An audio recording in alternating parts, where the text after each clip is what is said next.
got just what you need right here at Femi Wash Media. Call it the Midas Touch and you wouldn't be wrong. Let us record, produce, mix and master your audio like nobody does. Reach us on our contact today for the best quality job. In the heart of sub-Saharan Africa, where commerce meets progress, welcome to SOUQ News, your source for business, economy, and development insight that drive nations forward. From the vibrant streets of Lagos, Africa's fastest economic hub, SOUQ News takes you on a journey of discovery, analyzing and reporting the facts that lay the foundation for growth and development. We don't just report the news, we create it. SOUQ News is more than a channel. It is a catalyst for change, spotlighting the stories that shape economies, inspire entrepreneurs, and fuel progress. Covering business, finance, technology, energy, and many more, SOUQ News provides a daily deep dive into the stories that matter, interviews with industry titans, and analysis that empowers your understanding of economic landscape. Join us daily as we dissect, discuss, and deliver the most relevant and factual news on business and the economy. SOUQ News is your trusted guide, empowering you with the knowledge to make informed decisions.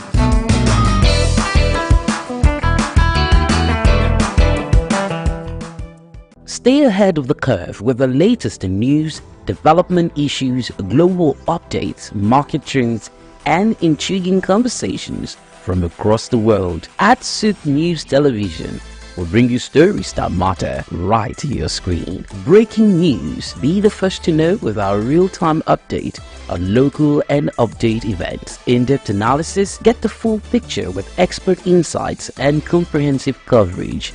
Exclusive interviews, hear directly from the people making the headlines. Tune in daily for a blend of news and stories that keep you connected to the pulse of the globe. Click, like, and follow us on all our social media platforms at SOUQ News TV for updates, live streams, and more. Afrobeats is a classic overnight success story, except it didn't happen overnight. I'm happy to be here. One of the key things about the Omniverse is that it's designed to go beyond an event and designed to be fully something that people can engage beyond the summit. The point being that Nigeria has so much to bring to the world in terms of these things, but we will be bringing fresh energy, fresh ideas, a fresh engagement, and we're obviously open to collaboration. But hip-hop, it never dies. What's the difference between Thor and Shango? Thor is approaching $50 billion in revenue. Shango's broke somewhere outside Lagos. And that's a lack of imagination on our part, Africa, and they're all Nigerian. So to be seen and to be noticed is very hard if you're not in the place where all the noise is being made.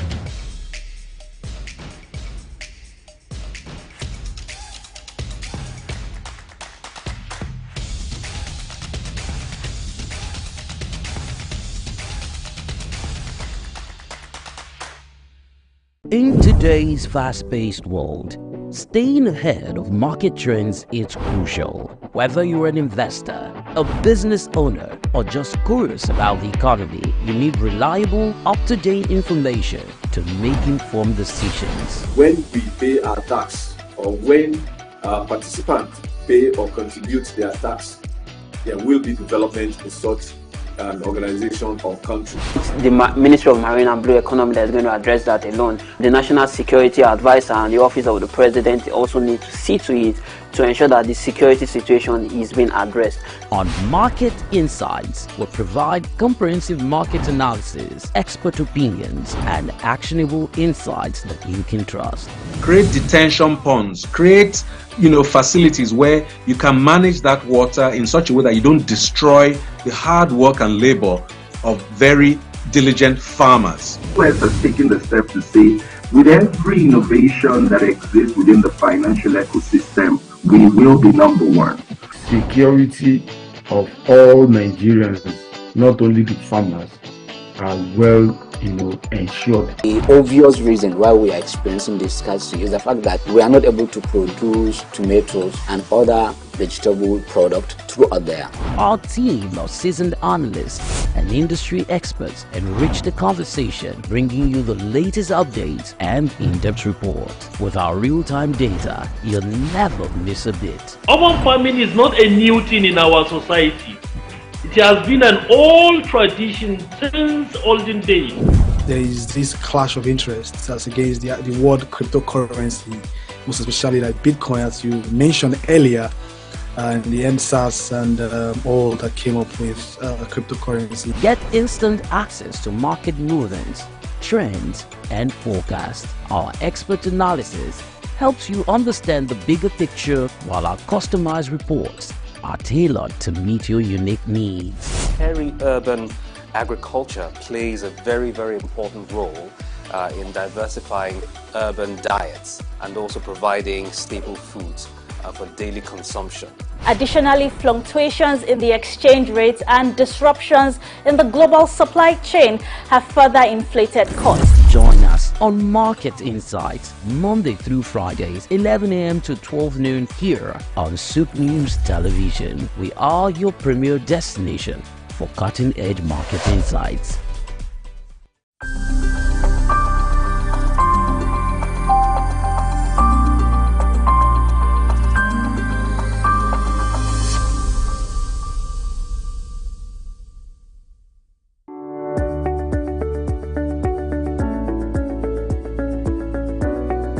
My name is Ali Young. I'm with the Gamehers, which is a social media tech platform for women in video games.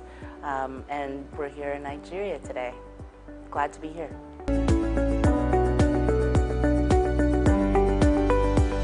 People are just absolutely lovely. The food is fantastic, and looking forward to getting out of the hotel and conference and seeing much more.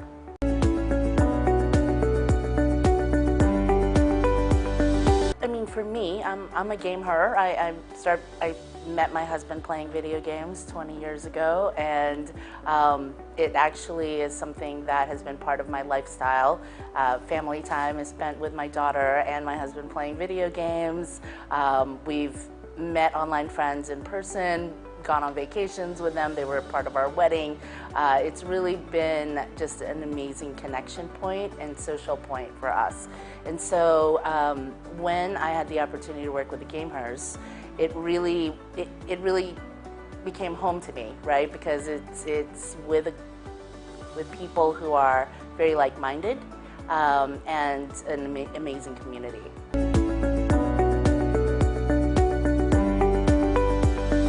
Yes, so the Gamehers, social media tech platform for women in the video game industry, creators, game devs, entrepreneurs. And for us, we are a safe space where people can connect.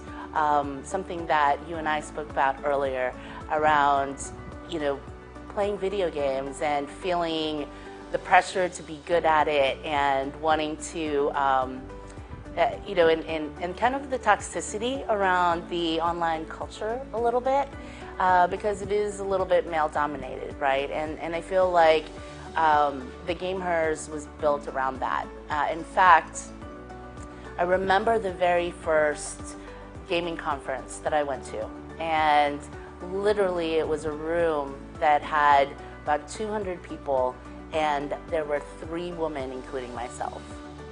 And I thought, we have to do better, right? I mean, I play video games. I have friends that play video games who are women, and I feel like it's extremely important for us to spread that message that it is okay to play video games as a female. Additionally, Gen A, Gen Z, 98% of the younger generations are playing video games now, right? They don't identify as gamers like people who go to movies don't identify as movieists, right? And so it's just a part of their life. And what's interesting is that even though there are 3.2 billion gamers globally, and half of those are women, we're still underrepresented in the professional esports world, in game development, and leadership positions.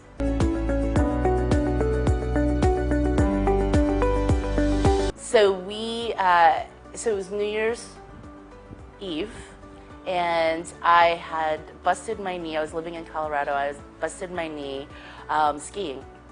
And so there I was at home for the very first time doing nothing on New Year's Eve.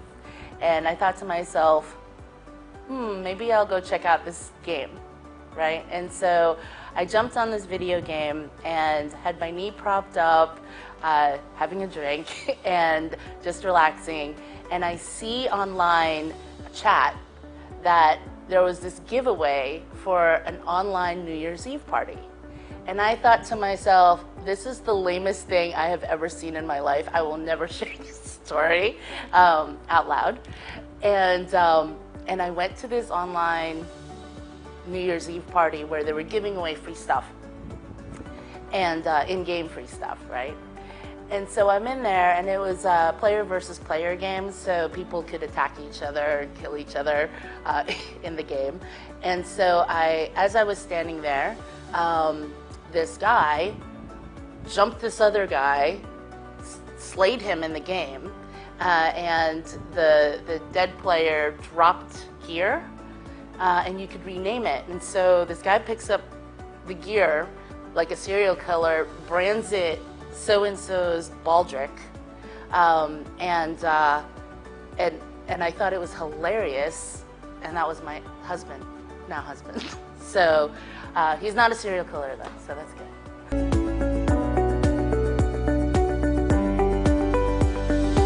I'll share this with you. So the game HERS, since its inception in 2020, we created a platform where we celebrate women through the Game HERS Awards. And we had our first, it had been virtual through COVID, and we had our first live Game HERS Awards in Atlanta in March 1 to kick off Women's History Month. And we had a room full of 300 people, women and their allies, where we celebrated their contributions to other women in gaming and inclusivity.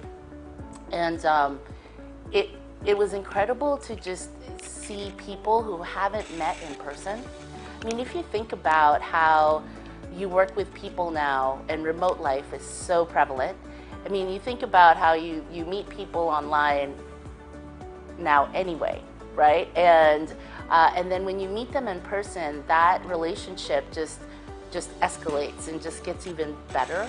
And so the Game HERS provides that space to be able to do that, right? We have an online community. We provide opportunities to meet in person through a lot of different events. Much like Dunhill Ventures brings together, they bring together family offices and investors to connect and create networks and create relationships. That's what the Game HERS does.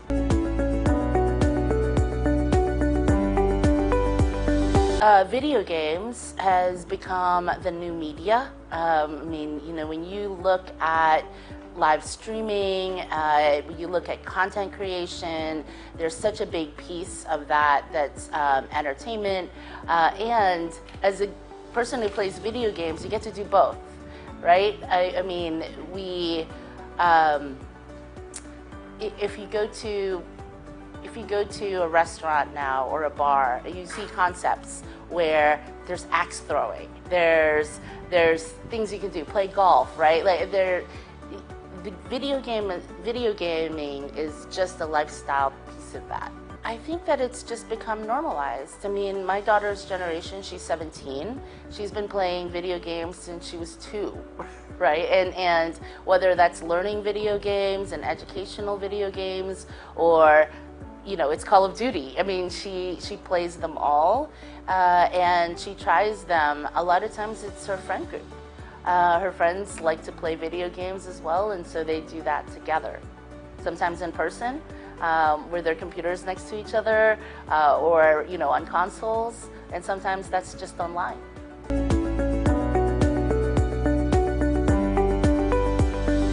So I think we all play games. I mean, if you played soccer when you were younger, or football, right? If you played basketball or sports, we compete all the time, right? Leaderboards, points, things like that. I mean, everything is a game. And so I think that the Game Hers provides a place where women who play video games can connect. And that's the beauty of it.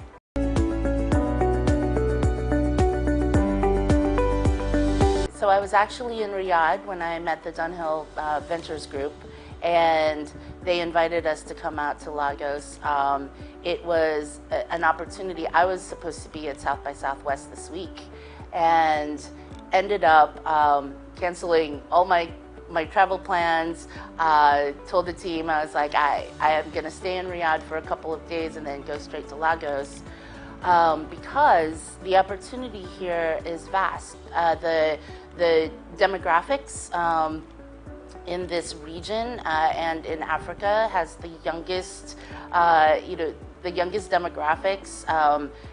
Gen A, Gen Zs, 98% are gamers, and so the population is intrinsically part of our group. However, organically, our 10% of our international community is in Nigeria.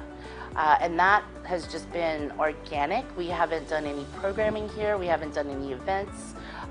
It's just people finding us online and connecting with our team, with our community.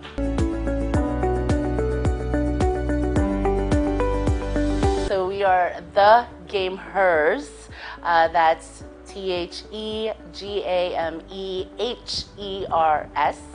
on all socials, and thegamehers.com. Please download our app. It's tgh.app.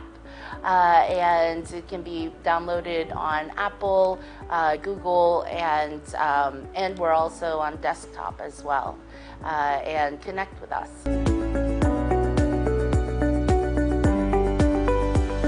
Our community, surprisingly, well, not surprisingly, is very inclusive. While we focus on women and we are femme-based, we do have non-binaries and femme-identifying peoples, and also our allies who are men and male.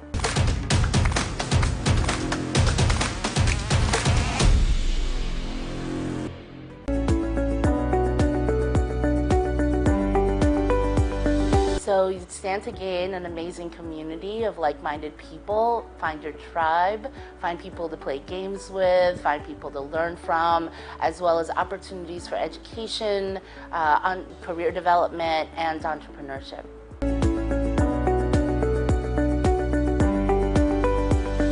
Absolutely. So we partner with a lot of game developers. We are not a game developer, but we provide opportunities for women in game development, as well as Riot Games is one of our early investors and a big partner. Also I play a lot of their games too.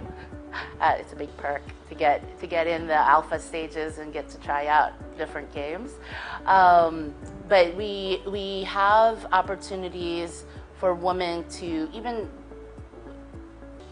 our Discord channel, for example, has game nights, right, where women get to try out different games, whether that's a mobile game or even a party game from Jackbox Games. You know, there are different things that we use to connect and leverage through video games.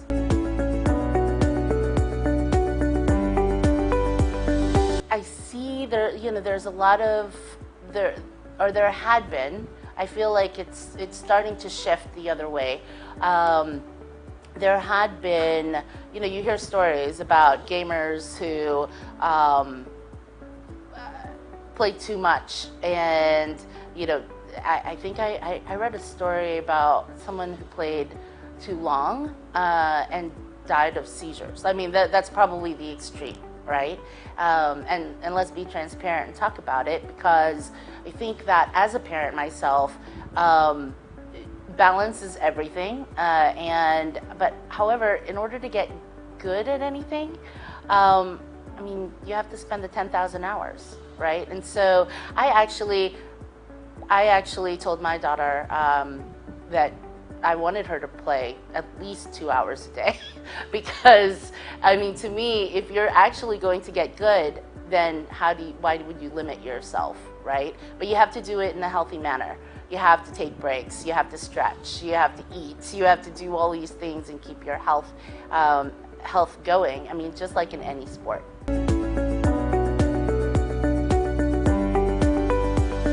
Gaming has been shown to teach our children and to teach ourselves mental acuity, hand-eye coordination, problem solving, which I feel doesn't happen enough, but gamers have to learn how to lose, which is also something that doesn't happen enough, and also the grit to keep going, right? And so I think there are a lot of very good benefits to gaming, just as well as negative things, just as well as anything else. We are very focused this year on our international growth, and this is part of it.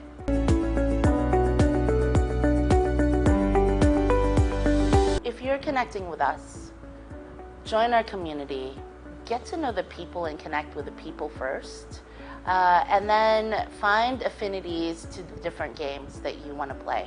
There's so many different kinds of games. There's a game for everyone.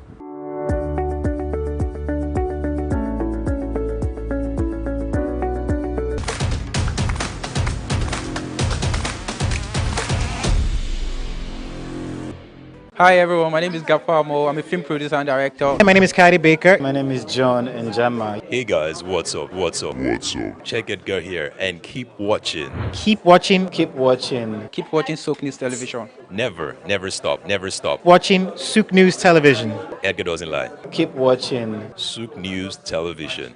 Every single time Edgar says so. Stay ahead of the curve with the latest in news, development issues, global updates, market trends, and intriguing conversations from across the world. At SOUQ News Television, we'll bring you stories that matter right to your screen. Breaking news, be the first to know with our real-time update on local and update events. In-depth analysis, get the full picture with expert insights and comprehensive coverage.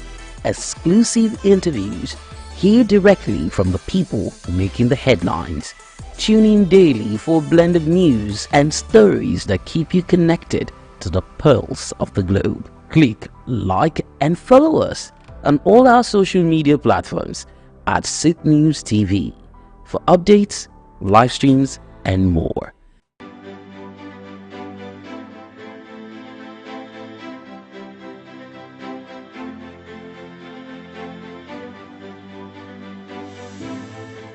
Creativity is an extensive and powerful form of expression, especially for children, who often pour out their imagination onto paper in spontaneous and inhibited ways, whether intentional or free form. Their art captures raw emotions, thoughts, and experiences that words might struggle to convey. This sense of unfiltered expression was central to the recent Hope Blooms Art of Bravery exhibition at the TCA Gallery in Victoria Island, Lagos. In partnership with the Children Living with Cancer Foundation, the exhibition showcased a collection of artworks that reflected the bravery, resilience, creativity, and inner worlds of children living with cancer, most of which emerged from art therapy workshops at Lagos University Teaching Hospital, LUTH, where children were encouraged as they explore themes of hope, survival, and friendship. The compositions, spontaneous expressions, doodles, sketches, and vibrant experiments all allowed these young artists to let their feelings flow onto the canvas. These creations, which at times might seem awkward in appearance to some individuals, carries profound meaning, as the co-creator of the gallery, Phoebe Jeffrey Broha, commended the children's artistic output, acknowledging that these works are far more than playful creations. They represent vital channels of self-expression, helping the children navigate their emotions and finding comfort through their creativity. The pieces for this particular exhibition were created during the workshops. As I mentioned before, we really wanted to focus on the joy that a lot of the children like to create and express. So this particular piece, for example, I believe was made by 3 children all at once. We very often see that the kids love to collaborate on pieces together. So something that is quite important to us is to track which child made which piece, how old they are, capturing the intent and the story behind the piece as well. And this piece in particular really stuck out to us, so this is the central piece for the exhibition. The Cancer Foundation has been around for 20 years now. The founder is Dr. Neka Nuobi, and they're very multifaceted, so their focus is on childhood cancer research. There's not a lot of research out there specifically about childhood cancer. Their second thing is supporting the families. So parents and siblings go through a number of things when a child has cancer. First of all, there's very intensive treatment such as chemotherapy. Very often they end up losing their jobs during the time that the child is receiving treatment because they don't have access to be able to care for the child and go to work. So that's the second thing. And then the third thing is helping to pay for cancer treatments as well. The exhibition's theme, Hope Blooms, captured the idea that creativity can flourish even in the face of adversity. Through their artwork, the children not only communicated their hopes and struggles, but also built a sense of community, forming friendships that support them on their journey.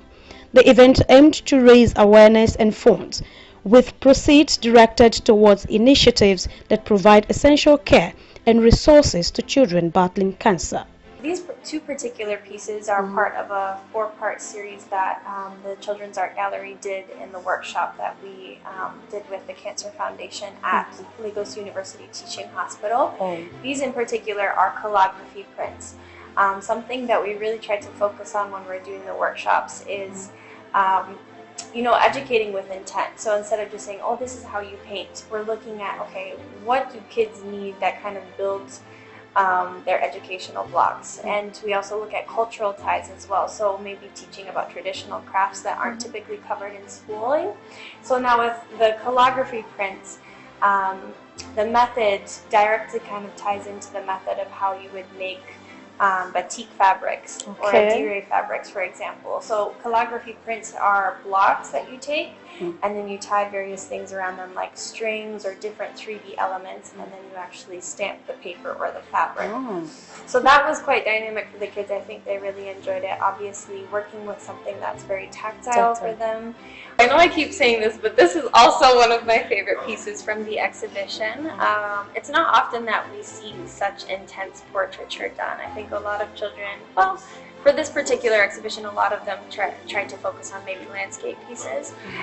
This piece is titled Inner Reflection, and it's a very conceptual piece. I think it's a representation of kind of how one sees themselves in other people. You know, if you have someone who's supporting you, who's looking at you with a loving perspective, you're going to look at yourself with that same perspective as well. And so you almost see this image that is almost a mirror, but not quite. There's 2 people that look similar to each other, that are gazing at each other, but they're also independent from each other. Open to the public in order to engage with the artwork and contribute to the cause, the exhibition served as a touching reminder of the healing power of creativity and how such initiatives can uplift young artists and their families. Supporting events like Hope Blooms not only acknowledge the bravery of these children, but also helps foster a future where their creativity, resilience and strength can continue to flourish. Grace Komolafe, SOUQ News Television.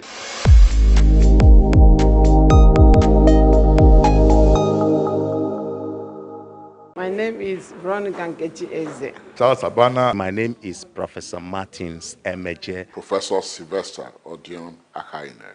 Keep watching SOUQ News TV, the best news channel online. It's elevating, it's enlightening, it's educating. Muhammad Ali found his root in Africa. Rumble in the jungle. I swear the king is humble. Jesse Jackson, O.J. Simpson, this is black history. Andrew Young visit Africa in the late 60s. Legend, Bob Marley make the life different. Martin Luther King and Malcolm X are big names. They fought for black Americans in the old days. We need the same revolution in our own ways. Michael Jackson, Janet Jackson, Mr. Jay-Z, Snoop Dogg, Dr. Dre and Eddie Murphy. American prosperity ain't complete with African poverty. It's legendary Idris Abdul Karim, and you are on to SOUQ News. You don't touch that dial.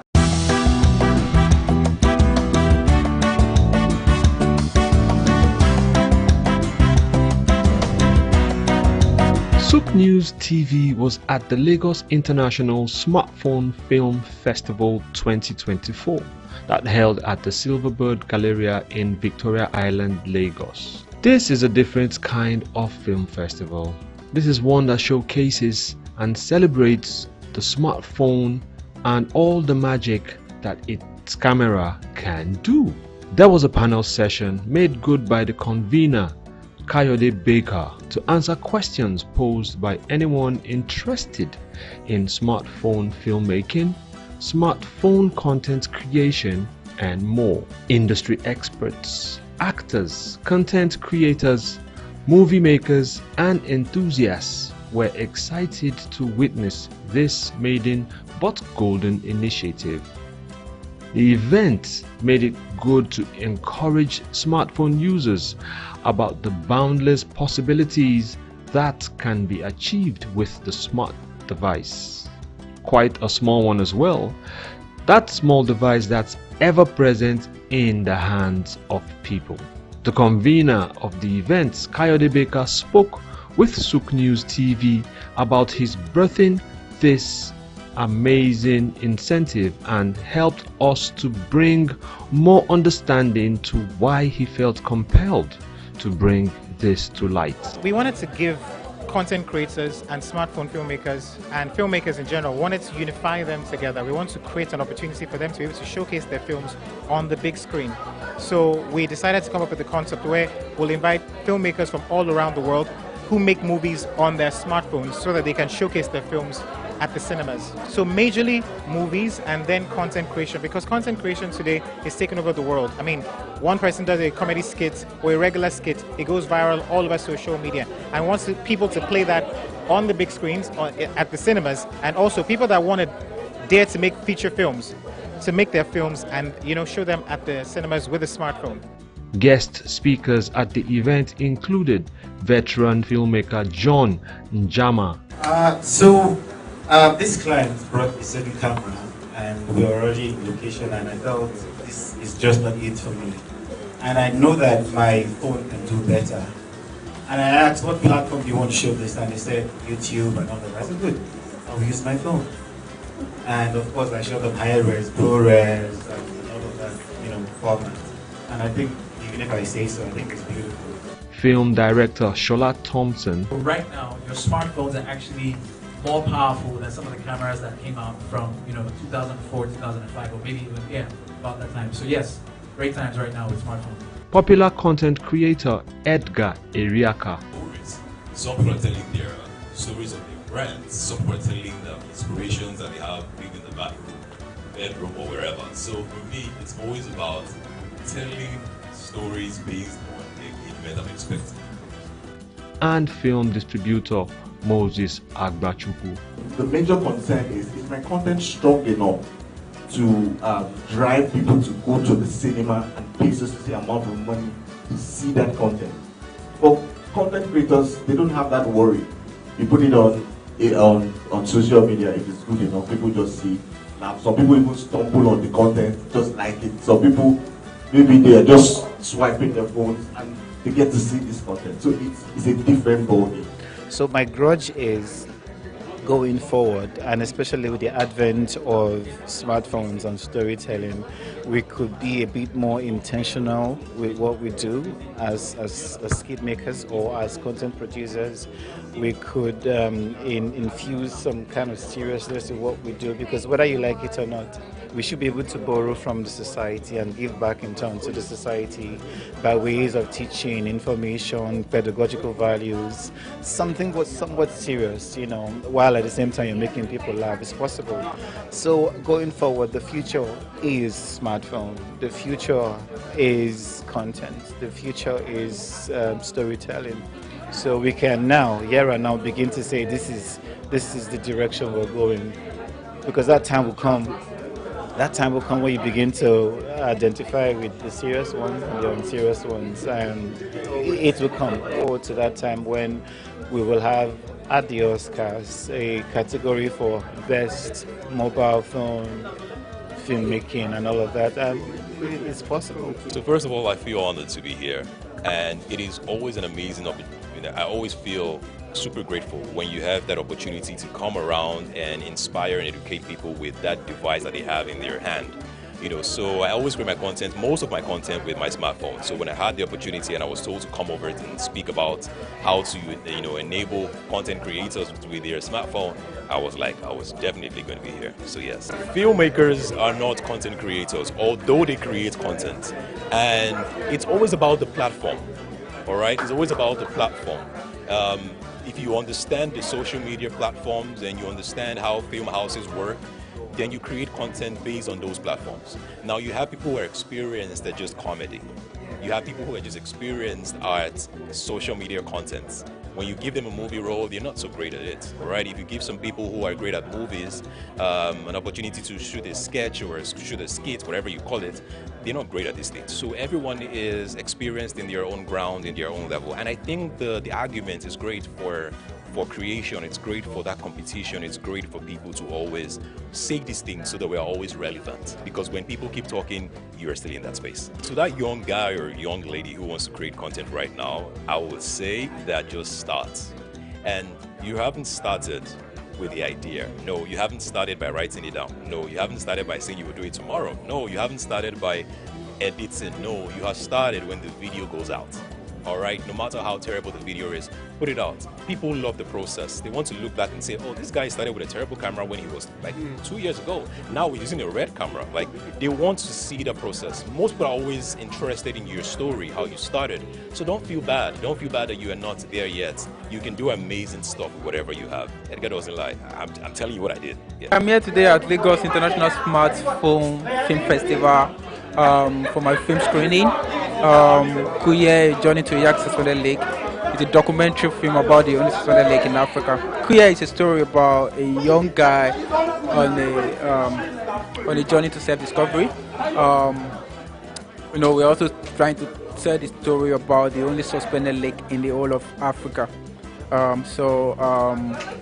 It's a project about spirituality, you know, history, heritage, you know, Africa, because this is our story. It's important because I'm African and nobody can tell our story better, you know. So I feel like the market is there for us now. People are really interested in what we have to offer the world. So, and when I got the opportunity to work on this smartphone film, I decided to tell our original story. And yeah, I'm glad I did. And if I still have more opportunity to do that, I will do more.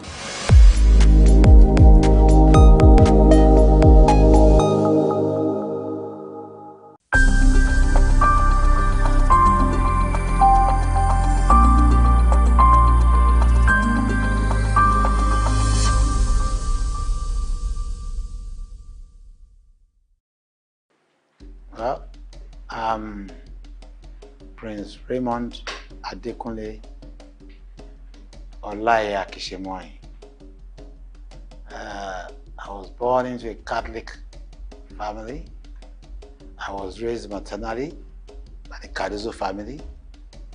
My paternal family, the Olaye Akishemoy family, are from Isaleko, and they own the entire space called Makoko. I grew up in Lagos Island. I'm a Lagos boy. I went to Holy Cross, my primary school. Got into St. Finbar's, but because of my interest in going to Greg's, I had to leave Finbar's and I went to Greg's to complete my secondary school. had a run with my education. They first went for NCE. Then it used to be Advanced Arts College, Onitolo. We changed it to Lagos. It was during my tenure. We changed it to Lagos State College of Education, Otto Ejaniki. I was a school student union PRO then. Then went, after that, during that period I was a journalist too. During the period of the Second Republic, I was the Lagos State correspondent for Radio YO. When I went for NYC in 1982, I was made a press secretary to 2 commissioners in Ogun State. That's Chief Yemi Adefulu and Chief Isiaka Abiodun Adekunle. I was the press secretary to the 2 commissioners there. After that, I went back. I did a short period of teaching for 1 year at Agaway Secondary School. Then I left for one school to a very interior part of Ogun State, Okiri Ojule. The full meaning is Okiri Ojule Mobile Begbedu. Secondary school there then. Then I left, went back to my journalism. I was with Community Concord. Then I joined Guardian. I was the one in Abeokuta with Tayo Awotusi, who later left for this one newspaper. Then he went to Liberia and he died in Liberia. You know. Then after Guardian, I started Republic with them. I was the first Ogun State editor of Republic newspapers. Then going back to Guardian Concord. But within that period, I was the NUJ. I started the general in Ogun State during the period of media, you know. Demola Badejo was the secretary. I was the assistant secretary. And after that stint, I was the national financial secretary of our SWAN, Sports Travel Association, during the time of Fan Ndubueze. So I got fed up with journalism when we had June 12th, and I saw the whole country in that terrible state. So I just left. Went back to school.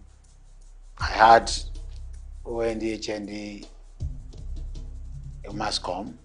Then went back to school again for postgraduate marketing at the NIJ. And I did law. And right now I'm practicing law. I also was in politics. I contested several elections on Lagos Island, chairmanship, House of Assembly, House of Reps. I didn't make it, but I was given the essay to Governor Tinubu when he became the governor. That's it. And really, I don't feel like joining politics any longer, because the way I see it now, may God help Nigeria. With the kind of politicians who are around now, there's nothing to write home about them. There are still some honest ones among them, but a lot of them are there for what they just want, not for what Nigeria will take to develop. I mean, we have so many things in this country. We have not even many, we have so much. We can't count them. The resources are there. We have everything that God can use to bless people. But we as a people, we are not ready to take advantage of all these things. And that's why we are here where we are today.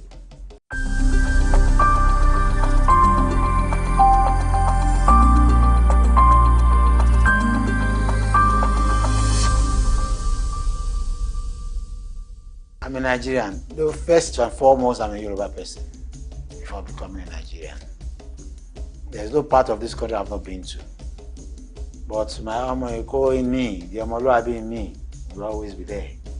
Yes, you're right. I'm an Omoiko person.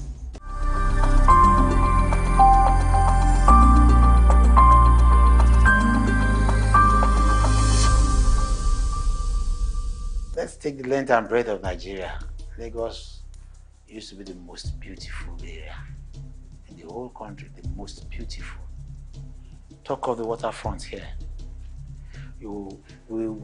I grew up in this Holy Cross. After the mass service at Holy Cross, where the young kids will all come there, flock down to the marina side, serve all the breeze, eat fruits, you know, look at the boats, the ships, and we'll all be happy. The breeze, you know, you will just be there enjoying yourself. It's not like that any longer. Later, the quayside came, you know, and there were shops. You could buy as many as you wanted. Then, Lagos was beautiful. Our taps went dry. We would do these small paper boats, and we'll put them in our gutter in the house, and we'll follow it to the flow. Where are those ones now? The drains are now just there. They are not moving. You see? They are like ponds. In those days, I could remember, if you have thieves, there were not so many. Even the issue of stealing started becoming rampant, I think, after the Civil War, if I could remember. We were all sleeping outside our houses. We have our houses. Comfortable houses. Small as they were comfortable. But we were all sleeping outside, getting the breeze and everything. It used to be ECN then. Electricity Corporation of Nigeria. ECN, yes. And these days, you see armed robbers everywhere. You see armed robbers everywhere. So that is, you see, it's a pity that things like that are happening now. It was shortly after the war that we started seeing the case of armed robbery. And Babatunde Fọlọ́runṣọ́ got himself in the history book as being the first set to be shot. You know? I could remember when my mom came back from England, 1967, and she got the house, I think number 6 or number 8, I'm not sure again, at Lawani Street. She was working at Lutz as a nurse then. And this man went to, she thought good enough for her, she went for night duty in the hospital. By the time she came back in the morning, all these Babatunde Fọlọ́runṣọ́ people had visited her apartment. We were in Lagos with our granny, in Lagos. They had visited her apartment, and while they were going, whether they were living in a hotel or something, they left their submachine guns and everything on the window. The police couldn't do anything. So shortly after that, he was arrested. So that actually spurred me into going to see his execution at the beach, and that was 1970. Yes, that was 1970. It was the first set. And shortly after, we started having so many cases of armed robbery. You know, because the guns were so many after the Civil War. I pray Nigeria goes back to its old self, where people were safe. I wonder how the government can do that. Now the security people can do that. But I pray that Nigeria should go back to its old self.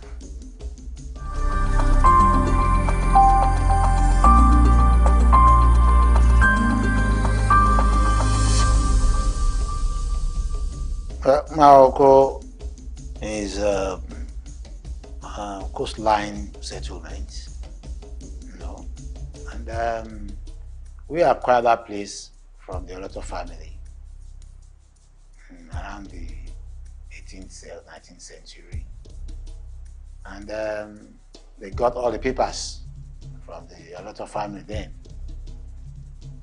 and the man who inherited that was Adam Emmanuel.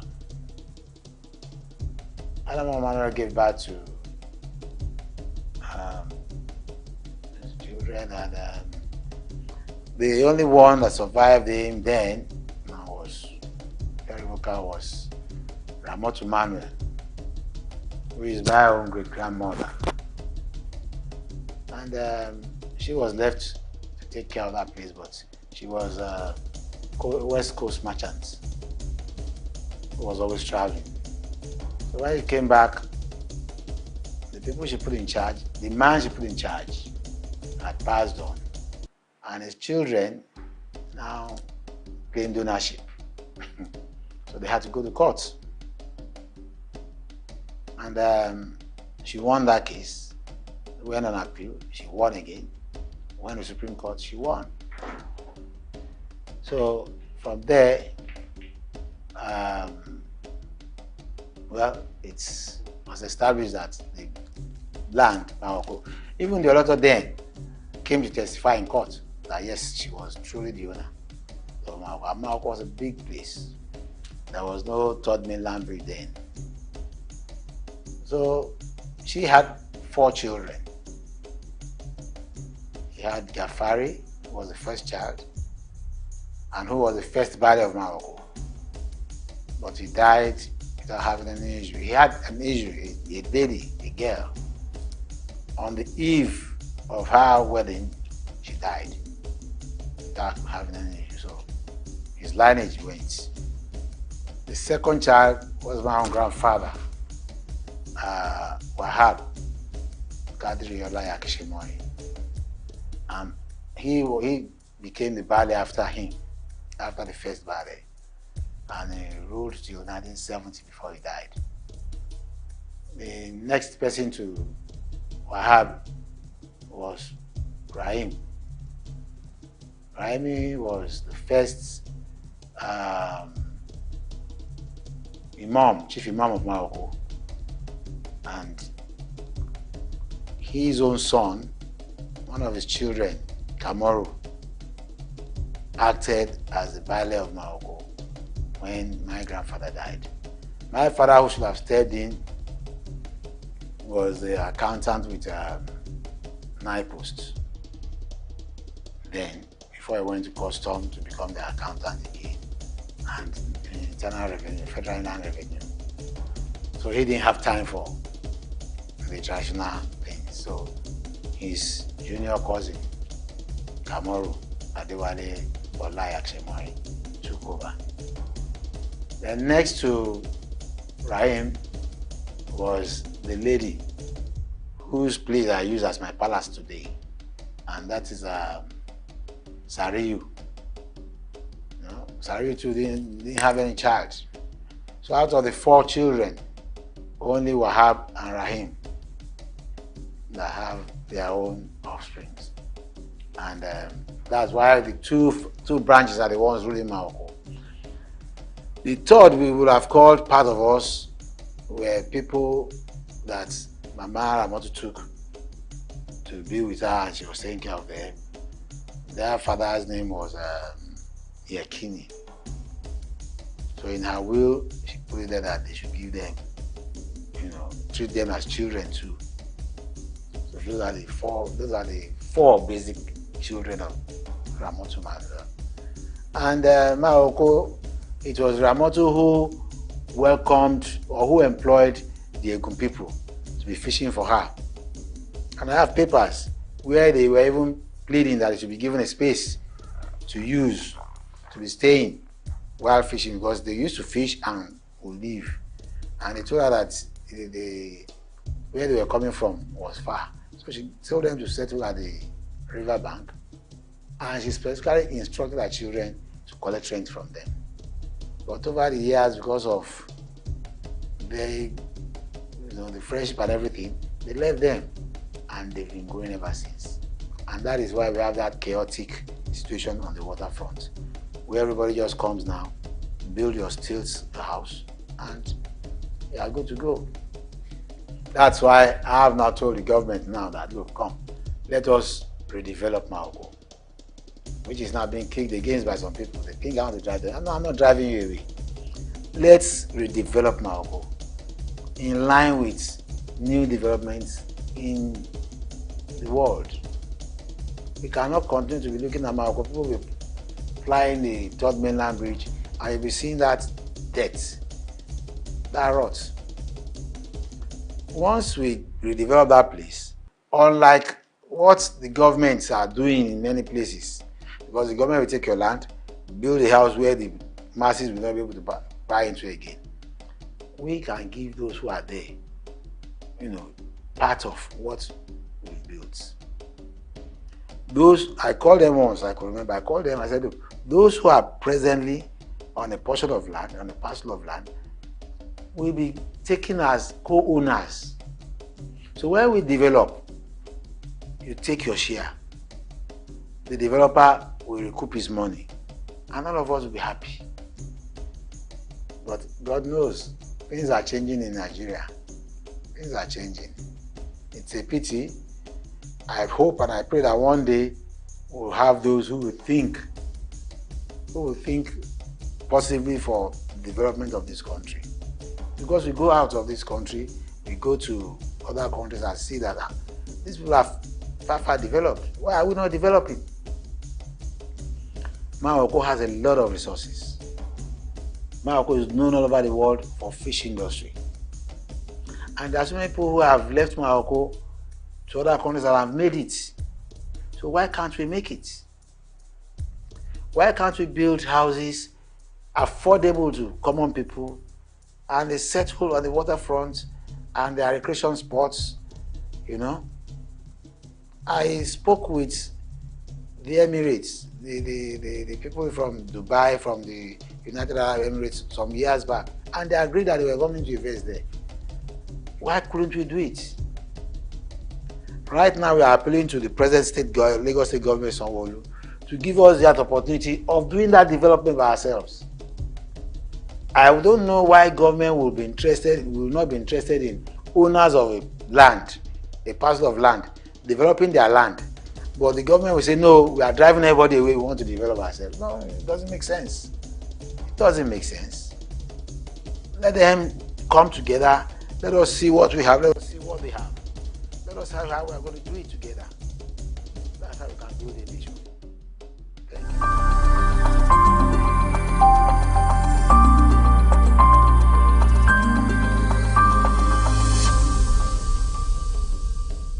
The first I would say is misinformation.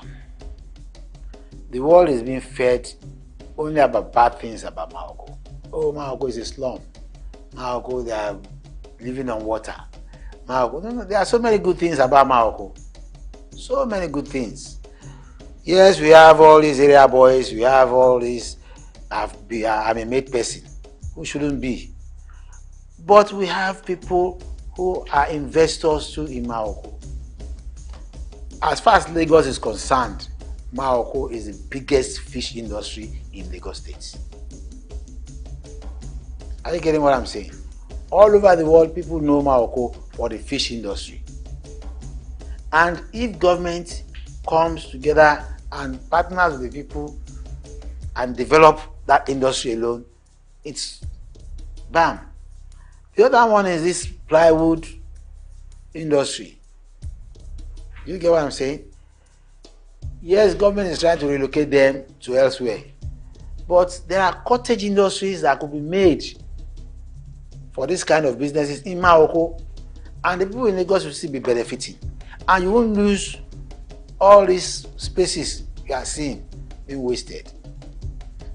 We organize it in such a way that every sector will be confined to specific areas, and government will make billions of money, and the people too will be happy. We don't do things haphazardly. We don't do fire brigade approach. No. Let us sit down and plan and say, look, this is the length and breadth of Morocco. This is what we are going to redevelop it into. This is the residential area. These are the recreation spots. This is what we are going to bring out from recreation services. For the other services being provided, this is what how we're going to organize it. As I'm talking to you, as old as Morocco is, there is no single secondary school, government secondary school in Morocco today. None. We've been clamoring for this for years, but it's like they're not serious. The last time the Ministry of Education sent some people to me, I took them to a parcel of land. Now, as usual, people say, no, they are the owner. Who owns it? They are not. These are land poachers. We can send them off within weeks. Let them go to court, let them go to... They have no papers. You get it? But when they have politicians behind them, they draw the hands of the clock back. Let us move ahead. With a good secondary school in Morocco, all the children in Morocco will be going to that school instead of endangering their lives going far distances to look for secondary education. Do you get what I'm saying? We have the primary schools there. They are there. So, like I said, we have all those ones. Hospitals can be built. We have the primary health center, which is being run by the local government. But we can build a government model hospital in Morocco that can take care of that population and take care of the other people within or outside the Morocco environment. You know, we can do all these things. How much will it cost government? If government is not going to spend money, let us come together. We'll get organizations and people who will sponsor these kind of things. And it will be good for everybody. We will give them land. So this is what I see about Morocco. And like I told you earlier, there are people who have the money. There are investors who are ready to invest, as long as they know that, yes, what they are investing on is genuine. And there will be no policy that will raise their money tomorrow.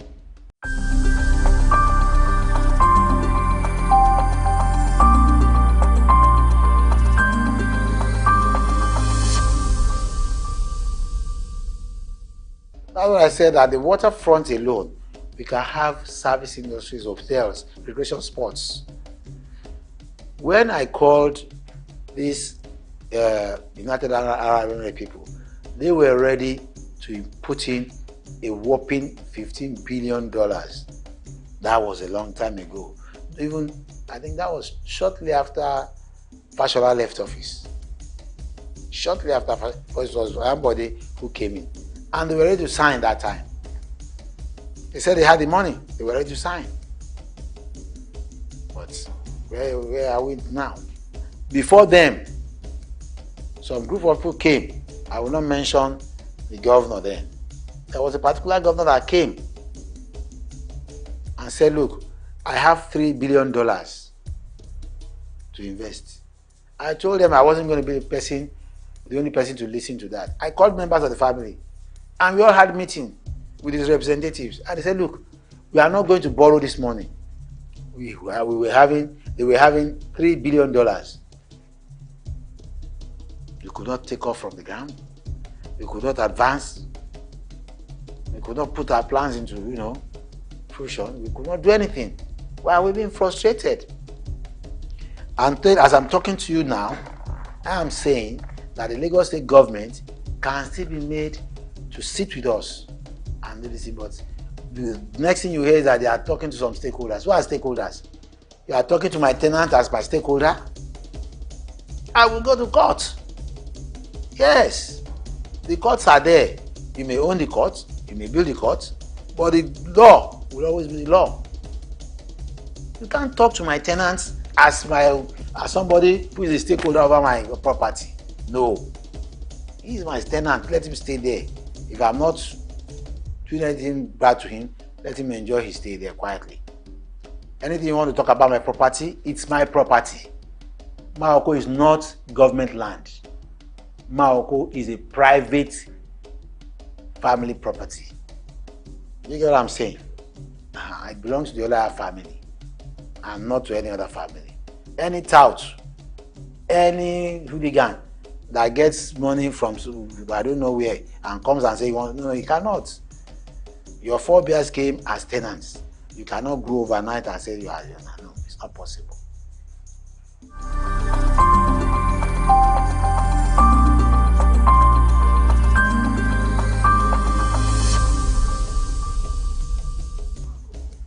Well, the initial joy to me was that when I got there, at least I minimized criminal activities. I brought in the police, I brought in the security agencies to assist me in apprehending those hoodlums and bringing sanity into that, because before I got there, on monthly basis, they were killing themselves. They were raping openly. But I brought some senses into them. Unfortunately, the present scenario in Nigeria now has erased all those ones, because only hooligans these days in Nigeria make mouth. You even pray to God that God save my life. Because when you talk and you say police should go and arrest them, they won't. I have lists of a lot of people they can arrest now. Those who are doing arbitrary things in Morocco, that they should be arrested and prosecuted. But if you arrest them today, in fact, the police will arrest them. They will tell them they are still searching for them. And if you arrest them today, I'm telling you the next day, they are out. I could remember there was a time I brought in police. I was called that they were robbing.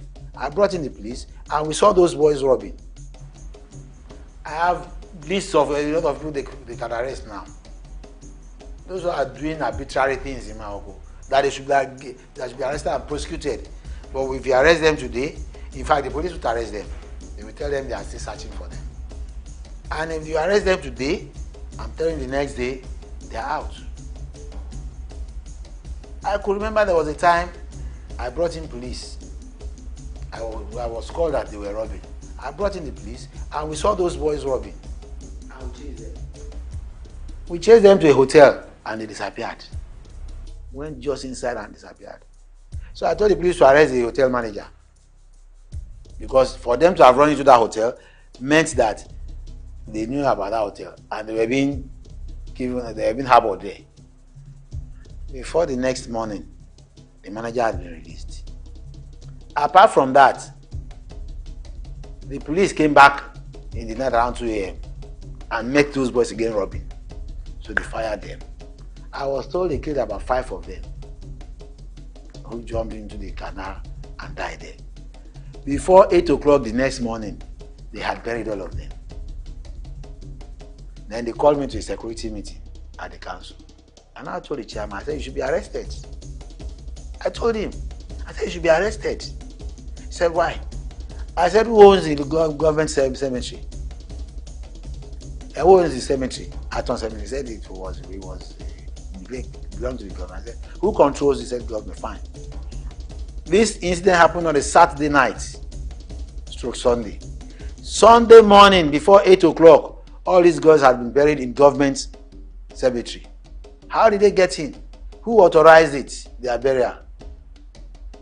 He saw where I was going. He now turned to the people. He said he didn't know anything.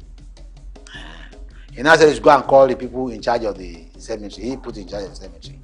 They called the boy. When they called him, as soon as the boy saw me, he started raining abuses and invectives on me. This is the head of ram robbers and that. The man said, keep quiet. That's not what I brought you here for. Answer this question. What happened with those boys the police killed overnight? So. He said, I don't know. He said, you don't know. Were you not the one in charge of the cemetery? Were you not buried in the cemetery? He said, yeah, my guy will see you there. Don't see me in front of everybody. You know what the boy did? He now turned and looked at, there were 2 DPOs sitting with us, and looked at one of them and said, okay, but you 2, you were there when they were burying them now. While we were discussing, the DPO didn't say he was there. So the boy now told the DPO that, DPO, but you led them to us to be buried. Now you gave them cover now. So why are you not talking? Why is it me alone you want to put it on top of me? How do you now solve that problem? Are you getting what I'm saying? One of the legacies I would have said I had was, I brought sanity, but it's been erased off. Even my own brothers are involved in this criminality these days. In fact, they are the heads of those leading criminals to perpetrate terrible things in Morocco, and here the police cannot catch them.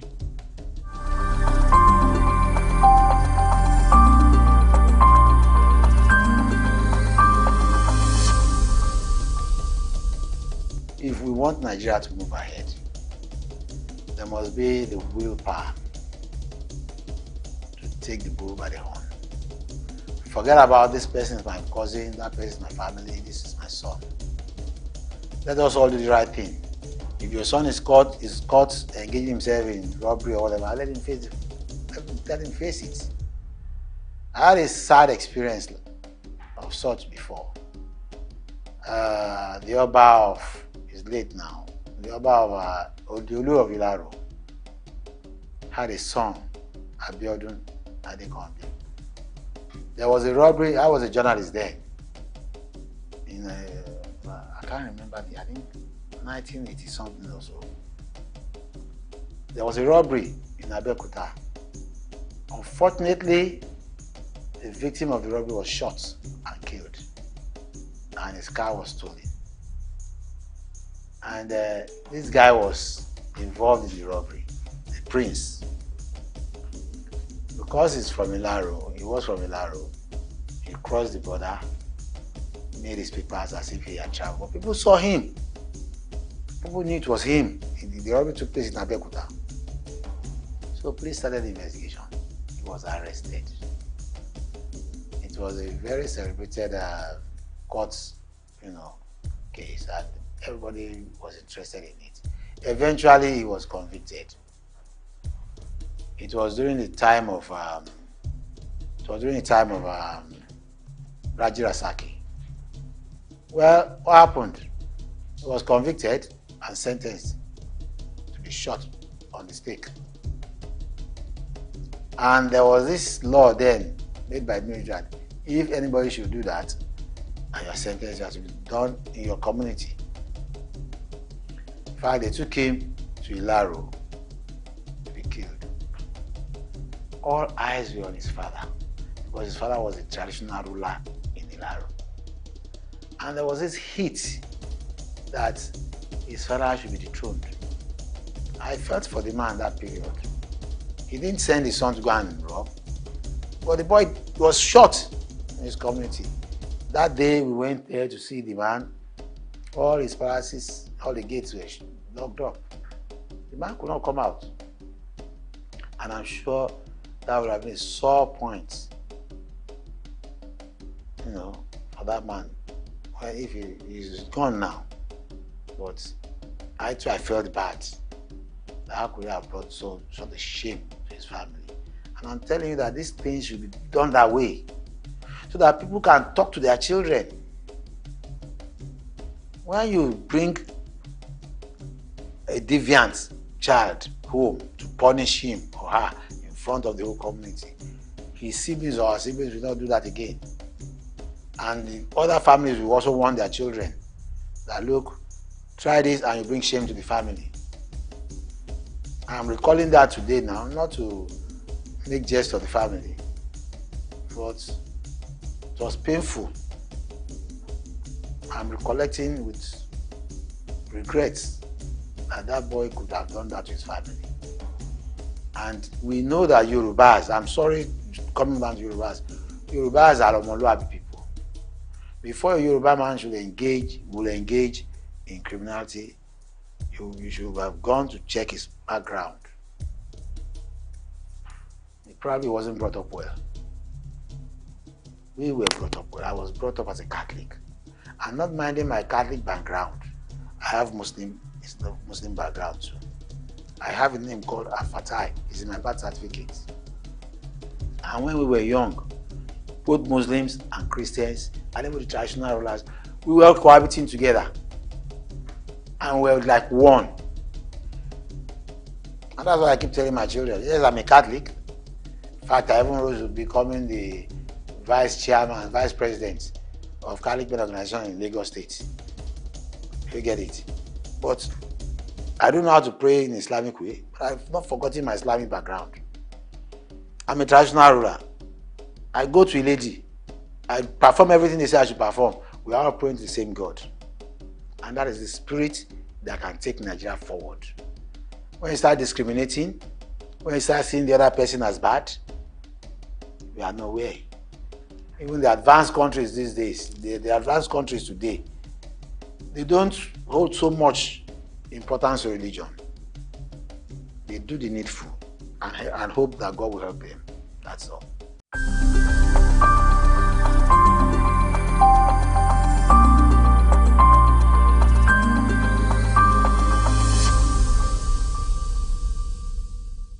I fully support. At the local government level, I don't see why somebody, all in the name of the constitution, saying if you stay in a place, you should be taken as part and parcel of that. No. There are people today that don't know anything about where they are ruling. They don't know anything about where they are ruling. You call that local government chairman, the chairman of a local government, where he cannot even tell you the history of the local government. What kind of nonsense is that? The traditional ruler who is there must have been somebody from that area, must have grown from a family in that area, and should be held responsible for the minuses or the positive things in that area. Are you getting what I'm saying?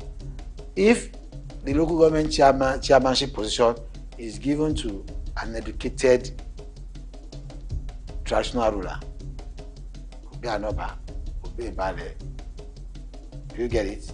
Let that person administer the affairs of that area and know that if he fails, he's going back to that community. And they'll deal with him. They will deal with him.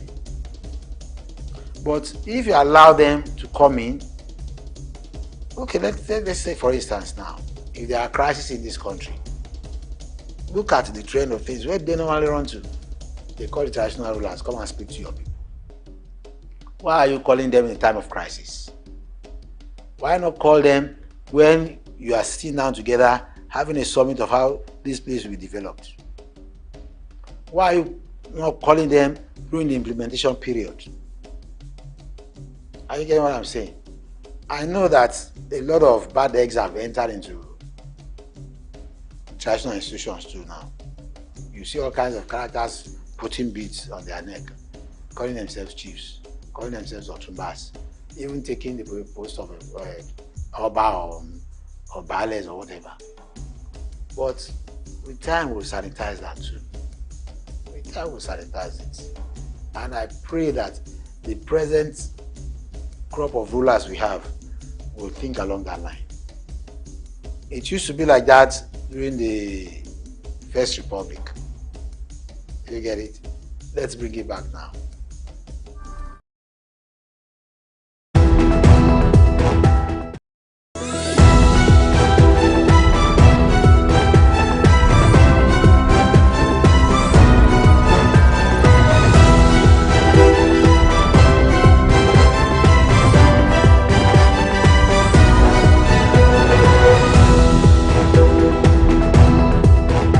Stay ahead of the curve with the latest in news, development issues, global updates, market trends, and intriguing conversations from across the world. At SOUQ News Television, we'll bring you stories that matter right to your screen. Breaking news, be the first to know with our real-time update on local and update events. In-depth analysis, get the full picture with expert insights and comprehensive coverage. Exclusive interviews, hear directly from the people making the headlines. Tune in daily for a blend of news and stories that keep you connected to the pulse of the globe. Click, like, and follow us on all our social media platforms at SOUQ News TV.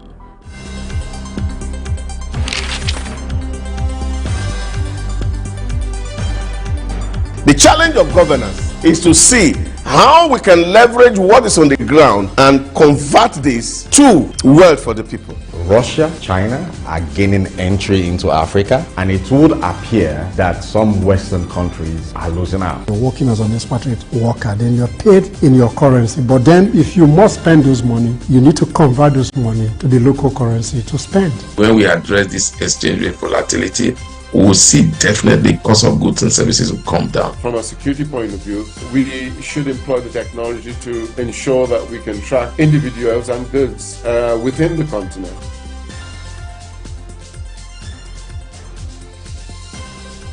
Early exchange shaping policy, advancing development. If you check your time, you should know what time it is. It is time for shaping policy and advancing development on Early Exchange. I'm Blessing AG. I bring you great news today, and the news is whatever isn't working well, we put it on the table, dissect it, and find out how can this be better. That is the goal of the show. This is where we do all of that. It doesn't matter the country, it doesn't matter the continent.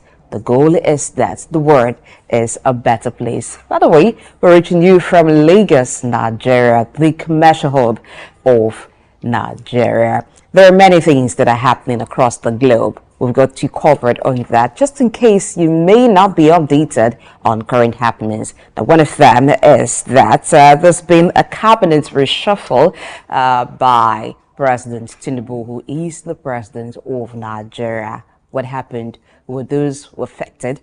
But we're looking at all of that after the news. In the meantime, I need to let you know what the show will focus on today. There are many areas to look into. There are many issues to be brought to the front burner. One of them is the federal government's proposal of 5% excise duty on telecom, gaming and betting services. So for all of those who've been cashing out from betting, gaming and taking all of it home, well, that's some news for you, 5% excise duty. But still on the telecom sector, Telecom Subscribers Association have urged the National Communications Commission to approve 10% tariff increase for telcos. Really, what's going on in the telecom sector? We will discuss all of that in the show. Let's take a break so you can be updated on current happenings via our news studio. Stay. Updates, live streams, and more. Stay ahead of the curve with the latest in news, development issues, global updates, market trends, and intriguing conversations from across the world. At SOUQ News Television, we'll bring you stories that matter right to your screen. Breaking news. Be the first to know with our real-time update on local and update events. In-depth analysis. Get the full picture with expert insights and comprehensive coverage. Exclusive interviews. Hear directly from the people making the headlines. Tune in daily for a blend of news and stories that keep you connected to the pulse of the globe. Click, like, and follow us on all our social media platforms at SOUQ News TV for updates, live streams, and more. We've got just what you need right here at Femi Wash Media. Call it the Midas touch and you wouldn't be wrong. Let us record, produce, mix and master your audio like nobody does. Reach us on our contact today for the best quality job.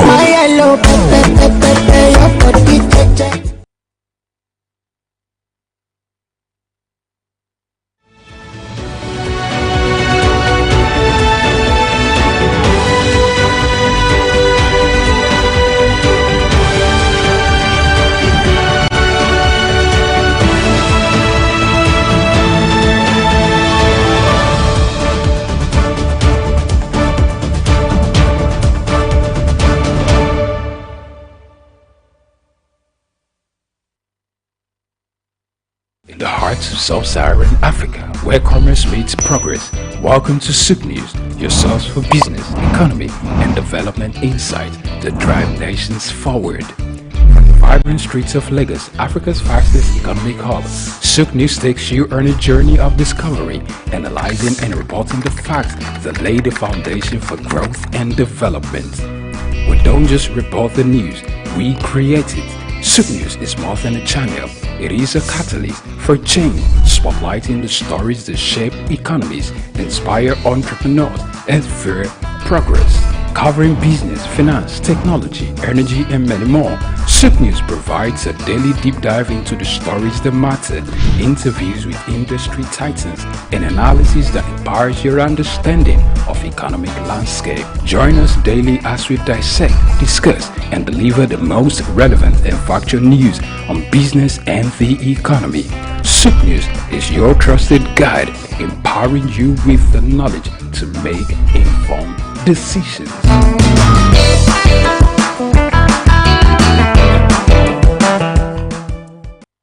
Stay ahead of the curve with the latest in news, development issues, global updates, market trends, and intriguing conversations from across the world. At SOUQ News Television, we'll bring you stories that matter right to your screen. Breaking news. Be the first to know with our real-time update on local and update events. In-depth analysis. Get the full picture with expert insights and comprehensive coverage. Exclusive interviews. Hear directly from the people making the headlines. Tune in daily for blended news and stories that keep you connected to the pulse of the globe. Click, like, and follow us on all our social media platforms at SOUQ News TV. For updates, We've got just what you need right here at Femi Wash Media. Call it the Midas touch and you wouldn't be wrong. Let us record, produce, mix and master your audio like nobody does. Reach us on our contact today for the best quality job.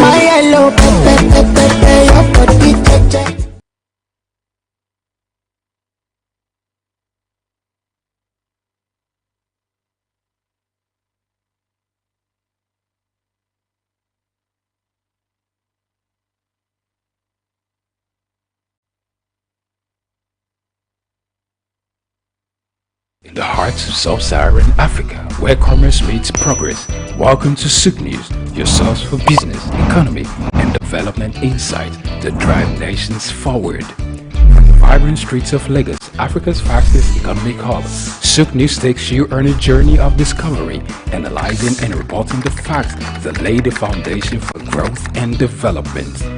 We don't just report the news, we create it. SOUQ News is more than a channel. It is a catalyst for change, spotlighting the stories that shape economies, inspire entrepreneurs, and fuel progress. Covering business, finance, technology, energy, and many more, SOUQ News provides a daily deep dive into the stories that matter, interviews with industry titans, and analysis that empowers your understanding of economic landscape. Join us daily as we dissect, discuss, and deliver the most relevant and factual news on business.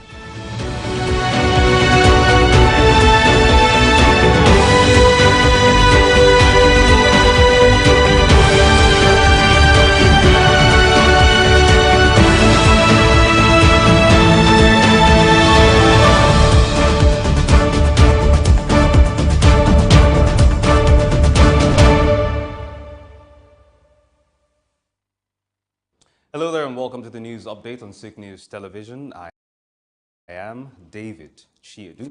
President Bola Ahmed Tinubu has initiated 8 key reforms to boost his administration's performance. The Ministry of Niger Delta Development is now the Ministry of Regional Development, overseeing all regional commissions. The Ministry of Sports Development is dissolved, with its duties shifted to the National Sports Commission to stimulate a sports-driven economy. The Ministries of Tourism and Arts and Culture have merged to form the Ministry of Arts, Culture, Tourism and the Creative Economy. Tinubu also dismissed 5 ministers, reassigned 10 others and nominated 7 new ministers, urging them to drive Nigeria's growth agenda.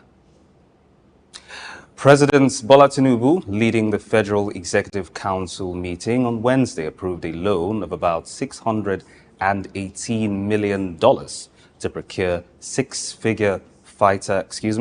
fighter aircraft and ammunition for the Nigerian Air Force. The loan, sourced from a group of international financiers, is part of ongoing efforts to enhance national security and military capability. Following the meeting, Minister of Information and National Orientation Mohammed Idris disclosed the loan approval. He also announced additional decisions made during the meeting, including the approval of 740 billion naira for the reconstruction of the Berger stretch on the Abuja-Kano route, alongside other high-profile road projects. Idris further highlighted that the FEC greenlit the establishment of a creative economy fund to support Nigeria's burgeoning creative sector. This fund aims to provide access to financing for creative professionals, allowing them to use their intellectual property as collateral, with a $200 million commitment from the African Export-Import Bank. The Dangote Petroleum Refinery has started supplying premium motor spirit, commonly known as petrol, directly to oil marketers, bypassing the Nigerian National Petroleum Company Limited. Marketers can now purchase petrol straight from the Lekki-based refinery under a willing buyer, willing seller agreement. This marks a major shift in Nigeria's fuel supply as more marketers opt to buy directly from Dangote. The refinery is currently focused on producing 53% of its output as petrol to meet high domestic demand.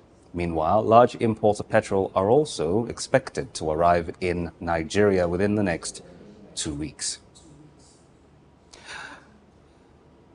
The Lagos State government has collaborated with the German Development Corporation to train drivers in essential road skills in a bid to enhance road safety and save lives. Speaking at the event, the general manager of the Lagos State Drivers Institute, Afusat Tiamiu, emphasized the importance of this initiative in promoting professionalism, safety, and efficiency among drivers. She highlighted the critical role drivers play in safeguarding lives, stressing that while a doctor might take one life, a driver's mistake could result in the loss of many. The training aims to enhance drivers' knowledge of road safety and accident prevention. Security Risk Management Advisor at GIZ Nigeria Limited, Ernest Aliozo, reiterated the importance of continuous training in security, professional driving, and accident prevention. Additionally, the Lagos State Drivers Institute recently partnered with the Nigerian Insurance Association to focus on safety, compliance, mental health, and the recertification of corporate dispatch riders. And that's the news update this morning. Many thanks for watching. I am David Chiedu. Early Exchange continues with more conversations. Good morning.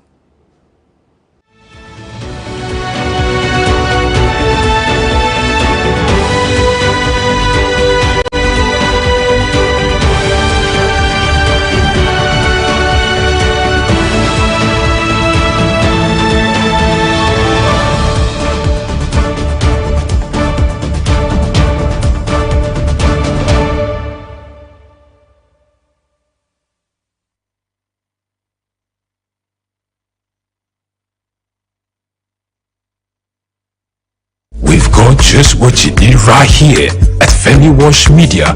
Call it the Midas Touch and you wouldn't be wrong. Let us record, produce, mix and master your audio like nobody does. Reach us on our contact today for the best quality job.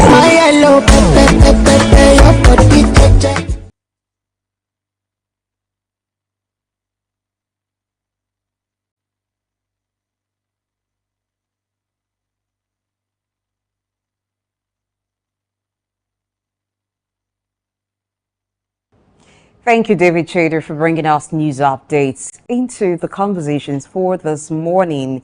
First, the federal government is proposing 5% excise duty for telecom, gaming, and betting services.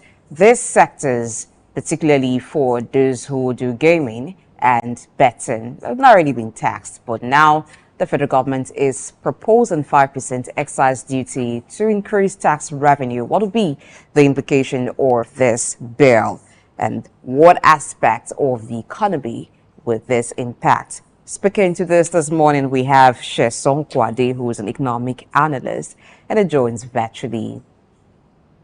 Good morning, Sheson. Good morning, and good morning to all our listeners across the globe. Glad to be here this Thursday morning. All right, Sheson. So, 5% excise duty for telecom gaming and betting services. The federal government of Nigeria has really been on a tax drive to increase revenue. But going to the telecom sector, this 5% excise duty is going to apply to all telecom services, from drop calls to data and to every services that is provided by telecom operators. First, how do you see this bill, and what do you think would be the implication on telecom services before we get to gaming and betting services?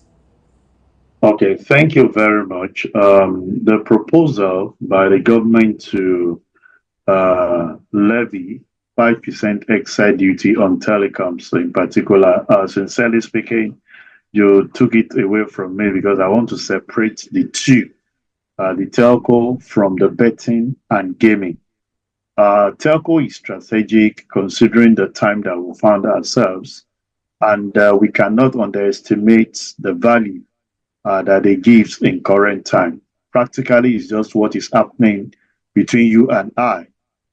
It's about cost savings. I know if not for good telecommunication facility, this that I'm doing from my current location might really not be possible. And when you look at other areas of businesses, this has actually created so much. So levying them 5% because we consider that there is high revenue from them without looking through the implication that that will be transferred to the to the consumers or the customers is what is of great concern to me. If you look currently, the basic infrastructure by some of these telcos are majorly important, and the foreign exchange has actually stiffened the process at which they can carry out a good business that can earn them good surplus after the whole thing. The equipment they make use of. When you even come to the domestic aspect of it, for us to have good connectivity or good voice calls, you discover that majority of their up must be up and running. And the critical cost when it comes to that is energy cost. And not too long, you know how we have increased the cost of electricity, how the cost of diesel has actually gone up. And it's been a very tough time for the telcos, if you ask me. I play in the energy sector and I service one of those telcos in the area of power management. And it's been a very tough time and struggling time for them to meet up with certain obligation. I'm of the opinion that rather than considering imposing 5% excise duty on the telcos, we should be looking at areas of collaborating for them to have more infrastructure, and we can have those drop calls, data calls, and data activities at a very lower and reasonable cost that can impact on the business, holistically. That's my view, and good that we are able to separate the telcos from the gaming and betting, then we can speak on the other perspective. But I feel levying them with that particular cost will impact more, going through some of the things that they are facing in providing the service to the citizen of the country. So they should not be levied. Rather, we should look for area of collaboration to reduce their operating costs so that we can have it as much as almost free for us to carry out this particular transaction, because practically everybody is now going that route of digitalizing all their processes, and we are going to ride on the infrastructure so that we won't have the epileptic one that we are currently faced with. 5% excise duty would mean that for every 100 naira worth of services provided by the telcos, the government would charge them 5 naira. But excise duty is just one of the many other taxes that telcos are charged. They are made to pay corporate income tax, value added tax, withholding tax, capital gains tax. The federal government, in their own reasoning, is trying to increase revenue. But adding excise duty to corporate income tax, value added tax, withholding tax, and capital gains, how will they survive what would be the direct implication on the consumers? Yeah, it's what you and I understand, and that's why I feel that for telcos, it is not the best route to go by imposing that 5% excise duty tax on them. Aside those four key levies or taxes that you have actually called that, which is statutory, there are other levies that these telcos pay at state levels, pay at the federal levels, and the other ones 1%, 2%. By the time you accumulate some of these things, is actually impacting on their operation. I think area we should look at is that how do we strengthen their business operation? How do we allow them to grow more in such a way that they can reduce the cost? You see, the cost of telco on average individual or corporate organization is very, very enormous. You make calls to areas where you can't go, you organize virtual meetings and the likes. You can go ahead and reduce the cost so that the consumer can have that, leverage of enjoying some of the dividend of what we call democracy. I'm still of the opinion that these statutory taxes, which is company income tax, value-added tax, which we all understand they have to pay. There are other levies that you are not even coming out to. I know there are others that they pay, they make their pay for their staff, all those other deductions that comes from them is really impacting. Now, when you even leave those taxes, the cost of operation for them is on the high side. Possibly because I'm close to one or two of them that I carry out operations for. Cost of operation basically on energy cost is nothing to bear at this point in time. As much as a lot of them with this current migration to band A and the what I would call a conception by some of these other arm of government and agency believing that telco are making a lot of money. Let's see how we have our own fair share. It's really sniffing the process at which they can offer more services to the people. I'm still of the opinion that the 5% excise levy on them, because when you generate the revenue, what are you using it for? Can't we now make it in such a way that rather than levying them, we mandate them on strengthening their business deliverables, their service provision to the people, and will be able to have more service at a reduced and lower cost as everyone will be able to afford it. That's my own view about it. Rather than imposing, we should leverage on how we can allow them to strengthen the business. There are still a lot of local places where we are not getting internet connectivity.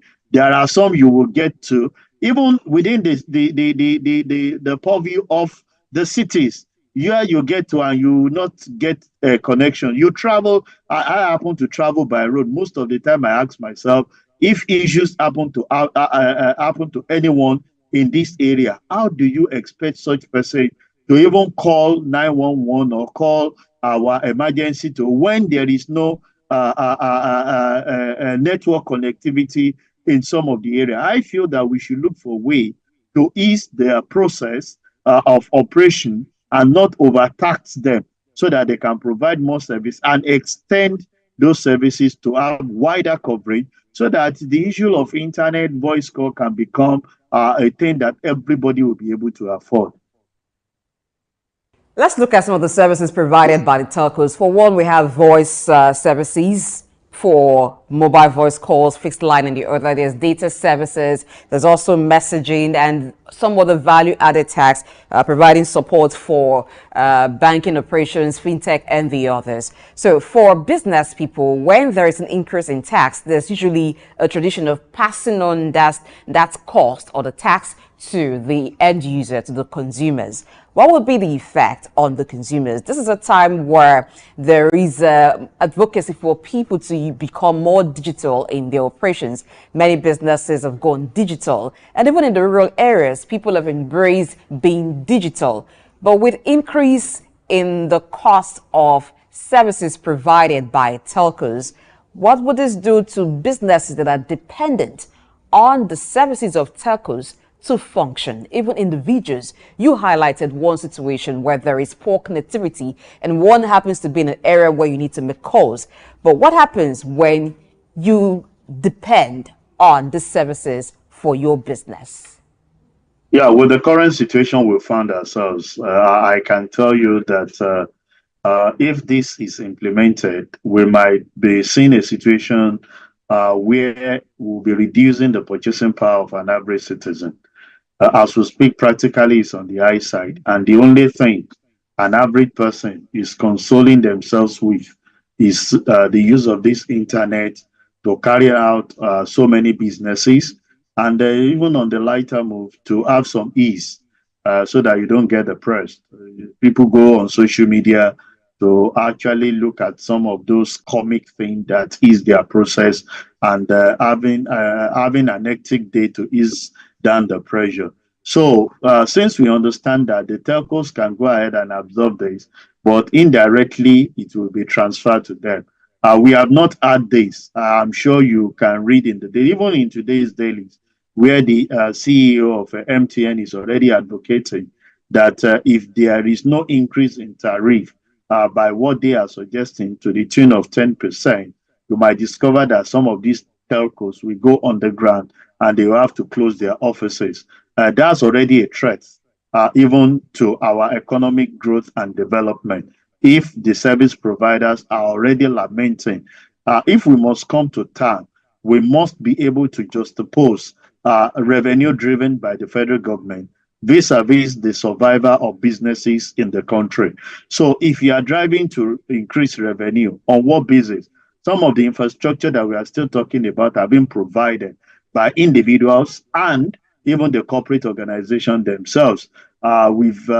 You and I, we know that if you look to so many areas, you provide your water, you provide the alternative power supply, you even go ahead to invest in the road by doing some palliative if indeed you want your vehicle to last long. People come together to contribute a lot of things to do this together. So I feel that government should release the burden on the telco, if you ask me, because it's a major driver of our economic growth. Practically everybody, when you talked about financial inclusion, it's riding on the telcos, because one of the services you claim that they provide is text messaging, USSD. You talked about internet banking and the like. So it cuts across practically everything that we, even the welfare of the citizen lies on this telco. So I feel that rather than overburdening them because government requires revenue, which we all know, we can tax them the more in such a way that their own survival will lead to the growth of other arms of business. So if you have good network connectivity and you're able to spread it around, what that connotes is that we have more business growth. We can even have the congestion of the urban area to rural area, because you know that the infrastructure that are available in the urban is made available in the rural, and you can develop those areas with some of the things that you intend to do. So I would say that government should play down when it comes to telco and look for a way to strengthen increase in their infrastructure so that we can have more of their services being rendered and have reduction in the cost of these services that they are providing to their customers. On the second part of this conversation before we get there, but let's just expand it around that, which is the call or the demand by telcos for the approval of 10% increase in tariff. So there is a report that says the National Association of Telecom Subscribers, NATCOMS, has urged the NCC, which is the Nigeria Communications Commission, to approve that 10% tariff increase for telecom providers. We're not going to look at the call or the call by the National Association of Telecom Subscribers supporting what the telcos are demanding, which is a 10% tariff increase. But looking at 10% tariff increase, is it overboard? There's a proposal for 5% excise duty, and then there's a call for 10% tariff increase. Is it overboard? Well, to the consumer is like I said from my earlier submission, is overbearing. to some of the consumers.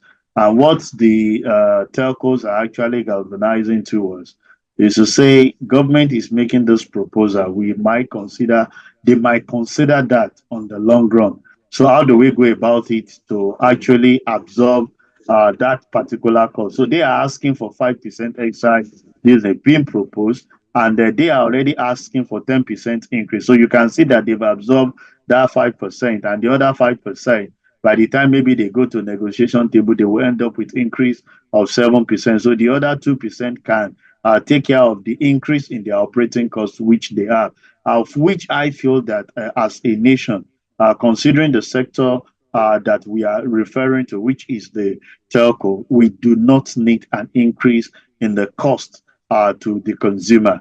They can absorb anything you want to give to them. I can tell you, they will go all the route to either pass it to the consumer, or they reduce the quality of the service they provide to you and I, which would definitely not assist in the growth and development of our economy. Practically everything is relying on the telcos.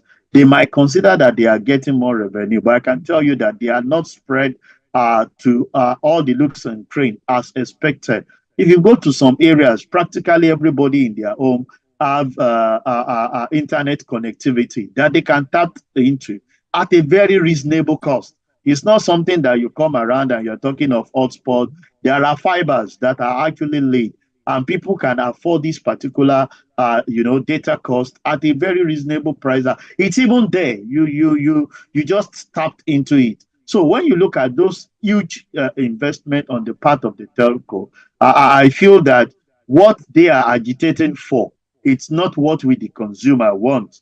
But if government goes the route of imposing or the proposal on them, then what that in tune is that they might get back to we the consumer, and it might become very difficult. So I keep saying it, that it is not about revenue generation, but it's about business survival, and being able to open the scope. When people who rely on these services are able to get more quality services, what that in tune contribute to it is that they will be able to grow their own business and be able to pay more taxes. And you are getting even far beyond that 5% that we're actually talking about that you want to levy on the sector that everybody is practically with the level at which we are going now. We're talking of blockchain technology. We're talking of AI, which rides on telcos.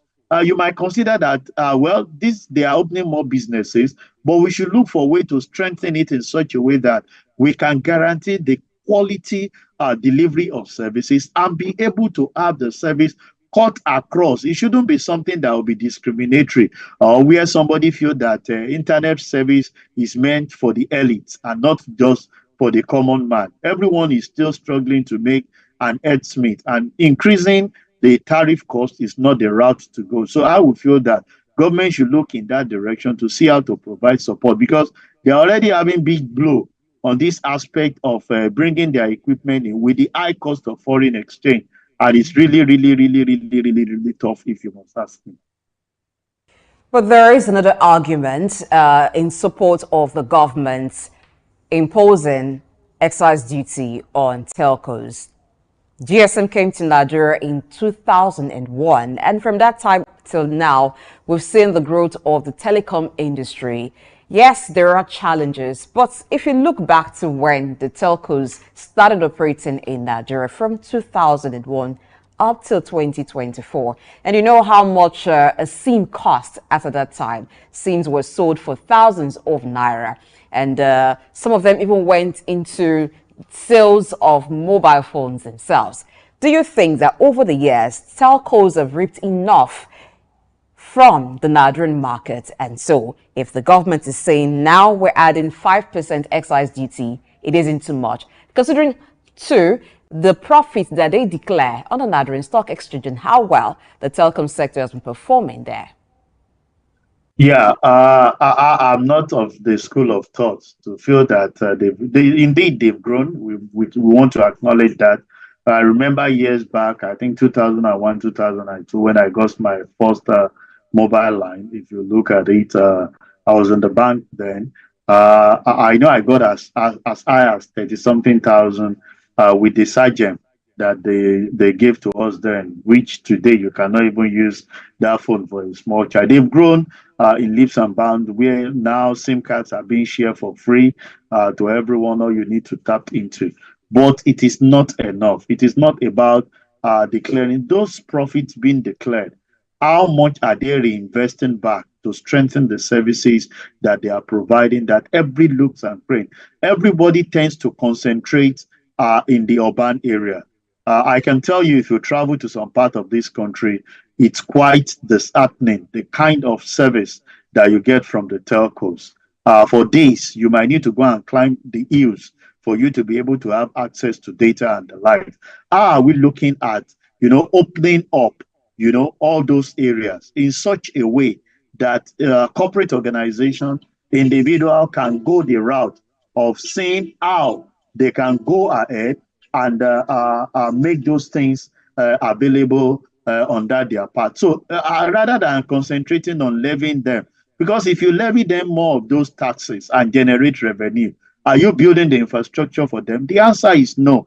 Rather, you should give them a mandate of how they are going to strengthen, their service delivery to have it across board. You see, if you are able to achieve this, I can tell you a lot of organizations who concentrate on in the urban area with the high cost of personnel that they have will be able to go to the rural area, and that on its own is rural development. On their part, you move to an area, you increase their livelihood in that area by creating employment rather than concentrating in the area. Then individuals too can go all out, having the confidence that now you have good internet connectivity and you are able to talk to the energy sector to provide supply. Because I know there are several areas that for days they do not even have power supply. If we can work these two together in such a way that we can synchronize it, it will assist. It's not about looking at the profit they are declaring and thinking how we can have a fair share as government. I feel that it's giving them a mandate to plow back those margins in strengthening that in the next few years, everywhere you go, there are still some parts in this Lagos that where you go there, internet connectivity is extremely poor. Internet connectivity is, you have to be struggling and asking yourself how to be about it. There are times that they are up and shut down because of the high cost of operation. So I feel that rather than looking at the bottom line of what they are declaring, we should monitor repatriating those funds. Should not be the way to go, but reinvesting it to strengthen the services that they are providing to the people at a very minimal cost to everyone that is actually utilizing their services. The gaming and betting industry in Nigeria is said to be worth billions of dollars. Now, the federal government is moving to that sector to tax them 5% excise duty on gaming and betting services. We've seen changes happen in that industry, and which has led to growth, some cultural changes where it is not really frowned upon for people to engage in gaming and betting services. Gaming and betting shops open here and there. What's your thoughts on government charging that sector? Okay, I think when it comes to gaming and betting, the proposal is not a bad one, if you ask me. In addition to whatever they might be paying, company income tax and every other taxes that they are paying.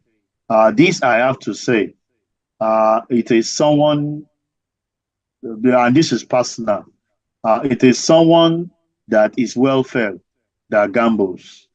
So I consider that excess is what you are actually utilizing to play the gamble.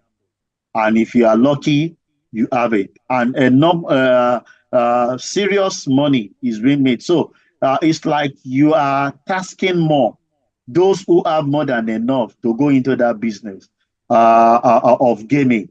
And a lot of us have seen that as a discouraging factor.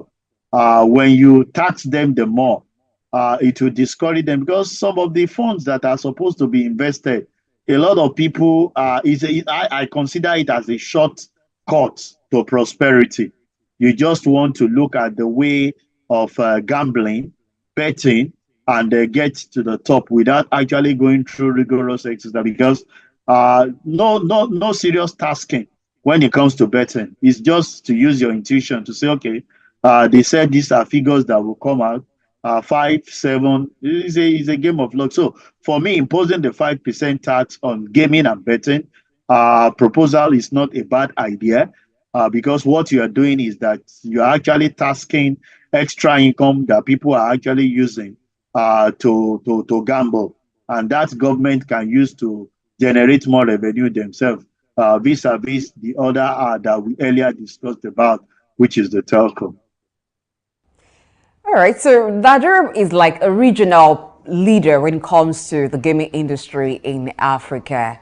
You guys, we've talked about the growth and all that, but 5% excise duty on the gaming industry, is it enough to serve as a disincentive for those who want to go into the business? Well, it's not. Is it even necessary to provide some disincentive for it? People are earning from it. What do you think? Yeah, people are earning from it. But if you look at our culture, it is really not what is actually being supported, because we consider it as shortcut to prosperity. Somebody is telling you use 500 to win 1 million. Can you invest 500 in a business, and within 1 week or within 1 month you gain 1 million? We should consider that aspect that encourage creativity and innovation. When you gamble, it's just a shortcut that should not be encouraged. It's my personal view. If you ask me, people are doing it, but is it the most ideal thing that you can talk about when it comes to innovation and creativity? Do you sit down to think about the number to pick that will favor you? It's about luck. Do you go to school to study how to gamble? The answer is no. Even when you have the knowledge that you've been playing it for years, there are so many times that they will put your, back on the floor that you start crying and clamoring.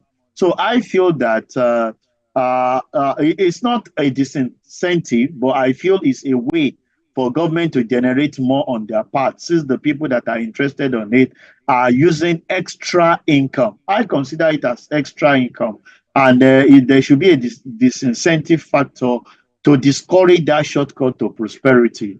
I know a lot of people may not want to buy into that idea, but we must give room for innovation and creativity to grow our economy, while those excess funds can be taxed for government to generate revenue. Move to propose a bill that would tax the gaming and the gaming and betting services industry. Is that some form of endorsement saying we recognize that this industry exists and thrives? What regulatory approach should the government put forward at this time to ensure that the activities of those who are in this industry are very much regulated? Yeah, currently they are being regulated, if you ask me, and the government has recognized the contribution at which individuals that have invested in some of those businesses they have done. They have rules and regulation guiding them. Because I'm not a fan of the faith, I may not be able to delve so much into some of it, but I know that they are highly and well regulated. Gaming and betting did not just start now. The only thing is that technology has actually opened it up more. And that's why we are saying that you can improve other businesses by allowing the telco to survive. When you give room for telco to grow, there will be more creativity at which people can create more businesses to earn more income, and the government can go ahead to tax them for it. So it's not that today that you have, while we are growing up, we know when they always have this pool.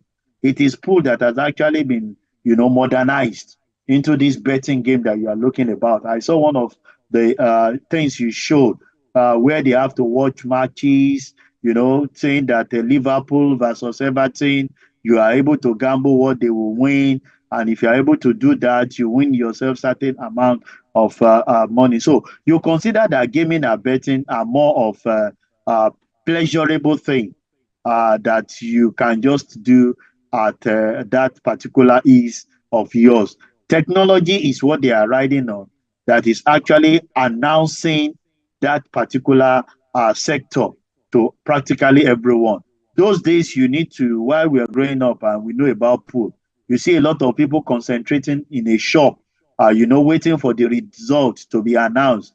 And when they say it's five that napped, eight on the pair of double, all those slangs. Now, at the comfort of everybody's home, you can play the game, you can bet and do that which is expected of you. And that's what technology are. They themselves have invested in technology to take that particular wing, to the next level.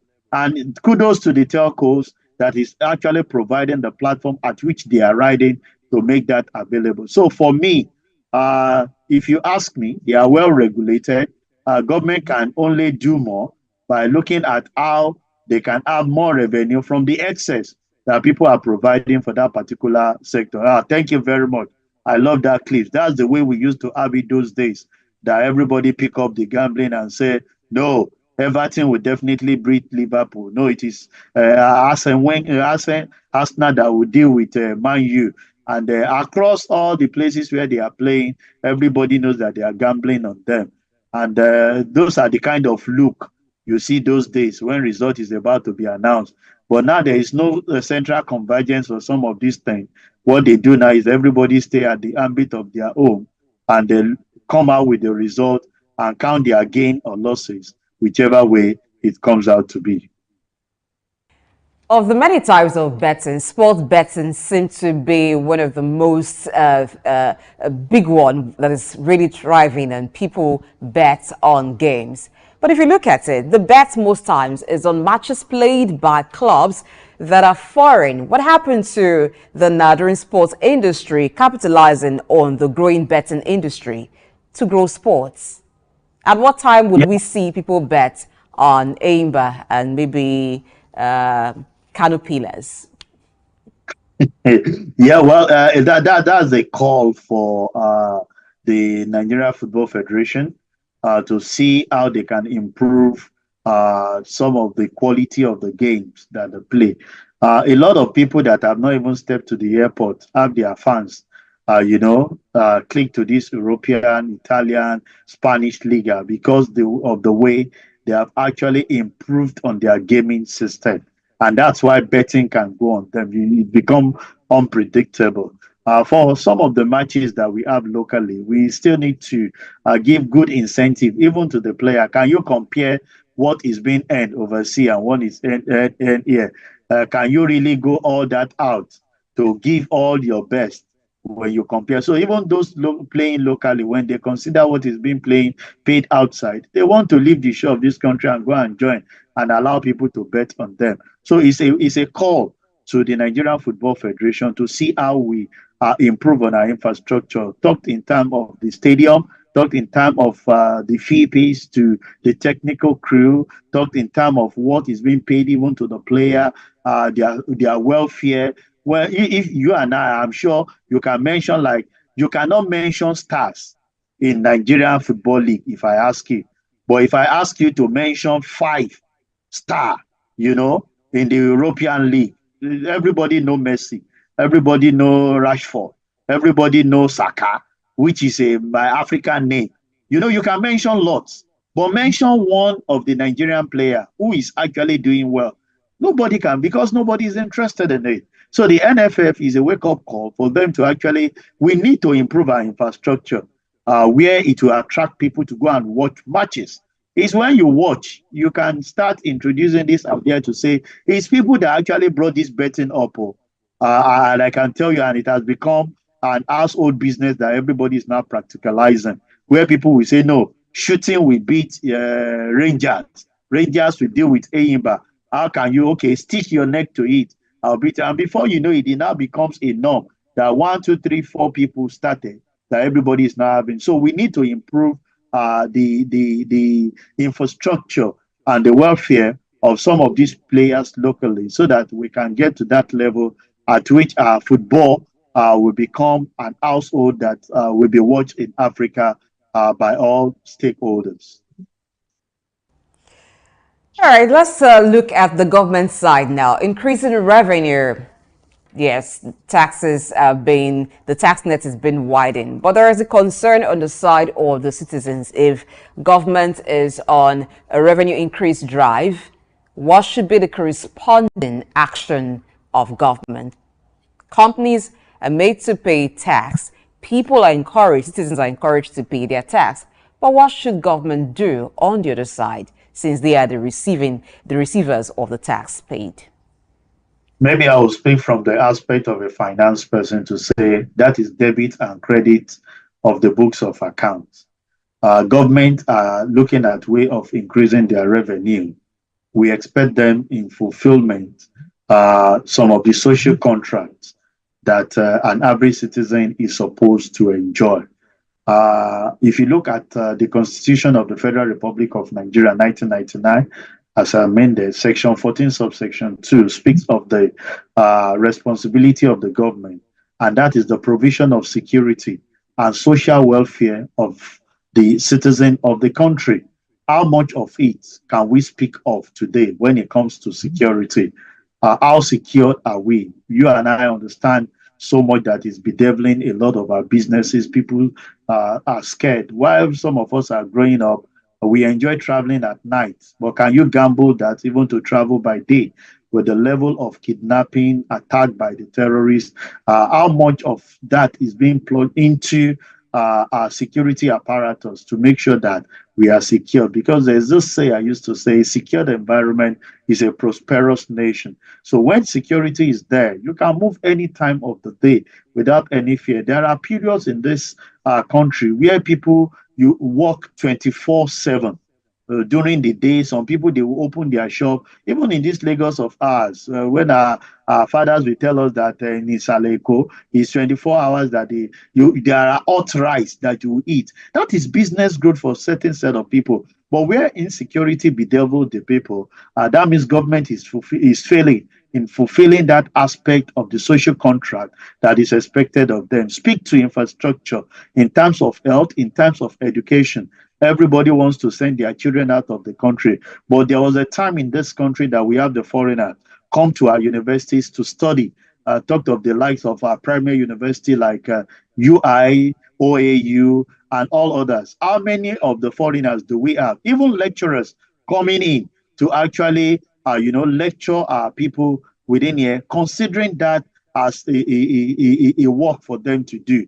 It's because our education sector has really collapsed. And everybody, if you ask a child of 7 who is in primary 2 or 3 now, all he's thinking about is how to tell his parent to take him out of the country so that I can have a conducive atmosphere of learning.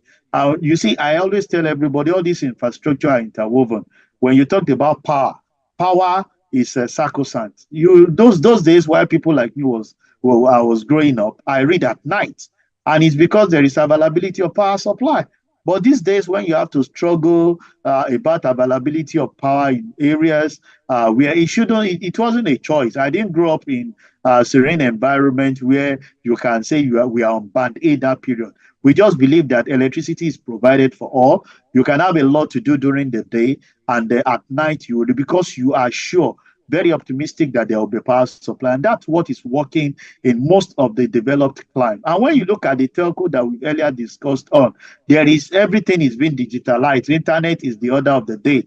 Every of our children now, they go on AI to study, to ask questions of what is actually happening. If power is not out there, there is nothing we are going to do. So for me, in as much as government is looking for area to rake more revenue to their side, we should consider fulfilling the social contract. Health-wise, a lot of primary health centers are not functioning the way we used to have it. I'm privileged to enjoy free education at my time. Do we still have it operational in our public school? A lot of people have abandoned public school.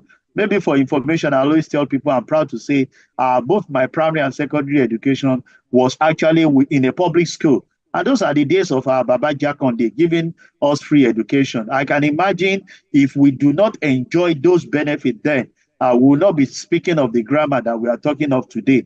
But you consider that a lot of parents are paying through their nose to actually send their children to school. and is making education that expensive for an average citizen to bear. So if you are making more revenue, can we go back to a situation where we can have this free education being enjoyed by the low-level cadre with our public school and reduce the pressure that we have on this private school? A lot of us don't know private school while we are growing up, but because of the situation of things and the failure in the public school setting, a lot have actually canvassed for private school, and we now consider that as a lucrative business when education should be a priority for the growth of our economy. Quickly, let's go back to the new bill. So this new bill, which the federal government is proposing, is part of the Nigerian Tax Act. Additionally, the bill seeks to regulate currency transaction by specifying that any difference between the CBN official rate and the actual transaction rate will attract excise duties. So this duty, it will be on self-assessment basis so the seller will be charged the excess as excise duty and to be on self-assessment basis. What's your thoughts on this in a way to ensure that there is regulation between the official exchange rate and the actual rate that is being sold?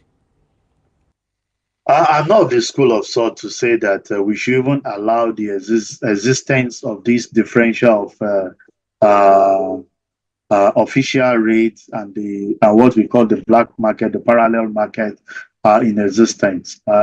Unification of our currency is very germane, and availability is another area that we need to concentrate on more. I will feel that rather than thinking of because what we are alluding to is that we cannot coordinate together our foreign exchange policy in order to unify that which we have, possibly because there are bottlenecks in supply to the demand that we have. And so people have to resort to third party, which is the parallel market, to get some of the things that is actually required. And what we have seen in time past is you discover that a lot of people from the official market get access to some of these funds and actually make it available to the third party at the differential. And this should be discouraged, if you ask me, rather than considering of imposing excise duty, so that for business growth, everybody can have a unit to say, this is the source at which we are getting the foreign exchange. And I know with my business plan, I can have access to this from the government or from the single unit that we all provided. Not you quoting, because when you look at the disparity between the government rate and that of the black market, it's really nothing to write home about. It's just of recent that we are seeing them that the federal government seems to be moving, in line with what we are having in the parallel market. But I think there should be unification. Rather than considering tasking the differential, we should start talking of how to unify it, because that on its own will be impact on business owner. They want to have a direction in such a way that they can think through with some of their plans of what the foreign exchange, if at all they require it, will be in the next 6 months, in the next 8 months, in the next 1 year, even the projection in the next 2 years. So rather than considering taxing the differential, which some of us will consider as failure on the part of the government not being able to manage the foreign exchange policy accurately, I think we should go back to the drawing board and see how to close the gap to have a unification of that particular foreign exchange for every businesses to rely. We need to have stability of this currency rather than the volatility that we are currently experiencing in the nation now. Let's look at the self-assessment part. The seller is responsible for calculating and paying the excise duty on a self-assessment basis. So what's the possibility of this happening? If a seller has charged more than the official rates for the exchange, what is the possibility of that same seller self-assessing and calculating the excess, paying that as excise duty? It's quite simple. You can ride on technology to have that. Every transaction that goes on is actually being tracked via your business transaction, your banking transaction, if you ask me. So that's why we've been advocating for more improvement in technological advancement in our nation. And that you and I know that we need to ride on telco. who provides the internet to make that work. So it's about developing, maybe an app or a platform where you log in. Maybe you are buying the dollar from somewhere and somebody is also buying from you. So there is a platform at which you can trade and have some of those things. And it's open to the government to see how each transaction is actually going. And you can only achieve that through technology because it brings out the transparency that you are talking about. A lot of people have said blockchain technology is one of the way to go because it's discrete. It doesn't even reveal the identity, but you carry on the restricted side to see how those transactions are going on. So self-assessment is achievable if we invest money in technology in reporting some of the transactions, either from those that are actually providing it to the seller, from the seller to the buyer, and we also the transparency, and we'll be able to account for it. But I have said that rather than going the route of levying on the differential that the sellers are making based on those things, can we have unification of that particular foreign exchange in such a way that every businesses can plan, either now or in the future of their growth, rather than this volatility that we are expecting that is becoming unpredictable of every businesses, of what will become, of what they are actually projecting for the next 2-3 months. Well, that sounds like self-assessment sounds like if you go outside the line, penalize yourself. Thank you so much, SOUQ Kwandi, for being our guest this morning on Early Exchange, having looked at the 5% excise duty proposed by the federal government on telecom, betting and gaming services in Nigeria. What would be the implications? All of this have been looked into in the course of the discussion. Again, thank you, Sheson. We'll take a break and return to be time to talk food security in Nigeria. How can this be achieved using technology? Stay. Cashew nuts, ranked among Ivory Coast top cash crops, play a crucial role in the country's economy, generating substantial revenue and supporting livelihoods across the country. As the world's leading exporter of raw cashew nuts, Ivory Coast contributes an estimated $800 million annually to its economy and also serves as a vital source of income for over 410,000 families, particularly in rural areas where few other opportunities exist. Cashew trees flourish in Ivory Coast northern regions, including Bondukau and Savannah, known for its high-quality nuts and extensive plantations, just as Worondogu and Bagwe in the north central and northwest are also emerging as key producers. These regions not only drive Ivory Coast cashew production, but also support local livelihoods and economic growth. However, the country with over 29 million citizens is yet to fully realize the potential of its cashew industry. Despite being the top producer, the country processes only 7% of its cashew domestically, resulting in lost opportunities for value addition and job creation. Specifically, a recent data reveals that only 22% of the country's cashew nut output was processed domestically in 2023, even as the volatility of global cashew prices poses risks to farmers' income and overall economic stability. Concerns also arise regarding labor practices in some cashew farms and the environmental impact of deforestation for new plantations. To address these challenges and maximize the benefit of its cashew industry, Ivory Coast must focus on key strategies moving forward. These include investing in local processing facilities to boost job creation, export value, and farmers' incomes. Furthermore, the Ivorian government body overseeing the cashew sector, ARECA, must promote fair trade practices and ethical sourcing to ensure better prices for farmers and improve working conditions. Sustainable farming practices will also help to protect the environment and ensure long-term cashew production.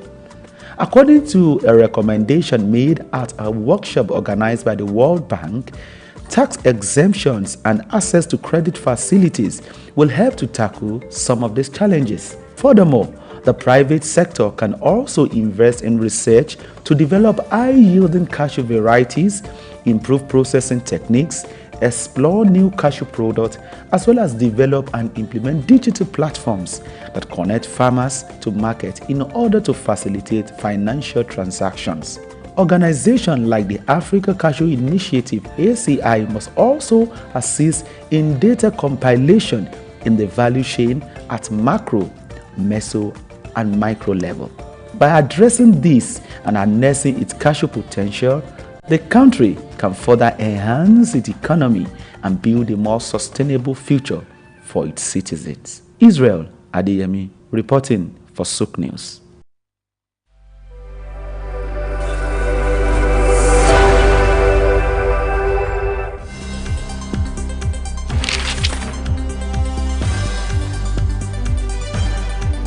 The challenge of governance is to see how we can leverage what is on the ground and convert this to wealth for the people. Russia, China are gaining entry into Africa, and it would appear that some Western countries are losing out. You're working as an expatriate worker, then you're paid in your currency. But then if you must spend those money, you need to convert those money to the local currency to spend. When we address this exchange rate volatility, we will see definitely cost of goods and services will come down. From a security point of view, we should employ the technology to ensure that we can track individuals and goods within the continent.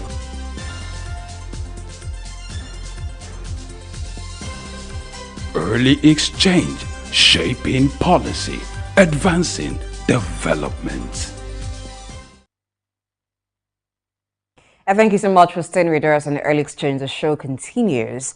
Let's talk food now. Food is very important. In fact, if you ask people what are the three most important things for them to survive, one that you get a lot of persons to mention is food for the stomach before they even mention shelter and then clothing. So let's talk food. As of September 2024, food inflation in Nigeria stood at 32.77%, which was on a year-on-year basis about 7.13 percentage points higher than what was recorded in the year 2023. It brings to the fore the importance of improving food security in Nigeria because everybody eats. Some may not like to go shopping for clothes and other things, but food indeed is a basic necessity for survival. We have Maurice Ekpong speaking to these issues this morning as he joins virtually. Hello, Maurice. Good morning. Good morning. Blessing. Nice to connect with you virtually today. All right, Maurice. I want to ask this morning, have you had breakfast? Have you had some food?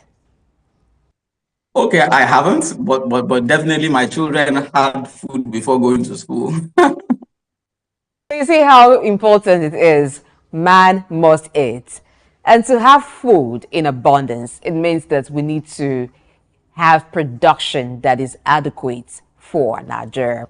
One of the factors that have led to increase in inflation rate in Nigeria is food inflation.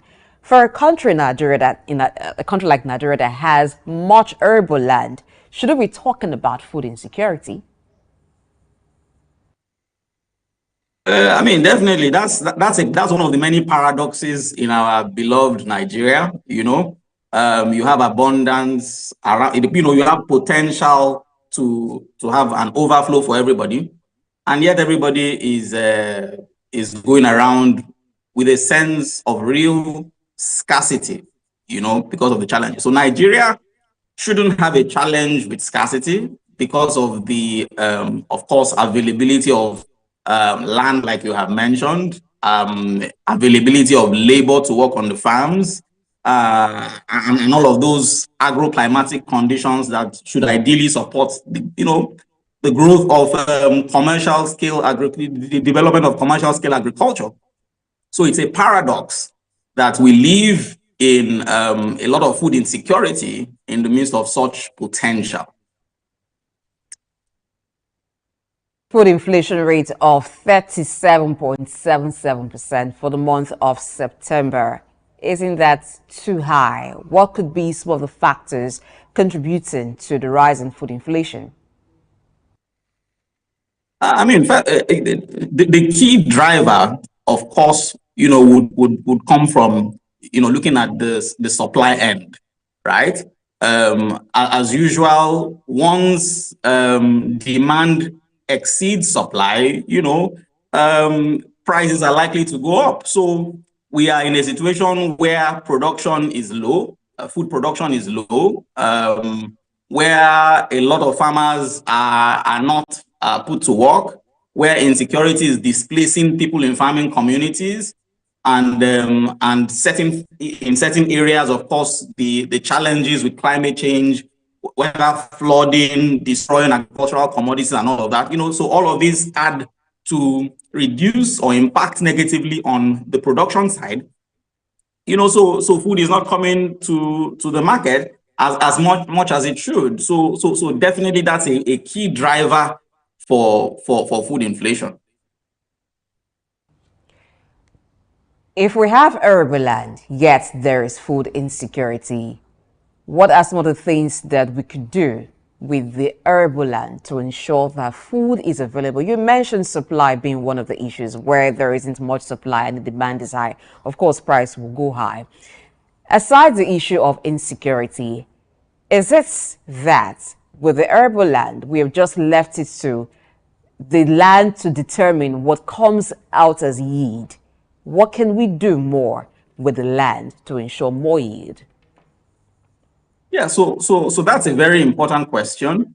Again, there are quite a number of issues that allow land to lie, fallow and unused. One is that in this country we have a lot of fragmentation of land, right? So if you point to any, say, 5 acres of land, there might be 3 or 4 families, that lay claim to it.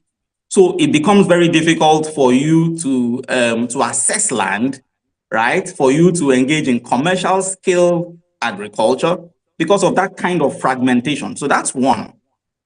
And that's a very key factor. So of course, the issue of land ownership needs to be looked at.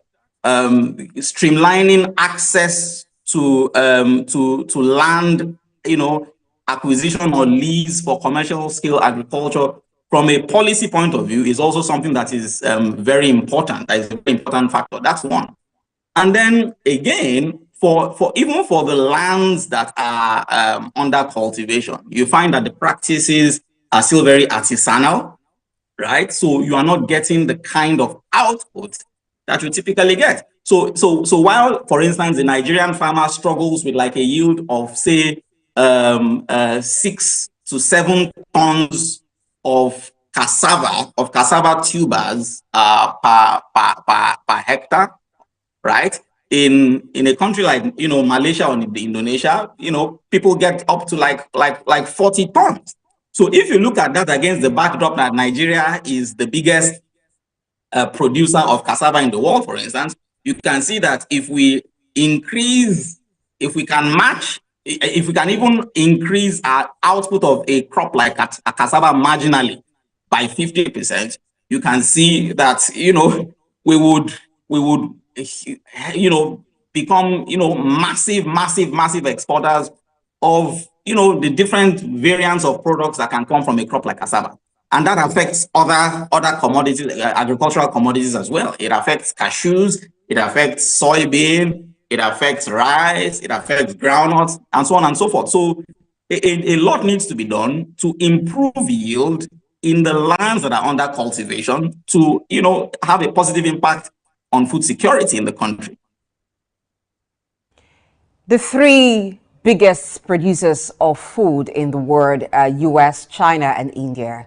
What has helped these 3 countries to be very sufficient in food production that Nigeria perhaps hasn't really keyed into?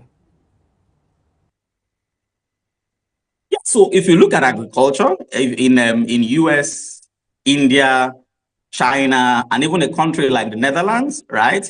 You see that agriculture in this country is driven by technology. So, technology is a key driver. So where it will take, say, 20 Nigerians to work one plot of land, it will take probably 1 minute for technology to achieve that. So it becomes very difficult for Nigeria to match the output of, India, like you have mentioned, of the US, like you have mentioned, and even the Netherlands, China, and all the other countries that are, major exporters of agricultural commodities.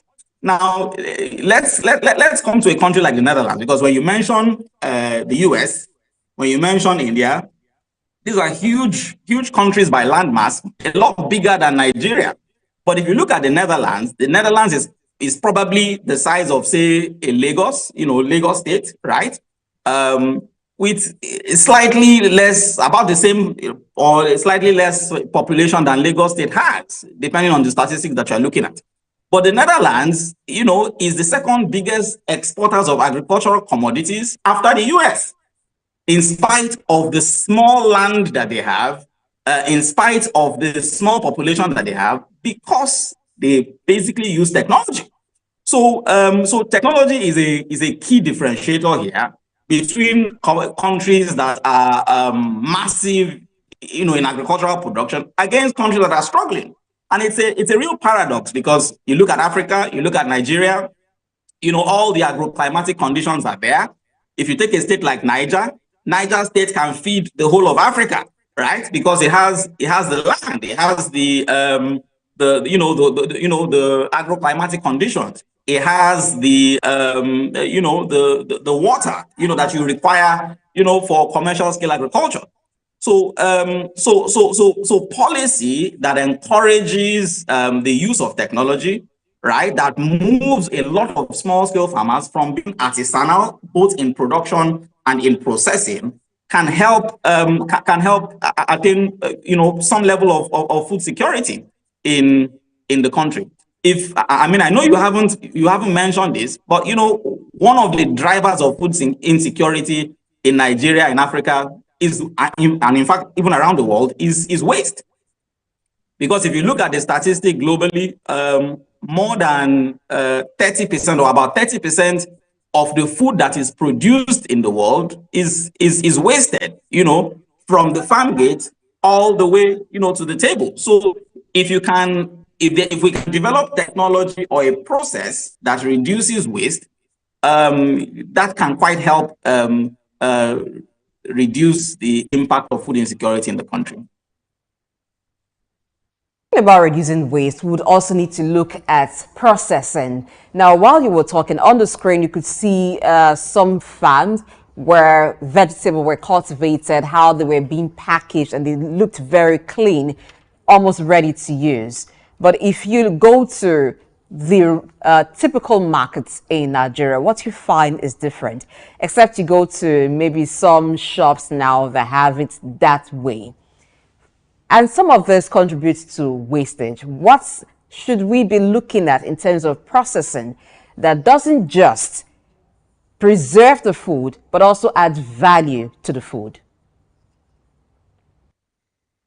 It's very important. You see, the challenge, I believe that the challenge with agriculture in Nigeria is policy, right? Government year in, year out spends both billions of dollars for agriculture, for inputs and all of that. But the strategy isn't right. It's very easy. You have 6 geopolitical zones in this country. You have different ecological zones. Every state has the capacity to produce different varieties and different types of agricultural commodities, i.e. what you can produce in, say, a state like in Adamawa or Kanu or Katsina or Zamfara would be diametrically different from what you can produce in a state like Bayelsa or Rivers or Ondo, right? So we need strategy that basically sites, even if it is cottage industries in different locations, to both offtake and add value to products from the market, from the farm gate. So that would reduce wastage. That would encourage the farmers to produce more if they know that there's a ready market. And then that would, increase the shelf life and the quality of our product. So it is not only fit for local consumption in the country, but is exportable, right? So this is not rocket science. We need to basically develop a strategy that works. And that strategy is something that we can implement. This can be implemented in Nigeria. You don't need more than 12 months to implement this strategy after planning. So, situating cottage industries for agro-processing in different, maybe local governments. We can take the 774 local governments, right? That basically collects and processes, adds value to these products, and then, exports them to other parts of the country and even internationally. So it's not rocket science. This is something that can be done. But do we have the stomach to do that as a country? That's a question that we need to ask ourselves. Talking about having the stomach to do that as a country, let's get back again to examples like US, India, China. What they've been able to achieve in agriculture production, was it orchestrated, structured by the government, or strictly private efforts?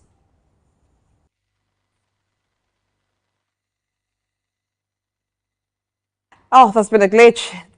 I do hope that we can get back to the conversation with Morris as his connection has become unstable.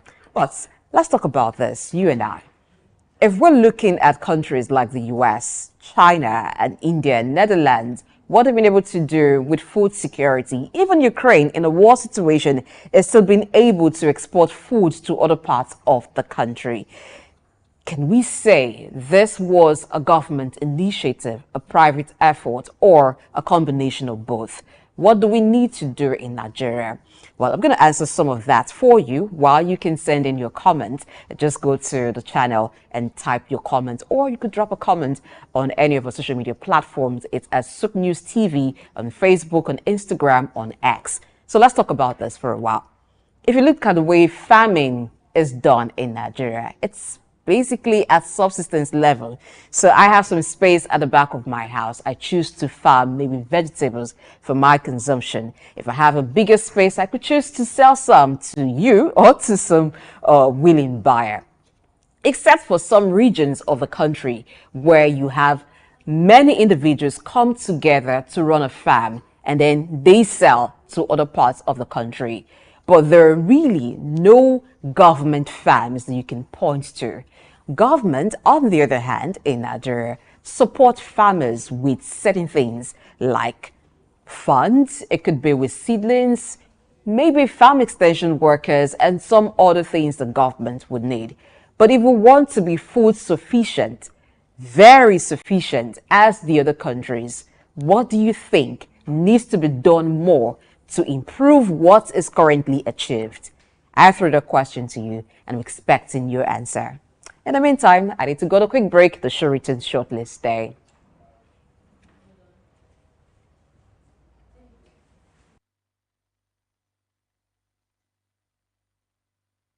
In the heart of sub-Saharan Africa, where commerce meets progress, welcome to SOUQ News, your source for business, economy, and development insight that drive nations forward. From the vibrant streets of Lagos, Africa's fastest economic hub, SOUQ News takes you on a journey of discovery, analyzing and reporting the facts that lay the foundation for growth and development.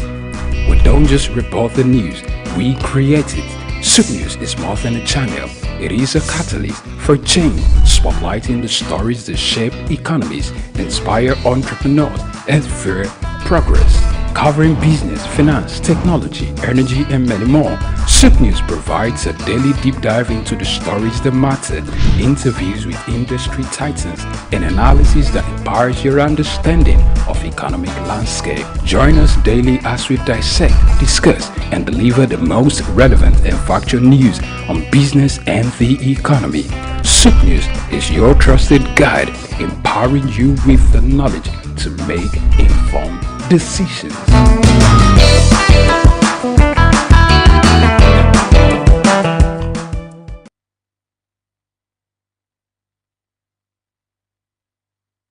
Palm oil has long been a vital component of Nigeria's agricultural heritage, with roots tracing back to pre-colonial times.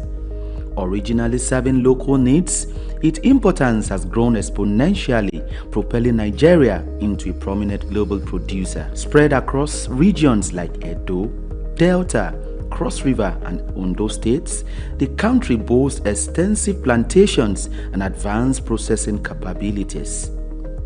It takes about 4 years for oil palms to produce fruit suitable for harvest. Each tree will then continue to produce fruit for up to 30 years, at which point they will have grown to around 40 feet tall. According to reports, Nigeria's palm oil production increased to 1.4 million metric tons in 2023, witnessing steady growth since 2009, with a peak surge in 2010. Despite a surge in domestic consumption, reaching 1.8 million metric tons in the 2021-2022 crop year, Nigeria still imports 350,000 metric tons, primarily from China and Malaysia. Similarly, some of the challenges plaguing the sector include declined production, outdated equipment, and insufficient financing, resulting in a notable production deficit. To address these challenges, government intervention is imperative, necessitating increased funding, favorable policies, and enhanced environmental protection measures. Furthermore, Nigeria and other African countries must move away from the local way of producing palm oil to a more mechanized method for effective and efficient production. Additionally, fostering collaborations among farmers, processors, marketers of consumers, and equipment fabricators is vital for sustainable production and value chain development. Israel Adeyemi, SOUQ News.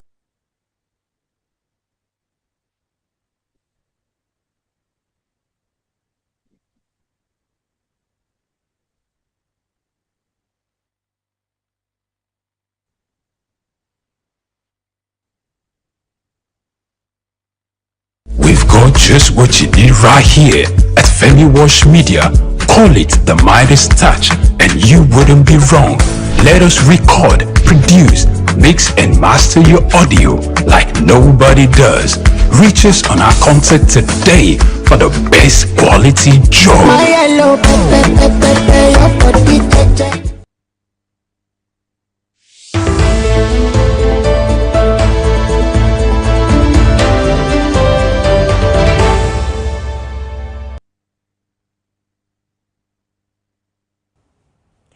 This is still Early Exchange. The conversation is on food security, achieving this using technology for Nigeria. And our guest remains Maurice Ekpong, who is an Executive Director, African Journal for Sustainable Development. Maurice, we're having a great conversation when internet connection from your end became poor. Don't worry, I've prayed. I've prayed seriously and it is back. Okay, now getting back to the conversation now. Yeah, achieving food security using technology. So I threw a question to the audience, and I'm going to ask you that same question now. If we're looking at the examples of US, China, Netherlands, let's not even go as far as the US because you say they have more landmass than we do in Nigeria. But if the way they've approached agriculture has led to food security and also giving them a lot of income because they export to other countries, what have they done right that we haven't quite done? Has the success in food production been achieved by government initiative or private efforts? What are we missing? Okay, so I lost you a little bit, so I didn't quite get the full gist of your question, but if I understand, I'm going to go over it again. If we're looking at what countries like Netherlands have done in food production, achieving food sufficiency, and also generating lots of income from food exports, could this success have been achieved by government initiative or private efforts, or even a combination of both? What are we missing out in Nigeria?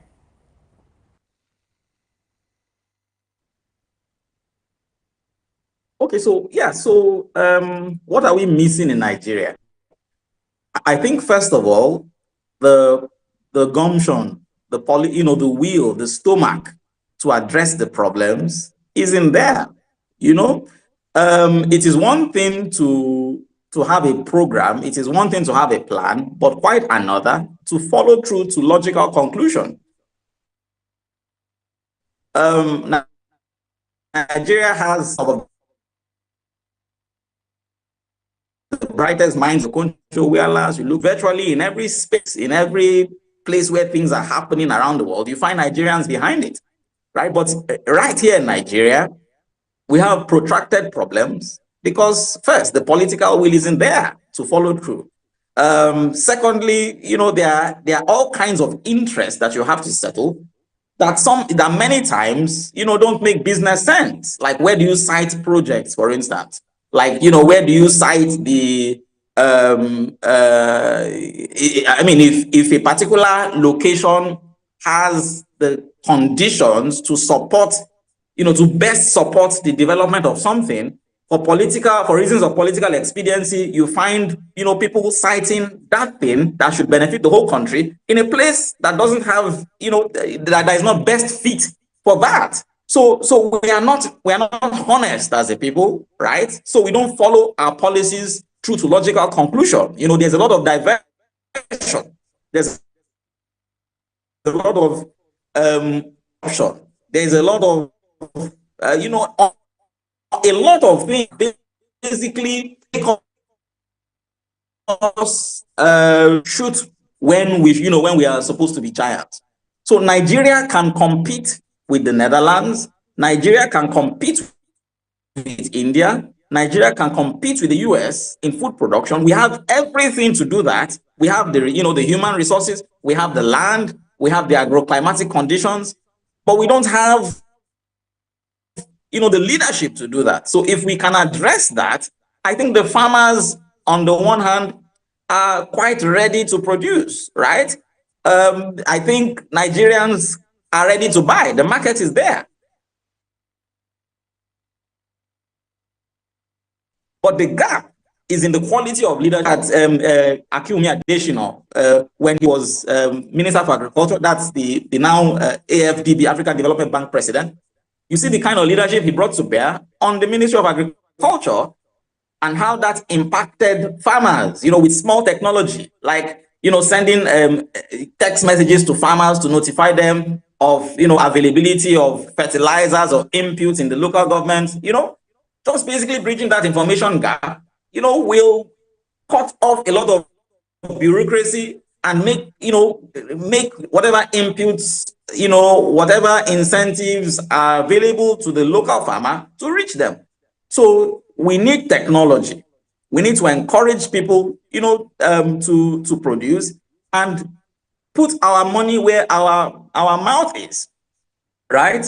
And then we will see the impact. But until we have that leadership, we will continue to crawl when countries like India and China and the US and the Netherlands and other smaller countries, are soaring. So we need to be able to sort out our leadership challenges. We need to, to provide technology that cuts off, the influence of human beings. Because as long as, you have a person that people have to go to, there will be corruption in Nigeria. So cut off that need for interface with human beings through the introduction of technology, and things can move at least an inch. Marius, you are a sustainable development expert, and at times like this, when the world is grappling with climate change and looking for ways to achieve sustainability amidst this challenge, earlier I mentioned that Nigeria has much arable land, but even that land is being reduced by climate activities. If you go look at what is happening in the northern part of the country where there is desertification, what can be done to arrest these problems? And are there ways that technology can help mitigate the challenges that comes with it?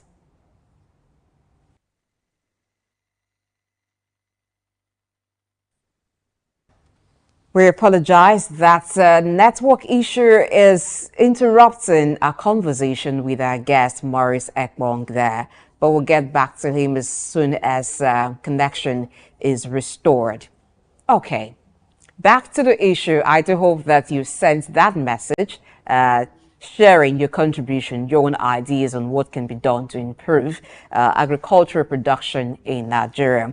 There is also news that foreign direct investments into the agricultural sector in Nigeria has dropped by 41% in the year 2024. That is not a very good news. But if foreign direct investments into the agricultural sector in Nigeria is dropping, what happens to domestic investments in agricultural production? Have you ever thought of where to put that money of yours that you've piled in the bank? It could be into one agricultural venture or the other. If you've been following the show so far in our discussion with Maurice Ekbong, he's mentioned the use of technology, some processing that can be done. Your money could just be used for that.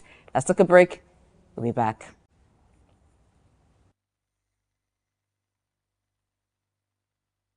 We've got just what you need right here at Femi Wash Media. Call it the Midas touch and you wouldn't be wrong. Let us record, produce, mix and master your audio like nobody does. Reach us on our contact today for the best quality job.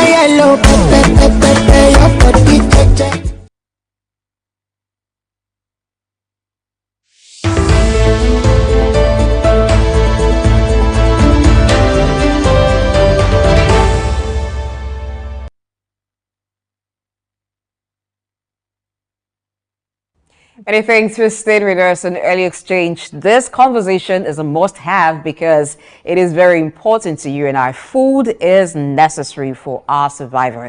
Come on, if I haven't eaten for like a week, would I have the energy to speak as I am doing so? Trust me, I would not. And you also need that food so you can focus very well on your business. Looking at what can be done to mitigate the challenges of climate change using technology so that Nigeria can have food sufficiency. Maurice, what do you think? What are some of the things that can be done using technology to mitigate some of the climate change effects Nigeria is experiencing, like desertification?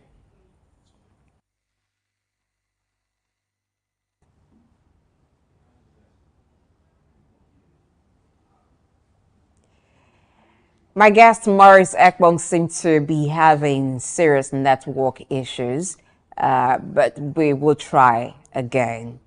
Maurice, are you there? Yes, I'm here. I'm here. Can you hear me? Of course, I can hear you now. Please go ahead. I believe you heard the question.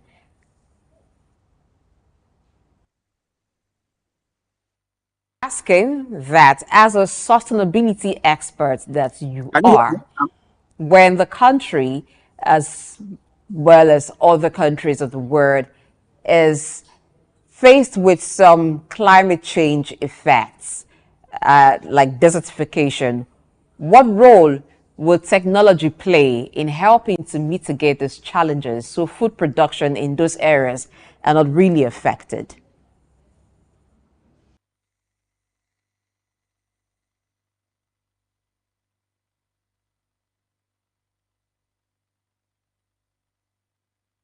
Again, network challenges hits, but we will continue the conversation. Have you ever had to do some farming, even when you didn't really have the landmass? So these days I hear that you could farm some crops using just in the comfort of your home, not really having the space out there. There are methods that have been employed. Somebody told me recently that you could grow tubers of yam, just have the soil in a container, that is big enough to take the roots of the tubers of yam, and then you can have that. But there are so many other ways that technology has brought for us to be able to do that. If you are someone who is into agricultural production, if you are a farmer and you've ever made use of recent technology for food production, food processing, please feel free to share some of those knowledge with us via the comment section. Now back to the conversation of investment in agricultural production.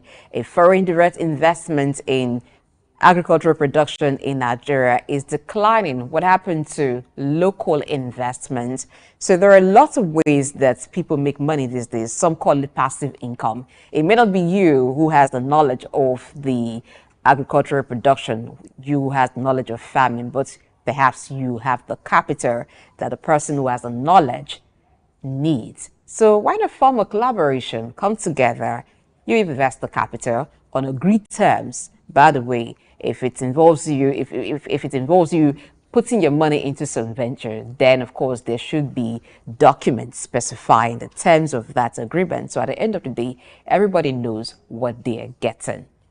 You put your money, the person comes in with the expertise, and that's some passive income for you. That way, some investments can get into agricultural production in Nigeria that would sort of shore up the deficit even as foreign direct investment drops. I believe my guest, Maurice Ekpong, is back. Good to have you back, Maurice. Thank you, Blessing. You know that we do not quit as Africans. And so, in spite of the network challenge, we will push through to have this conversation today. All right. So to the question of mitigating climate change, what role would technology play?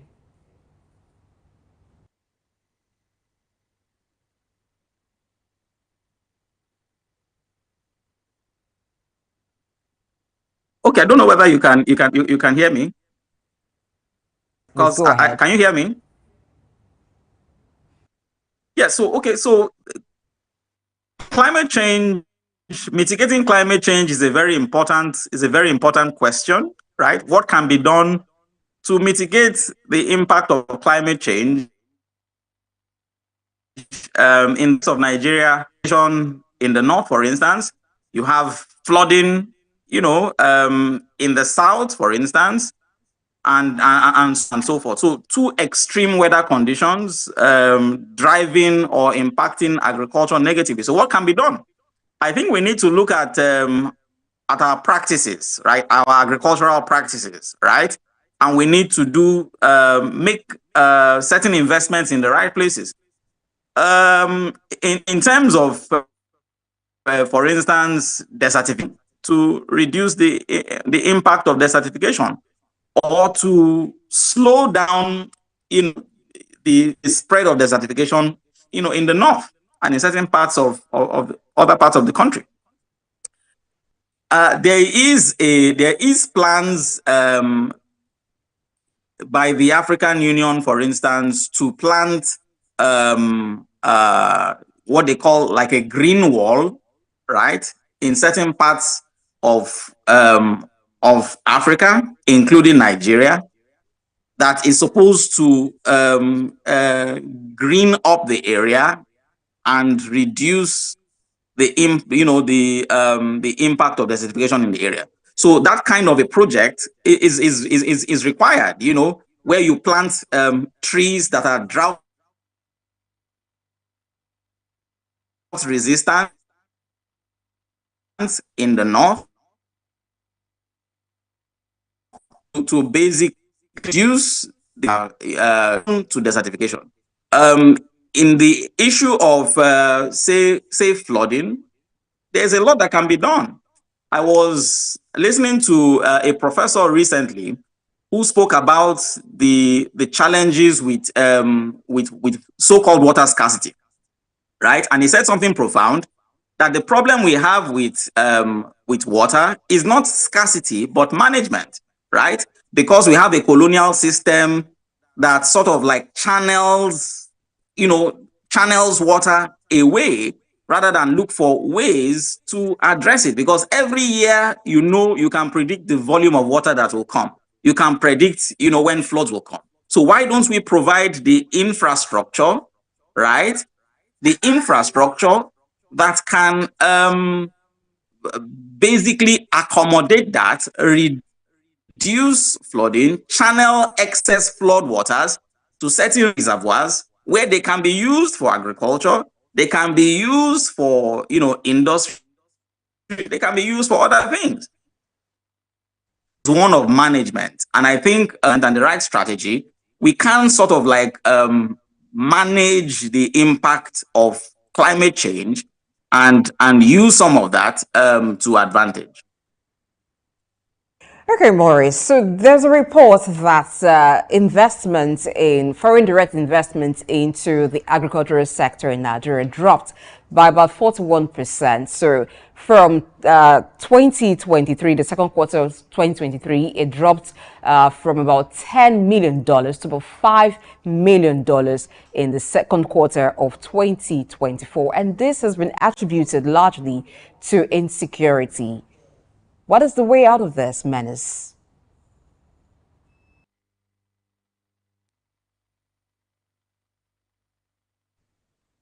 Having tried severally to overcome the challenge of network instability, well, I think at this point in time, we just need to let Maurice go. That's all we can take because of the network challenge that have interrupted a conversation with Maurice Ekpong this morning. But the question now is, what can be done to revive the agricultural sector in Nigeria? If investors are pulling out because of insecurity, then it behoves on governments to do more to ensure the security of farmers, to ensure the security of lives and property in Nigeria, so investors will be attracted to put their money in Nigeria. Meanwhile, local investors can also do more because food business is one that is lucrative. Everybody, remember, has to eat. I'm Blessing H. Wrap up the show here. Tomorrow will be another time for the show to return 8 a.m. West African time. Market Insight comes up here on SOUQ News TV at 11 a.m. Follow us on the social media platforms at SOUQ News TV. Leave a comment, like, and feel free to share. Enjoy your day.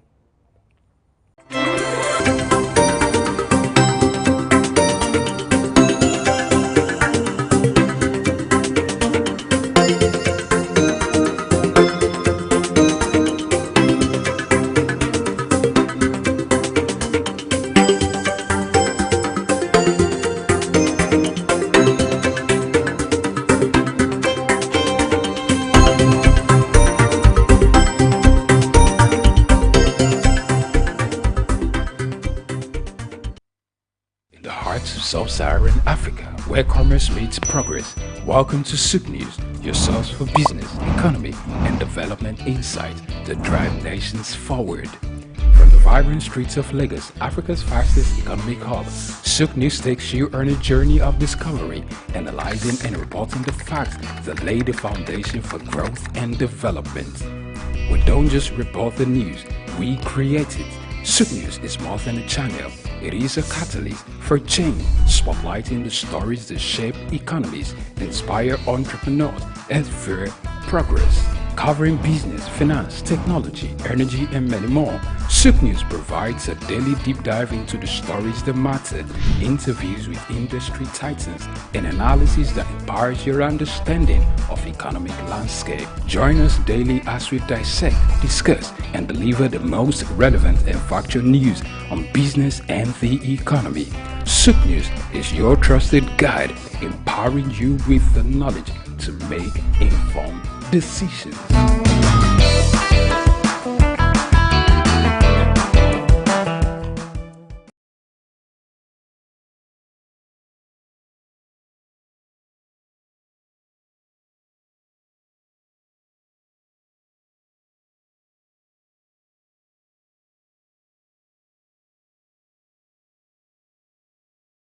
In today's fast-paced world, staying ahead of market trends is crucial. Whether you're an investor, a business owner, or just curious about the economy, you need reliable, up-to-date information to make informed decisions. When we pay our tax, or when our participants pay or contribute their tax, there will be development in such an organization or country. The Ministry of Marine and Blue Economy that is going to address that alone. The National Security Advisor and the Office of the President also need to see to it to ensure that the security situation is being addressed. On Market Insights, we provide comprehensive market analysis, expert opinions, and actionable insights that you can trust. Create detention ponds, create facilities where you can manage that water in such a way that you don't destroy the hard work and labor of very diligent farmers. West has taken the step to say, with every innovation that exists within the financial ecosystem, we will be number one. Security of all Nigerians, not only the farmers, are well ensured. The obvious reason why we are experiencing this scarcity is the fact that we are not able to produce tomatoes and other vegetable products throughout there. Our team of seasoned analysts and industry experts enrich the conversation, bringing you the latest updates and in-depth reports. With our real-time data, you'll never miss a bit. Urban farming is not a new thing in our society. It has been an old tradition since olden days. There is this clash of interests as against the word cryptocurrency, most especially like Bitcoin, as you mentioned earlier, and the NSAS and all that came up with cryptocurrency. Get instant access to market movements, trends, and forecasts. Our expert analysis helps you understand the bigger picture, while our customized reports are tailored to meet your unique needs. Peri-urban agriculture plays a very, very important role in diversifying urban diets and also providing staple foods for daily consumption.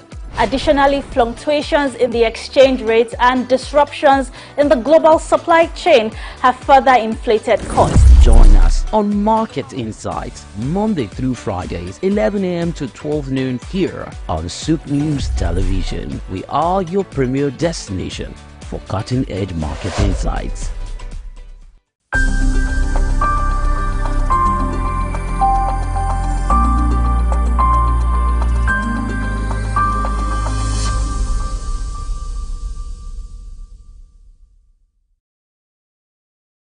Well, you already know my name is Steve Omojafor, and my middle name is Bamidele. That was the name that my parents gave me at birth, because it was like they regarded themselves as not Lagosians. It is Providence that brought them into Lagos, and I then happened to be born here at Odo Street in Obalende, and in fact we didn't go to Mercy Hospital then. There was a little home along Odo Street run by a very experienced nurse, Mama Nurse. That's what we, So I was born in that little place, and grew up from there. Like I said, my middle name is Bamidele. My parents probably said, well, we have had you here, but this is not home. As at that time, you will go home with us. No problem. So I started off at St. Matthias Catholic Primary School on Louis Street. And I was in St. Matthias from 1953 till 1960, when we finished with our primary school leaving certificate. Then from there, an extra year at Holy Cross School. We did that extra, they call it prep class. Prepare yourself to go to the secondary school. And from Holy Cross for 1 year, I moved on to St. Gregory's College, Lagos. Now, growing up in Lagos was one of the best things that happened to us then. Life was good, life was easy, life was safe, life was like everything that a young man could aspire to. We went to school with scholars bus, which was virtually provided for free. When Scholars Bus was not available, it was fun walking from Obalende, firstly to St. Matthias, and then from there to St. Gregory's College. Life was good, life was safe. You could go out any time of the day. You could play from house to house. Parents knew each other very well. And so, in fact, when you were late somewhere on your street or in your neighborhood, you could sleep there because they would send a message to your home that Dele is here, so don't bother. The next morning you wake up, have your bath, have breakfast, return to your home. There was this community life that we all lived. Parents could discipline children of their friends, okay? Not like these days, you dare not touch any other child. The parents will come and, do a battle with you that I didn't send my child to you to be flogged or to be beaten. So it was a very beautiful life. So went to St. Matthias, went to St. Gregory's College, and then from there to University of Lagos. We were our brothers' keepers. School was fun. Teachers were all there just to teach you. There was no messing around. There weren't any bad habits that people could be developing along the line, So that was my life growing up. So we were all walking through Balinde to Lafiaji, to Campus Square, to Tokunbo, Okekpopo, So we were children of the neighborhood. We were children of the area. So I'm never ashamed to say I'm an area boy in Lafiaji. Today it has become a taboo, but then we were proud of our origin. We were proud of our place of birth, and we were proud growing up in the neighborhood. So today, still believe me, I get up on some Fridays, I just go to Lafiaji, I stay with the guys. Okay, not all of us were fortunate enough to go through the system. Okay, so those who, in quote, we left behind, we still, a lot of the time, we still talk to them. We still relate to them when there are problems that we could fix. We help out. Because, it wasn't their fortune to be able to have gone. I know some dropped out, on their own volition. But generally, we all like the idea of going to school, but some couldn't make it. But we still relate to them. We are still friends. So I'm not surprised I leave Holy Cross Cathedral and I just hear people call me my names. And I know these people are those who knew me when we were growing up.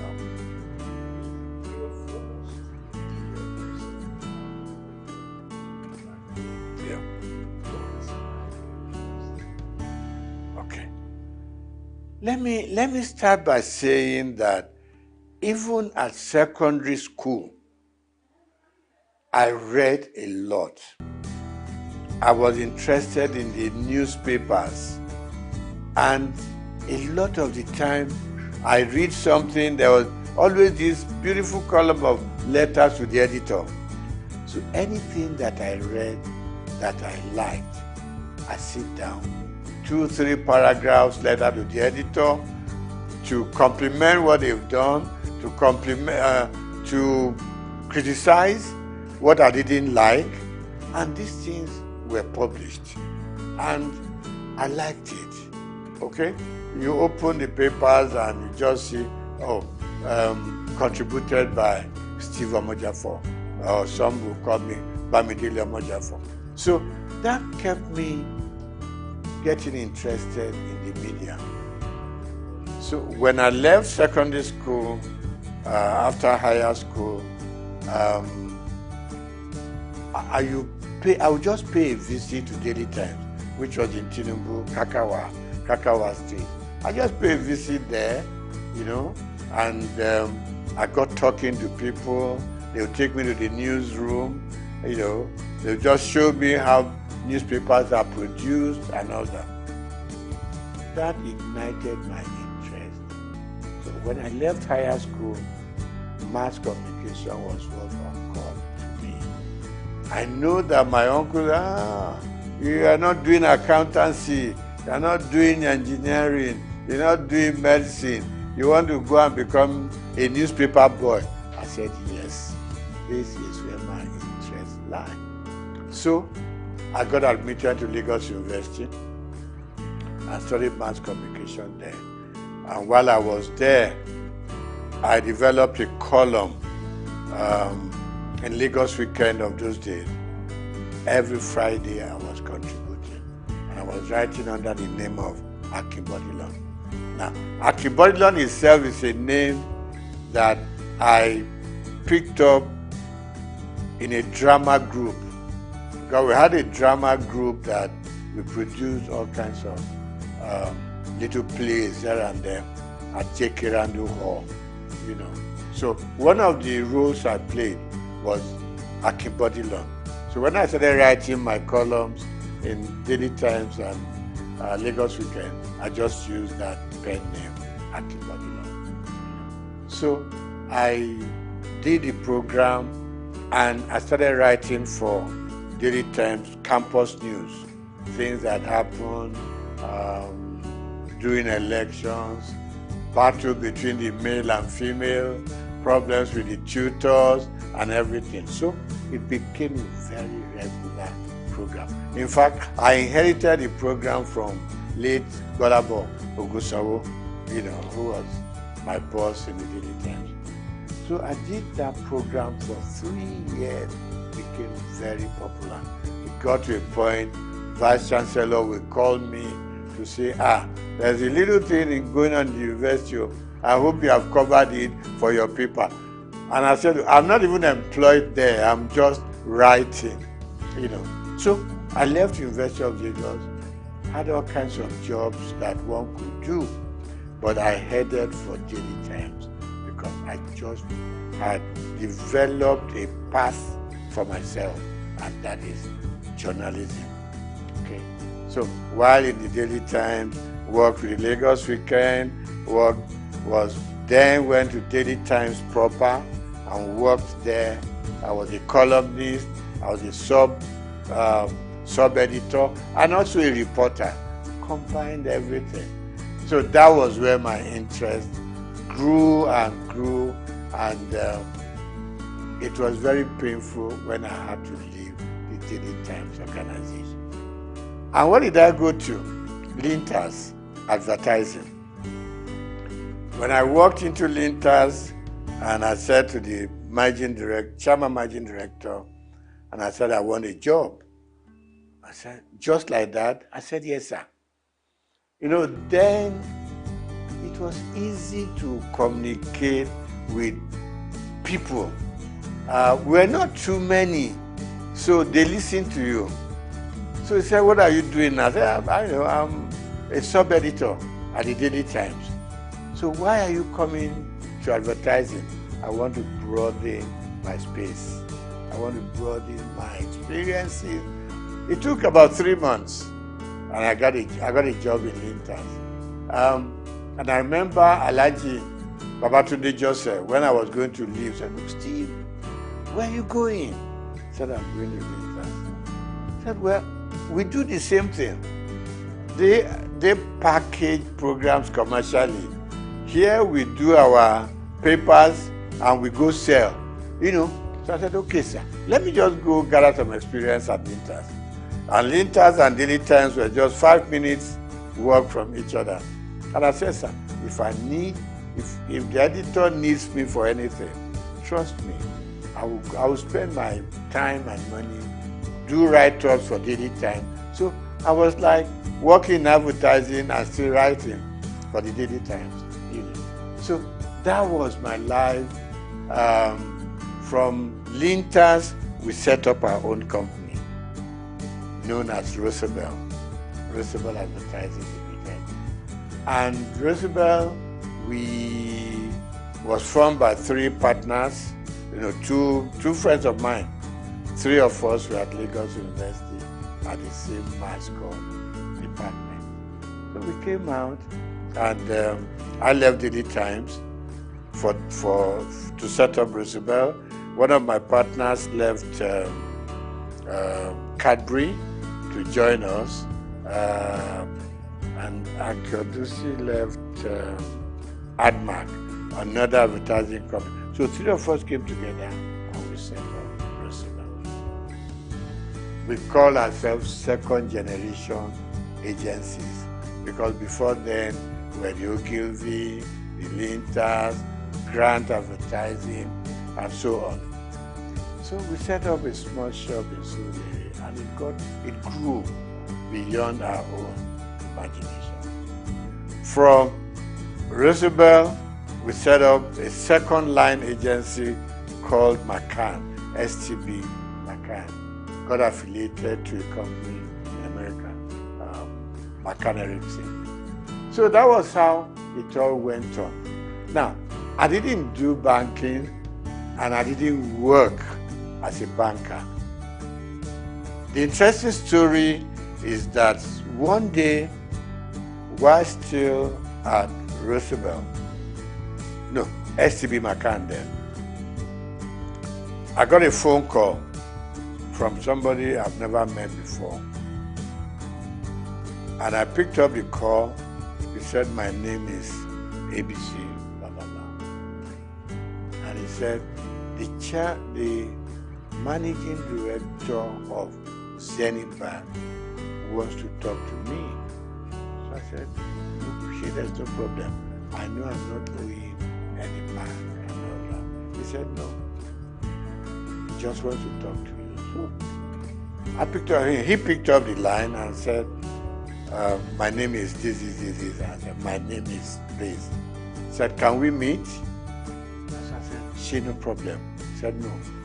So we agreed to meet. And it got to be that he wanted to appoint a couple of directors for the bank before they went public. And what I said to him was, I'm not a banker. I didn't study finance or economics. He said, no. What I want from you is your name and your integrity. Nothing beyond that. That was the beginning of the story. So I got onto the board, and I learned a lot. I'm somebody who doesn't get to a place and I want to show them what I know or what I don't know. You could make a fool of yourself sometimes. So for me, like the first 6 months or 1 year, was just go to the meeting, listen to them, know where they are coming from, know what the focus is, and know what the expectations are. So I picked it up from there. Gradually, I got into the system. Of course, naturally, buy some books on banking, finance, just read, so at least you know how the banks operate. I've always been a customer of the banks in a very small scale. And all I did was follow the banking trend. There weren't too many banks in Nigeria at that point in time, but I followed through. And that was it. I got onto the board. And somewhere along the line, there was a policy of the central bank. The managing director had to step aside, so to say. The chairman had overspent some time regulated by the CBN. And they approached me and said, you are going to become, at the board, you're going to become the chairman of the board. I said, me? And they said, yes. I've met a lot of people here, so why me anyway? To cut the short story long, I was eventually made the chairman of Zenith Bank. And I was chairman for 4 years. And then CBN rules changed again. The MD came back, and I was very happy to hand over the bank to him. And I said I was going to leave when he came back. He said no. Statutorily, as he had 2 more years on the board, that no, you got to stay and live out your time. And then, so I did. And after 12 years, I eventually bowed out from the bar and returned full time to my own job, which I've been known for, and that is the media world. Okay, so I get invited for interviews, for programs here and there. Like you said, it's always a good thing. You have something you have learned over the years, you want to impact it on the younger ones, who are coming. I mean, my first son, for instance, went through the media scene, now in advertising, and I go on encouraging them. I retired from active day-to-day operations about almost 15 years ago. But I'm still keeping pace with what is going on around me.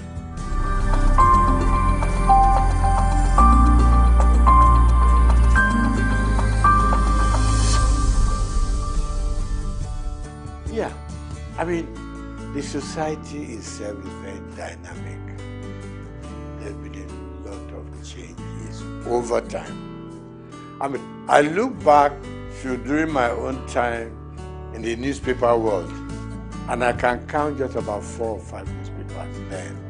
Okay, Morning Post, Daily Times, The Express, and a couple of others. So we knew each other. We knew the practice, we exchanged news information, we exchanged, I mean, if you had a news that was breaking, you want to call up colleagues from other papers, we all go there as a team, right? Because stories will be written from different angles, no matter what you do, So, newspaper was great. And it was so good. In the morning, your byline was there, and people were trying to reach you, about the quality. Quality was good. Quality was good. And there wasn't too much of freelancing in those days, the newspaper world. So you were either fully employed or you didn't belong. Same thing for radio. I mean, for instance, television I didn't do much about. While in journalism and in newspaper world, I was writing for radio, okay? Interesting stories. I had, there was a name to this program, the Oddities, Odd World. So we were picking up things that were odd.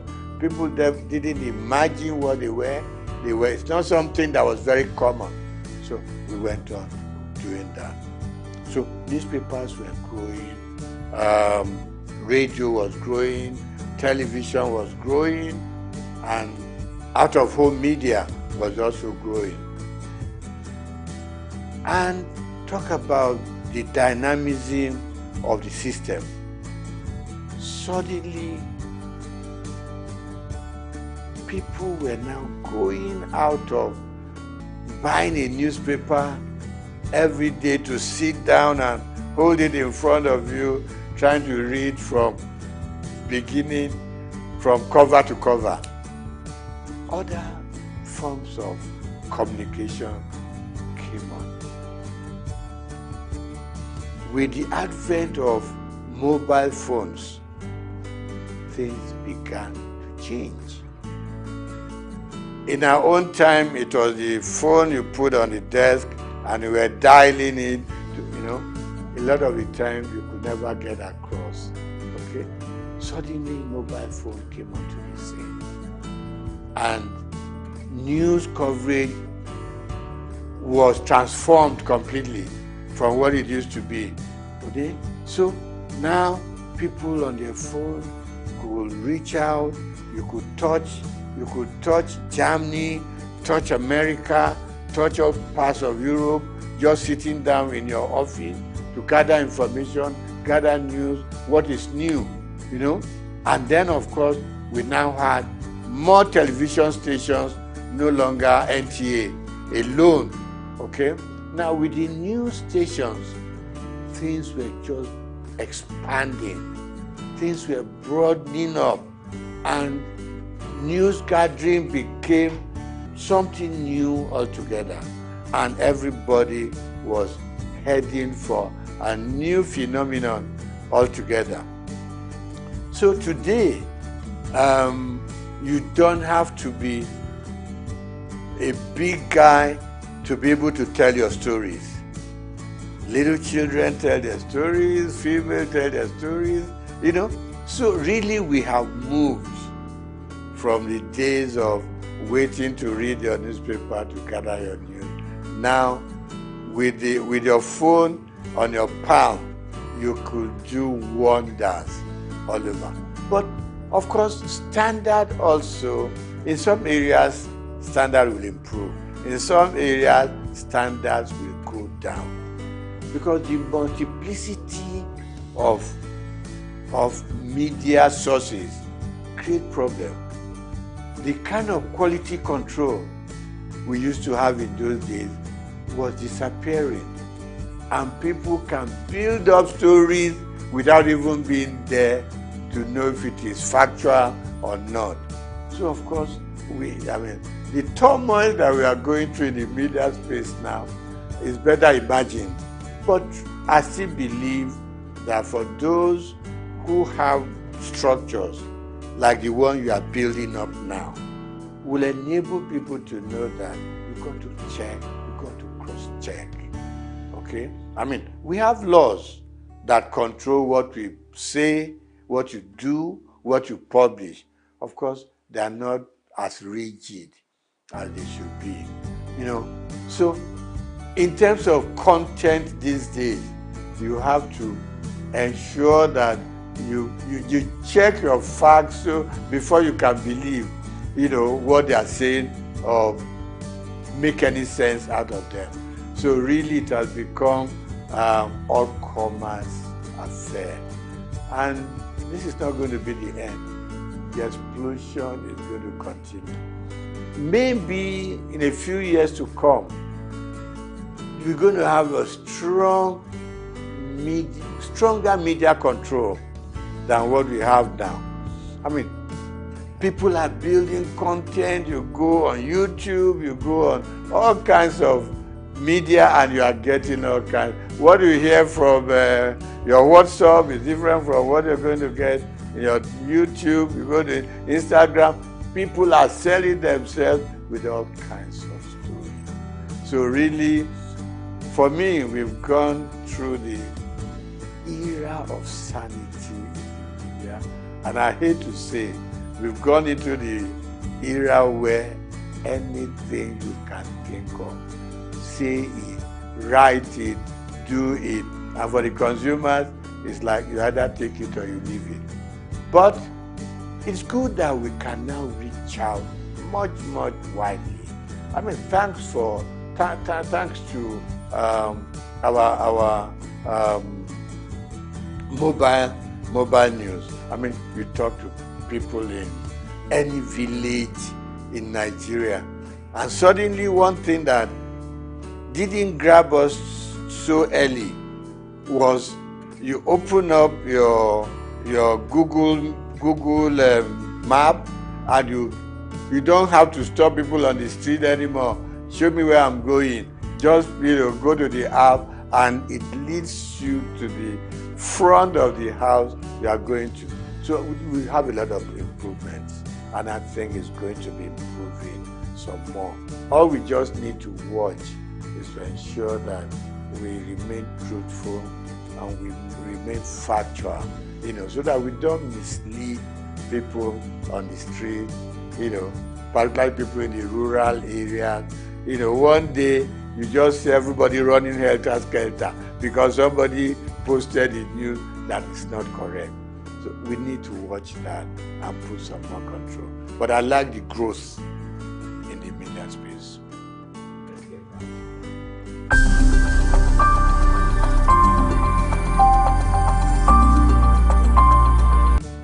When I got into the banking sector, I saw myself more as a customer than a board member. I haven't been a journalist, which I still am. I wrote so much about what consumers or customers were going through in the banks. It was the period of tally number, you know. Remember this commercial, you know, where somebody carried a mat. I said, what are you carrying a mat in the bank? I want to lay down here because I know before I get my money, I will have slept once or twice and woken up, you know.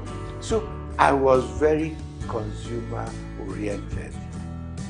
When I got into the banking system, a couple of times my board members will ask me, are you on the board or you are still a customer? I said, first and foremost, I want to remain a customer of the bank who will come into the bank and get properly served, who will come into the bank and feel like human, who will come into the bank feel important, because it's your money in the bank. Even if it's only 1,000 naira, it's your money. You need to be treated with some dignity and respect. And that was my mentality that I took into the board of the bank. I said, listen, I am not too happy the way customers are treated. It is their money, no matter how small. Treat them with respect, treat them with dignity. So they started listening to me after some time. And I said, look, customer service is extremely important. In those good old days, you will hardly hear about customer service in any of the major banks. It wasn't there. But gradually, people started being important. It was more of retail. I mean, yeah, you can deal with the big corporate organizations, but at the same time, it is these poor students, poor market women, you know, people who are out there on the street laboring hard to bring their money. So that was one area I was extremely happy that we developed that area of retail banking and being able to make the consumer the king. Okay, so that was part of it. Then, of course, I said to the bank, I said to them, fine, it is very good to make huge profits, okay, but at the same time, the customers that come in here and from their money we make our profits, let us also consider the kind of interest they get from their deposits. Today, when the banks take your money to deposit, okay? No. When you go to the bank and say, I need assistance, I need a loan, and you tell them, give them all the facts and figures, okay? They will tell you, you are going to pay interest of 20%, 23%. When they take your money to put in the bank, they give you an interest of 2%, 3%, 4%. And I just couldn't live with it. I mean, if you are giving me a loan, you're charging me so much. When I put my money there, it's also a loan to you. Why will you leave me with 2 or 3%? And I thought the system wasn't quite right. It was too skewed towards the banks than the customer. So I met a lot of pushbacks, you know, in that area. And I must just say, it's an area I think government should still be interested in. I mean, in the civilized world, interest rate hovers between 3%, 5%. In Nigeria, it goes as far as, I mean, maybe in Africa, not just Nigeria. You know, I know we are developing, but at the same time, let's develop together. You know, for both those that we are taking in their money and for those we are giving money to. So there be some level of balance. So I really worked hard in that area. I may not have fully succeeded. You know, then I think finally, one other thing that I think I was able to do at the bank is our staff also requires some upliftment. And certainly banks started, you know, employing senior people. They started moving people up. They look more at the system now than just ownership.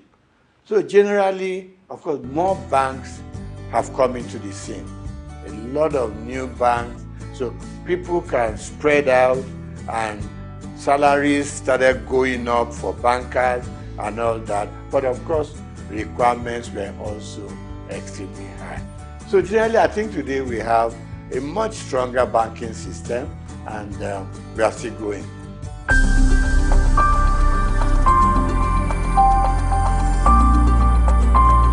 Now, the banks for a long time have been let loose to do whatever they want to do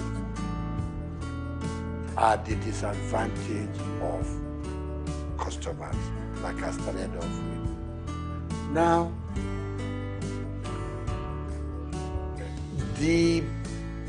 our leaders, and when I say leaders, let me point on just our presidents. The system was such that our presidents could do anything they like with the banks. It was almost an extension of the State House. You just pick up your bell and you ring and you know, the governor of Central Bank would come shaking, you know, because you had the power, bring him in and fire him.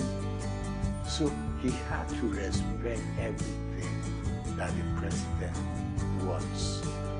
And it's wrong. This time around, I can say, even in some parts of Africa, you couldn't run the central bank the way we run it here. All the CBN governors wanted to do, please the president, and you are free to do whatever you want to do. And it's wrong. It's wrong. I mean, take even Britain here. Have you ever heard this kind of relationship between the Prime Minister of England and the CBN? No. Everybody has his mandate. In places, in climes like that, the president doesn't call up the central bank governor. Go and do this. Go and do that. Exchange rate should be done.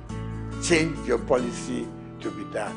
I mean, that's part of the problem we've had in this country. So the last government and their CBN just ran this country to their whims and caprices. You leave your monetary policy. In fact, you were running both monetary and fiscal at the same time. You took the Minister for Finance, for instance, and you have no dealings with him or her. You ran their own programs for them. And you did things that they should do, but they couldn't query you because the president, you know, had your back.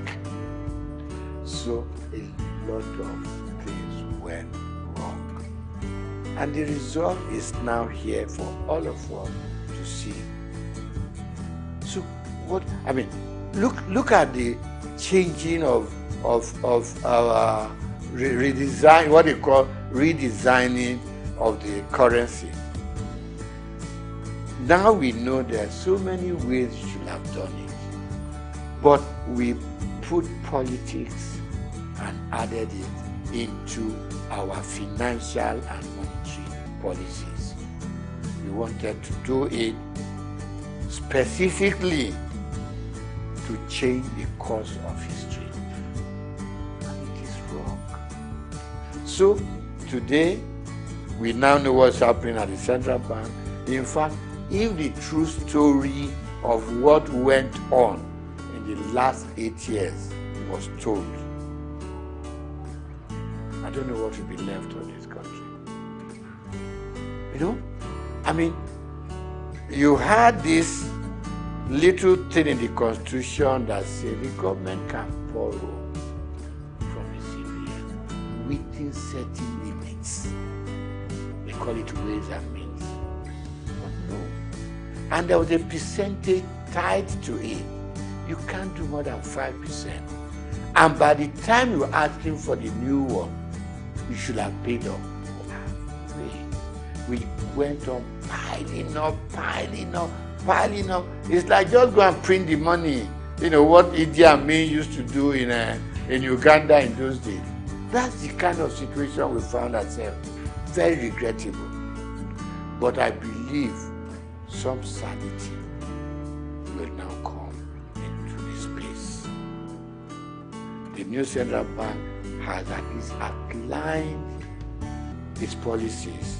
It has also said, let me keep to my monetary policy, which is my area, and leave the paperwork and how they want to run it. People deal with the fiscal area. So we want to change. We think things should change. Now, before now, we borrowed and borrowed without thinking about how are we going to pay? Who are we leaving this debt for? Now we know it's for you and me to still do our work, put in as much money as we can, no matter how little, into the bank, and revive the banking industry. Okay, so the CBN has its own role, and my prayer and my wish is that they will keep their own part of the bargain, leave other people. The Minister for Finance has said it that much. We should. I mean, we all know simple economics. You don't borrow money to pay your debt. You borrow money for production. You borrow money to fix things like your oil maintenance and all that. Where our money should be coming from. That's what you borrow money for. You don't borrow money for wastages. You don't borrow money to satisfy your whims and caprices. You don't borrow money to just go out there and waste it. Now, you borrow money to pay back your debt. At the end of the day, we are back lower than where we started off from. So really, my appeal to both the president and his cabinet, particularly those that do with finance, give them some room. You put them there because you think they know what they're supposed to do. Give them the space. If it goes breathing down their neck, at some point, it will just be, president said so, president said, even things that the president did not say, president said so, and it's got to be done. And we are running a country, even when you run your home, you are able to sit down with your little income and plan.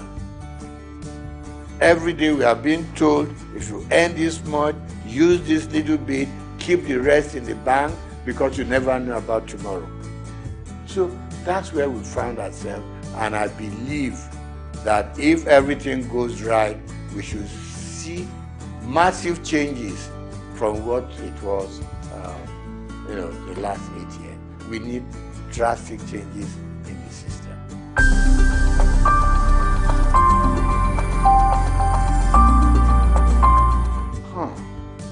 My mom in Abalinde used to say to me, when I want to be lazy, he will make sure you do what she wants you to do.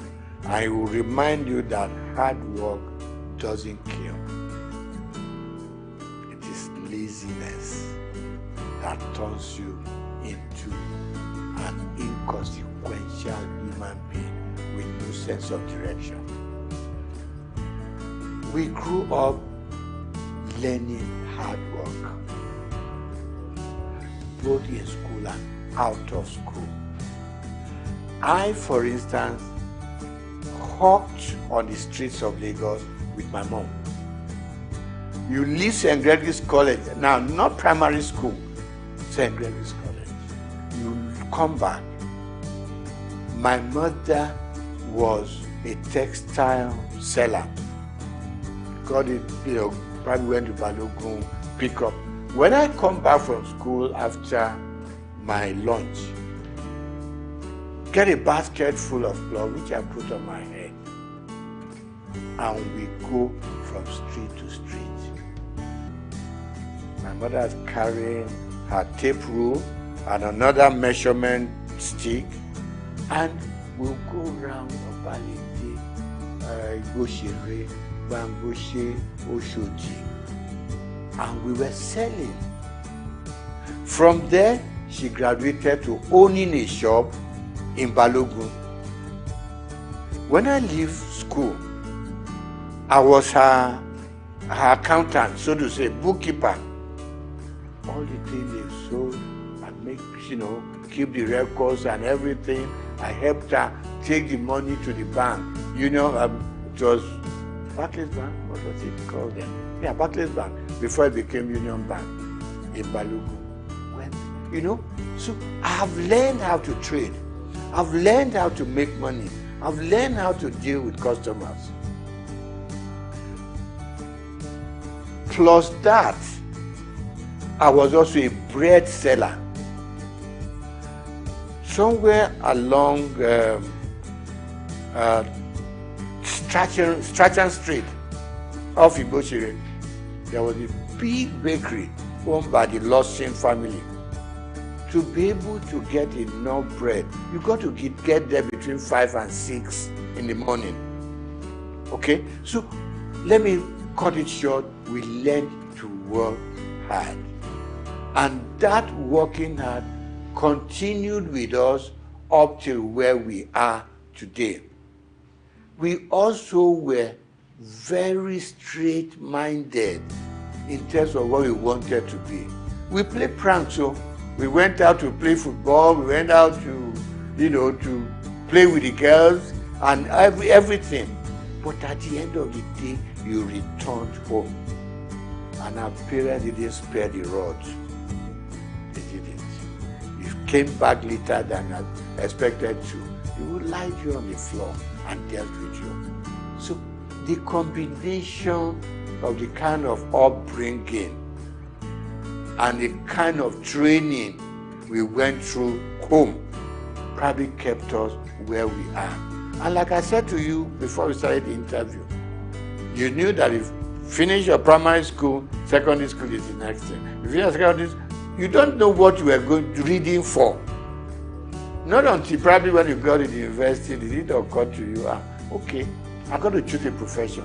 But all along, we just did it because that was what the system and the environment asked for.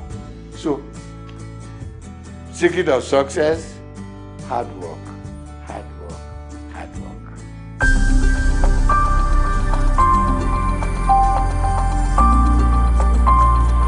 No. I had a father who was very finicky about appearance. When I lived on Igboshere Road, our church was on Louis Street, so to say, walking distance. He taught me how to wear full agbada right from primary school, secondary school. I mean, today you just wear Buban Shokoto, you go to church. Never was that happening. It's got to be full, right?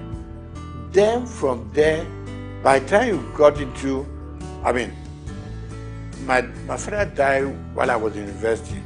Before then, he was always having this very thin bow tie, not this bigger one, bigger sizes now. Thin, you know, even when his dress is khaki, he still had it on. So I admired him, but initially I was on my long tie, up till a point, and I look back at some photographs we took when we were in the secondary school, and I thought, no, let me go back to those old days. Some people tell me it makes you look old. I said, I don't mind, you know, but these days I have just acquired that fashion taste, you know, which has suddenly become my, what do you call it? Become what I'm known with. And I enjoy it. And I encourage people, once in a while, put on your bow tie. It makes you look good, makes you look impressionable, it makes you look a serious person, and it makes people take a second look at you.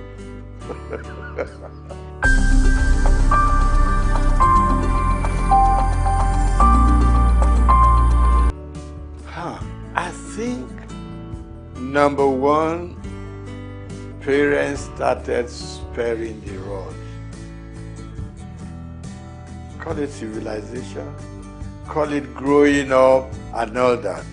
Parents started sparing the rod because they always whipped us to shape.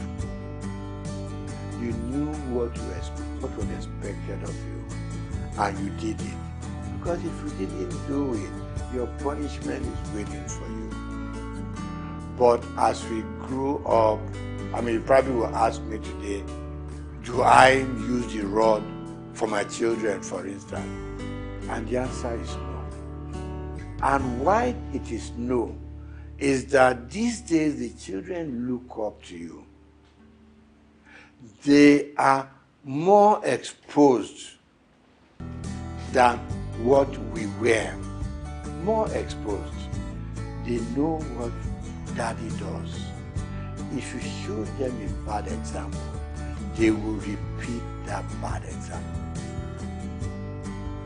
If they know that when daddy wakes up in the morning, before he goes anywhere, he needs time to say his prayers. They too unconsciously will copy you. If they know that when dad goes out, he comes back certain time. He doesn't come in at 1 a.m., 2 a.m. Subconsciously, they too will know there's something that this old man sees that doesn't make him go out all night. So they copy from us. But then, like people say, I don't know how correct it is, that these days people are so busy looking for money. They're all over the place. They abandon the home to nannies and housemates and all that. And the children a lot of the time are on their own. But people like you and I, for instance, probably had housemates in the house. You see, but the work that the housemaid does, we were also made to do it. Right? Washing our plates. Staying in the kitchen to see how things are prepared. They took us through it, even if you didn't have to do it yourself. And that's why you and I are what we are today. But for the modern, young families, most if there's some money to back it up, no, the children don't touch a lot of housework in the homes. trouser. They can wear, I mean, you see some little young girls and what they wear. In fact, even to the church, you want to ask yourself, aren't their parents go to see what the children are wearing? Particularly the female. Even the guys wearing what they, think they don't use the belt, the trouser would just be somewhere on their hips and all that. Yeah, I mean, we want them to express themselves, but within control. So, wrapping up on that, I'm going to say, yes, we grew up under stronger control. Today's parents are so much in love with their children. They don't want to make them unhappy. You don't want to, pick up a stick and hit them. But I don't quarrel with that. But please be there for them when they need you. And don't be scared to talk to your parents. I mean, to talk to your children. No. We should never be scared to talk to them. Because they're not going to take us over. They are our children. So what you don't want them to do, communication, extremely important. Talk to them. Let them, because peer pressure is extremely strong out there. They're mixing with so many guys from much even richer homes who have more to spoil their children with. Now you are a moderate family, your moderate children have to mix and relate and go out with guys with stronger economic background. There is, there is some disconnect there. Let's bring our children closer. Let's talk to them. A lot of parents don't talk to their children, and it's not right, because the more you talk to them, the more they have that empathy for you. They know you care for them. They know, because you have been moderately successful, for instance, they too want to be successful like you are, and all you are saying to them, follow my footsteps and you may not go wrong. And don't make wealth, money, the thing that should govern your homes. Don't spoil the children. Give them adequately what we all need to survive, and they will survive. In those days, while all you needed to take to school was 1 shilling. Okay, you still see children from rich homes who came with £1 and stuff like that. But let's be contented. Let's teach the children to be contented with what we have. Families are growing, society is expanding, and we can reach out to any part of the world. Now, we need to bring them closer to the home. At least up till the time that they are leaving you to go and start up there. But as long as they're still within your influence, it's very important that children and their families come much, much stronger together.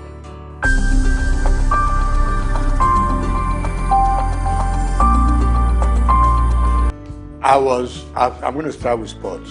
I was an avid squash player. Okay, back in school, a bit of football, a bit of tennis, and other. But when I started growing up seriously, I loved squash. And I played squash until I was over 50. Okay, and the doctor said, slow down on squash. So today, I do my swimming. Okay, I still do my swimming 2-3 times a week. Okay, and then of course I walk. There's this thing that keeps on saying, if all you can do is walk for 30-40 minutes a day. Okay, and then of course I'm an avid fan of football up till today. I wish we could develop a local league so that I could slow down on my European Premier, Premier League sessions. So I love football and I love lawn tennis up to now. Now, favorite color,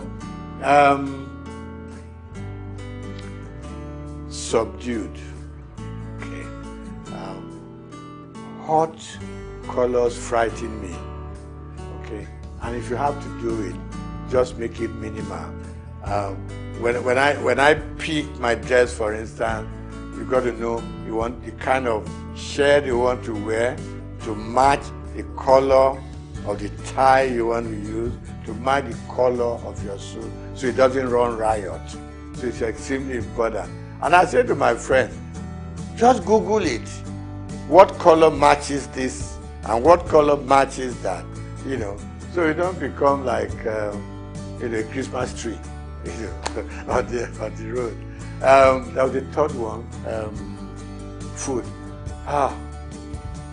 I grew up enjoying my eba and amala. Growing up from Obalinde, okay. So I do my eba, I do my amala. Rice occasionally. But then these days, from age 70 upwards, oh, the doctors are screaming, watch what you eat, what the quantity you eat. So my wife draws up a weekly timetable. Monday is this, Tuesday is that, Wednesday is that, and she manages to mix up a slightly heavy one and a slightly lighter one, so that you have a good mix. With age, you cut down on a lot of things. Cut down on your booze, cut down on your champagne, you cut down on your wine, you cut down on your salt. In fact, it's like they're punishing us. But then they say that is the way to go, to be able to at least live longer and enjoy more of life.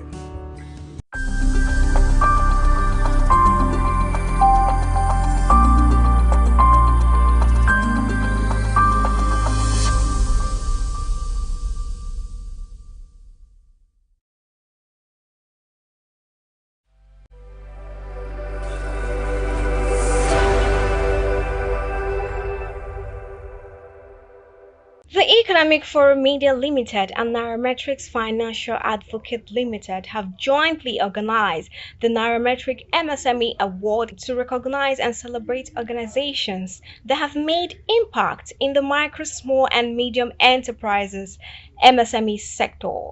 The event, which was held on September 27, 2024 at Civic Center, Victoria Island, Lagos, also received sponsorship from MasterCard and 15 other established partners to make the event colorful. The award ceremony was essential to the continued growth and sustainability of the MSME sector in the country. The CEO of Economic Forum Media Limited, Jude Ndo, and CEO Nairametrics Financial Advocate Limited, Ugodri Obichukwu, described MSMEs as the backbone of Nigeria's economy, highlighting their importance to the nation's GDP.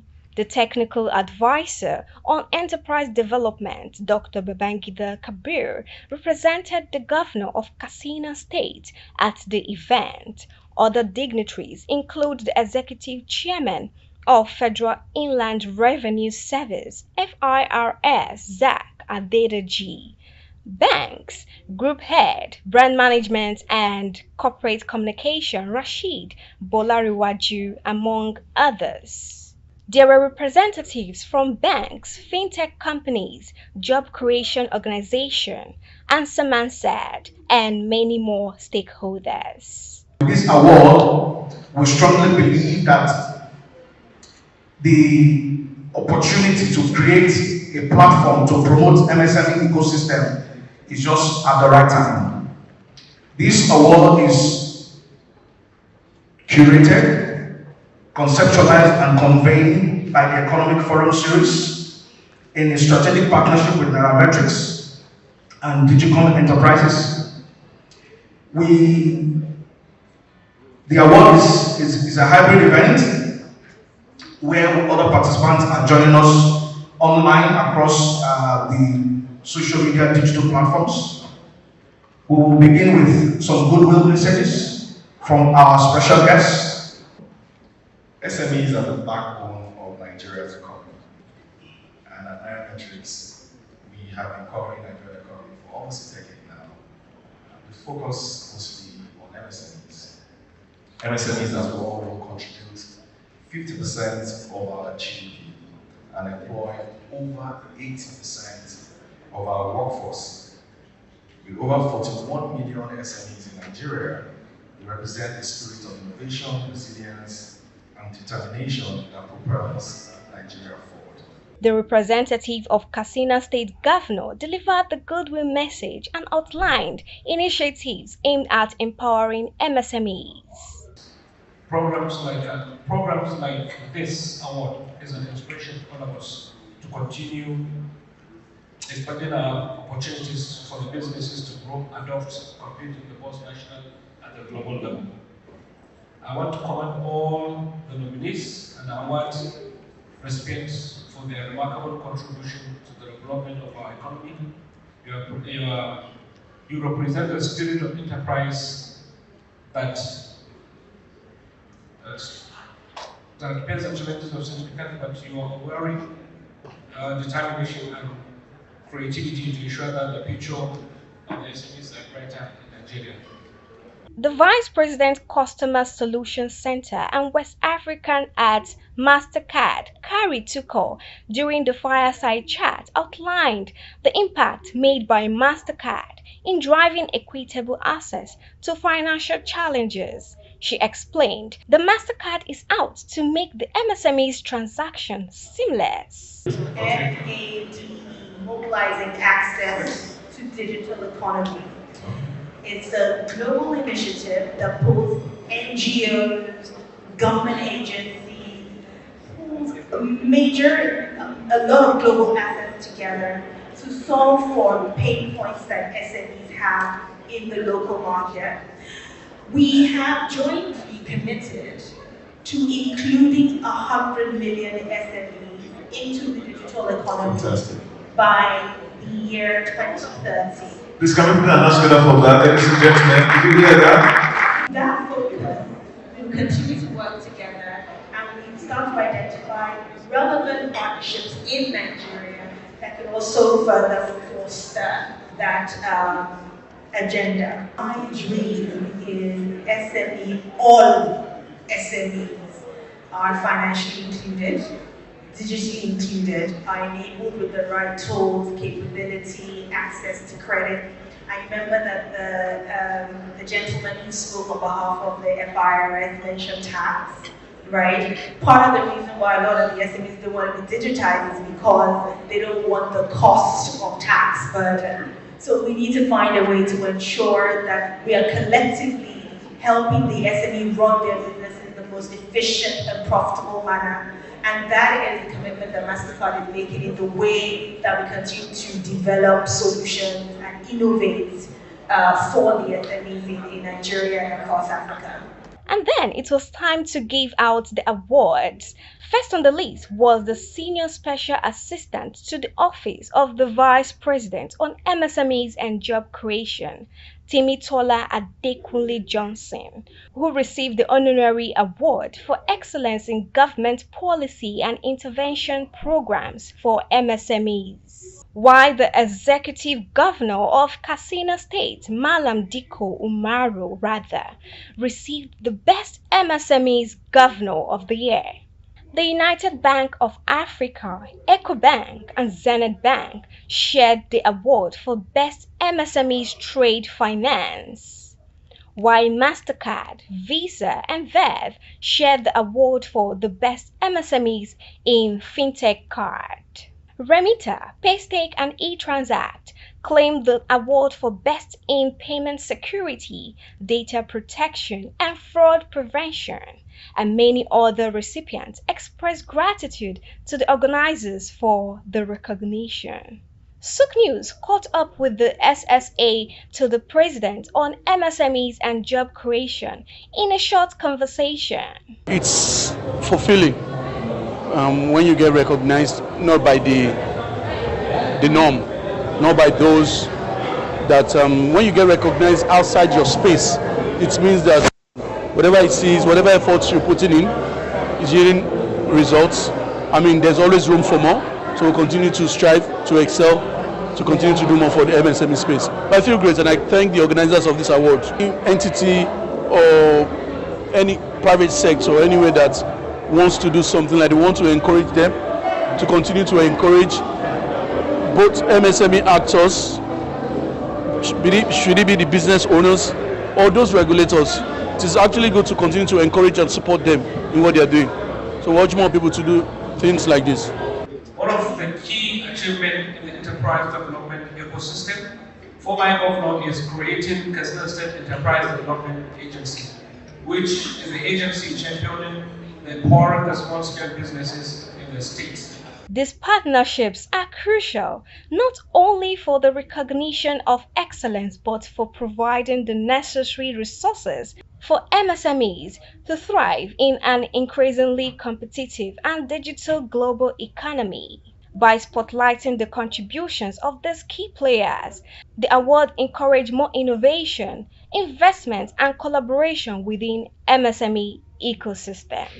Praise Matthias for SOUQ News Television. At the core of what makes us human is our ability to pay attention, be present in our experiences, and channel our thoughts and actions towards meaningful goals. However, for individuals with ADHD, which is considered a neurodevelopmental disorder, a medical condition that affects the brain.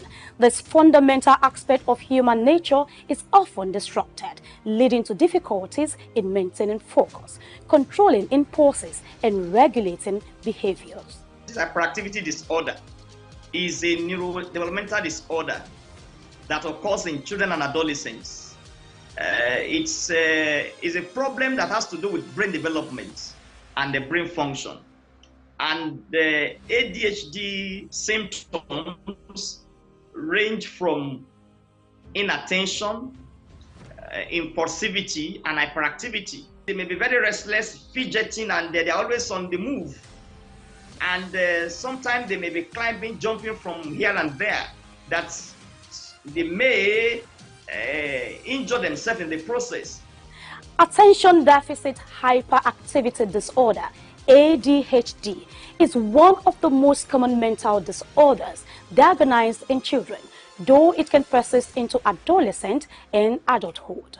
The history dates back to 1798, when a Scottish doctor, Sir Alexander Crichton, observed that some individuals were easily distracted and unable to focus on their activities as others could.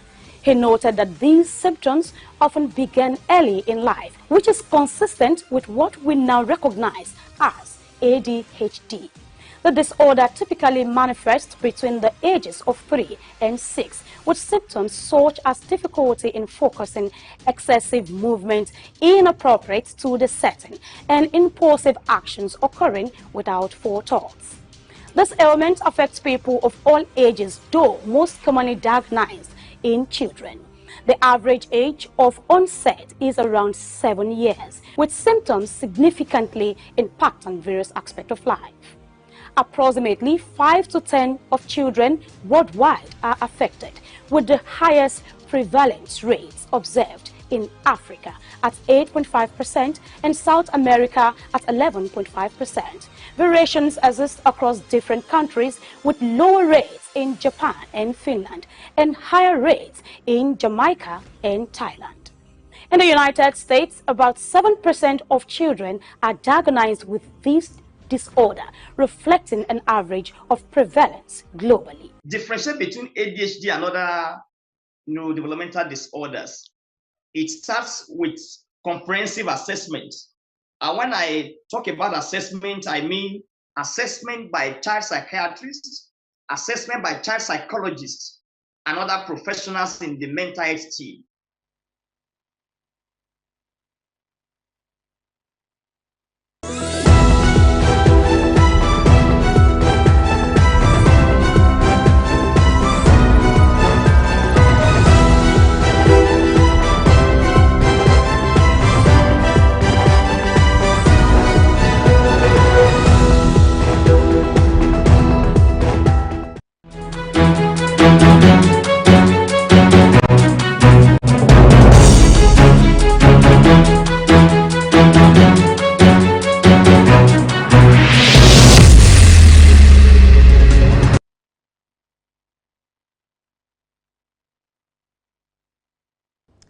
Hello and welcome to Market Insights, and we are coming to you live from the city of Lagos on this beautiful day.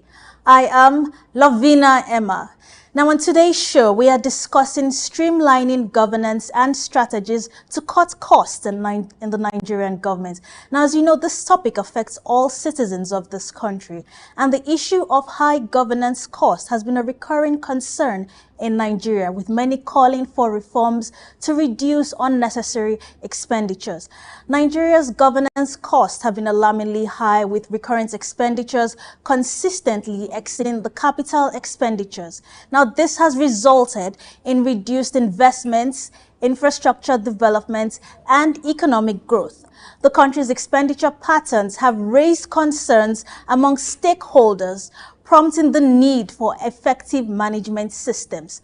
Our leaders have often told us, we've heard this a few times, that the citizens of this country need to reduce costs, prioritize your needs, spend wisely to adjust to the high standard of living. But don't you think the government also needs to reduce expenditure to help the citizens? Now, every penny saved by the government can be redirected towards essential services like education, healthcare, infrastructure. And in addition, the government operates more efficiently. It sets a positive example for businesses and individuals alike. Now, to address this challenge, several strategies have been proposed. For example, there was the merged ministries and departments and agencies, and many MDAs with overlapping functions, leading to duplication of responsibilities and wastage. And merging these agencies have been able to help, or they can help eliminate unnecessary costs. And we've seen that with the recent announcement that some certain ministries were being merged. For example, the Ministry of Niger Delta and the Ministry of Sports also. So these ministries have been merged, and a few other ministries, just to help eliminate unnecessary costs. In addition, the review of political offices, making political offices less attractive, can help to also reduce costs. Now, this can be achieved by reviewing the benefits and privileges associated with these offices. We shouldn't make it look like a lucrative business, so that when people come there, they know they are there to serve and not to make money to enrich themselves.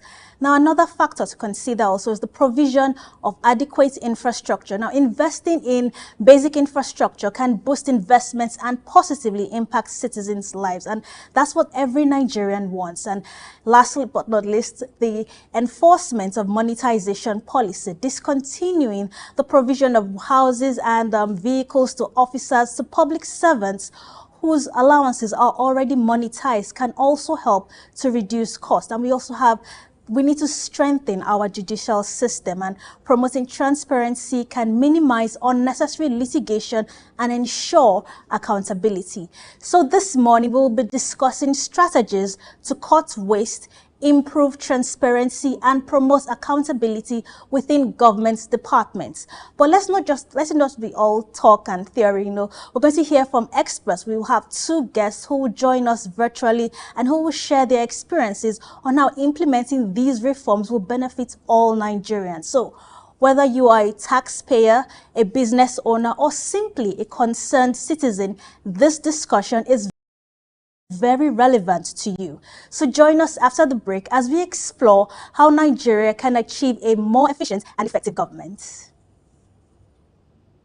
In today's fast-paced world, staying ahead of market trends is crucial. Whether you're an investor, a business owner, or just curious about the economy, you need reliable, up-to-date information to make informed decisions. When we pay our tax, or when participants pay or contribute their tax, there will be development in such an organization or country. It's the Ministry of Marine and Blue Economy that is going to address that alone. The National Security Advisor and the Office of the President also need to see to it to ensure that the security situation is being addressed.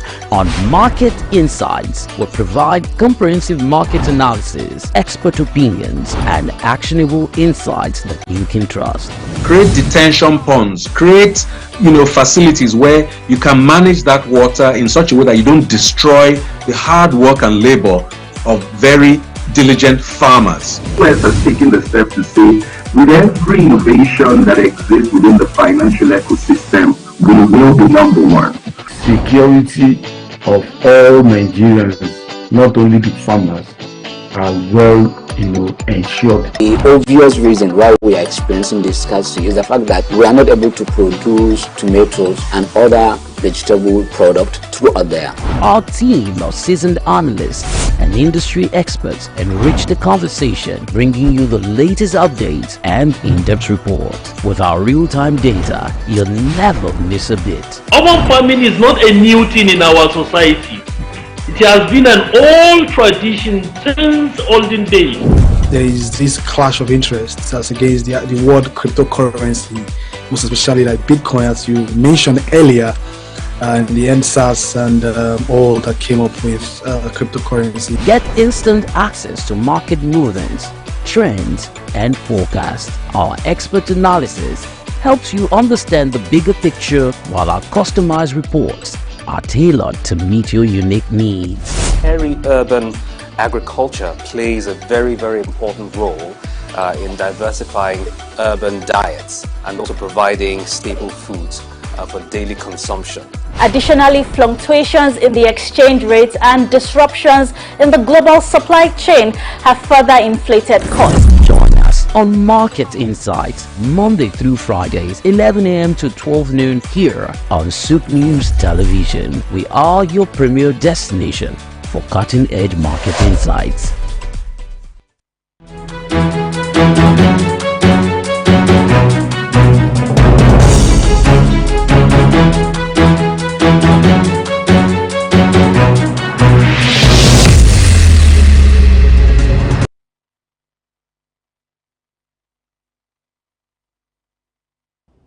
Welcome back, and many thanks for watching the program. Now, this morning, to discuss how to streamline governance and strategies to cut costs in the Nigerian government, we have two guests who have joined us virtually.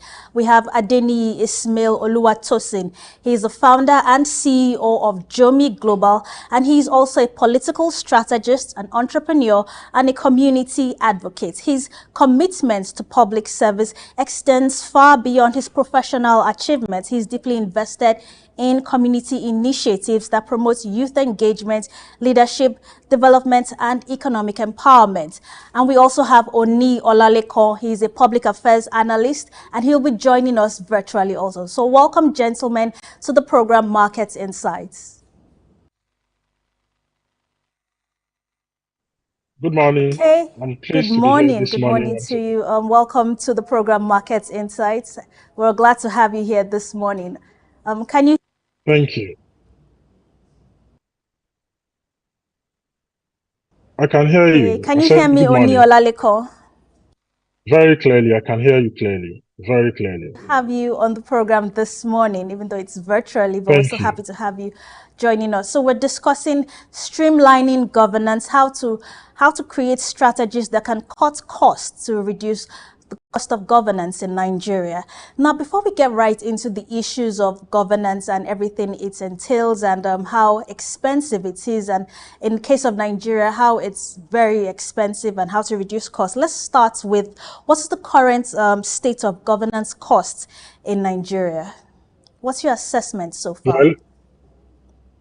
So far, I also agree with the school of thought that talked about how expensive cost of governance has been in Nigeria for years. And, all these associated costs are overblown.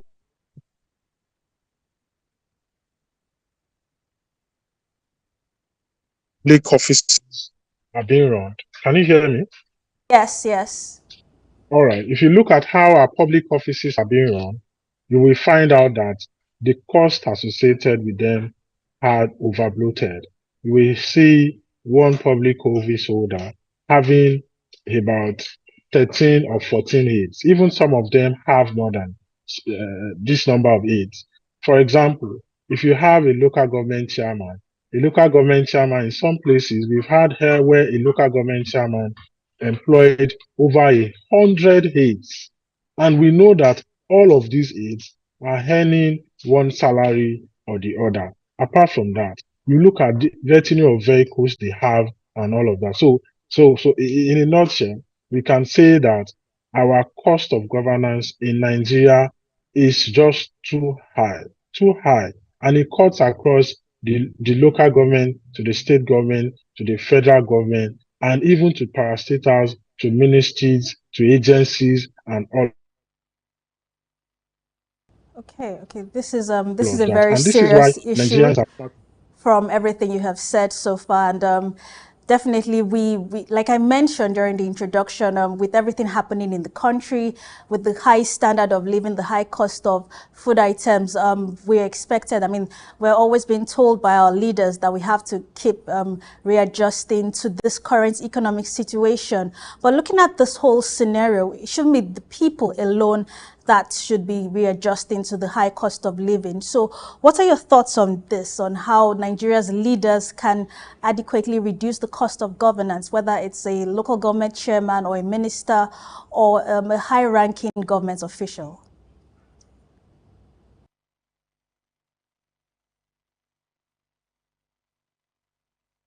Can you hear me, Oni Olaleko?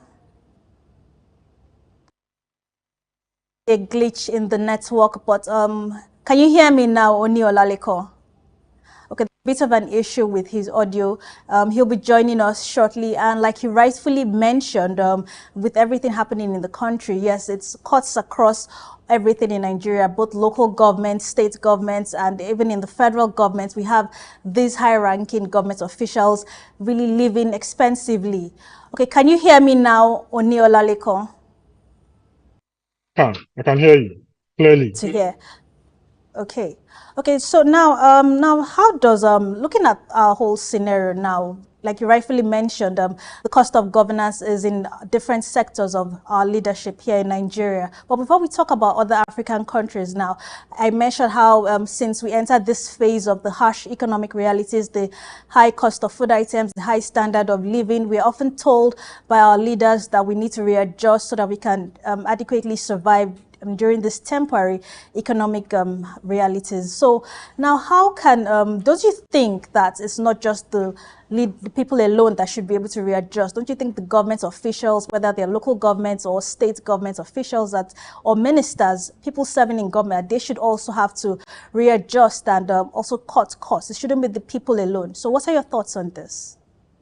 Well, that's where this conversation, I think that's where this conversation is actually going into, you know. So we cannot say that people who are put in charge of government finances should not cut costs as well. In fact, it is much more important for them to even cut costs, even beyond, telling the populace to cut costs at this time, of austerity and all of that. You see, this conversation is not complete without us, analyzing how government officials needs to cut costs. Don't forget that the money put in charge or the money they are spending is even taxpayers' money. It is not even their money. And this money belongs to all Nigerians. So it is very, very important and pertinent that you see government cut costs. And this administration has tried a bit to start that process of cutting costs. If you look at, but I also don't think that they've done enough. But like I said, the process has begun. If you look at what the president said about traveling, to functions, to seminars and all of that some months ago, he said that if you're traveling, can you hear me clearly, please? Yes, yes.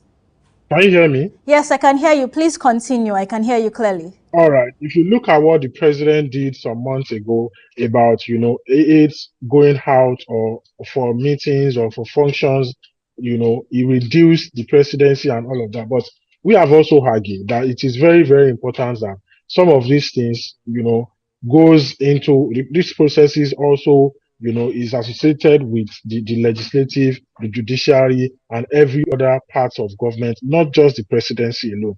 Just yesterday, just like you have mentioned, some agencies or ministries were merged together to even cut cost and reduce cost of governance. So it is very, very important that the present administration or the present government ensure that they reduce cost of governance and put all of this money into other things that that will be very, very beneficial to the larger populace. Very important.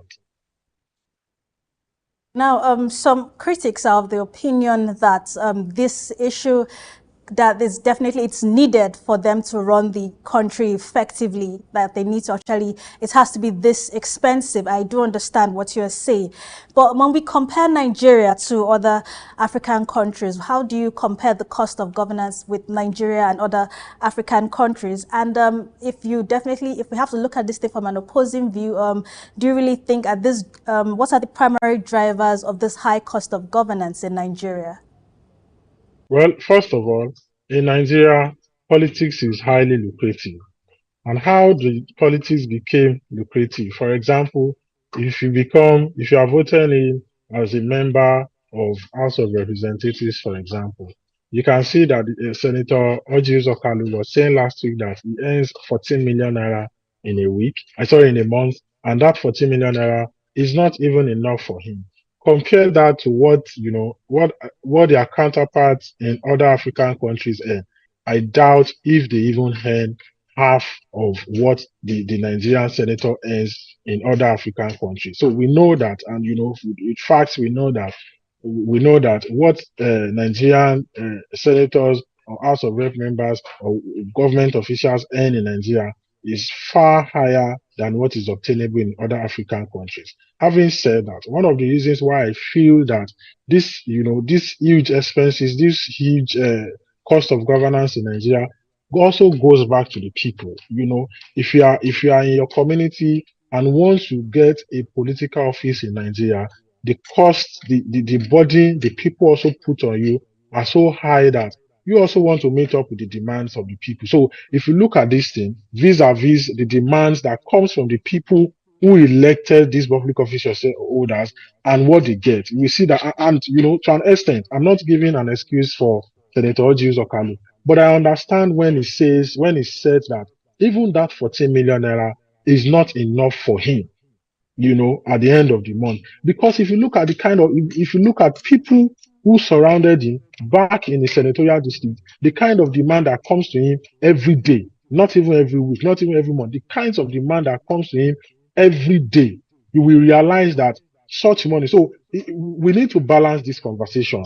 Why I said we need to balance this is that when we say that the cost of governance should be cut in Nigeria, we also need to think of how people put pressure on all of these public office holders. The kind of demands people make from them, the kind of expectations electorates have upon them, it also pushes them to an extent. It pushes them to also want to earn higher and higher figure. So look at, for example, a legislator is a lawmaker.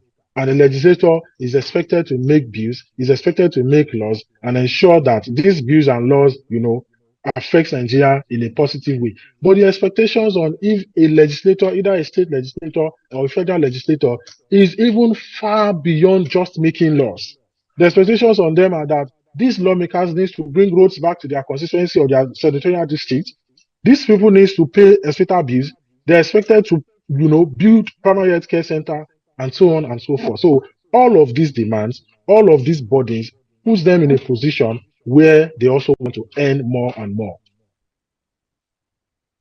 I understand what you're saying. Yes, there's the demands from the people in the constituencies that they serve also. But like you rightfully mentioned, it's not a money-making venture. So that also needs to be looked into. So the whole idea of saying, oh, before I got into office, I spent this amount of money. So now I definitely need to recover what I spent. That also needs to be looked at. But that being said, now, how can the Nigerian government balance a cost reduction with effective service delivery?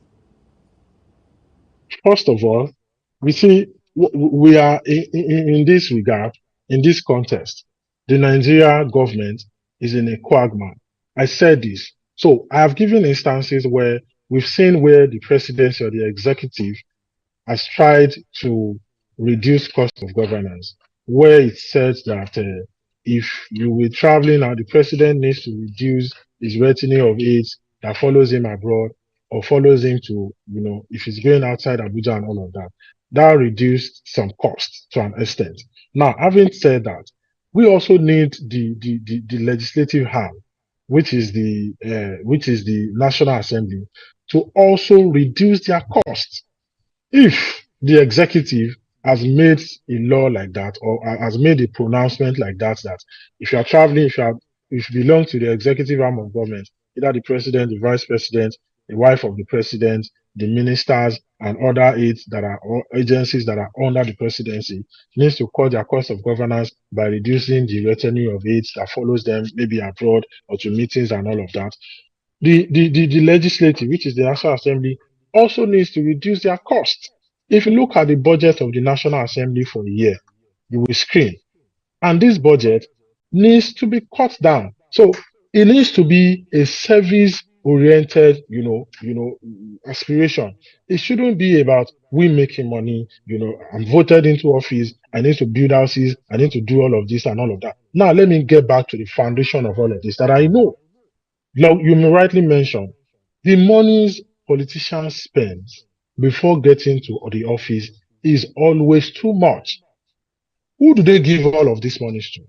Is it not the electorate?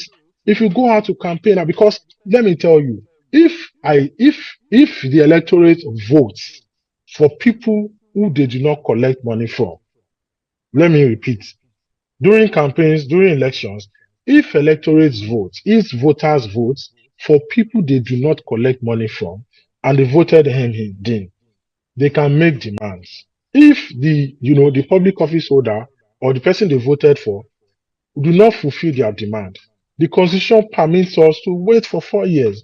And after 4 years, you have not done well for us. You have not done what we sent you to do. We will vote you out again. But in a case whereby, politicians spent billions of naira to get into office, what comes to their mind first is how to recoup these monies back. So the way it is now, our electoral process,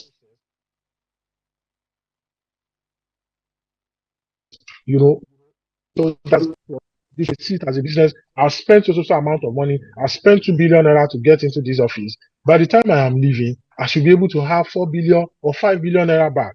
And this is the foundation of the issues that we have. By the time they make that office non-lucrative, and the government, maybe the federal government or the executive, also needs to set these emoluments, these salaries, these wages, and all these allowances right. Okay, thank you for that, Thank you for that, Oni Olaleko. Now, let's bring it down to our home front right here in our country now. What kind of policies do you think President Tinubu should adopt to reduce the cost of governance in Nigeria, in addition to while also providing relief to Nigerians? Let's not forget that the president cannot make a pronouncement, for example, to the legislative or to the National Assembly or to the state government and all of that. The only thing the president can do, what I mean is that there cannot be an executive order, for example, to say that the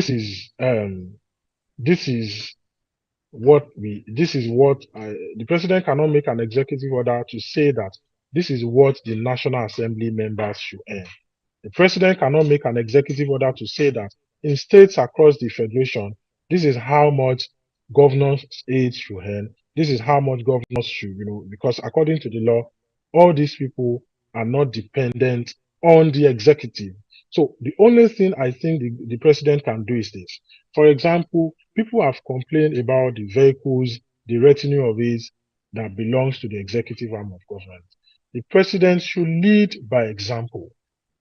The way he has done with the traveling of aides and all of that, he has reduced. He also needs to reduce how government spendings are being done by the executive first. So by the time you have all of this, by the time the president himself reduces his aides, and you see what was done yesterday by merging ministries together, by merging agencies together, when the president embarks on all of these reforms within the executive arm of government, and also at different times, at several times, advise. That's the only thing the president can do. The president can only advise all other state government functionaries and then the National Assembly, and to say that you see how we have said that the people of Nigeria should also, manage or reduce their cost of living and all of that.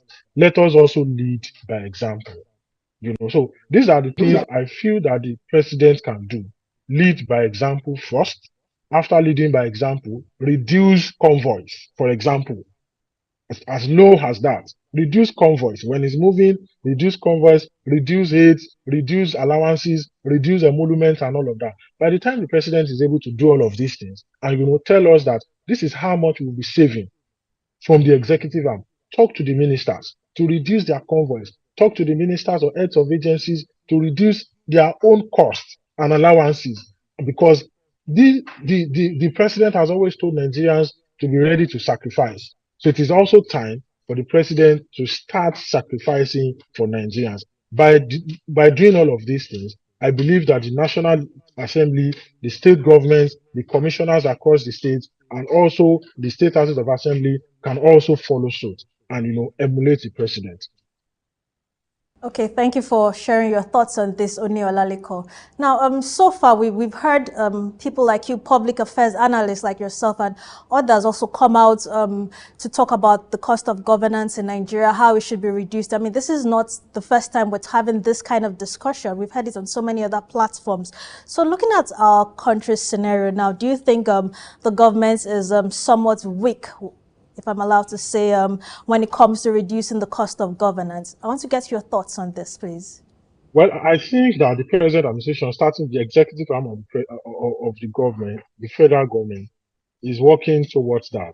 I've given instances during this conversation this morning how the president has said that if anybody among the executive arm of government is traveling abroad for a meeting, for example, the last hunger, the United Nations General Assembly, and we've seen how the president has traveled with lesser aid after that pronouncement has been made by the president. We've also seen that the president, one of the major reasons why ministries are being merged, which was done yesterday, was to reduce cost of governance. So we have seen that the president is actually listening. I just cited 2 examples, but I also believe, like I said earlier, that the president can do more. But so far, we have seen that the president is trying to put in place all of these things and make Nigerian money work for Nigeria. So I believe that the president has started this process. It's just remaining for others to emulate him and see to it that one way or the other will reduce the humongous cost of governance. Okay, well said now. Let's take a quick break now. When we return, we're going to discuss how the government can actually prioritize capital expenditure. So join us after the break. Stay ahead of the curve with the latest in news, development issues, global updates, market trends, and intriguing conversations from across the world. At SOUQ News Television, we'll bring you stories that matter right to your screen. Breaking news. Be the first to know with our real-time update on local and update events. In-depth analysis. Get the full picture with expert insights and comprehensive coverage. Exclusive interviews. Hear directly from the people making the headlines. Tune in daily for a blend of news and stories that keep you connected to the pulse of the globe. Click, like, and follow us on all our social media platforms at SOUQ News TV. Broad Street. Broad Street, situated in Lagos Island, is steeped in Nigerian history. Once the biggest financial hub of the country, it housed the headquarters of major banks, linked the CBN, the stock exchange, and the loads of lender companies. Broad Street is a historically significant street.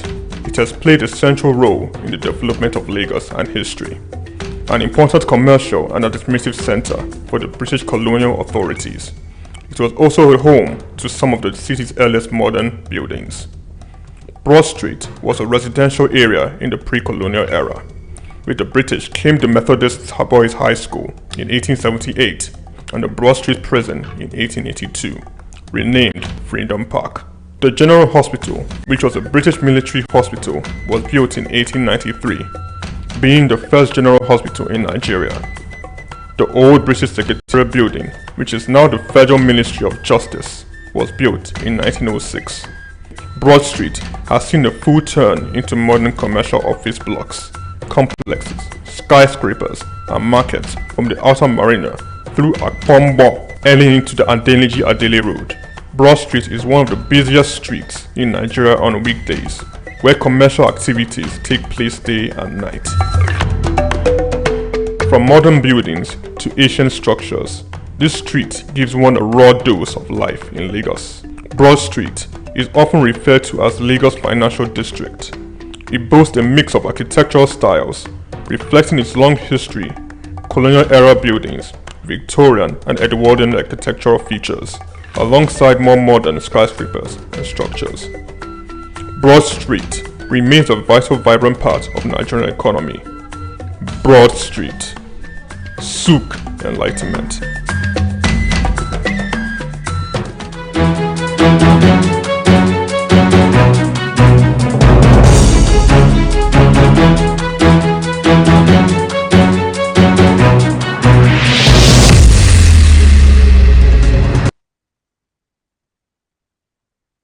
Welcome back and thank you for watching the program, and we're still discussing streamlining governance and strategies to cut costs to reduce the cost of governance in Nigeria. And to have this discussion with us this morning, we have Oni Olaleko. He's a public affairs analyst and he has joined us virtually for this discussion. So thank you for joining us this morning, Oni Olaleko. Thank you too. Okay, now still on our discussion now, I want to get your thoughts on this now. Capital expenditure. Now, how can the government prioritize capital expenditures?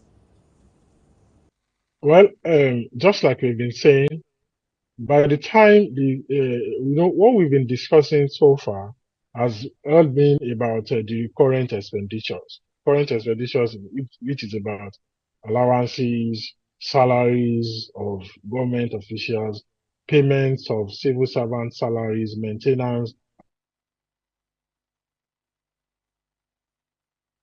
and all of that. So, so that you're asking about capital expenditure. What we have said so far is that the government needs to reduce the recurrent expenditure, which has to do about what we have mentioned earlier, and then put such money into capital expenditures.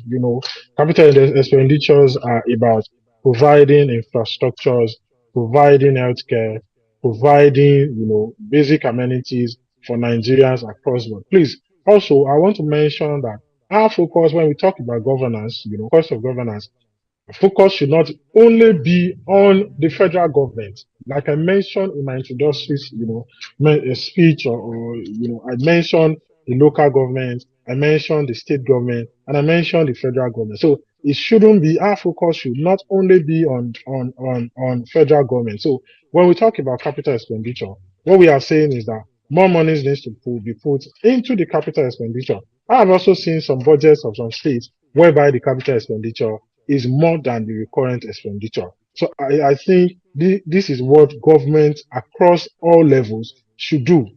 Put more money into capital expenditure, whereby, because we know that what affects the populace most is the capital expenditure.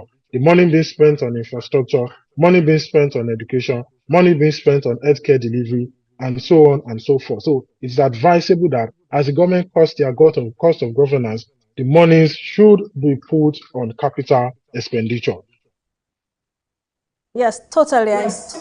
Totally. This is not just the federal government issue. It's across the local government, the state government, and even our members of our ruling houses, that's the Senate House and the House of Representatives also. It's not a federal government issue. So now looking at, we heard now that there have been savings from the PMS subsidy removal.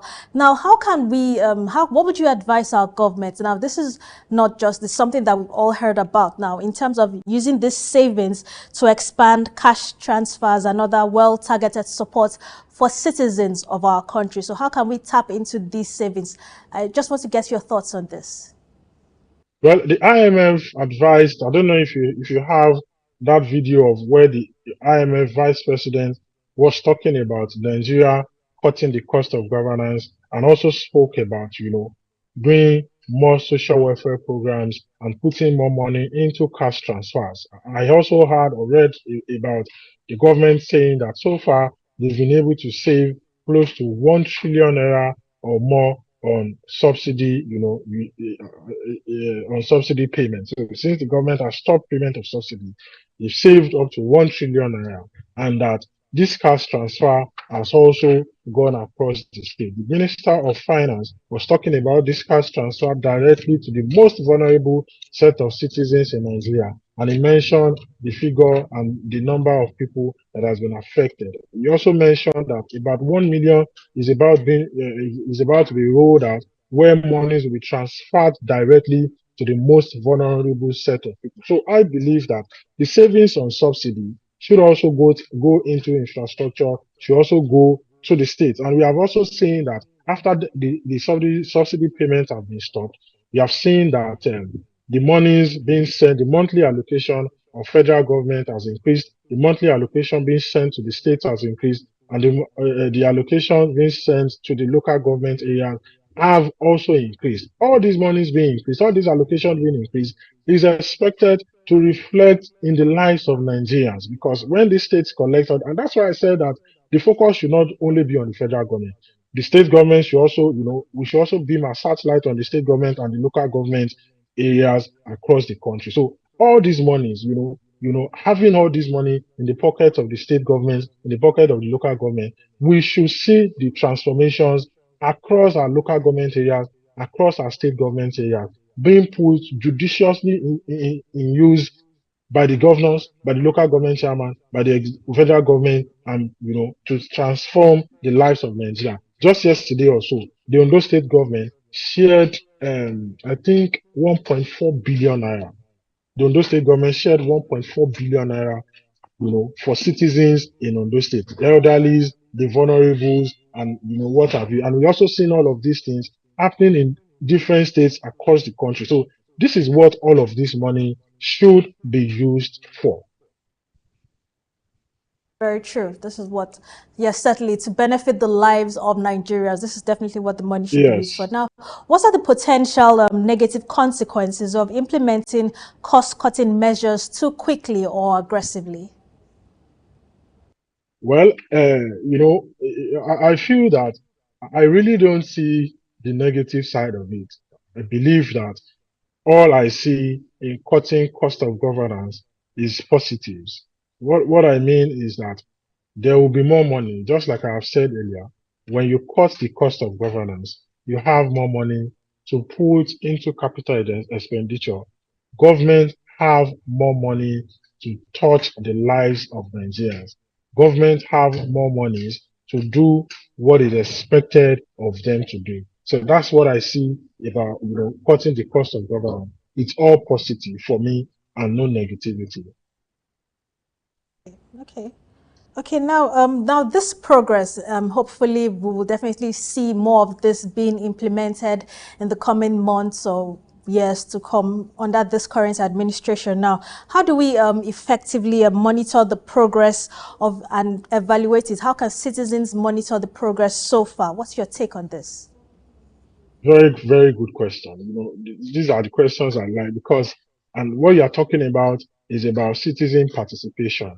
It's not enough to say that or to hear just to read that the government is earning so amount of money. The government is just spending. There should be citizen participation. Every Nigerian have the right to ask questions. There are websites online where Nigerians can go to. For example, you can track your local government earnings. For example, to start with, whatever your local government earns, even state governments and even the federal government earnings, you can track it. There's a website called budget.ng, BODGIT.ng,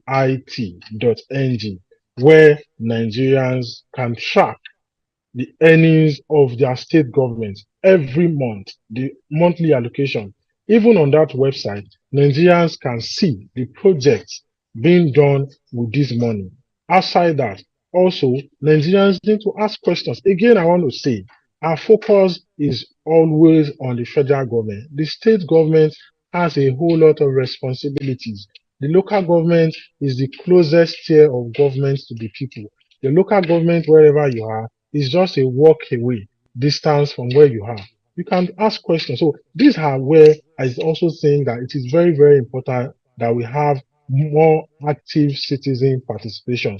Nigerians should be ready to ask their leaders questions, and the leaders must also be very, very ready to answer these questions. Thank God for social media these days, where people can actually call out politely their government, the public office holders, and ask questions. So Nigerians needs to do more of this than even more than just insulting and all of that. When you insult a public office holder and you don't ask questions, they just go take your money out, do whatever they like with your money. But when they see that you are being constructive in asking your questions, in your criticism, you are being constructive, they do not have a choice than to respond to how they have been spending the taxpayers' money. Very important. Okay, okay. Yes, now apart from reducing the cost of governance, which you have mentioned many ways to achieve this now, what can our governments at different levels, not just the federal government alone, the local government, the state government also, what can they do to increase social protection efforts and improve the quality of spending on development priorities and also help Nigerian families with a difficult economic situation? Well, one of the things Nigerians, we know what is going on in Nigeria presently, the hyperinflation Nigerians are experiencing. I believe that, there are some things that we cannot undo. For example, we have seen what the removal of fuel subsidy, and now that we have a free market for the oil and gas sector, now that we have a fully deregulated sector of the oil and gas, whereby Nigerians are now buying petrol for a higher price, which has actually led to the hyperinflation we are experiencing. Now, state governments, federal government, and the local government has a role to play in ensuring that they are cushioning the effects of this removal of fuel subsidy, which has led to hyperinflation. I told you just now that, for example, the Ondo state government distributed 1.4 billion naira, to hundreds of people yesterday across the state, whereby we have the elderly, the vulnerables, even the youth, whom they were able to help out with some little cash. Other state governments should also take charge. We have seen the initiative of the federal government, the CNG initiative or the presidential initiative of the CNG. What is the impact of that? That will one way reduce the cost of transportation across the metropolis, across the federation, and all of that. I also want to advise that the state government takes up such initiative whereby movements within the state can also, the cost of movement within the state can also be reduced, and many other things. There should be, there should be a good, conducive business environment where people can do businesses easily. And one of the key factors to that is that there should be constant electricity. There should be constant electricity.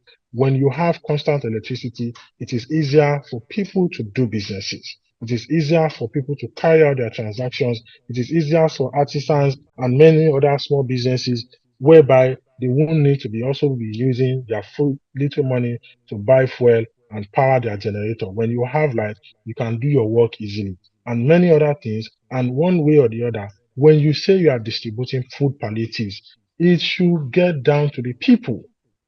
We have heard these complaints over and over again, whereby federal government will say that they have distributed hundreds of thousands of bags of rice, whereby state government will say they have distributed hundreds of thousands of bags of rice. And the people will say that we do not see anything. So if you are doing any palliative, if the government at all levels is doing any palliative, it should get to the people. This is how and what some of the ways to reduce the sufferings of the people. Find a way to reduce the cost of transportation. If you are giving out palliatives, you should get to the right people. Create a conducive, environment for businesses to thrive. Provide electricity to the people and many other things. We've seen what the federal government has done about the student loan. This in one way. As of this morning, as of yesterday, the MD of NL Fund was saying that so far they have given out 10 billion naira from the NEL Fund, that over 350,000 students have benefited from it, and the applications are still on, whereby they want to spend like 90 billion.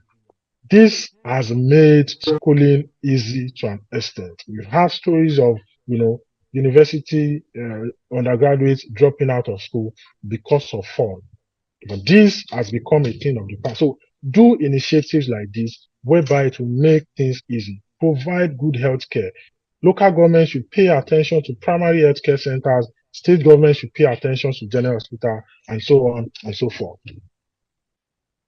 Okay, yes, thank you so much for sharing your thoughts. Now, briefly, please, in just a few words, can you just tell us, we know this is not going to be a very easy thing for our governments at different levels to achieve. So now, how can the government overcome resistance from within its own ranks to these reforms?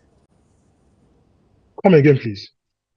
Now, I said, how can the government overcome resistance from within its own ranks? That's within federal government officials, state government officials, and even local government officials to these reforms concerning the cost, cutting down the cost of governance? Well, what should be the resistance?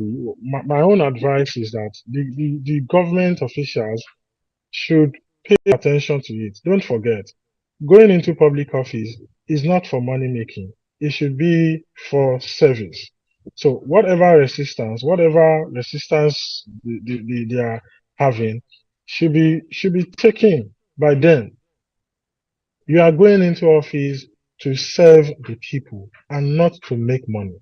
So whatever resistance should be accepted by them, or what I mean is that they should pay attention to this.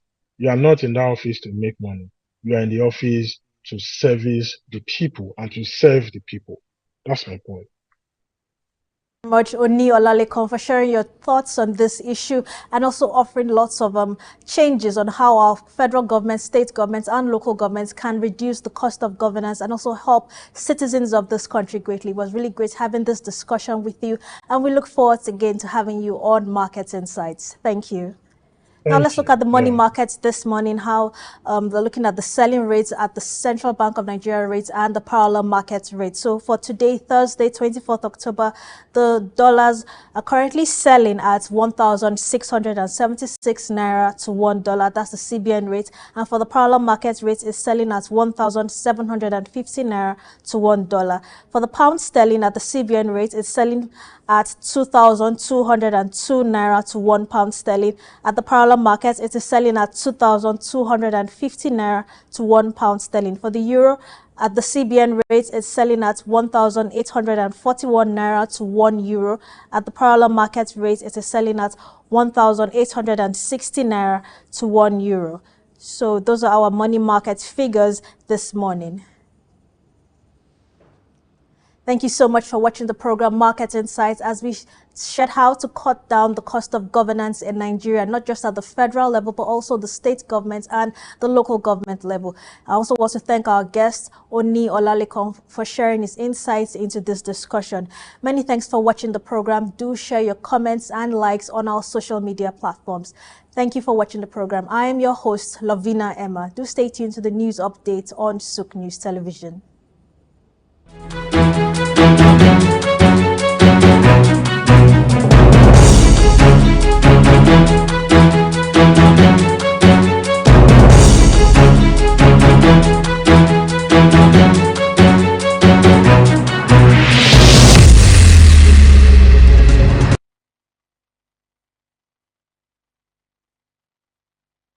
We've got just what you need right here at Femi Wash Media. Call it the Midas touch and you wouldn't be wrong. Let us record, produce, mix and master your audio like nobody does. Reach us on our contact today for the best quality job. In the heart of sub-Saharan Africa, where commerce meets progress, welcome to SOUQ News, your source for business, economy, and development insight that drive nations forward. From the vibrant streets of Lagos, Africa's fastest economic hub, SOUQ News takes you on a journey of discovery, analyzing and reporting the facts that lay the foundation for growth and development. We don't just report the news, we create it. SOUQ News is more than a channel. It is a catalyst for change, spotlighting the stories that shape economies, inspire entrepreneurs, and fuel progress. covering business, finance, technology, energy, and many more.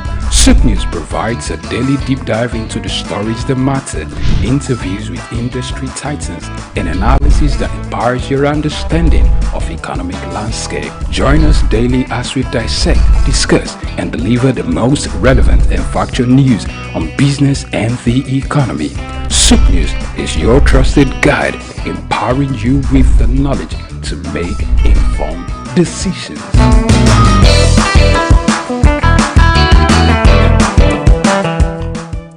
Lateef Jakande.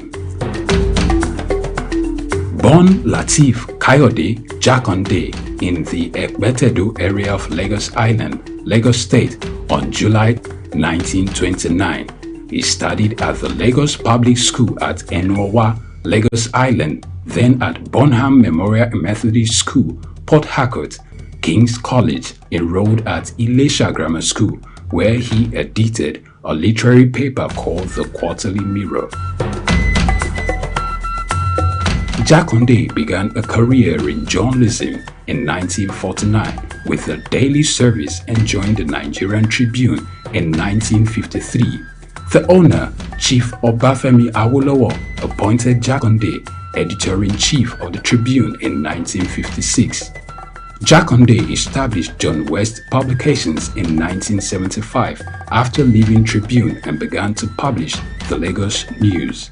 He served as the first president of the Newspaper Proprietors Association of Nigeria, NPAN. Jakande ran for election as executive governor of Lagos State in 1979 on the Unity Party of Nigeria platform. His administration was effective and open and implemented the cardinal policies of his party. He introduced housing and educational programs targeting the poor, building new neighborhood primary and secondary schools, and providing free primary and secondary education.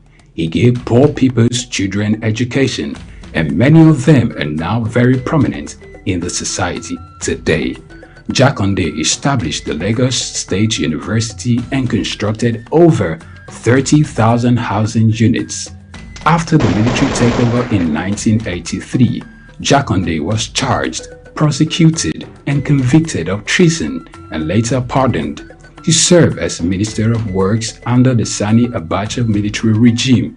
He died in Lagos on February 11, 2021. Lateef Jakande was the first civilian governor of Lagos State.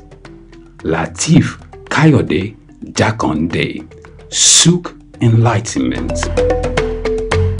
Fashion traced back to ancient times, where clothing served practical purposes and showcased societal hierarchies. In ancient civilizations like Egypt, Greece, and Rome, clothing became a symbol of status. The revival era marked a shift towards fashion as a form of self-expression and the Industrial Revolution, which made stylish clothing accessible to a broader audience.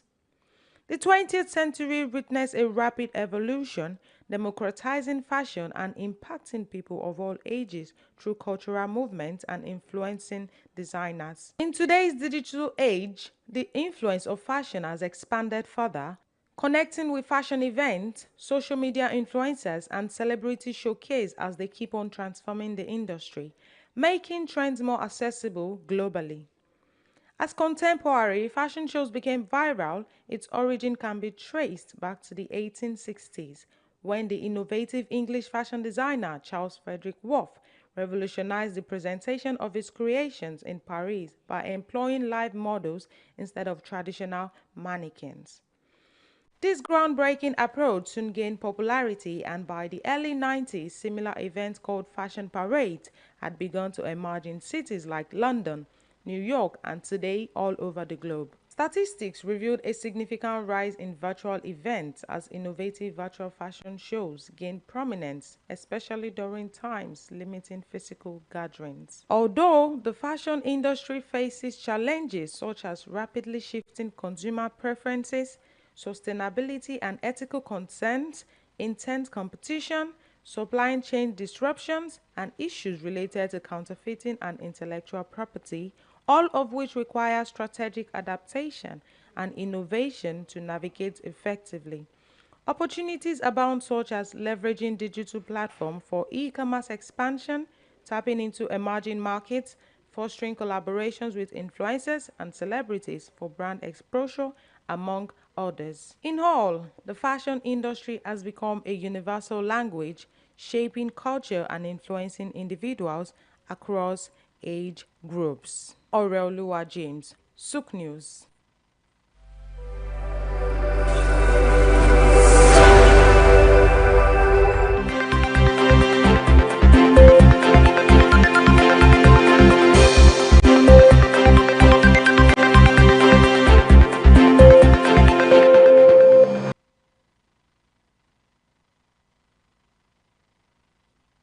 Good afternoon. Here is the news at noon.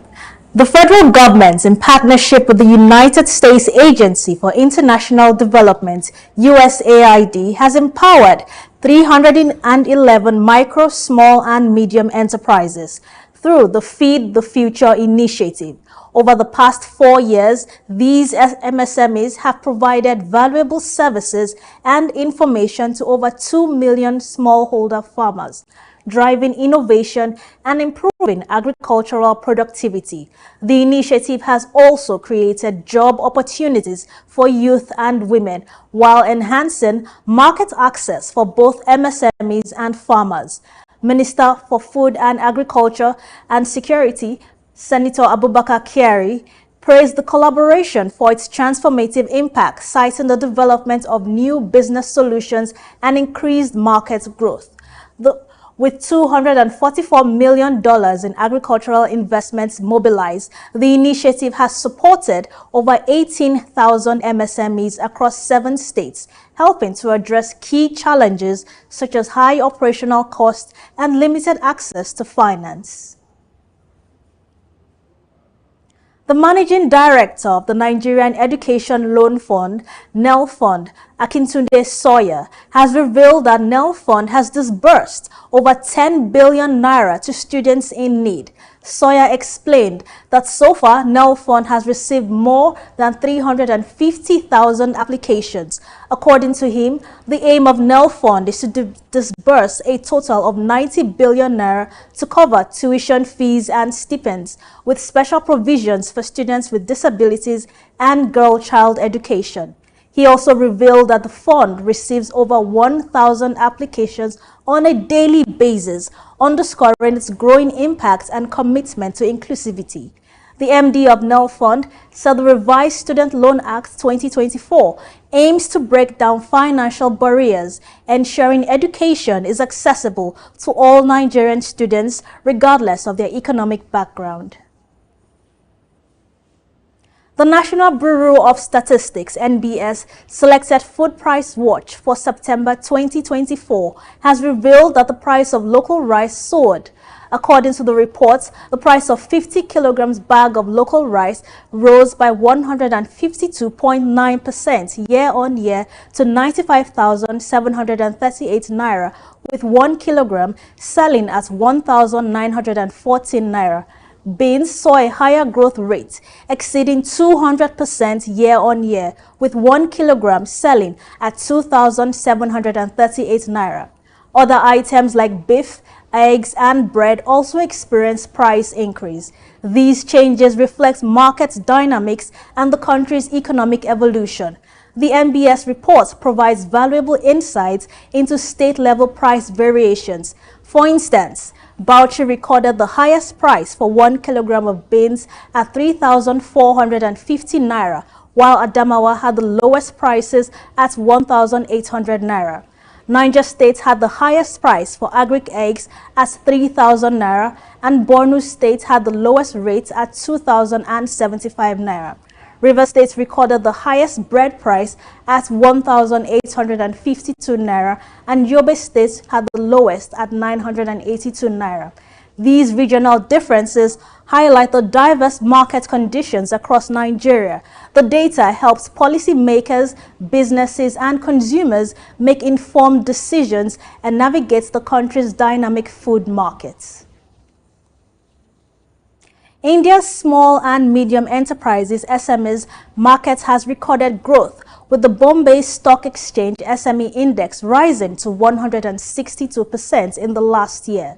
Several SMEs have gone public, attracting retail investors. Companies like Sodani Academy of Fintech, Enablers and Resourceful Automobiles have seen substantial interest, with their IPOs oversubscribed. Sodani Academy, which provides financial literacy training, has seen its stock prices doubled. This growth reflects the potential of India's SME sector and the appetite for innovative business ideas. However, experts caution that investing in SME stocks requires careful consideration. Thank you for staying tuned. More programs come up after the news updates. I am Lavina Emma.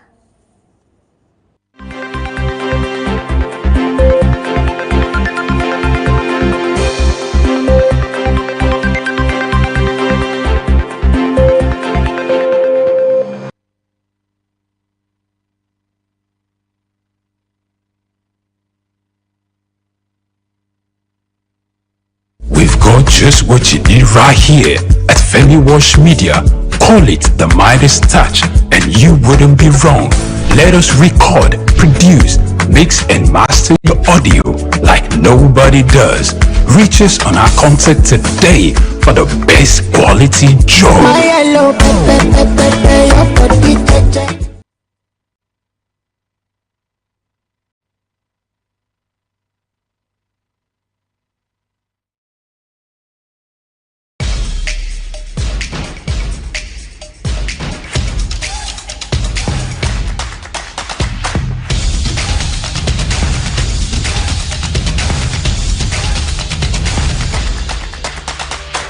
I want to unleash that creativity. I want to unleash, those things that we see every day that we find amazing now. That's what's driven me personally. That's what's driven me at Trace.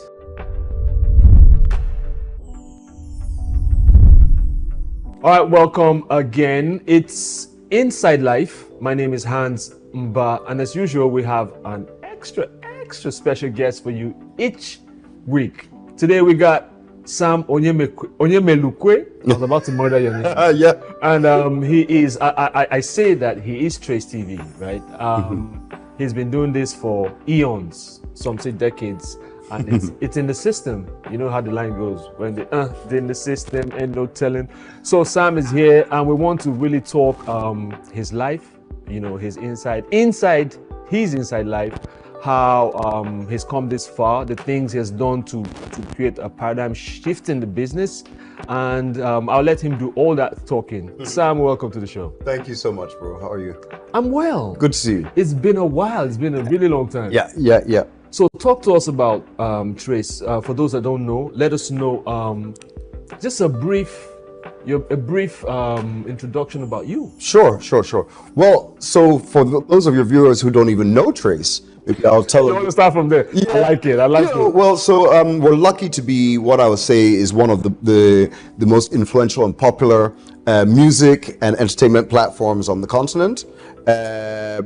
When I started with Trace, yes, like you said, eons ago, so more than a decade. Oh, yes. And when I started in the entertainment industry, more than 2 decades ago here in Nigeria, we've been able to navigate and keep as one of the strong platforms. We started with 1 or 2 TV channels. Now we have over 30, and we're all across Africa and in most of the diaspora too. So what gave birth to this? Because looking at your history, Trace, it seemed like Trace just jumped out of nowhere and just started to, do things. And because we have the amount of young people, youth here, and many, especially in recent times, are being navigated towards the entertainment, towards the creative. Naturally, yeah. Back in my day, you told your daddy you wanted to make music. What are you talking about? That's even the list, But now parents are enrolling their children. They're pushing their kids to it. Yeah. They're buying them a whole studio setup, birthdays, guitars and stuff. Yeah. So what influenced y'all just jumping out and making this happen? Well, no, to your point. I mean, I love the fact that as you said, back in our days, I would see a kid in the village, one of my nephews or niece, and they were interested in was just kind of surviving, maybe finishing school. You know, they were hoping maybe they'll have a bigger farm. Now they believe they're going to be the next whiz kid. Oh yeah. Right. And so for me, it's that. And it's doable. It's very doable. Yes. And so it's that excitement, that burning passion and ambition that we have as young Africans that has driven me. Because I want to unleash that creativity. I want to unleash, you know, those things that we see every day that we find amazing now. And then now parents are saying, you know, take this, go forward with it. So that's what's driven me personally. That's what driven me at Trace. And how we just jumped out. Well, that's a magic trick that I'll keep in my sleeve. But no, we've like I said, I'm very humbled, and you know that we've really been able to make a big impact on the music, on the creative industry in Nigeria directly, as well as across the continent. Speaking about impact, don't make me jump the gun because I have those questions. So in influencing or affecting the economy, we have seen what the numbers that artists bring in. Yeah. We're talking the Burna Boy numbers, we're talking Wizkid numbers, we're talking Davido numbers, and how it's affecting the economy. It's real. And they're bringing a huge amount. We're talking billions. The other day we're interviewing, talking to a few people, and we're talking about how Nigeria is missing out on the billion-dollar movie industry and all that stuff. So based on that, what do you think our stake is in that whole? I'm not even going as far as Hollywood now. Sure. In Africa, Nigeria, what's our cut in the cake, the massive cake? No, look. I'm a proud Nigerian. Some of you pretend I'm not Nigerian because I'm yellow, but I'm a proud Nigerian. Okay, I'm a proud Nigerian. Yes. And you know I'm only that piece of it because we are also proud people.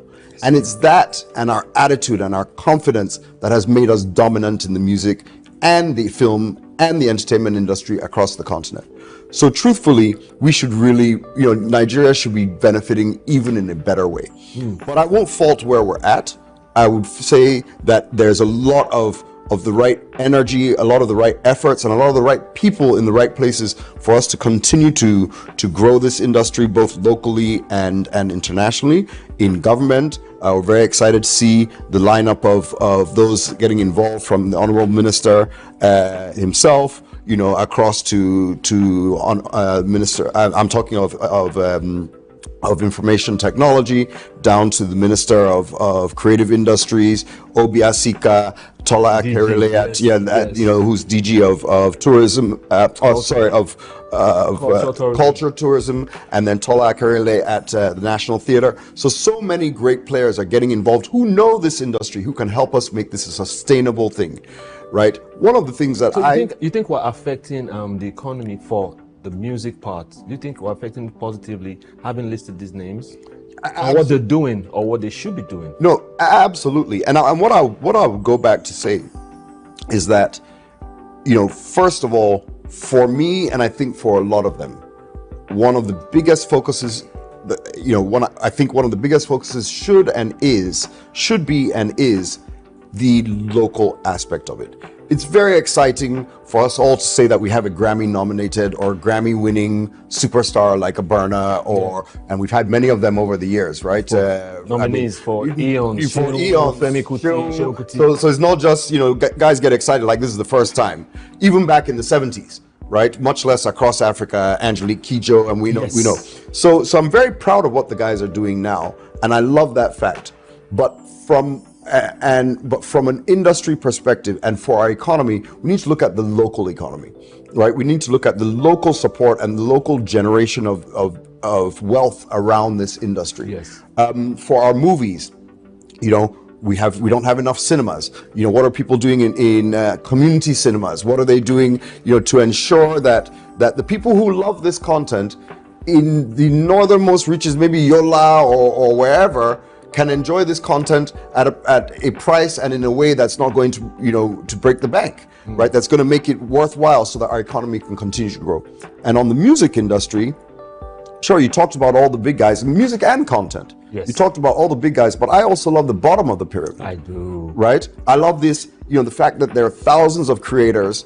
I just watched your show, and you had the young man who was a busker. Yes. What's his name again? Komi Flames. Komi Flames. Yes. Come on. You have a busker on the streets of Lagos. You have thousands of guys making content.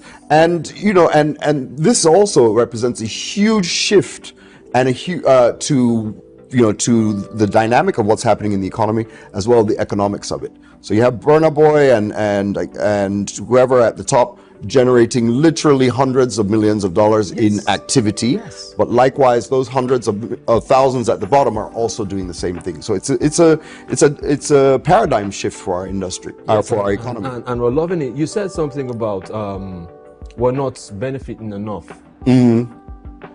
Shed more light on it. Yeah, no, definitely. Look, one of the basic things is the protection of intellectual property. Yes. Right? On a very show like this, in the mall, I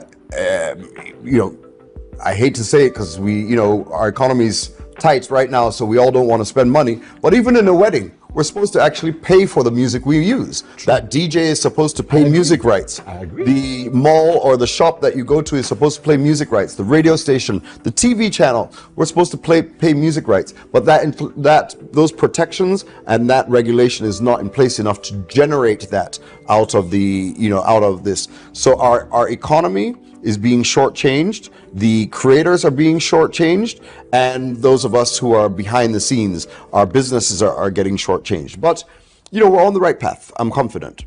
So what can you tell us 1, 2, 3 things that you feel we can do to mitigate this? Because I say this, I also have a weekly show where we talk to hip hop artists and from down there. Right. I'm like, we're talking, I don't want to name names now, we're talking 0.0001% to the artist.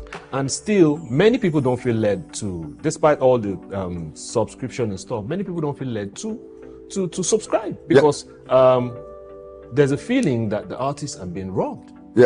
Like you're saying now. So how do we, is it just we talk about it to shed light to because they said you talk about it frequently or often enough something gets done. But beyond that, who does the something?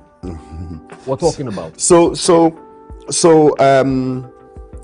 to your point, there's multiple players in the ecosystem. There's stakeholders. Yes. And each stakeholder needs to play its part. But why I'm confident is because the money is so compelling. There's a floodgate waiting to be opened, and nothing moves mountains like money, right? So we're all motivated in the right way because we can point to, and as you said, as we continue to talk as an industry about, let me go back to performance rights, right? Performance rights, for the artists, maybe not even a big name. Let's talk of an unknown artist or only, not so well-known artist who has a hit song. That song should be generating money across multiple revenue streams. Yes. It's not right now, right? But when the record label is looking at that and saying there's 5 billion naira that should be coming out of this song every month, that's not from radio stations, etc. That is the type of impetus that changes it. Government needs to do its part, both on the regulatory side and the organization. COSON and MCSN have been fighting too long. P-Man, Just focus on the art, focus on the business. On art. Sort this stuff, get out of the fighting. The money is there, you're holding it back. We need that unleashed, right? Likewise, industry players need to play their part. Radio stations, TV stations, hotels, bars, we need to fess up and say this music is worth something. Yes, it's not free. It wasn't even made free. It wasn't made free, and it's the way, me as a TV station, it's the way we make money, right? The reason that people watch my channel is because I play these music videos. So I can't take this for granted. So we pay almost 25% of our revenues at Trace to music rights. So here in Nigeria, that's in the billions that we pay for music rights every year. right? And that money should be getting to the artist. Sometimes it doesn't. Doesn't. You know, but we need to play our part. Government needs to play its part. The private institutions and the viewers, the public needs to recognize there's value in this thing. It's real. When you jump and dance to a Davido song, sure, you see him rich on Instagram, but just know that this thing is real. It's real money. It's real. It costs money. Guy, will you enjoy it? You make hit song, you won't collect. Just make it easy. Your product. Yeah, exactly. Sell something, you hand whatever it out for product, free. it's your product. You hand it out for free. Exactly. So also, a lot of these things are happening to affect the youth and how they're gainfully, maybe not gainfully, engaged. Oh, yeah. Hopefully gainfully. There was the awards you guys did. Some other culture, you know, because when the culture shifts like that, it creates opportunities, especially for the young ones, which is our focus basically. 100. So you have done the awards. Tell us about the awards in Rwanda. It was massive. I saw it, and I'm like, wow. Yes. So why Rwanda? Sam, come on. Okay. First of all, let's tee up the awards. For those that don't know about the awards, we did our first ever Trace Awards and Festival last year, almost a year ago, and we were excited because it actually did the impact that we wanted. So we truly took the entire music industry and we claimed the space as the top awards on the continent in one fell swoop. Really? One fell swoop. I mean, we had over 80 artists there from all over the continent, right? Of course, we had our big boys, the Niger boys. We had David there, Davido there, Rema there, Yemi Alade was there, Mr. Easy, Feels, the list goes on. And we dominated, my people. We dominated. Nigeria does that easy. Yeah, but we also had Diamond Platinums from East Africa. East Africa. We had, the name's going to escape me. I'm an old guy. Please forgive me if I can't remember everything. But we had South Africa represented. We had North Africa represented. And we had over 500 million views of that show, really? Right? We were covered in the Hollywood Reporter. We were covered in Variety. We were covered in Music Business Worldwide, and we're covered in Pulse. You know why that's so important is because it creates opportunities. Exactly. It creates jobs. It creates. That's why I'm beefing. I'm like, you took it to Rwanda. So we're getting there, right? So we're getting. I want to hear it. So we were able to pull off a huge awards, and I'll give you a little bit. Okay, I'll give you a bit of a scoop. We're just on the verge of announcing this year's awards. It's an annual thing. It's an annual thing. Fantastic. We are actually. Hope is going to be here. I can't make you happy today on that one. I can't make you happy on that one. I prefer to be straight. It's not gonna work. Oh, come on. So the next one, we actually really wanted to do the awards at the beginning of the year. So the second edition, 2024s, will actually be held in February 2025. February 2025. It will cover the entire of the 2024 year. And we're doing it in Zanzibar, in Tanzania, in the Zanzibar Islands, and it will be a blowout. It's going to be amazing. No, the one this year was crazy. Yeah. And I saw it, I was like, I said to myself, I'm like, do we do stuff like this? Because where you see stuff similar to that is where, you know, of course, our top Niger guys pack out, you know, arenas. Yeah. And you look at the stage. It's beautiful. It's Hollywood-esque. Yeah. You know, and well, you know, I'll give a nod. And I longed for it to be here. I'll give a nod to my former work lover.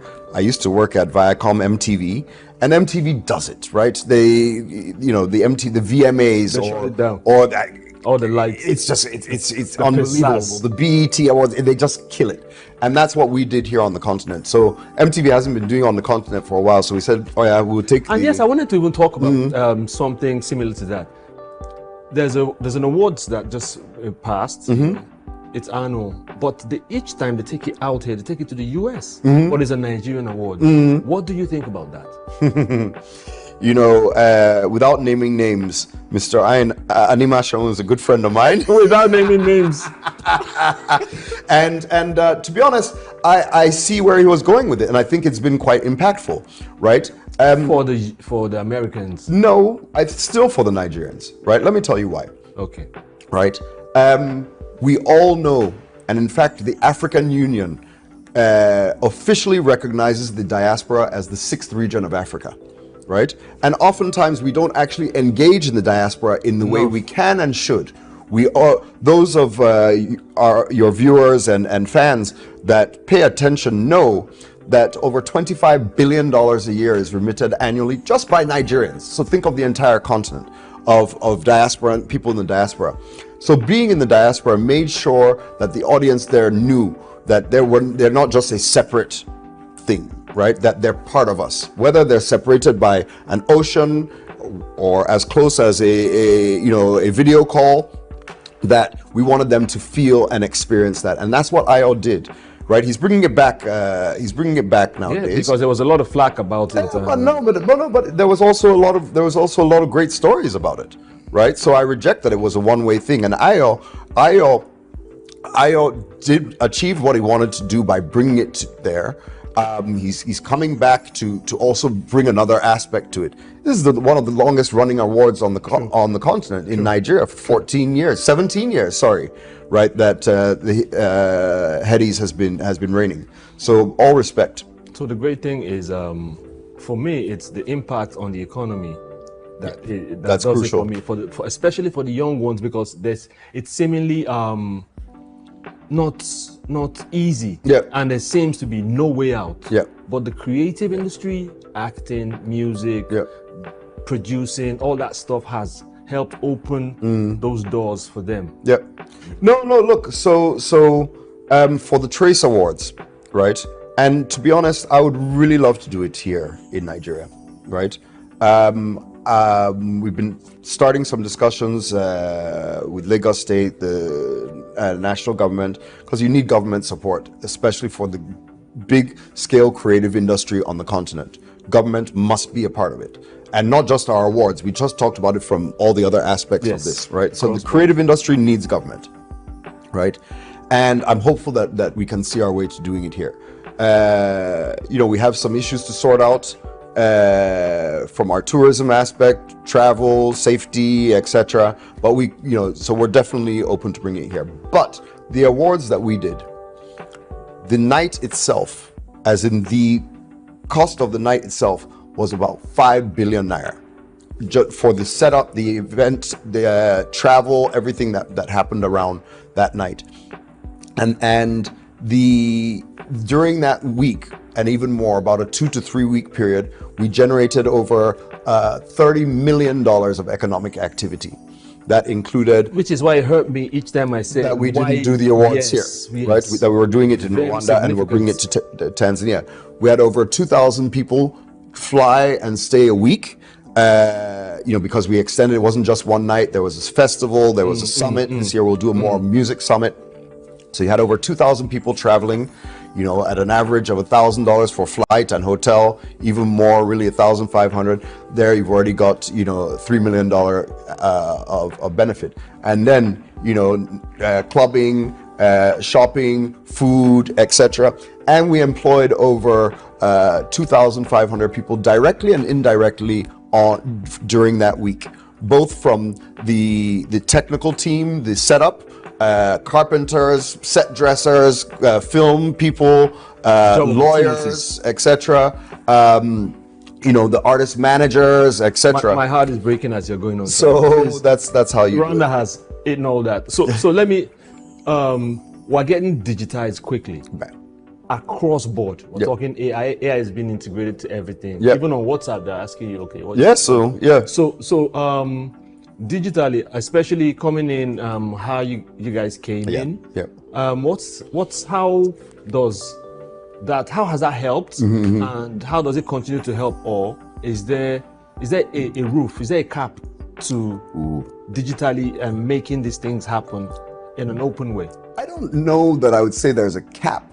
But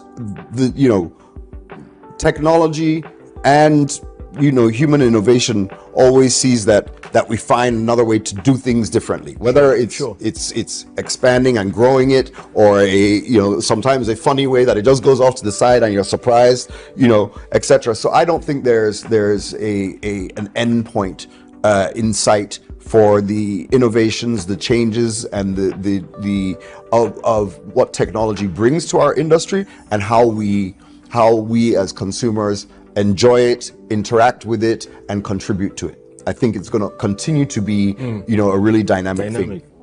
So for Trace, we've embraced digital, the digital ecosystem in a huge way. From starting off from straight TV channels, we have an e-learning platform that has over half a million active subscribers on the continent. We've just morphed that into Trace Plus. Trace Plus is a streaming app that's really going to be focused on delivering the content in the way people want it. We're still on TV channels. We're still on TV screens as we are doing today. But we're all watching here. More as much as anything. So we're of course embracing that. But furthermore, as an organization, let me give a small shout out again to I love to encourage our government people, to the Honorable Minister of Information and Technology, His Excellency Bosun Tijani, for his foresight and ambitions around AI.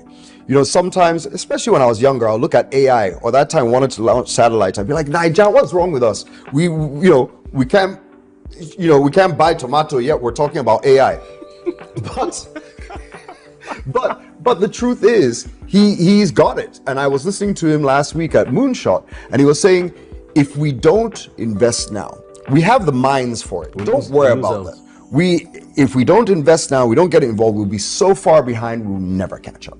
Right? So yes, maybe it's not the biggest priority, and we have much more pain and give it time. But we must pay attention to it. We can't even afford 5 years to be completely uninvolved. And let's give it to ourselves. We have the minds, we have the innovation, we have the guys who may do something amazing in the coming years with AI, and all of us will be sitting here like, now wow. And so let's let that happen. Sam, thank you so much. We could go on. Clearly, we can just enough. Thank you for coming through. Absolutely. I will call on you again. 100%. Anytime. I love being here. All right, thank you so much for tuning in. It's Inside Life, and we speak to the people that matter in the various industries, so they bring insights from the inside of their life. It's Handsome Bar. See you next time.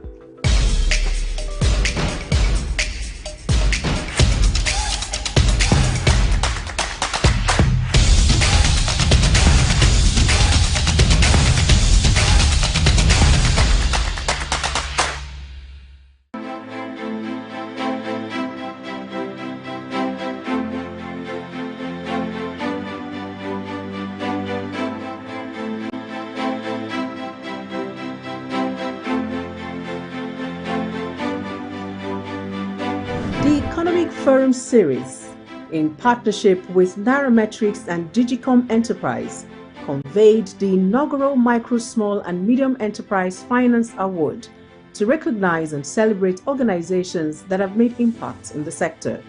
The event, which held on the 27th day of September 2024 at the Civic Center, Ozumba Mbadiwe, Victoria Island, Lagos, also received sponsorship from Heirs Holdings, MasterCard and 15 other established partners to make the event colorful. The award ceremony was essential to the continued growth and sustainability of the MSME sector in the country. The CEO of Economic Forum Media Limited, Jude Undu, and CEO Nairametrics Financial Advocate Limited, Ugodre Obichukwu, described MSMEs as the backbone of Nigeria's economy, highlighting their importance to the nation's GDP. This award, we strongly believe that the opportunity to create a platform to promote MSME ecosystem is just at the right time. This award is curated, conceptualized and conveyed by the Economic Forum Series, in a strategic partnership with Nairametrics and Digicom Enterprises. The award is a hybrid event where other participants are joining us online across the social media digital platforms. We will begin with some goodwill messages from our special guests. SMEs are the backbone of Nigeria's economy, and at Nairametrics, we have been covering Nigeria for almost a decade now. We focus on MSMEs. MSMEs as well will contribute 50% of our GDP and employ over 80% of our workforce. With over 41 million SMEs in Nigeria, we represent the spirit of innovation, resilience, and determination that will propel Nigeria forward. The representative of the Katsina State Governor delivered the goodwill message and outlined initiatives aimed at empowering MSMEs. Programs like this award is an inspiration to all of us to continue expanding our opportunities for the businesses to grow, adopt, compete in both national and the global level. I want to commend all the nominees and award recipients for their remarkable contribution to the development of our economy. You represent the spirit of enterprise that depends on challenges of significance, but you are very determination and creativity to ensure that the future of the SMEs are brighter in Nigeria. This is an award, MSME Awards and Recognition Night. It's been organized by Nairametrics. Nairametrics is the leading financial literacy medium in Nigeria, working together with Economic Forum, with the support from the Office of the Vice President of the Federal Republic of Nigeria. They've come up with this idea to recognize organizations and individuals who have done so much in the MSME ecosystem in Nigeria. The MSMEs, according to research, contribute significantly to the gross domestic product of Nigeria. Every society that grows, if you go to other jurisdictions, all countries where you see development, they are driven largely by the medium, small, and enterprises, MSMEs. And in Nigeria, it is not an exception. You've seen how individuals, small businesses who have grown to become medium are pulling their own weight in their own little way. You go on Instagram, you see all manner of businesses that people are attending to, most of them employing like 5 staffs, sucking in the unemployment level in Nigeria. The Vice President, Customer Solutions Center and West Africa at MasterCard, Kari Tuka, during the fireside chat outlined the impacts made by MasterCard in driving equitable access to financial challenges. She explained that MasterCard is out to make the MSME's transactions seamless. And mobilizing access to digital economy. It's a global initiative that pulls NGOs, government agencies, a lot of global assets together to solve for pain points that SMEs have in the local market. We have jointly committed to including 100 million SMEs into the digital economy by the year 2030. This commitment are not good enough for that, ladies and gentlemen. Did you hear that? That focus will continue to work together, and we start to identify relevant partnerships in Nigeria that can also further foster that agenda. My dream is SME, all SMEs are financially included, digitally included, are enabled with the right tools, capability, access to credit.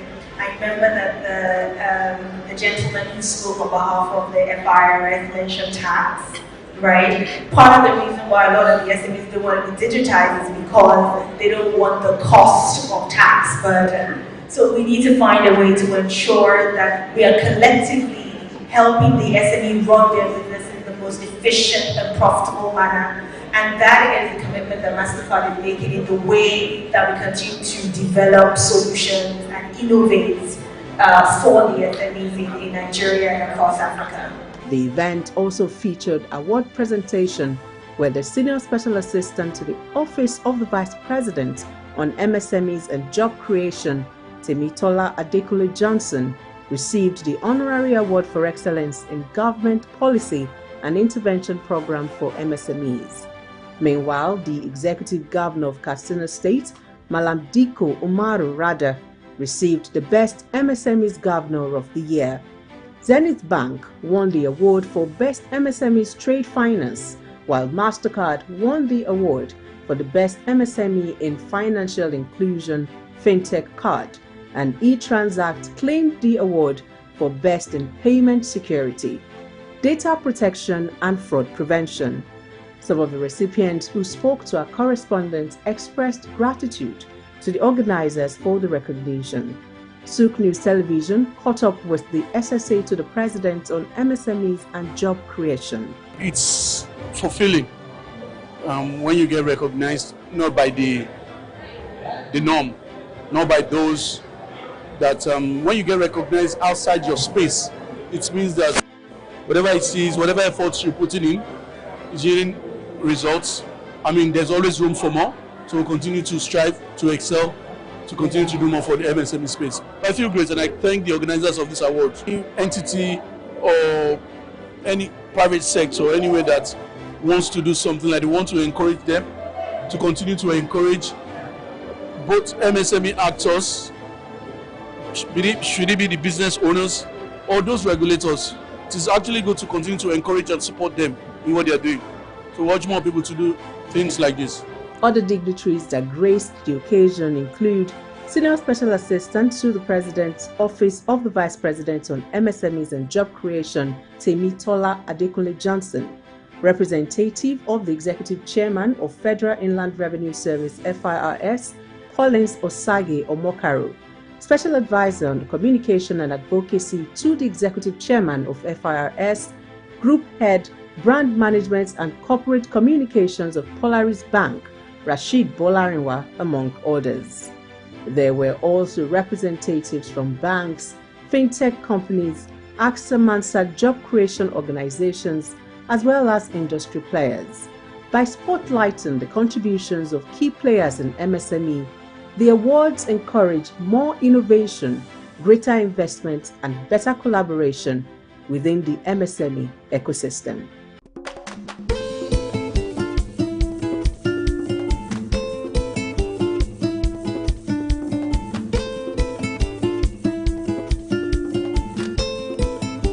Financial freedom is within reach for those who understand their credit worth and take steps to grow their finances. At the Africa Credit Expo 2024, the spotlight was on empowering individuals and businesses for economic growth and financial inclusion. Organized by Credit Registry, the event was put together to foster learning, collaboration, and growing together towards a more financially empowered Africa. This is Africa Credit Expo 2024 taking place at the Oriental Hotel, Lagos, where industry experts and leaders have gathered to share from their wealth of knowledge on financial matters. There are lined up activities, and we are here to catch key moments of the event, bringing you reports in a bit. I am Grace Komolafe.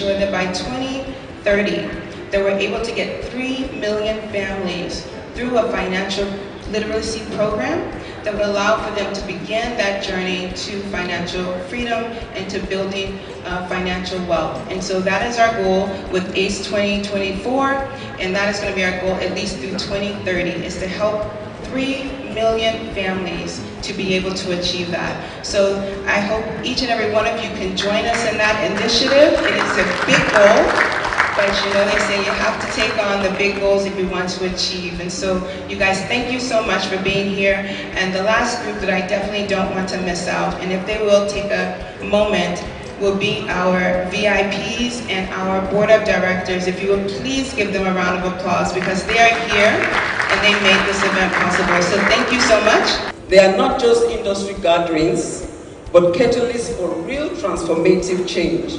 I applaud the efforts of the organizers and all partners involved in making this a reality. I wish you a fruitful deliberations and a successful expo. Let this event serve as a powerful platform for advancing the financial empowerment of our people and the economic progress of our great continent. Thank you, and I look forward to the outcomes of this significant gathering. Thank you very much. The expo brought together top professionals and financial experts who shared strategies on credit building, loan access, and business growth. For credit registry, financial inclusion isn't just a goal, it is a necessity. It's an event put together by Credit Registry. Credit Registry is a licensed credit bureau, licensed by the Central Bank of Nigeria, to basically collect and disseminate credit information to help lenders manage and assess risk, and to also help Nigerian consumers and small businesses to get access to more credit. This event started last year, and it was born out of the need to sensitize, to make aware, to create the awareness to the consumers. You know, for the longest time, we've been in existence over 20 years, Credit Registry. In fact, Credit Registry is the pioneer credit bureau of Nigeria. And, you know, we worked B2B with the banks, consumers were not really our end, you know, we didn't reach the consumer. But over time, we realized that the Nigerian consumer and Africa as a whole, they're becoming very savvy, and credit is really a tool to help move our economy. And so we came about coming up with how do we reach more consumers. Last thing I want to talk about is cultural reorientation, changing the mindset of people. I think that's the hardest part of credit. That our culture tells us that we borrow money and we become uniquely. Or new boy, I'm an Igbo boy, so I have to say my own. That means that you borrow money and you are just looked down upon. But people have to rethink credit that way, as a way to improve the quality of their lives. Look at one, prioritizing inclusive growth. Inclusive growth must be our guiding principle. Our financial systems must be accessible to all, regardless of any social economic status. Too often, underserved populations face barriers that limit their access to credit and financial services. By collaborating with fintech innovators and local organizations, we can create tailored solutions that address the unique challenges faced by these communities. The second is empathy. For the purposes of this discussion, empathy is they are in it for you. You are in it for them. That is what the empathy in this case looks like. And logic, the last one. Do you know what you're talking about? When you showed up to that bank to get a loan, did you know what you were talking about? Do you know your business? Do you know your models? Do you know your profit margin? Do you know what it is you're selling and why? I need to transit from the current economic model to a more robust and technology-oriented economy. Women in Africa are stepping up their games as they continue to lean on each other for tremendous growth. The event was another opportunity to help unlock women's full financial potential through inclusivity and access to credit, with a robust conversation on the panel. The powerful by nature part of the lined-up activities explored how women play key roles in economic development and how they can become better. The first thing I teach them, two things I teach them. It's important that you keep your word. Your word is your bond. You don't have to wait till you sign documents be bound by some legal instrument. You have to say, I have given my word, I must keep it. Irrespective of, the environment that is permissive and says, Shebi is Nigeria, don't worry. You have to change that paragraph. So that trust, and second thing is, you must understand life is a problem-solving exercise. The world we're in today, with a double-digit high inflation, everybody's looking for a safe haven. I think one of the key things we need to always remember is to diversify our assets, to diversify our wealth. We have the treasury bills, we have the bonds in the market now, which are going at a double-digit rate. And we have the money market, which will just be a simple fixed deposit that you want to put in the bank. And so it's important not to put all your hard-earned money into one basket, because you look at the average. I know that in the market generally, the stock market has been going with lips and bonds. I did some investment in that space and I refuse to look at the app for some time now because I'm not happy with what I'm seeing there. Financial literacy is so crucial. When you manage your finances, you're managing your life. So please, live below your means. Ensure you're saving, ensure you're putting your money in the right pocket, ensure you're diversifying, do the right thing, have financial discipline, and your life will go much more smoothly. Be original, be authentic. Every other person is a photocopy. Just be yourself. And that is what African Credit Expo is telling us. They are here to support you. And at Mastercard, we are building a technology that will sustain and power a world that never stops. A technology that never fails. And choose your friends. Your network is your net worth. Go out there and be a good representative of the continent. Well, the theme was apt, of course my panel talking about power by nature, because we believe that as women we downplay ourselves in many ways. Like I was saying on the panel, some people would say, I'm just a stay-at-home mom, I don't do anything, but you do though. Because as a woman, you're running a house. You're actually the chief executive officer of your family. You budget. You're the minister of budget. You are the health doctor. You're the doctor. You also are the finance advisor. You're able to pinch everything together. You are operating the entire family. When the kids go to bed, when they wake up, what school they go, what degree they should get. Believe it or not, a lot of moms, we are influencing those decisions. Our sons, what wives they want to marry. I mean, come on now, we do a lot. So I called us the CEO in our profession and CEO at home. Brands exhibition at the event was another big platform for brands to showcase their products, network and possibly initiate business deals. Beyond the main event, the expo offered more than discussions. It gave attendees practical tools through masterclasses, breakout sessions, and workshops to improve their financial lives, as attendees shared their excitement, highlighting the value of the connections made and the knowledge gained. Okay, so I'm a business owner. I have learned a lot on how to take my business into the next level. I have notes on how to strategically take my business into the next level, and which is why I came here in the first place. I had a lot more expectations, although I still got one or two messages from the whole event. I would prefer if there's more awareness as to financial literacy and freedom among the youth. So telling and creating more awareness and programs for youth to engage in as well. And also one other thing I got from the event, from the women that were speaking earlier on, they mentioned living within our means, and that's one thing I intend to take home today, because as a girl, we want flashy things, yes, and then in this economy right now, we really need to live within our means. Yeah.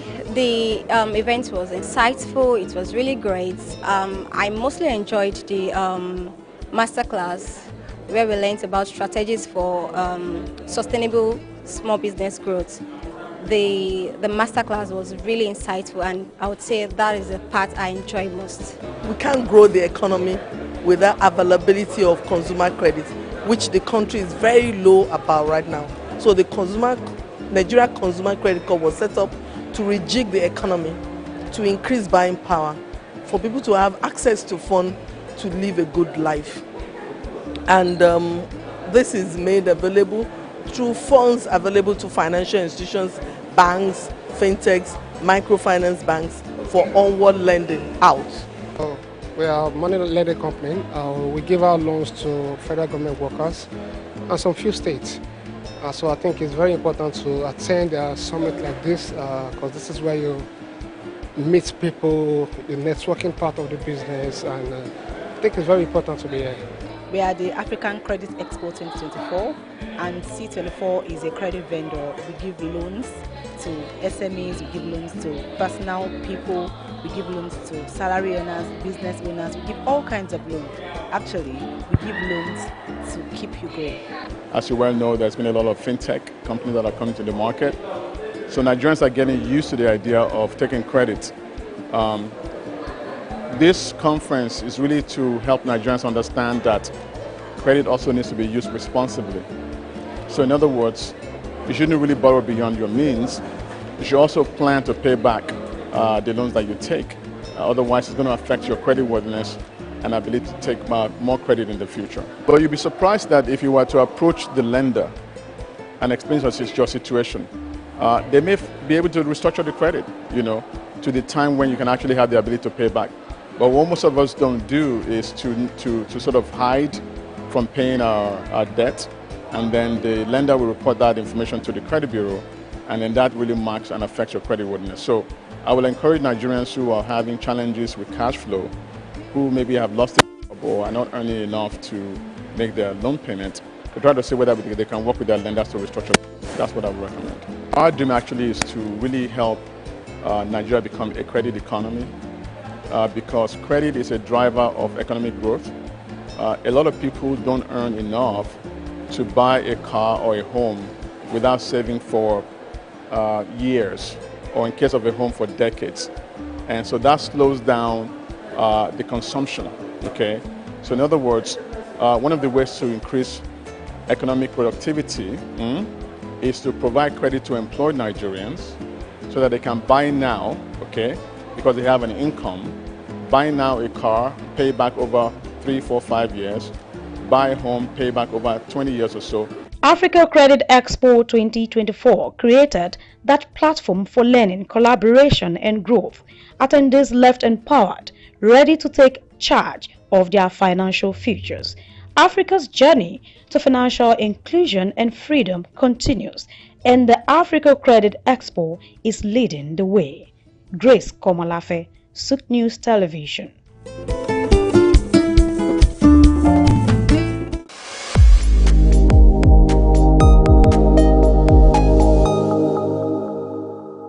Cocoa remains a significant cash crop in Nigeria, predominantly produced by small-scale farmers in the country's southwest region. Historically, cocoa served as a major source of foreign earnings until the 1970s, when the discovery of petroleum shifted the focus away from agriculture. Despite various challenges from its introduction in 1807 to the present, efforts by successive governments and the resilience of cocoa farmers have sustained its production. To better optimize productivity and ensure fair prices for farmers and high economic returns for the government, the Cocoa Marketing Board, CMB, was established in 1947. However, the goal was not totally achieved as pricing policy weren't favorable, discouraging farmers from producing export crops, and that eventually led to the board's abolition in 1986. This resulted in reduced yields and lower quality cocoa beans. Meanwhile, the millennium era witnessed a shift in farmers' focus towards more economically viable crops like oil palm due to the high cost and intensive care required for cocoa production. Cocoa production faces several obstacles, including limited access to fertilizers, unfavorable climate conditions, pest infestation, poor infrastructure, and land shortages. Also, herders' attack on farmers have deterred farmers from expanding their farmlands. According to research, despite challenges, cocoa production has empowered many farmers and more stakeholders in the value chain, improving their living standards, enabling them to provide education for their children, cover medical expenses, and build better homes. Concerning the future of cocoa farming in Nigeria, there are mixed opinions among farmers. Some are hopeful that government's reinvestment in addressing current challenges can revive the sector's past success. Others are pessimistic due to the persistent issues and the trend of farmers shifting to other crops. Regardless, hope remains for the sector. Solutions like improving land-labor relations, infrastructure, and financial support could revitalize cocoa production, reduce out migration, stabilize prices, and enhance value chain development, ultimately securing a brighter future for Nigerian cocoa farming and its stakeholders. Ojai Michael, reporting for SOUQ News.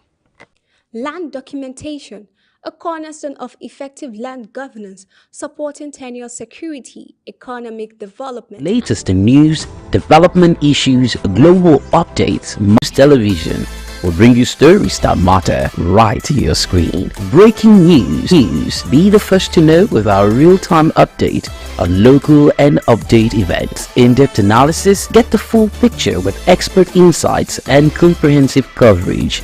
Exclusive interviews. Hear directly from the people making the headlines.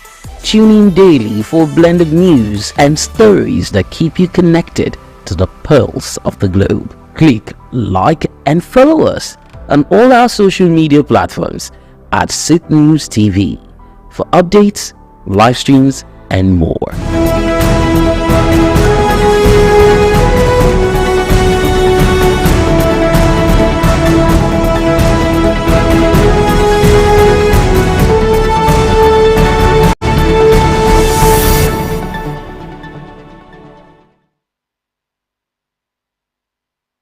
Hello there again and welcome. Good afternoon. Thank you for joining us on SOUQ News Television once again. This is Development Weekly, where we touch on salient issues bordering on developmental and economic growth.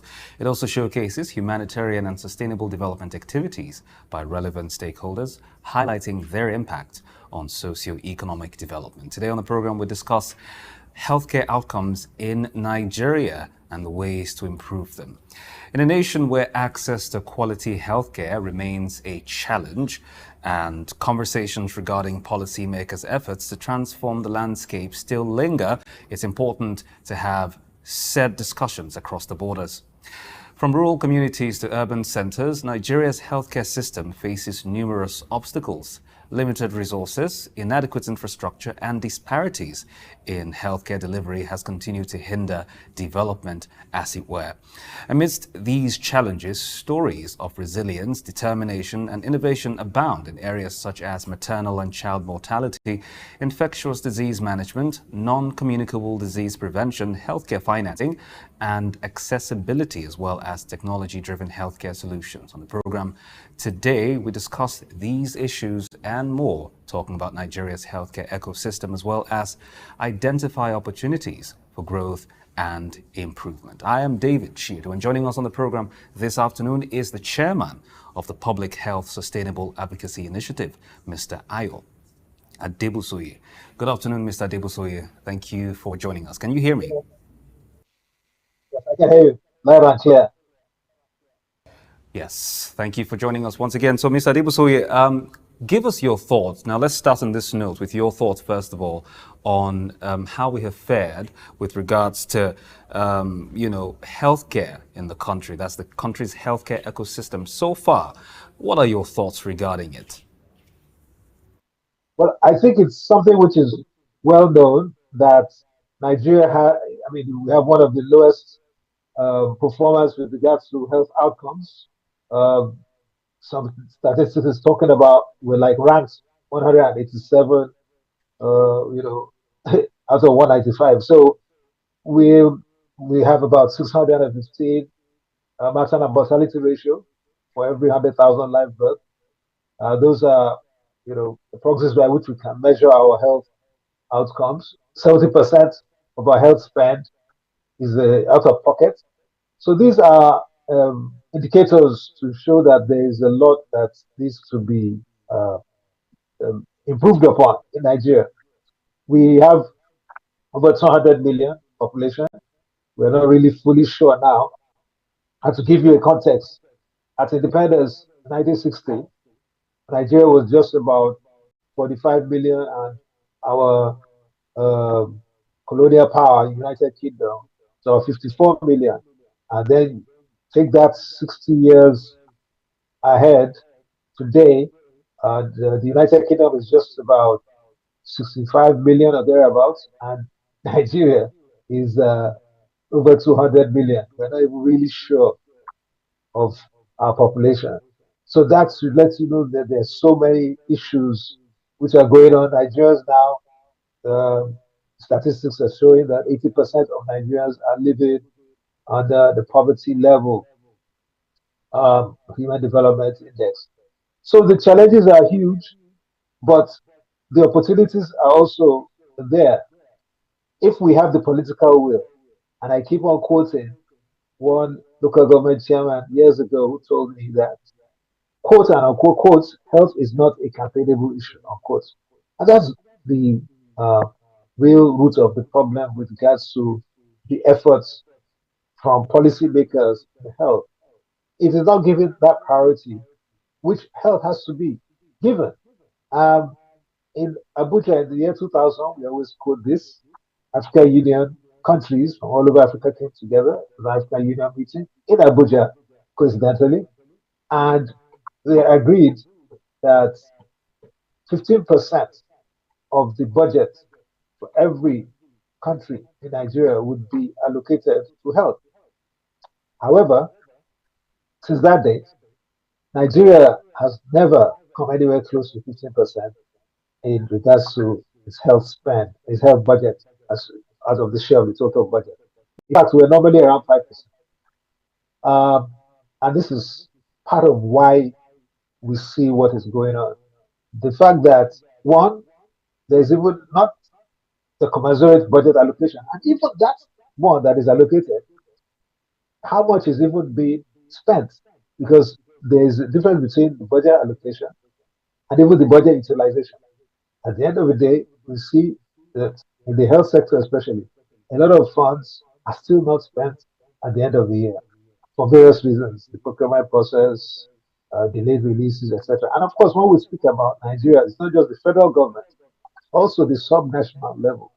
And this is something which, unless we tackle this head on, we're going to continue to face the challenges which we see coming around us. Um, one of the things the government has to do, and nobody else can do it except government, is to prioritize and stop looking at health as an expenditure, but as an investment. The World Bank has actually come out clear to show that, unlike what they've been preaching in the past decades, they've discovered that countries that spend on human capital development, i.e., health, education especially, once countries that spend on that, they see a commensurate economic growth. Happens across the board. The Asian tigers you see, Malaysia, Asia, Singapore, they are developed now because of the heavy investment expenditure in health. So this is something which our Nigerian political leaders, policymakers at the federal, state, and local governments have to come to grips with. That health must be prioritized. That is the first thing. Thank you. Right. Now, you've mentioned a few of the challenges, including budgetary allocations, which we're going to get to during the course of the conversation. But let's talk about something symmetrical to what we're talking about now, and even more specific, as it were. PHC, I like to call it that. That's primary healthcare in Nigeria. So far, the jury is still out on, the progress that we've made in that regard. What do you make of this aspect of health with regards to accessibility and all its appurtenances? Well, I'm not even sure if the jury is even out. I think they decided long ago that primary healthcare system is in need of a complete infusion of emergency treatment. In fact, the point have come up clearly many times that we need to have declared a state of emergency. We have the National Health Act 2014, but we saw how long it's taken for even full on implementation. There are some fundamentals that are needed. And of course, the previous administration has spoken about 100,000 PHCs or PHC in every ward, etc. Those that are even there, only 20% of the primary healthcare facilities in Nigeria provide 24-hour service for starters. So how much can they get? And 30% of PHCs facilities, primary healthcare facilities, lack basic equipment and supplies.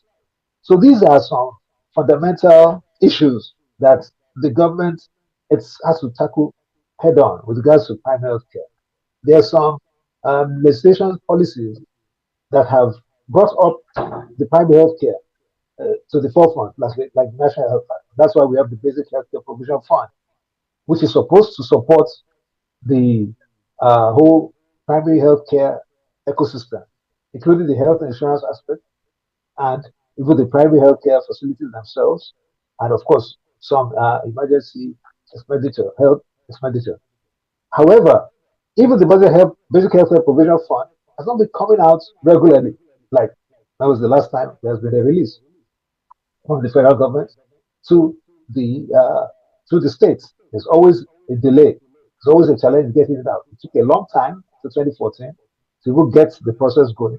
And even now that finally they even got it as the first child, there's delay getting the basic healthcare provision fund out. So I think again boils down to us getting the political will together, not just the federal government. Now, the primary health care facilities are actually a prime responsibility, constitutional responsibility of the local government. So, thank God, there is now the local government autonomy, which the Supreme Court has empowered. And this is the time that all citizens of Nigeria must demand their local governments to begin to prioritize the health spend. At least let them even put 50% of their local government budget into health in accordance with the Abuja Declaration. That's a step towards the primary health care facility. We see that in all the local governments, there's supposed to be a local government health authority as prescribed by the National Health Act. How many are functional? There's supposed to be the ward development committees or ward health committees. How many are in place? These are things that need to be placed because with community participation, you can actually get the primary health care going.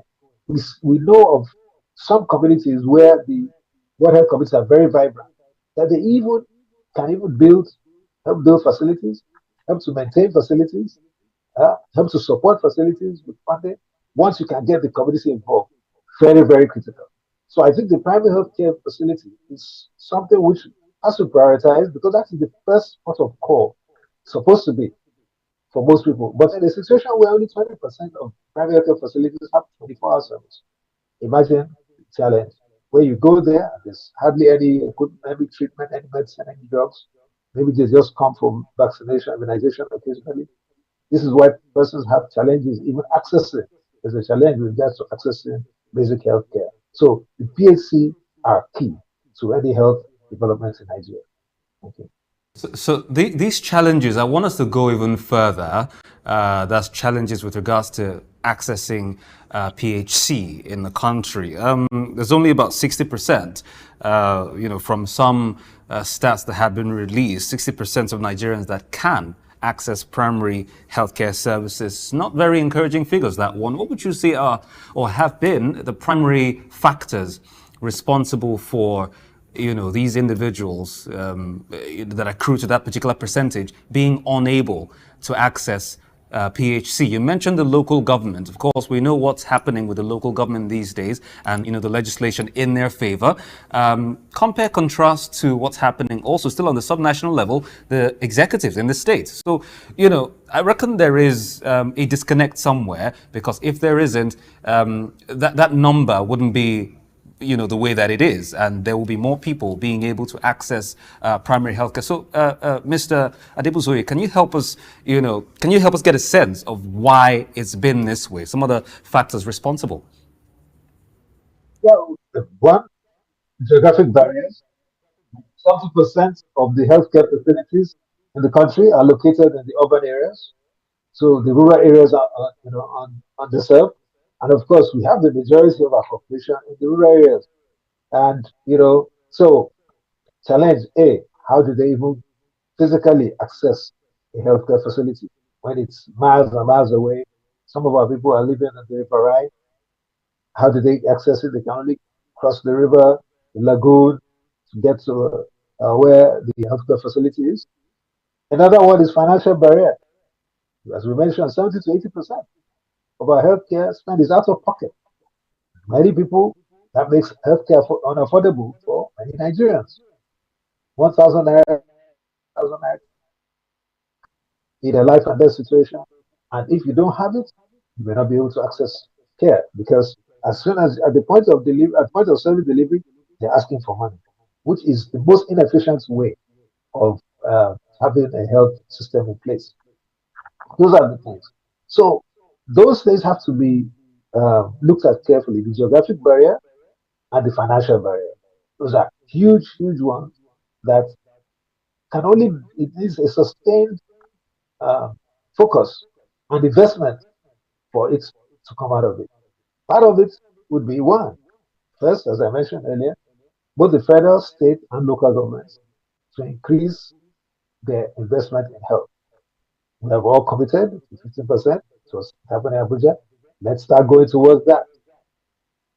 This 5% at the federal level and below 10% for most states doesn't cut it. And that's why we have what we have. And apart from the budget allocation, there has to be effective releases of funds, not just to have it on paper. We must very quickly, in accordance with the National Health Insurance Authority Act 2022, which makes it compulsory for every resident of Nigeria to be under some health coverage. We must very quickly migrate all Nigerians into a health plan, a health insurance plan, the national, the states, or a private health plan. The state health plans are supposed to be social health insurance, so government is supposed to make sure that it is at the most lowest cost possible. The whole idea of of any insurance is that you pool funds together so that with a little funding, just like in Lagos State, it's about 11,000 now to access. They have a year's coverage of the basic what they call Ilera Eco, that is the social health insurance in Lagos State. And with that, imagine if you have, like Lagos, we have about 20 million, almost 30 million souls in Lagos. Maybe about 6 million, could be those who actually pay to cover, because one person could pay for 4 people, 6 people.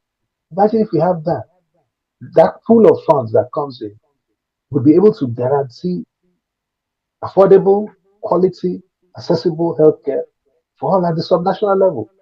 So that's what we really need to begin to push very clearly. Because the good thing about the health insurance is that it finances and the funds follow lives. So as opposed to the situation which we experienced many years ago, when we were monitoring and evaluating the MDGs program grants by the Office of the Senior Special Assistant to the President. And we discovered that there are some places that private healthcare facilities were built and nobody was accessing care because it was just built with a political objective in mind. Maybe somebody's a senator or a House of Rep person there and says, put it there.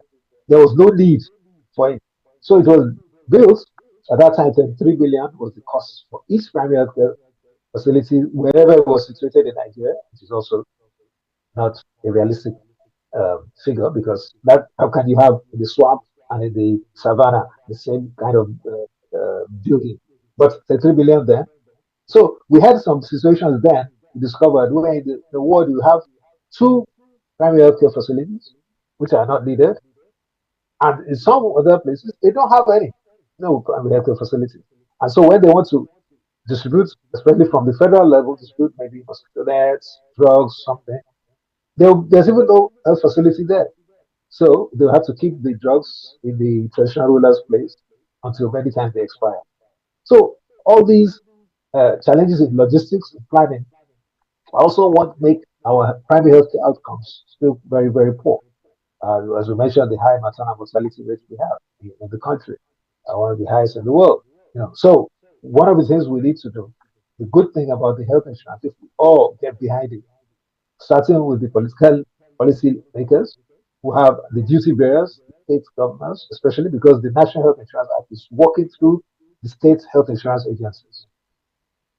If we can do that, get behind it properly, understand the priority of health, then when there's funding to the facilities, part of the premium covers capitation, which means that will go to the facility calculated on the number of patients enrolled there, even if they don't access. Because most people who do insurance, just like vehicle insurance, most people don't have to, they make claims on their vehicle for years. Many times they may not never make claims, but the law says you must make sure you license your vehicle, get it insured. Same way with your life. Our lives are more important. So if everybody does that, then you'll see that a lot of funds will go to the health facilities that will take care of their, even health workers needs, take care of basic equipment, upgrading, renovating of the facility. That is how, if we can push that, we can actually see from the private sector, because the good thing about health insurance is that it brings in funds not just from the public, the government, but also from the private sector. They will fund, support the health infrastructure at the private healthcare levels if we push the health insurance schemes, because that will push the capitation financing that will follow the enrollees, the lives, persons who actually enrolled there. So this is key to solving this problem of getting financing for our primary health care. Thank you. All right, we're going to continue from here very shortly on the program, Mr. Dibusoye, but not before we take a very short break. In case you're just tuning in, this is Development Weekly on SOUQ News Television, and we're talking about improving healthcare outcomes in Nigeria. Take a short break. When we come back, more conversations on the program. Stay with us. We've got just what you need right here at Femi Wash Media. Call it the Midas Touch and you wouldn't be wrong. Let us record, produce, mix and master your audio like nobody does. Reach us on our contact today for the best quality job. At a time when Africa has been infiltrated by the much dreaded monkeypox, and Nigeria has just survived from the claws of free spree killing cholera, the Lagos state has seen fit to provide a free medical outreach to residents. On August 12, 2024, in the heart of Lagos, the health of mothers and children were catered to by the Lagos state government under a free health program tagged Maternal, Newborn, Child and Adolescent Health. The program, organized by the Lagos Island local government, had in attendance the First Lady of Lagos State, Dr. Mrs. Ibijoke Sanwo-Olu, the Special Advisor to the State Government of Health Matters, Dr. Kemi Ogunyemi, the local government chairman, Muibi Alade Folawiyo, and the Senior Special Assistant to the Chairman of Lagos Island Local Government, Honorable Bola Oloniyi. The attendees had this to say. So we've got family planning, we've got free antenatal, as most of you are aware, free antenatal for all our pregnant women up until when they have their children, whether by cesarean section or by normal delivery. One other thing is that we're also pushing our health insurance. We're trying to encourage our mothers and the general public at large to take up the Ilera Eco health insurance so that they can actually get access, which is very important, to quality care from our primary health care facilities before they are referred, if need be, to the secondary or tertiary. I'm deeply happy and You can see the people of this local government was happy. You can see how they troop out in numbers, and at the same time the women and the children are all here. You can see the kind of enthusiasm that people put in. It's a very good thing, and I believe that people sees good in what we are doing today, and by the grace of God, especially the area of vitamin A for the young ones. The MNCAH program provided free medication, food and health care for the children and the mothers of Lagos Island community. Tests were conducted for HIV, tuberculosis, and cholera, among others. The head of nurse at the Lagos Island local government, Oham Antonia, explained the importance of the care for mothers and their babies. It's about nutrition, the kind of food to give to their children, even the kind of food pregnant women take when they are pregnant. And it must be what we have in the community, the food we can afford. So that is why we display all the foods that we have, especially what we can afford in our community. Healthcare generally being expensive and difficult to come by for the average Nigerian was provided for free. It was a statement that Nigeria has the ability and the backing to provide for its citizens and its future.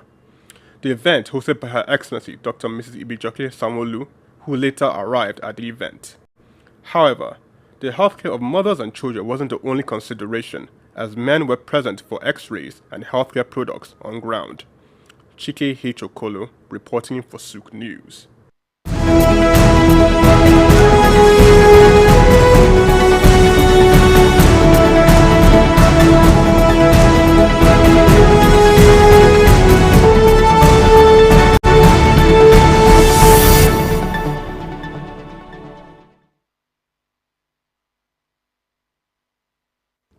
Welcome back to Development Weekly on SOUQ News Television. We're still talking about improving healthcare outcomes in the country. And our guest so far has been Mr. Ayo Adebusoye. He's the chairman of Public Health Sustainability or Sustainable Advocacy Initiative, and of course a board member, Lagos State Health Management Agency. And he's been giving us his thoughts so far with regards to the issues plaguing the health sector in the countries, and we're still talking about ways to get around them. Mr. Adebusoye, now let's take our thoughts to productivity, taking cognizance of the country's fiscal sector right now and how not so promising so far it's looked in the last year or thereabout.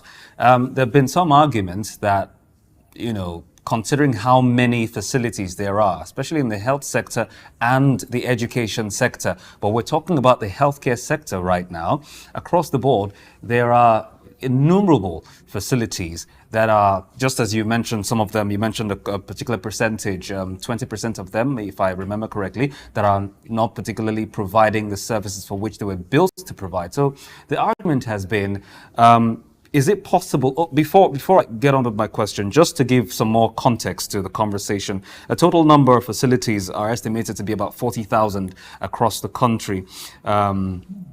It's broken down into about 34,674 PHCs, which are mainly provided by the private sector. Then, of course, 5,780 second care facilities, 166 tertiary care facilities, as you were. All these are estimates, and it's across the board. So the conversation or the suggestions by some stakeholder, considering our fiscal challenges, have been to have the federal government divest some of these facilities that are not providing the services for which they are, they were created for. Either that, or work more with the private sector to bring in, fresh investments per se, that would help contribute more by way of GDP to the federal government. Because what we have right now is just, hovering somewhere around 0.75%. That's 0.75%, which is nothing, more or less. So what are your thoughts regarding all of this, Mr. Adebusoye?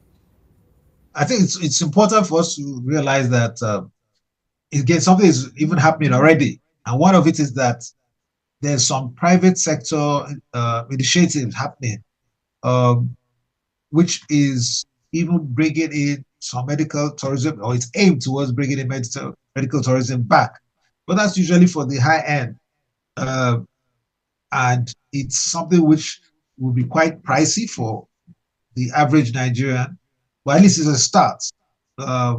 We see some of the new, very, very high quality hospitals, and of course, high cost hospitals, which are coming up in the country. And the whole idea is so that there could be some reverse medical tourism happening, investment in that sector.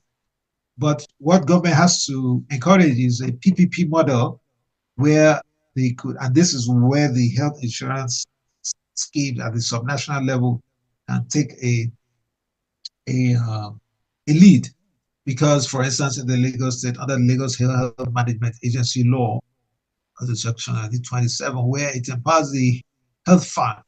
There's supposed to be a health fund, Lagos Health Fund, which also comprises of funds both from government equity fund and also from private sector, development partners, various sources, so that there will be a pool. The whole strength of the health insurance in social health insurance schemes is that there should be a pool of resources which will be able to drive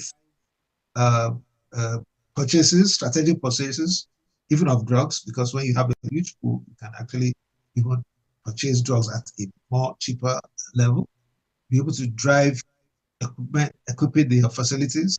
So I think it's something which the government now has to, again, boils down to prioritization. Prioritizing the PPP initiatives in the health sector, ensure that there can even be R&D to support research and development, which is something which we have not been doing. We saw at the last COVID that we were completely dependent on foreign resources to bring in the COVID vaccine. It was only South Africa that managed to, again, make a lot of good strides in doing some research and ultimately getting the whole COVID vaccine up and running. So Nigeria, for instance, now there's a malaria vaccine that has just been introduced, but it's coming from outside externally. No country can stand health-wise if we're dependent on foreign largesse, foreign generosity, foreign compassion for our basic health needs. It's not going to work. So for a long time, we have been dependent on foreign, generosity, foreign aid for our health sector, critical health things like malaria, global fund, HIV. These are all things which we should take care of as a polio. This was because of international support we managed to at least eradicate the polio in Nigeria. So we must begin to move to areas where we can begin to finance research and development in the universities, in the health institutions, teaching hospitals, research institutions, and link them with the private sector. Because that's how it's done. Private sector can support such. It's not the government alone, but the government has to make that environment, the regulatory environment, the tax incentives, various things to ensure that that happens. We cannot continue indefinitely. It's not sustainable where we're dependent on importing our drugs. That's what is happening now. And we see with the cost mentioned now, economy, now we see the astronomical rise in the prices of drugs because we're importing them. We must make them. We have so many, in our space. The herbal aspect is there, but we need to make sure that they become up to speed with enough research to make sure that they can stand all the tests which are necessary before they can actually start to produce these things properly. Nigeria has it all, but it needs to that coordination to get both those who are in the academia, private sector funding together. And that's what government has to do to make sure that happens. We cannot continue on this trajectory where we're importing. Now, we import everything, our family planning commodities, importing them. Our HIV, retroviral drugs, importing them. Malaria tablets even, and we're one of the number one malaria exports in the world, we're importing them. Which one are we doing then? We must begin to turn the mindset around. Like you said, productivity. We have the scientists, we have top medical scientists, top grade. But if you don't support them, research takes time. It's not a matter of, like a trading thing you put in today and you get. And that's one thing the government has to back. Then you'll see the long-term results. And we'll see it happens everywhere. Mr. Debusoye, pardon me to interrupt your thoughts a little bit. Following your remarks, you talked about research, and I want to, piggyback off of that. Do we have a research issue, or a leadership issue, as it were? And I ask that question quite deliberately because as far as our healthcare system is concerned, we focus more on curative care, which is dysfunctional and sort of kind of ill-prepared when you talk about or when you consider the preponderance or the emergence of more non-communicable diseases in the country, and the surge in death due to metabolic risks, as it were. Is this really a research problem, or is it something else? It's a mix. For instance, now most of the main diseases these days globally are zoomorphic in nature, coming from the animal kingdom, mingling with us. The COVID, mad cow disease, Ebola, we have also many that are coming every time. Monkeypox coming up even here.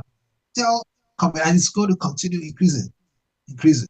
So if we don't put together the brains, the funding, because it's not going to happen by itself, to look into all the areas that these vectors are coming into our space, and we're just dependent every time, repeatedly, on what the foreign people are doing, it's not going to work.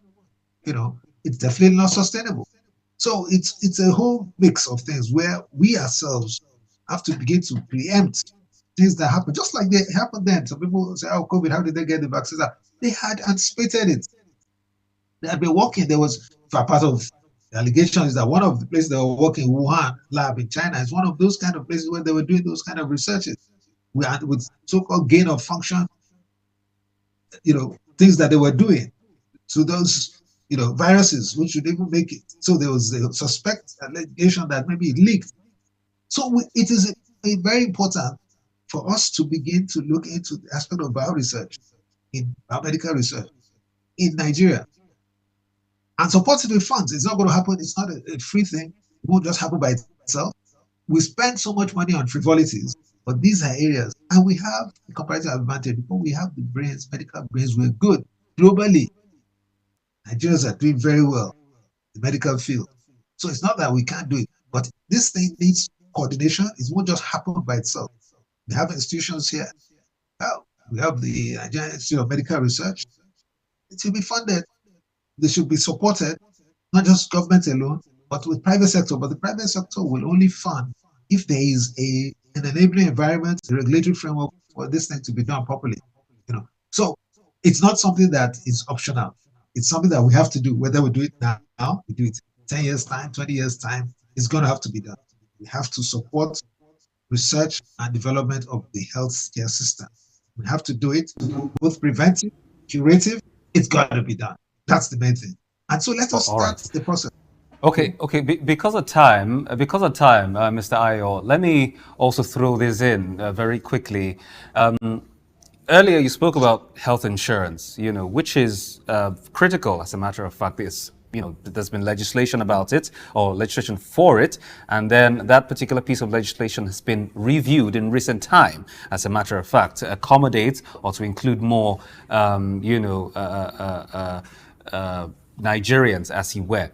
Now, with regards to that, you and I can agree that there is still a dearth of information, with regards to, people knowing more what they need to know with regards to this particular issue.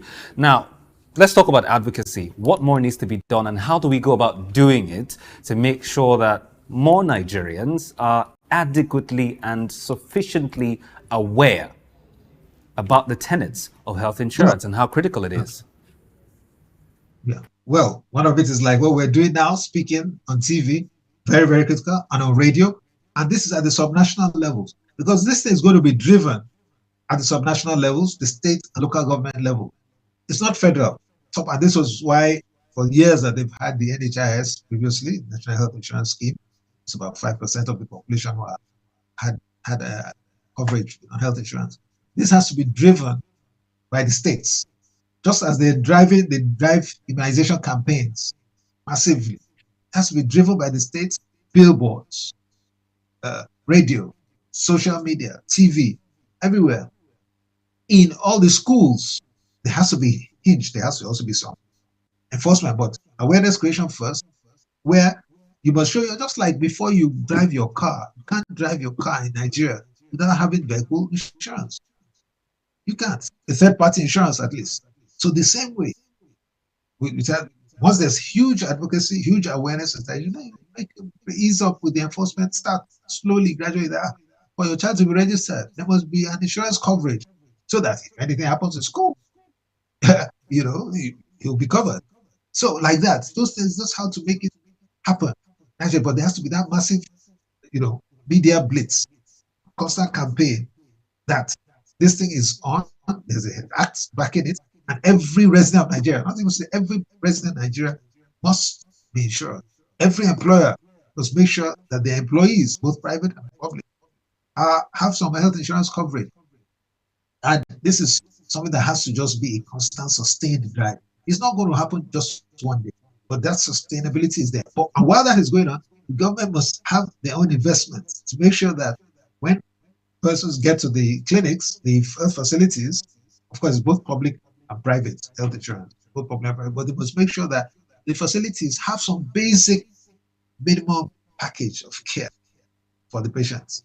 They must make sure that the health workers are there and that they're willing to actually do the work, they're competent to do the work, not, driving patients away. Because part of the reason why we see in many places they go to the traditional health attendant, because there is some care, there's some personal touch. But in many of, especially the public sector hospitals, facilities, where they are maybe overworked and many may feel underpaid, let's see, for the attitude, because that's one of the main studies that drives patients away, health workers, staff attitude. So I think it's something which needs all hands on deck, huge blitz with regards to the media, for everyone to know that this is something which is now a law in the whole country, and we must all get behind it. As we round up, Mr. Adibusoye, in a few words, can you, prefer some solutions? You are a stakeholder in the sector, and I reckon that there are some critical decisions that you feel that the authorities or the executives, as you were, need to take to make sure that we fast track better outcomes, as you were, in the health sector. Now, in your view, seeing as we're in the age of technology, everything is technology driven and most AI driven, as you were, what would you say should be what we need to adopt by way of innovative technology-driven healthcare solutions that can, help us build better healthcare management systems? Yeah, the short term, the first thing is, as I mentioned, that there must be the political will. That one does not even need technology. It just needs for us to really understand that, just like look at COVID. During COVID, everything stopped. Nobody was going to work except the health sector. That shows the primary place that health has in our whole system. So increase funding in healthcare. Recognize that this is not an expenditure, it's an investment for the good of this generation and the next generation. Improve infrastructure and equipment in the facilities so that when people go there, they have something. It's not that they go there, there's no equipment. They must train, and deploy more health workers. Now, because of the global situation, there's a brain drain, especially with regards to healthcare workers. Of course, in other sectors as well, but especially health workers, a hot cake, our Nigerian, to show that the training we get is good. They like them abroad. So we must make sure that the conditions of employment of our healthcare workers are standard. Decouple them, we've said this before, decouple them from the normal civil service, especially for the public sector. And we pay them per hour. make it so lucrative for them that they can work in different places and get paid. Not just the civil service structure, just stay here and only have to work here. You want to work in multiple places and get paid per hour. Increase their rates. Those acknowledge that this is a peculiar profession that needs those kind of rates. Make sure that they have access, easy access to mortgages, for housing, for transport, schooling. These are some things that will encourage this the retention of health workers there.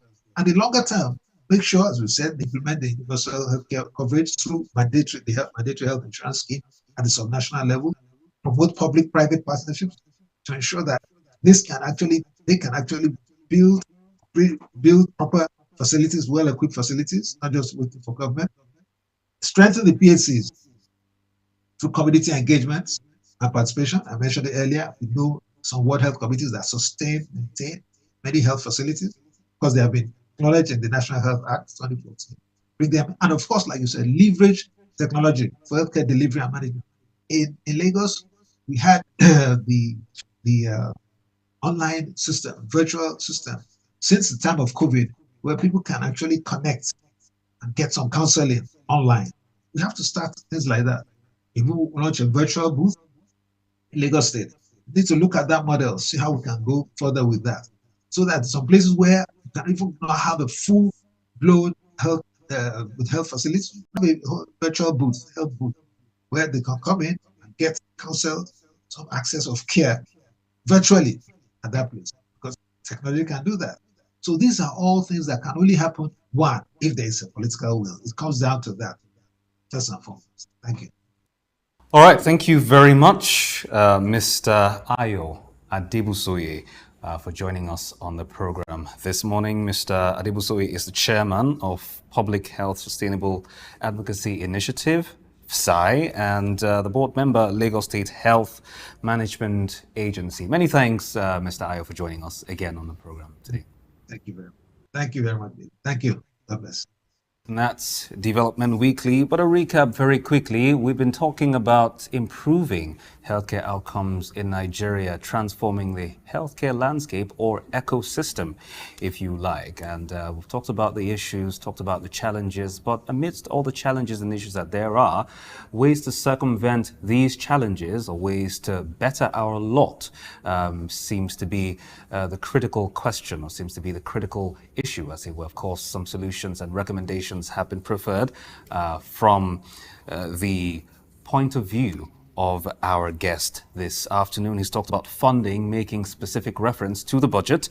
Has talked about strengthening primary healthcare centers, which are indeed very, very pivotal to healthcare delivery at the subnational level. And of course, he has talked about healthcare insurance and strengthening advocacy in that regard, promoting that even more. He's talked about research, more of it. He's talked about the creation of stronger systems and infrastructure, as well as training, and more training. And above all else, he harps on the political will, which so far has been lacking. So hopefully, if these are put in place, we would have better showing as far as our healthcare system in the country is concerned, and the much needed transformation will be achieved. That is Development Weekly.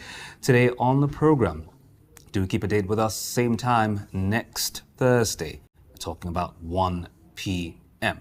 I am David Chiedu. Stay tuned to SOUQ News Television for more great programming, and of course the news on the hour at 3 p.m. later on. Do have a pleasant day.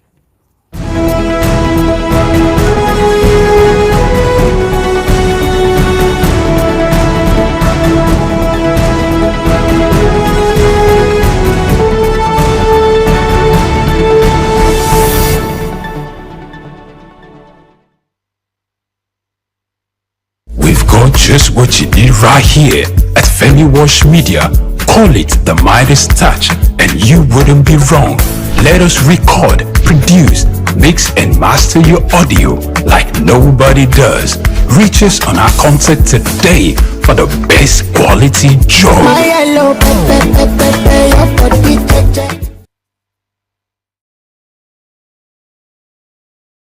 Land documentation, a cornerstone of effective land governance, supporting tenure security, economic development, and sustainable land use and planning. It involves recording and maintaining information about land ownership, use, and transactions through various methods, including cadastral surveys, land registration, and Land Information System (LIS). Despite its importance, land documentation faces challenges such as informality, inaccurate records, technological barriers, and political and social issues.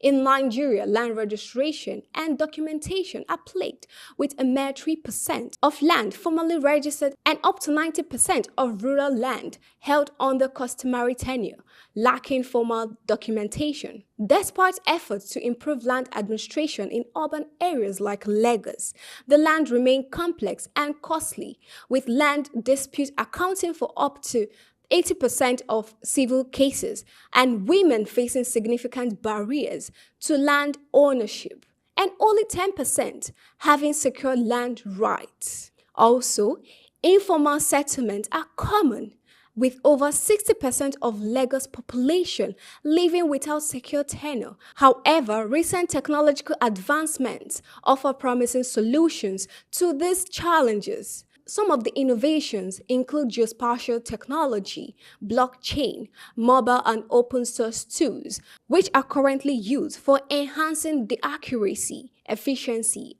accessibility of land documentation. These innovations can improve the effectiveness of inclusivity of land documentation system, supporting equitable land governance. Speaking on access to land ownership, Femi Ayodele on Early Exchange shared more thoughts on this important aspect of land documentation. As a result of that, the proper documentation and processing that should come into this kind of transaction is not usually done. Because we're in a global world where things have been standardized, and it's important that when you have this kind of transaction that has to do with land, the proper thing has to be done. And so it's important for people to have this understanding, which is why this conversation is crucial. Now, the collaboration between the World Bank and the Federal Ministry of Housing and Urban Development is to ensure that they improve the process, whereby from 10% to 50% when it comes to land documentation and formalization. There is also this capital as well, which the World Bank will be providing. That's about $300 billion. But the concern on the part of World Bank is this capital cannot be accessed until you enforce the issue of formalization and the right documentation for this land ownership. World Bank doesn't want to get involved in things that are not being well organized, which is why it's important to formalize the process of documentation and tackling. And this is why this knowledge is important as far as Nigeria is concerned. The law, according to the Land Use Act, has vested the ownership of lands in the government. But whether you acquire it from the government, formally or informally, it's important that you have all this document, because the time will come where some issues will arise, whether legal issues as regards ownership. Something can change. Even you can have in law of contract, there's what we call consent. We can have consent now, and tomorrow I might decide to change my mind. But when you have a document written black and white to back up the transaction on the agreement, it's a way to make your case valid if any legal issue arises. So that's why in business or in any transaction, don't assume because the person is your father or you're inheriting the land from a particular family, you have to land. But it goes beyond that. The most important is your CFO, which is a certificate of occupancy, to show that you're the right owner. It has in legal time, that's what you call weight. It's more weightier than when you just leave your documentation to just having deed of agreements or just having receipts. So it's important for people to know these documents and apply for them. Landowner, ensure that you get your documentation from the right source, because anything can arise in the future. You can have a legal battle. In fact, anything can. One of the reasons why it's important is, for instance, if you're acquiring a land from a residential area or a supposed residential area, and the place has been converted to an industrial area, issues can arise at that, because in urban planning, there are areas that are designated for industries, areas designated as residential. But you discover even religious houses are springing up in areas that are supposed to be residential areas. That's part of the abuse we're talking about. So it's for you to be ensured that you have the right ownership, and then if anything arises, you can be covered by the law. Speaking further on the program, Victor Gibono, a legal practitioner, shed more light on verification of land, titles, and the importance. For verifying a land before you purchase, whether you are a purchaser or if you are the owner of the land, verification of land in Lagos, it's not usually an easy process. It's not usually an easy process. It takes a lot of process. In fact, the process is very cumbersome, and it takes a lot of time before you actually now get the result of your land verification. Electronic search, even you don't even need to visit the Ministry of Lands physically. You can do your search by yourself online by just logging into the search portal, and you can just do your search within seconds. You get whatever information you are searching for, verification that you are doing. But when it comes to the issue of getting the titles and some other documentation with respect to land, that is where there is usually this bottlenecks.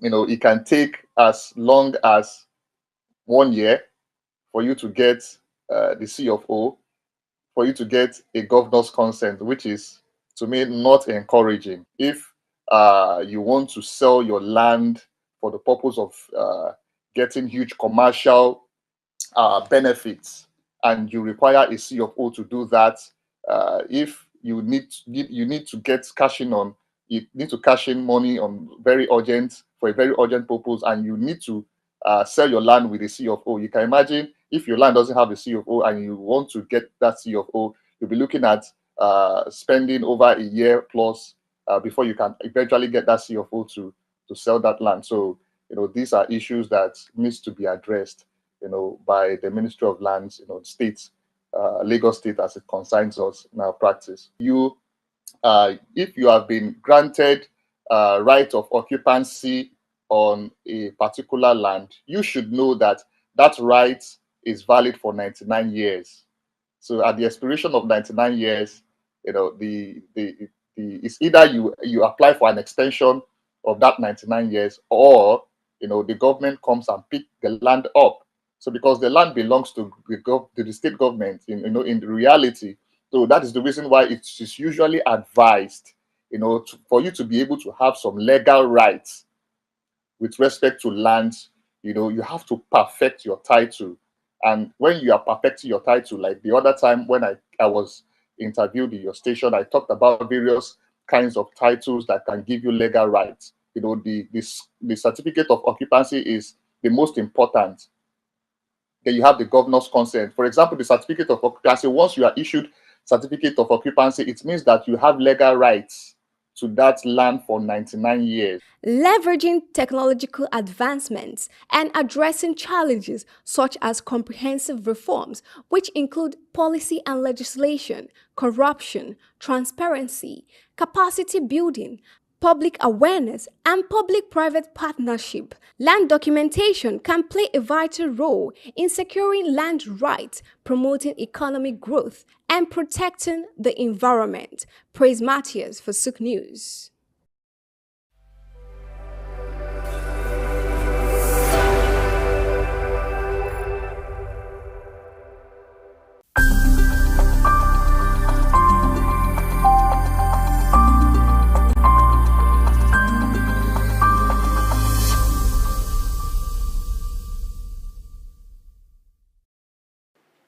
All right, glad you will be joining us on what we'll call SOUQ Exclusive. Is a special one where we do a close shot on a special guest to look at their story and to draw inspiration for younger people who also want to make something out of life. My guest today is quite special because he's rare to come by. He's a man of many parts. He has a lot of experience when it comes to military operations, when it comes to global affairs, and when it comes to the economy. It's taking time to be with us today, and because you deserve the best, and that's why we always reserve the special guest for you at this moment. Today, I'm privileged to host Ambassador Wallace Williams, who is the Honorary Consul General for Antigua and Barbuda, and also the Chairman, Africa International Chamber of Commerce and Industry. Glad you have joined us on SOUQ Exclusive. Thank you very much, Femi. I've been looking forward to coming to meet you, the team, and I'm happy to be here today and to have met your wonderful chairman, and everybody has been so extremely hospitable. I feel at home, I feel welcomed. I'm looking forward to pushing the SOUQ brand, you know.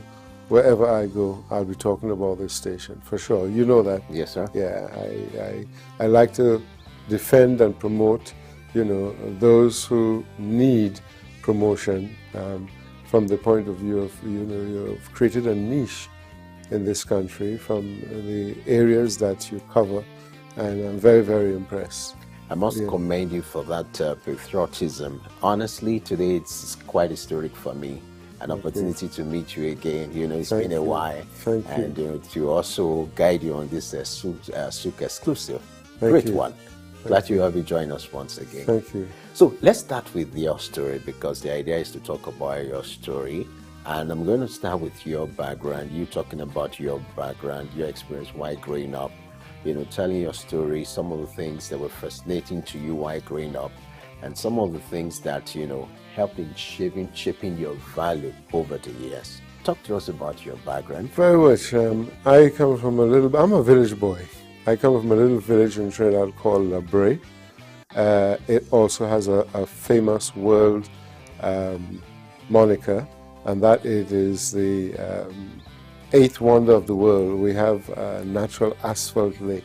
Nigeria has as well, but it is not being developed. But we have developed the lake asphalt as a product for the world, which is used for paving roads, for standard for the airports all over the road to stop the aircrafts from bumpy atmosphere.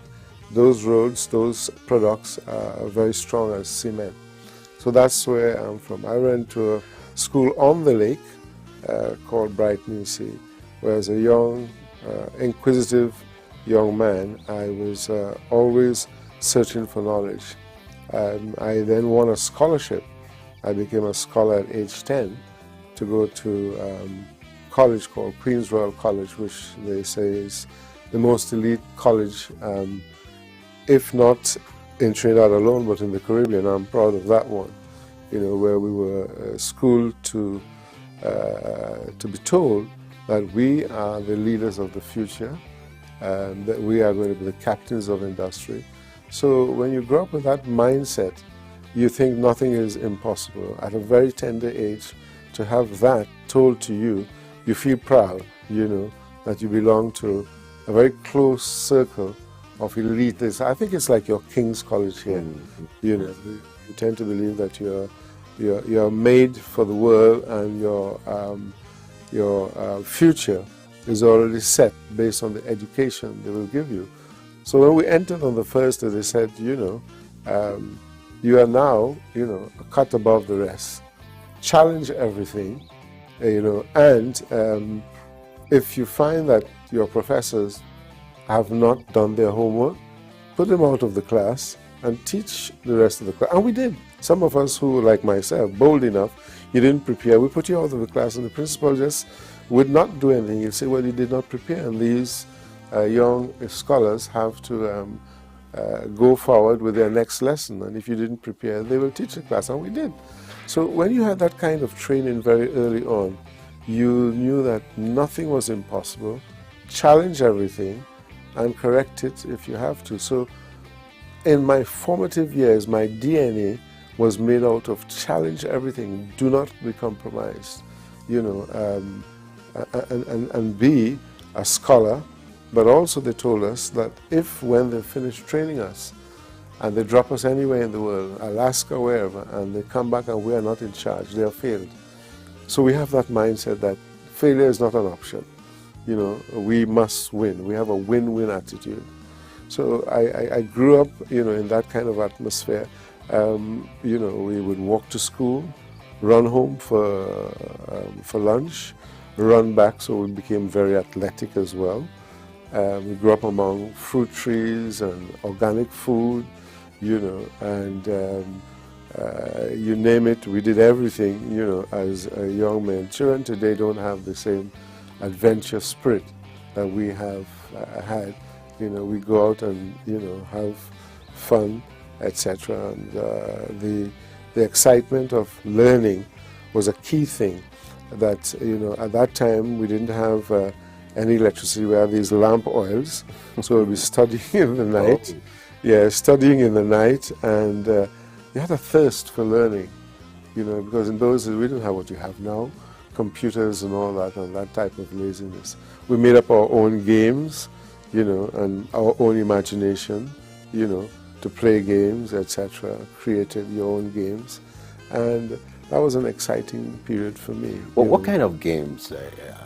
Well, for example, we would play marbles, right?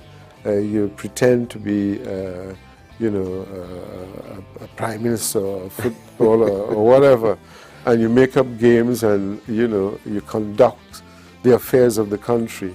You know, so we were very enlightened, you know, that, yeah, create games. We will take the wheels of a bicycle and turn them into a plaything. You have a stick and you roll it all along, you know, for as far as you can. You know, you would create other games, you know, imaginary, playing with imaginary things, you know, that other people did scientifically.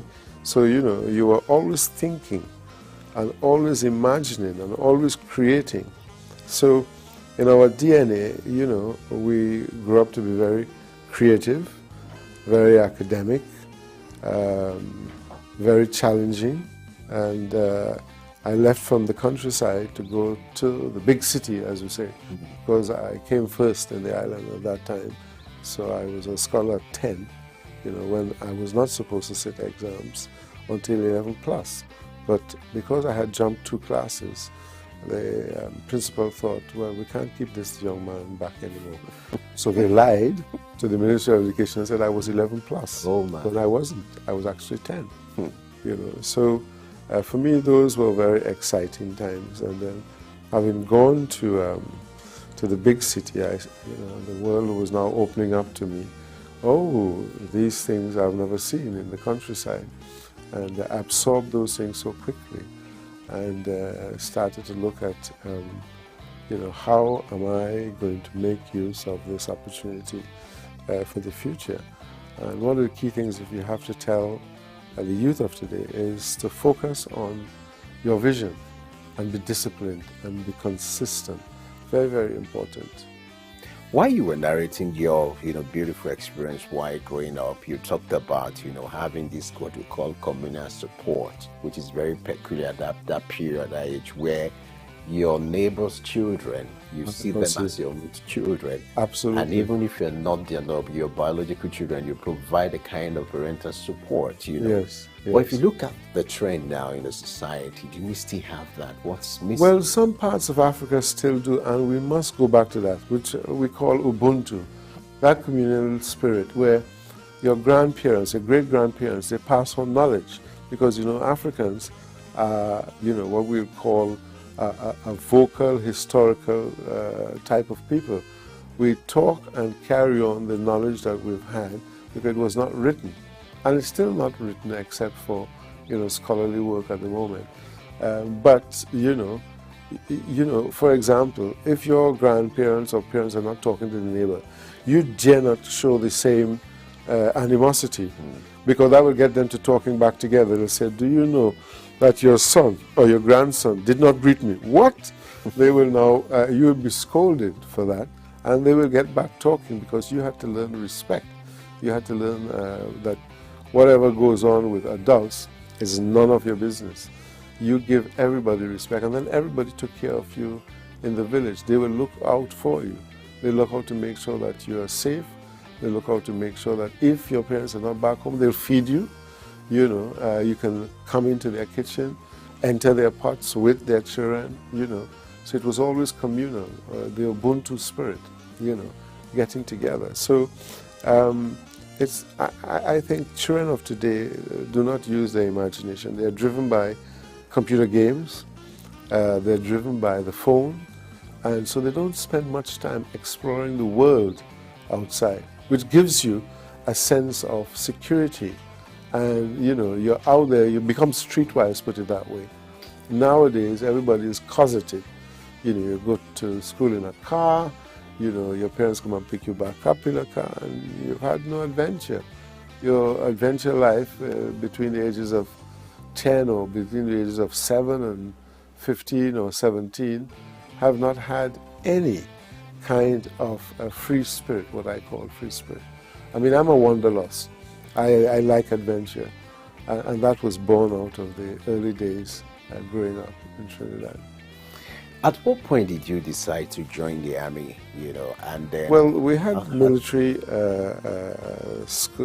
our school, and therefore that gave you what I would call you want to be like this, the uniform, the military, the discipline, it looks marvelous, and that gives you a sense of belonging, a community of men who behave the same way, talk the same language, and attitude.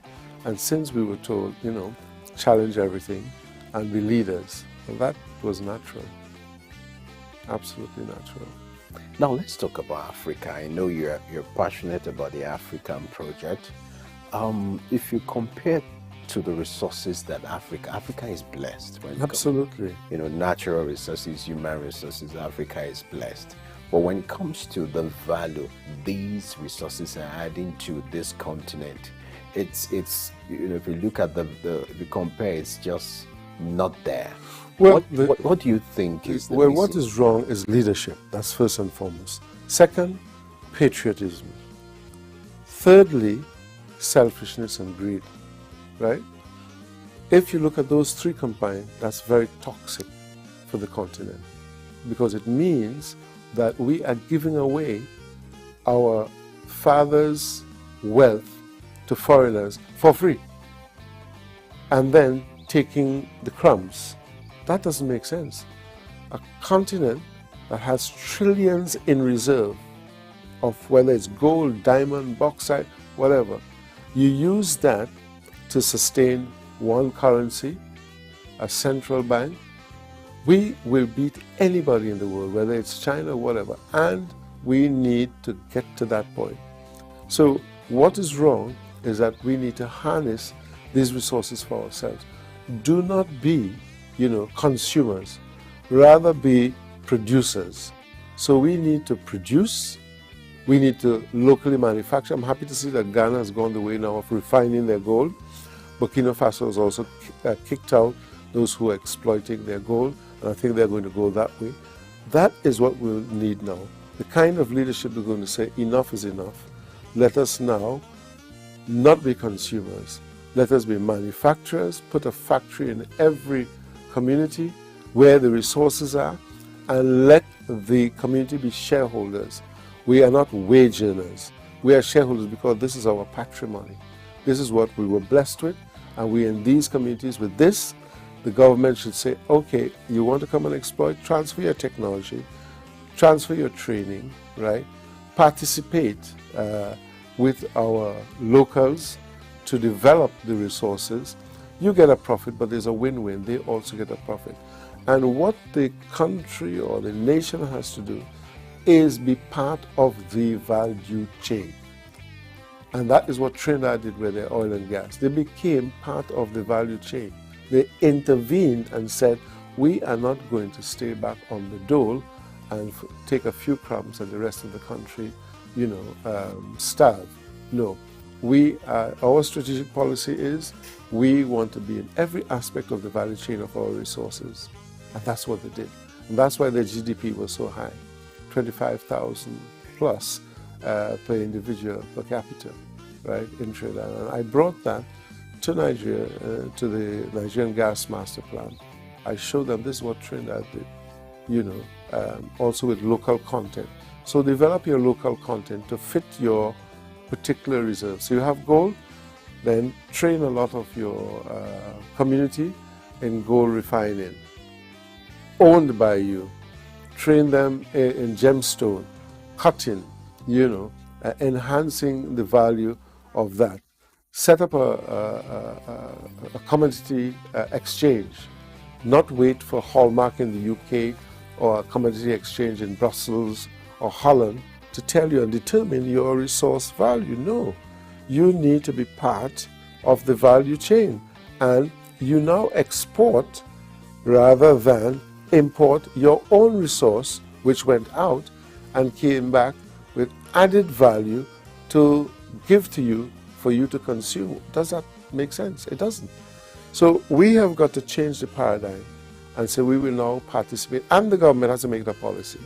A strategic policy. You're coming into our country, you want to help us to explore and or exploit this particular resource. Here's what. We're participating as partners and shareholders. And we must do it in a manner that fits our strategic policy. We want to be in all aspects of the value chain. You are just giving us an advantage from the fact that you have developed a technology to help us to exploit this more. But you are not going to be left with it alone. Okay. We will be part of the value chain with you. And if you're aligned with that, come in. If you don't, stay out. That Great. Has to be the attitude. Great. Yeah. All right. It's looking like we just have to, wrap up now. I'm sure we're going to have an extension of part 2 of this conversation. Absolutely. But I must thank you for your time, for your thought, talking about yourself, telling us your story. Yeah. And hopefully we're going to have another time to talk more. I look forward to the part 2. All right. Yeah. This time I will dress up in full traditional wear. How colorful would that be? That would be very colorful. And I look forward, maybe SOUQ News can give me a SOUQ outfit. Oh, great. Yeah. We'll be glad to do that. Yes, Customized for you. Customized for me. Yeah. Thank you so much, sir. Thank you so much. A pleasure. Yeah. All right. On that note, we'll just have to call it a wrap now. Don't forget, until we come your way to bring another special guest, talking about this exclusive conversation, will still remain yours. I am Femi Ayodele. Thanks for watching. I'll see you next time with another guest.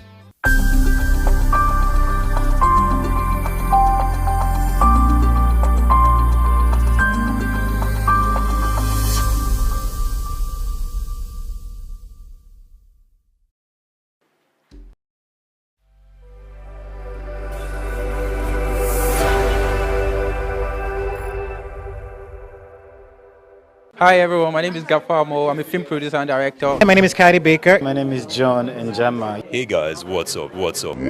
Check Edgar here and keep watching. Keep watching. Keep watching SOUQ News Television. Never stop. Watching SOUQ News Television. Edgar doesn't lie. Keep watching SOUQ News Television. Every single time Edgar says so.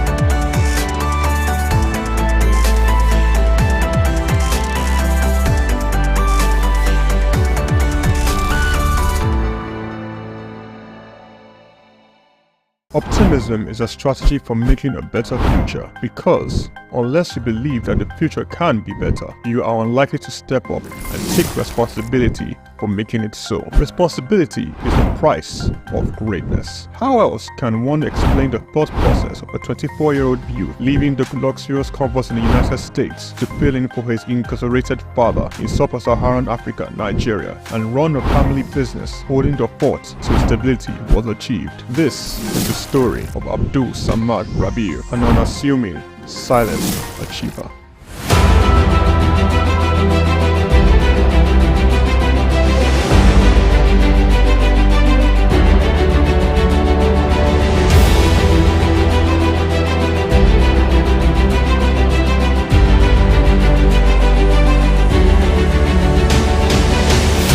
Abdul Samad Rabiu attended Capital University, Columbus, Ohio, and returned to Nigeria to oversee the family business when his father, Ishaku Rabiu, was detained by the administration of General Muhammadu Buhari for allegedly not paying the rice report duties. Not only was his father under investigation, the family business was under scrutiny. These harsh realities of being thrust right into the middle of it all shaped the young man's resolve to hard work in silence. Abdul Samad Rabiu is the son of one of Nigeria's foremost industrialists, late Khalifa Ishaku Rabiu, founder of Ishaku Rabiu and Sons Group. The family operated holding company with a history of investment in manufacturing, insurance, banking, and real estate. In the 1970s, the group invested in manufacturing, with its first investment being the Kano Suits and Packaging Cases Company, a factory producing suitcases and handbags. In 1972, the Bagauda Textile Mill, manufacturing woven clothes for uniforms, importing and trading in different segments of the economy, including frozen food service, sugar, and a motor vehicle and parts distribution company specialized in Daihatsu products. Abdul Samad Rabiu was born with a very big silver spoon in the ancient city of Kano on the 4th day of August in 1960, 57 days to Nigerian independence. 24 years later, responsibility beckoned. He was in the family business till 1988. Abdul Samad Rabiu, following in the steps of the family business to establish BUA Bois International Limited in 1988. Solely for commodity trading, Bois International Limited imported rice, edible oil, flour, iron, and steel. The much-needed wins to his sale came in 1990. The government, owners of the Dettol Steel Company, got into a contract with Bois to supply its raw materials in exchange for finished products. This was the young company's much-needed windfall. Bois expanded further into steel, producing pellets, importing iron ore, and constructing multiple rolling mills in Nigeria. Nigerian Oil Mills Limited, the largest edible oil processing company in Nigeria, was sadly bought by Bois in 2005. Bois started 2 flour milling plants in Lagos and in Kano. By 2008, Bois had broken an 8-year monopoly in the Nigerian sugar industry by commissioning the second largest sugar refinery in sub-Saharan Africa. In 2009, the company went on to silently acquire a controlling stake in the publicly listed cement company in northern Nigeria, Sokoto Cement, and began to construct a $900 million cement plant in Ogu-Ogbela, Edo State, completed and commissioned in 2015, which is at that time the single largest non-oil investment in South Nigeria, and had a capacity of 6 million metric tons per annum upon completion of the second line. This was followed by a new 1.5 million metric tons line in Sokoto in 2018 and another 3 million metric ton line, which commenced in 2020 and was commissioned in 2022, bringing the total installed capacity for his cement holdings to 11 million metric tons as of January 2022. Abdul Samad Rabiu is very entrenched with his family in business, having over 40 siblings. His younger brother, Rabiu Ishaku Rabiu, was the CEO of IRS Airlines Limited, an airline based in Abuja, Nigeria. It operates scheduled domestic passenger services. Its main base was Nnamdi Azikiwe International Airport. The airline was established in 2002 and started operations in March 2002 and ceased operations in 2013. Kabiru Rabiu, our younger brother, currently serves as the Group Executive Director of Bois Group. In 2020, Kabiru was named the Best African Economic Leader under the age of 40, the 100 African Economic Leaders for Tomorrow Awards by the French Institute Chausseo. Bois invested $300 million in the 20,000 hectares Lafiaji Sugar Estate project, which comprises a sugar mill, sugar refinery, ethanol processing plant, and 35 megawatts power plant. The company also built an export-focused refinery in Port Harcourt, the only destination sugar refinery in sub-Saharan Africa. Abdul Samad Rabiu is constructing a 200,000 barrels per day petrochemicals refinery in Akwa Ibom State, Nigeria. The agreement was signed with Access of France in August 2020 for the refinery aimed at serving Nigeria and the West African petroleum refining needs. It is expected to be completed and operational by 2025. The privately owned Omu Ogbela Cement Company was in January 2020 merged with the publicly listed cement company of Northern Nigeria, where Abdul Samad Rabiu already held a controlling stake in the $3.3 billion transaction, and BUA Cement PLC was born. Abdul Samad consolidated all his food businesses in sugar, edible oils, rice, flour, and pasta milling into a new company, SOUQ Foods PLC. In December 2021, it was listed on the Nigerian exchange. SOUQ Foods emerged as a consumer goods leader in market capitalization, experiencing a phenomenal 206% year-to-date appreciation. Share prices soared from 65 naira per share in December 2022 to the current value of 379.9 naira per share as at 24th March 2024. In terms of fundamentals, SOUQ Foods exhibited robust financials with a 54% increase in profits to 105.6 billion naira in the first 9 months of 2023. Revenue witnessed an impressive 80.95% year-on-year growth, reaching 524.428 billion naira, and return on average equity stood at 43.42%.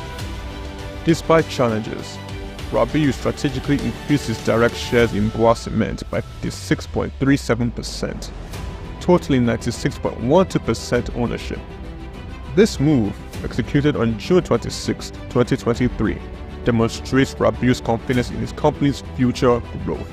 SOUQ Foods PLC and Boa Cement PLC companies are among the top 10 most valuable publicly listed companies in sub-Saharan Africa.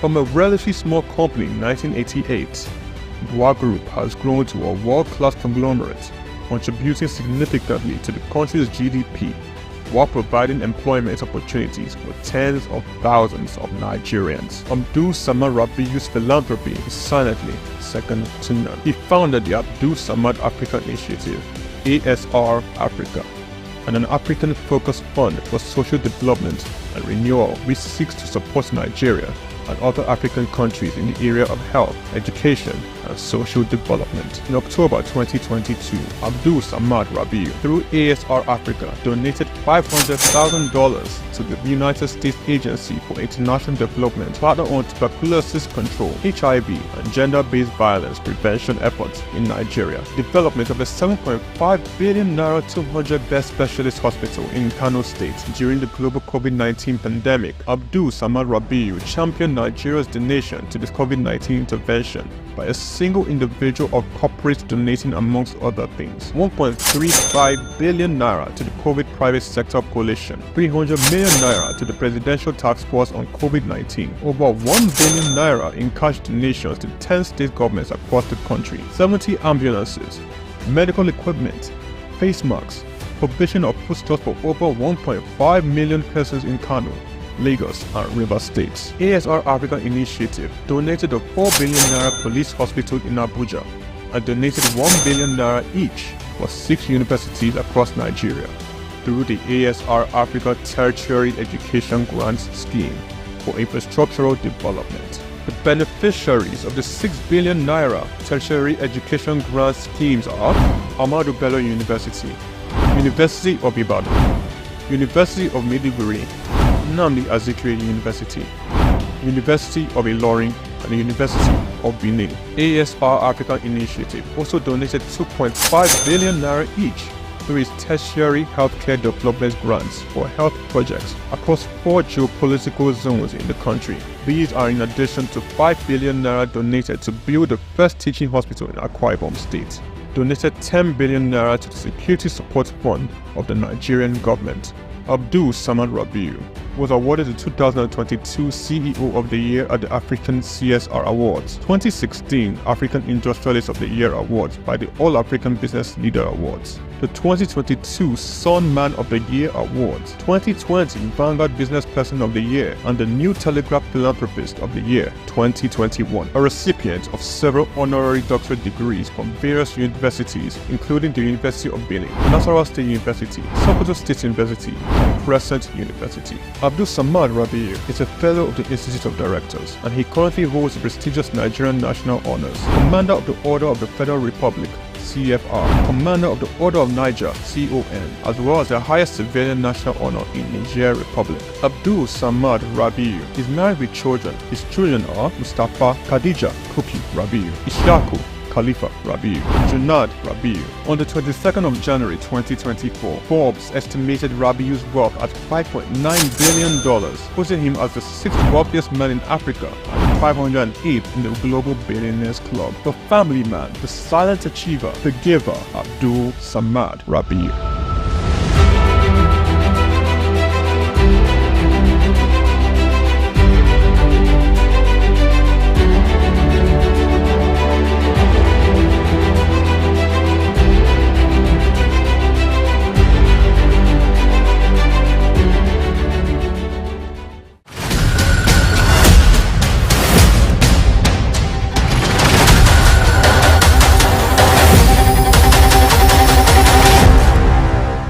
Thursday, 8th of August 2024, SOUQ Girl, Nigeria chapter, an initiative supported by the Bill and Melinda Gates Foundation, premiered a teen-themed TV series, Journey to Bloom. According to Dr. Peju Adenusi, sexual and reproductive health consultant on the project, the production is a blend of key elements essential for raising a balanced adult. Journey to Bloom is actually a TV drama that one has been looking forward to seeing. I was privileged to go through the scripts as it relates to sexual and reproductive health, which is an aspect of health that we're trying to introduce through the SOUQ projects in Nigeria. And as you can see the TV drama today, we just had about 2 episodes. So it's more like giving you a tip. Yeah, a new face, a tip of the iceberg, but there's still something deeper coming in the different episodes. So it's looking at financial inclusion. How do you get teenagers, because SOUQ Girls looks at teenagers between the ages of 13 to 18, working with both in-school and out-of-school girls.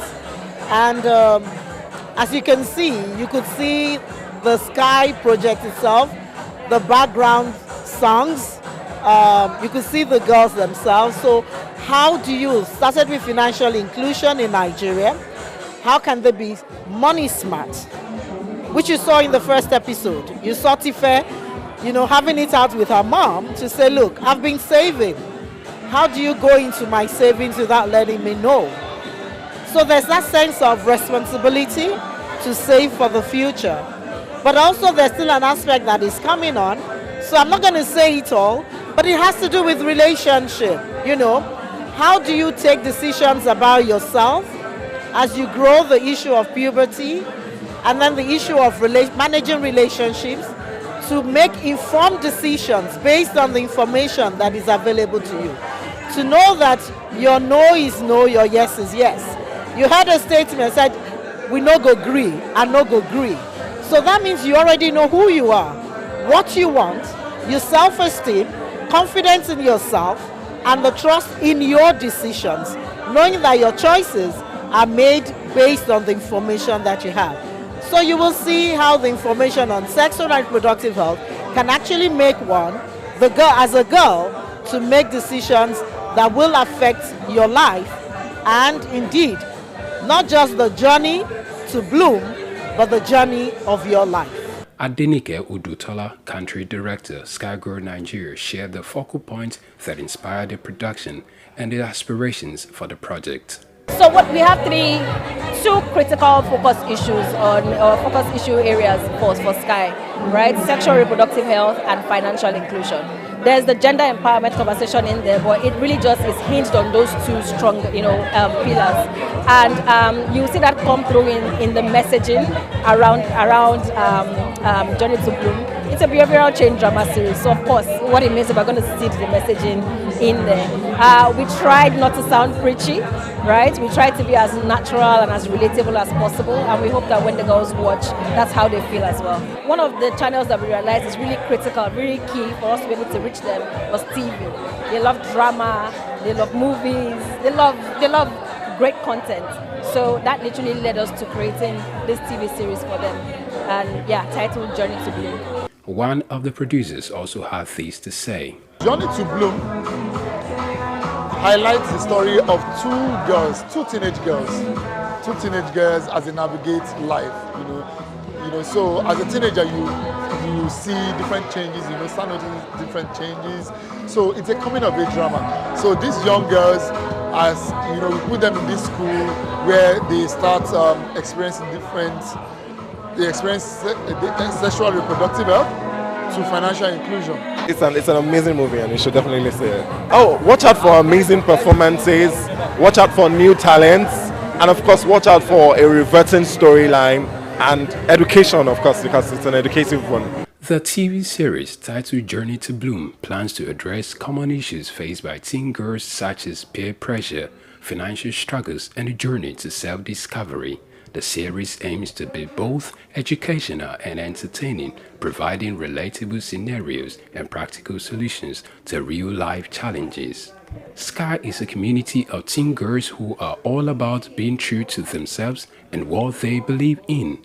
The community helps girls connect, find a community, and discover themselves through social media. SOUQ is a movement funded and supported by the Belinda Gates Foundation in conjunction with international media agencies from around the continent. Juvi Ufiene, SOUQ News.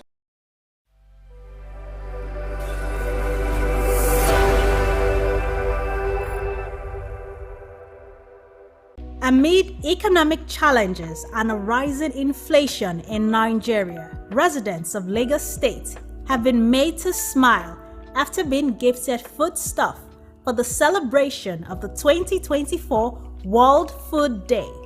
Lagos Food Bank Initiative, in collaboration with Olam Agri, stormed Ajegunle and Makoko with foodstuff for residents to celebrate this year's World Food Day.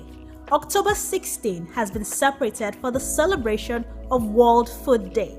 This celebration is not different. The theme is Right to Food for a Better Life and a Better Future. The objective of the Lagos Food Bank Initiative, carried out yearly according to the founder, Mr. Michael Sumbola, is to see how global hunger can be eradicated to make food system more resilient and reliable. The idea behind the Lagos Food Bank is to address some of these hunger needs, especially for vulnerable population, the senior citizens, malnourished children, and pregnant lactating mothers. So essentially, the program is, warehouses food, and then and also leverage on collaborative partnerships to address the needs of vulnerable population, basically. And so far, since 2016, we've impacted more than 2.4 million people. We've worked to more than 26,000 volunteers, and I've been able to reach about 176 communities so far. And yes, the work is still ongoing. We are still very much resolute on ensuring that we make this world a better place, and we create this ripple impact of change that will have, that will bring hope to the vulnerable population. The residents welcomed the team and were really happy to receive them. A good number of the women in the community were beneficiaries of the outreach, and for every aged person, a volunteer was assigned to help carry their relief boxes. The founder, Mr. Michael, told SOUQ News that the Lagos Food Bank Initiative has no link with the government in execution of its project, but that he will entertain future partnerships from them if it comes. So essentially, the Lagos Food Bank is 100% private driven. It is not linked with the government initiative. The government, they are running their own initiative. We are running ours to complement the effort of the government, essentially. And then, so there's no link. In terms of clarification, there's not much you can do. The name is Lagos Food Bank, simply because we are in Lagos. Nothing more than the fact that because we are in Lagos, that's why we have the name Lagos Food Bank. But has no link with the government or as funding from the government. But we are not foreclosing possibility of future partnerships.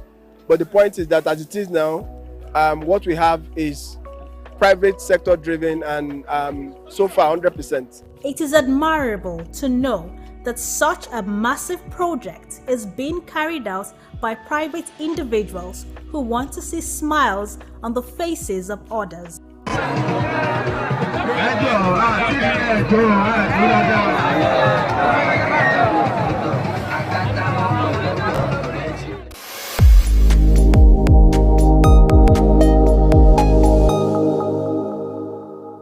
It's another independence anniversary for Nigeria as the nation marks its 64th year of freedom from the colonial masters.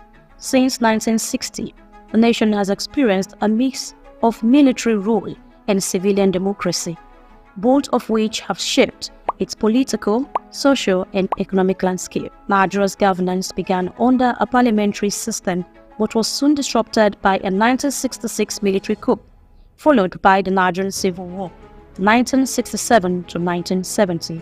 Subsequently, military regimes under Generals Buhari, Babangida, and Abacha brought significant changes but were met by corruption, human rights abuses, and suppression of democratic rights. The annulment of the 1993 elections led to unrest, but Nigeria returned to civilian rule in 1999 under President Olusegun Obasanjo, marking the beginning of the Fourth Republic. Obasanjo should be credited with reforming the civil service.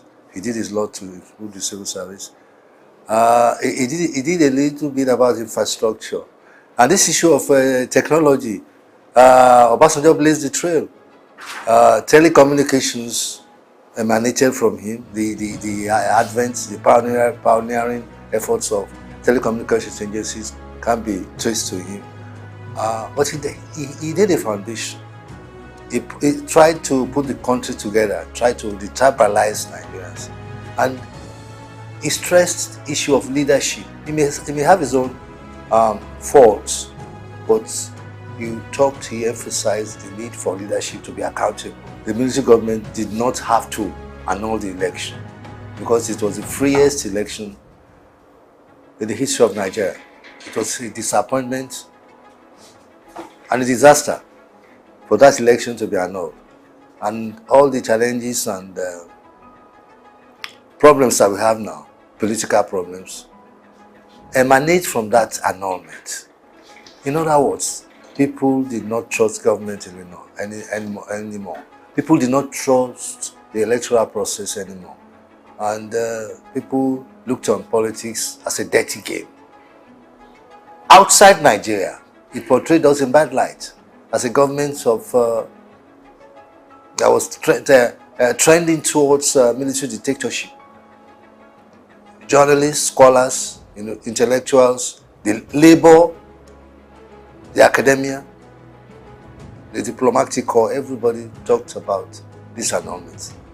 That it was unnecessary, it was uncalled for, and it was unconstitutional. We changed from a military regime to democracy, for the democracy which they say that is for the people and by the people.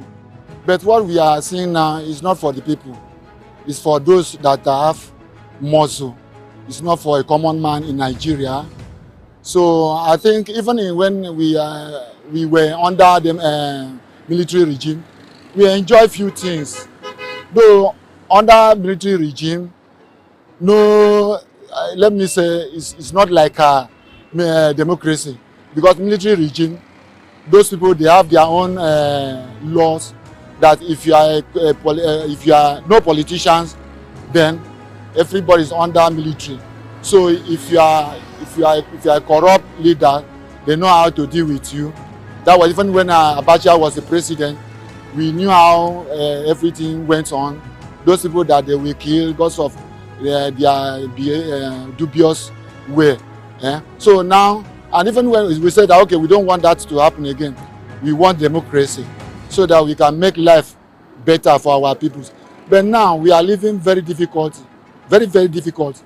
So for even a common man to put food on his table is very, very difficult. Since 1999, Nigeria has held 6 general elections, contributing to political stability. However, weak institutions and poor governance have hindered development.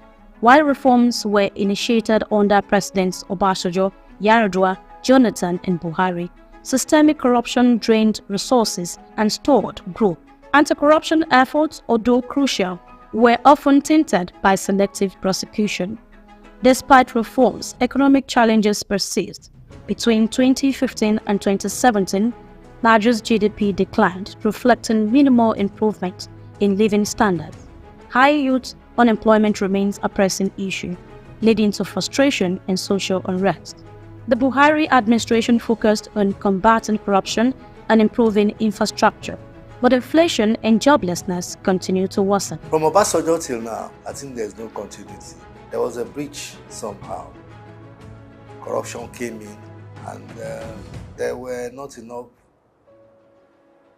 institutions, there were not enough instrumentality of government to curb corruption. Corruption came into government itself. I said there was no continuity because he has some projects that are still existing. The Lagos-Ibadan Expressway, for instance, it's has been on and off almost 15 years or 16 years since it has been on. There have been other projects like that. In other words, there was no blueprint for the development of Nigeria.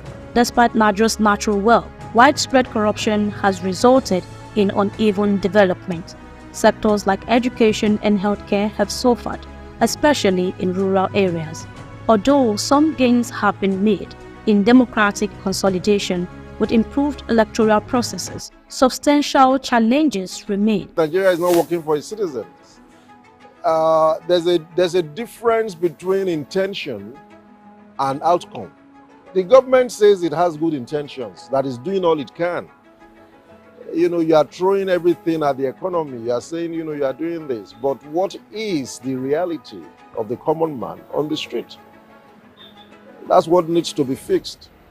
Where the common man is suffering, it is the government's responsibility to ensure that things become better. So if government is giving itself kudos and saying, yes, we're doing the work, we're doing this and that, that's the intention you have. But that's not the outcome. That's not what the common man is feeling. So more work needs to be done. It's as simple as that. I was still arguing with someone a couple of minutes ago when he said, well, maybe military is better. And I said, no, military is not better. Most countries that develop, that have good human development indexes are governed in a democracy. It's not the best form of governance, but I don't know of a better form of governance than democracy. I mean, to me, it's best that, the country remains a democracy. But the point is, how do we elect the leaders? The leaders, even our electoral system needs to improve. Many times, a lot of rigging goes on, a lot of, election malpractices and things like that. These things need to improve so that people can truly elect who they want. If people elect who they want, maybe they can have a better say in the governance. But when you are not part of the recruitment of your leaders, then you have little or nothing to say. So these are some of the issues. But by and large, we find ourselves with the leaders that we have now. They themselves should do better. The perception out there by everybody, without any exception, is that the leaders are only, taking care of themselves, leaving the citizens to fend for themselves. It shouldn't be so. Looking at the many challenges being faced by Nigeria, the question is, what brought us here? Where did we start? Where did these challenges begin from? Could creating multiple states, the addition of states, could it be one of the problems that we have today? Let's find out. What we have seen is that most of Nigerian states are not viable. So that's why some people will clamor that let's return to parliamentary system of governance where you have the parliament and you have provinces and things like that. The argument is neither here nor there. But statistically and from data, states in Nigeria as it is today, they are not viable. If you remove federal allocation from many of the states, most of them will collapse in terms of financial collapse. They're not viable. So trying to create more states, I don't know who is clamoring for it. If the present ones are not viable, why do you want to create more states? Since 1985, Babangida was ruling. What the problem we have for us there is that he created many states and it's too much. That's more, our population is too high. Until now, and it gives us problem. And they still the ones that new government now, they should give them more states. That is not good. Population will be rising up. And we know I have enough of things to benefit for us in Nigeria. What we need this government now, this democracy now, to should stop it, to be increased state anyhow for the population. Because the problem Babangida gave us in Nigeria is that from 19 to 36, and now we are going to 40, it's bad. The election of President Bola Tinubu in 2023 brings hope for renewed focus on economic recovery. However, his administration faces significant challenges, including unemployment, inflation, and insecurity. The removal of fuel subsidies and fluctuating currency values have compounded the difficulties faced by ordinary Nigerians, with rising costs for transportation, food, and healthcare. Now we are living very difficult, very difficult. So for even a common man to put food on his table, it's very difficult. And if you look at, like me now, I'm living in Songo, a place that I will pay from there to Oshodi. Before I was paying like 500 naira, 700 naira, but today I pay 1,000 naira to get to Oshodi. I was in Edo State. Fuel in Edo State is sold at the price of 1,300 and 1,400 naira per liter. So I don't even enjoy anything called democracy, because even common man now, you cannot put food on the table. Under military regime, we eat fine, we live fine. Even most of the things that we are enjoying was being built up by military. Even the roads, major roads that we could not repair them, major bridges that we could not repair them, name them. So we enjoy it. Even the refinery that 4 refineries that this democracy cannot bring it up. And then it was built under military regime. And now all 200 Nigerian people are depending on Dangote's refinery to make life better. I don't think that is right. The paper we are using, we are buying it. Let's say last year, we are buying it 3,000, 3,700. But now it's 6,000. The one I bought last is 6,500. This printing paper. So everything is too costly. Employ our government to please help us find solution to this situation. It's too much. It's too terrible to survive. Ẹ wo irú ṣókóńdàn tí èló là ń rà tẹ́lẹ̀ à ń rà ní 4,000 but things ought to be 5+. Ó ti yé yín gbogbo àwọn ọjà ìyá wágùn tẹ wá rí nǹkan kan jẹ mọ́ èyí tó yẹ kó jẹ́ profit tiwa wọ́n ti mọ́. Iṣẹ́ mọ́rúwá làwa ń ṣe ìlú wa yìí bó ṣe wà yìí oúnjẹ wọn a lè mú 1,000 dání èló làwọn onímọ̀rúwá ń pa owó ilé tá à ń san nílẹ̀ nísìn tẹ́ bá gbọ́ rúmà ń palọ̀ agbára wò ká rúmà ń palọ̀ àwọn onílé tá à ń gbàrú èrúùmù lọ́wọ́ wọn gan iye owó tó ń gbé ilé lẹ̀ fún wa sí ó ti wọ́n jù kí ìjọba wa kàn bá wá nǹkan ṣe sí. I know it's a painful thing to us because the way our situation be, at least our society is not really okay. But I want to say we are just manage it everything and take it like as if it's not disturb us for mind. But when the time reach, I hope everybody will celebrate it. That's what I have to say. 1980, so I finished school. But now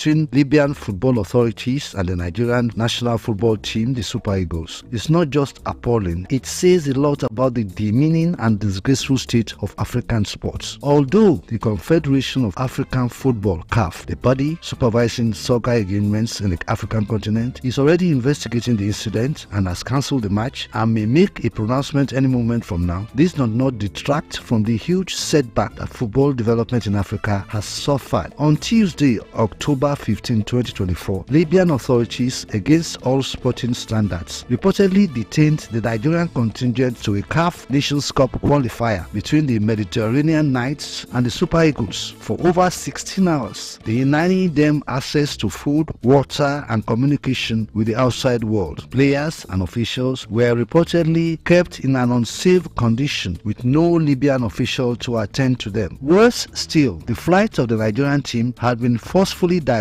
as the contingent was about to land at the Benghazi airport, as earlier agreed with the Libyan authorities, to a disused or abandoned El Abrak airport, even when the Tunisian pilot complained that he had just limited fuel to make the journey to the new destination. In today's news talk, I will be taking a look at the experience and hostility of the Libyans to the Super Eagles contingent, some journalists and top officials of the Nigerian Football Federation and the federal government of Nigeria. I am Bayo Olaoye. The Nigerian contingent of players, their coaches, NFF officials, federal government officials, journalists and officials decided to return home when it became obvious that the hosts were bent on flouting all the protocols as stipulated under the CAF statutes. The action of CAF in promptly cancelling the match and referring the case to the disciplinary committee is commendable. However, CAF needs to use the occasion to make a statement regarding discipline and the overall development of football in Africa.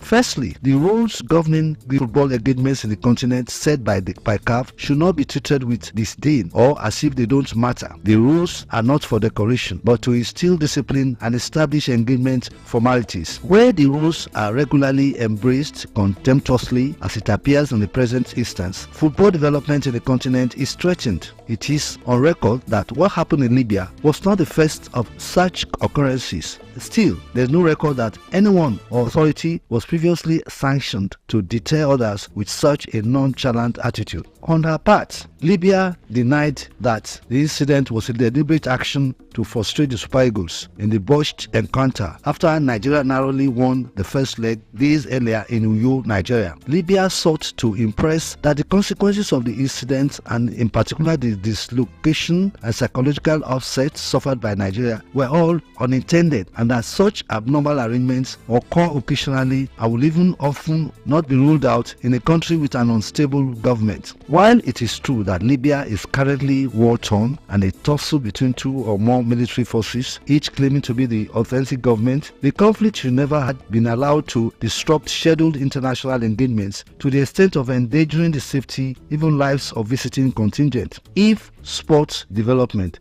including soccer in Africa, is ever intended to match or surpass the standard already set by the world, the Libyan episode should be a first step to correcting the anomalies presently ingrained into the system. Under no circumstance should visiting officials be treated shabbily or be given the impression that they are unwanted in the host territory. The safety and welfare of visitors should never be compromised on the altar of sporting rivalry at all costs, fair or foul. Football or sports generally cannot evolve fully under the misconceived environment, while the essence of sports to engender friendship, cooperation, entertainment, and a huge business venture will thus be defeated. In this regard, if Libya is found to have willfully unleashed provocative, inhuman, and orchestrated assault on a fellow African country in an age when African leaders are seeking ways to unite the peoples of the continent, Libya should be punished accordingly to send strong messages to other possible recalcitrant countries. The account of the Tunisian pilot revealed that Libya exposed the Nigerian delegates to the risk of a possible crash when they were clearly informed that the chartered flight had barely enough fuel to get to the Al Abrak airport, which they knew lacked the required aviation facility to handle such flights. In her unremorseful response, Libya claimed that her contingent to Nigeria was subjected to similar inhospitable treatment when it came to Nigeria for the first leg of the tie. Facts, however, indicated that the slight discomfort experienced by Libya in that encounter was entirely due to Libya's unilateral alteration of her traveling schedules without informing Nigeria. Indeed, facts show that despite being taken by surprise by the Libyans, the Nigerian Football Federation (NFF) made concerted efforts to accommodate the Libyan contingent and brought them safely from Port Harcourt to Uyo, all within a reasonable time frame. The African Football Body should recall that the October 15 incident is not the first time Libya will be treating a Nigerian team in such an inhumane manner. In 2021, before a CAF Cup game, the Libyans subjected a Nigerian team, Rivers United, to a scary treatment, switching off the lights of the stadium during the team's training session. The Nigerian team almost abandoned the match against El Nasir Benghazi because before the match, they were regaled with stories of how Libya had no known lawful leadership and that any military or junta could decide to eliminate the whole team to send a statement to the world. Another Nigerian team, Enyimba, was held up at the airport for 24 hours before a match the following day. For some strange reason, this sick act going on in Libya with CAF doing nothing to stop it. Perhaps this is the opportunity to stamp out by placing strong sanctions on Libya if found culpable. Nigeria should continue to press for justice and defend her dignity as well as her countrymen and women anywhere in the world. No country.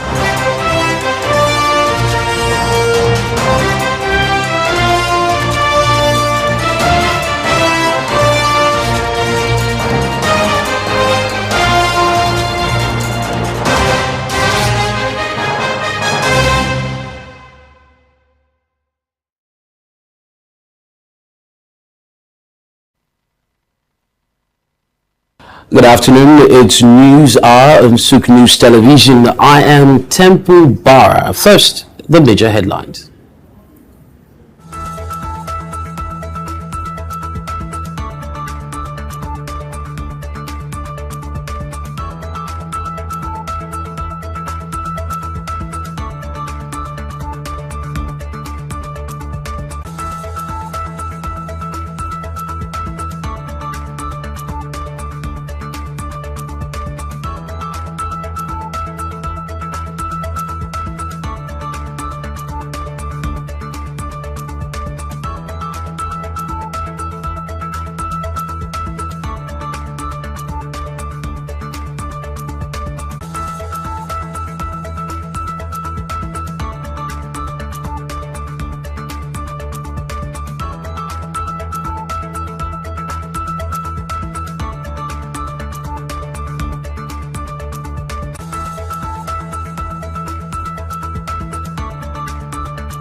Now the news in details. Nigeria's external reserve has surged to $40.2 billion as of October 18, 2024, marking a significant milestone for the country's economy. This update was shared by the Central Bank of Nigeria, CBN, during a briefing with foreign investors on the sidelines of the IMF and World Bank's annual meetings in Washington, D.C. CBN's efforts to boost remittances from Nigerians in diaspora are also paying off, with current monthly remittances standing at $650 million. This progress puts the bank on track to achieve its ambitious target of $1 billion in monthly remittances. The increase in external reserves is a welcome development, especially considering Nigeria's economic growth and development goals. The country's foreign exchange reserves have been on a steady rise, with September 2024 figures showing $37.87 billion, which moved up from $36.34 billion in August. This upward trend is expected to continue, with forecasts suggesting $37.9 billion by the end of the quarter and $40 billion in 2026. These positive indicators suggest Nigeria's economy is moving in the right direction, with the central bank's strategies yielding desired results. The Ministry of Finance report has shown that Nigeria's public debt surged to 134.3 trillion naira at the end of the second quarter of 2024. According to the reports, this is a 10.35% increase from the first quarter's result, driven largely by the naira's devaluation. While the naira-denominated debt saw significant growth, the dollar equivalent remained stable, reflecting the impact of currency volatility. Domestic debt accounted for 53% of the total, with external debt making up 47%, revealing Nigeria's reliance on local bonds and multilateral loans from institutions like the World Bank. The growing debt has raised concerns about fiscal sustainability, as Nigeria's debt-to-GDP ratio has now exceeded 50%. With debt service obligations surging by 69% in the first half of 2024, the government is spending more on repayments, straining its resources. The Finance Minister, Wale Edun, has emphasized the need for affordable financing to support ongoing reforms which are aimed at economic resilience.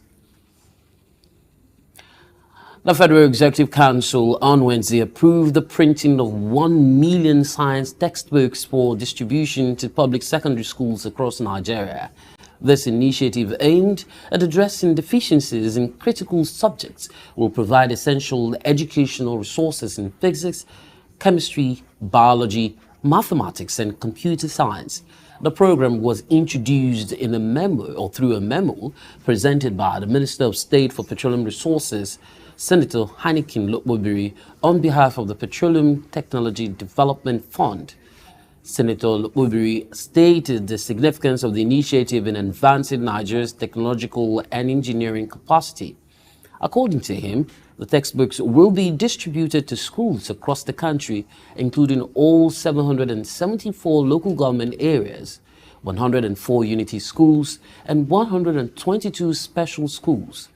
This distribution targets the foundational education needed to strengthen Nigeria's workforce in science, technology, engineering, and mathematics. The Council approved the memo, which is expected to boost science education and help equip students with the knowledge needed for Nigeria to remain competitive in global engineering and technology sectors. Nigeria's Minister of Finance, Wale Edun, has announced plans to increase the value-added tax to 15%, primarily targeting luxury goods.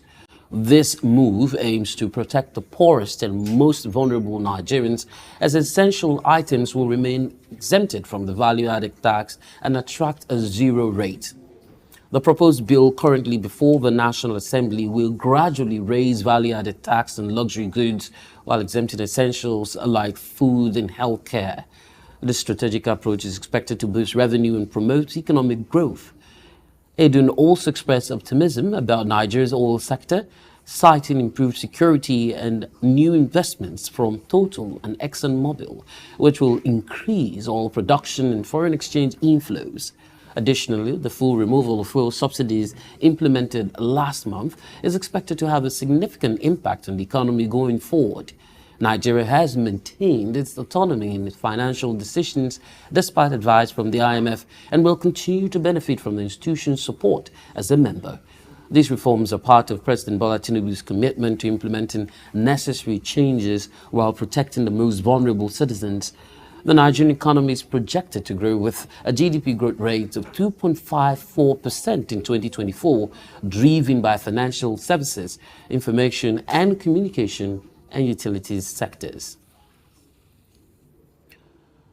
Flour Mills of Nigeria PLC is making a significant investment of up to $1 billion over the next 4 years to expand its operations, demonstrating its commitment to growing in Nigeria.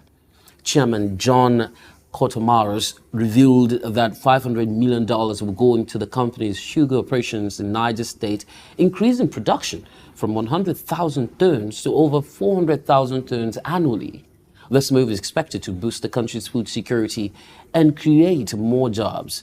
Additionally, $100 million will be allocated to establish a cassava processing plant, eliminating the need for cassava starch imports. The company also plans to expand its breakfast cereal product line, with most of the funding sourced internally.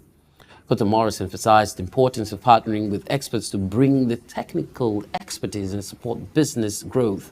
This strategic investment is part of Flour Mill's long-term strategy to maintain growth and sustain profitability, focusing on product innovation, operational efficiency, and increasing local content. The company's vision is to become a national champion in the Nigerian food industry, leveraging opportunities from the African Continental Free Trade Area. This investment is a positive step towards achieving that goal and contributing to Nigeria's economic growth. We'll now bring you stories making the headlines from the continent of Africa. Please stay tuned.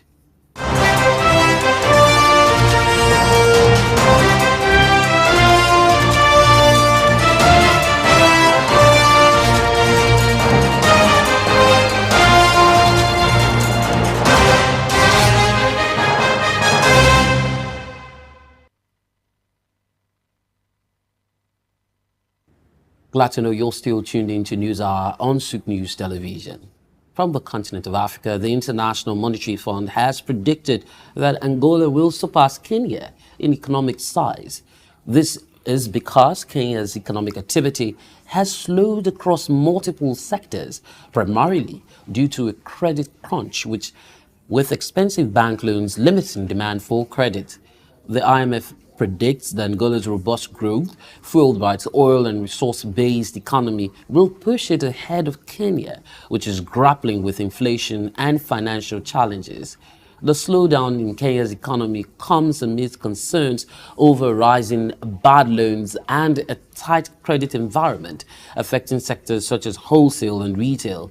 This shift marks a significant change in the economic ranking of African nations, with Kenya's growth being outpaced by Angola's resource-driven expansion. South Africa's largest pharmacy company, Clicks Group, reported a 14.3% growth in full-year profit, achieving results at the upper end of its forecast range.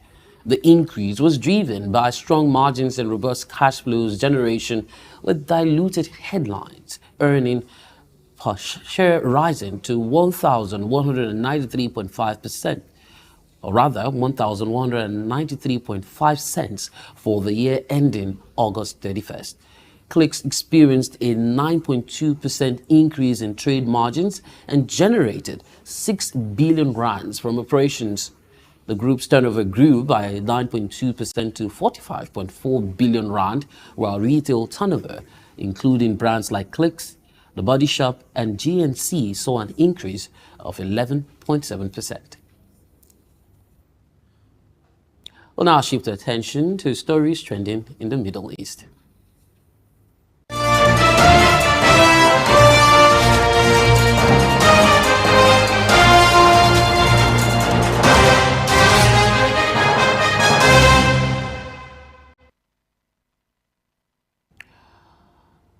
The President of the United Arab Emirates, Sheikh Mohammed bin Zayed Al Nahyan, participated in discussions with several global leaders at the 2024 BRICS Summit in Kazan, chaired by Russian Federation.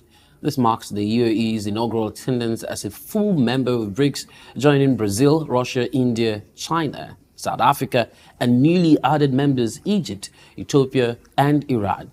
Sheikh Mohammed held talks with key figures including Egypt's President Abdel Fattah el-Sisi, Iran's President Dr. Masoud Pezeshkian, China's President Xi Jinping, South Africa's President Cyril Ramaphosa, India's Prime Minister Narendra Modi, and Ethiopia's Prime Minister Dr. Abiy Ahmed Ali. The discussions focused on strengthening cooperation in economic, trade, and developmental sectors to foster mutual growth and prosperity. The BRICS Summit themed strengthening Multilateralism for Equitable Global Development and Security gathers leaders and representatives from BRICS nations and invited countries. The United Arab Emirates has emerged as a leader in the global fight against polio, providing vital support to eradicate the disease, especially in hard-to-reach areas like Pakistan.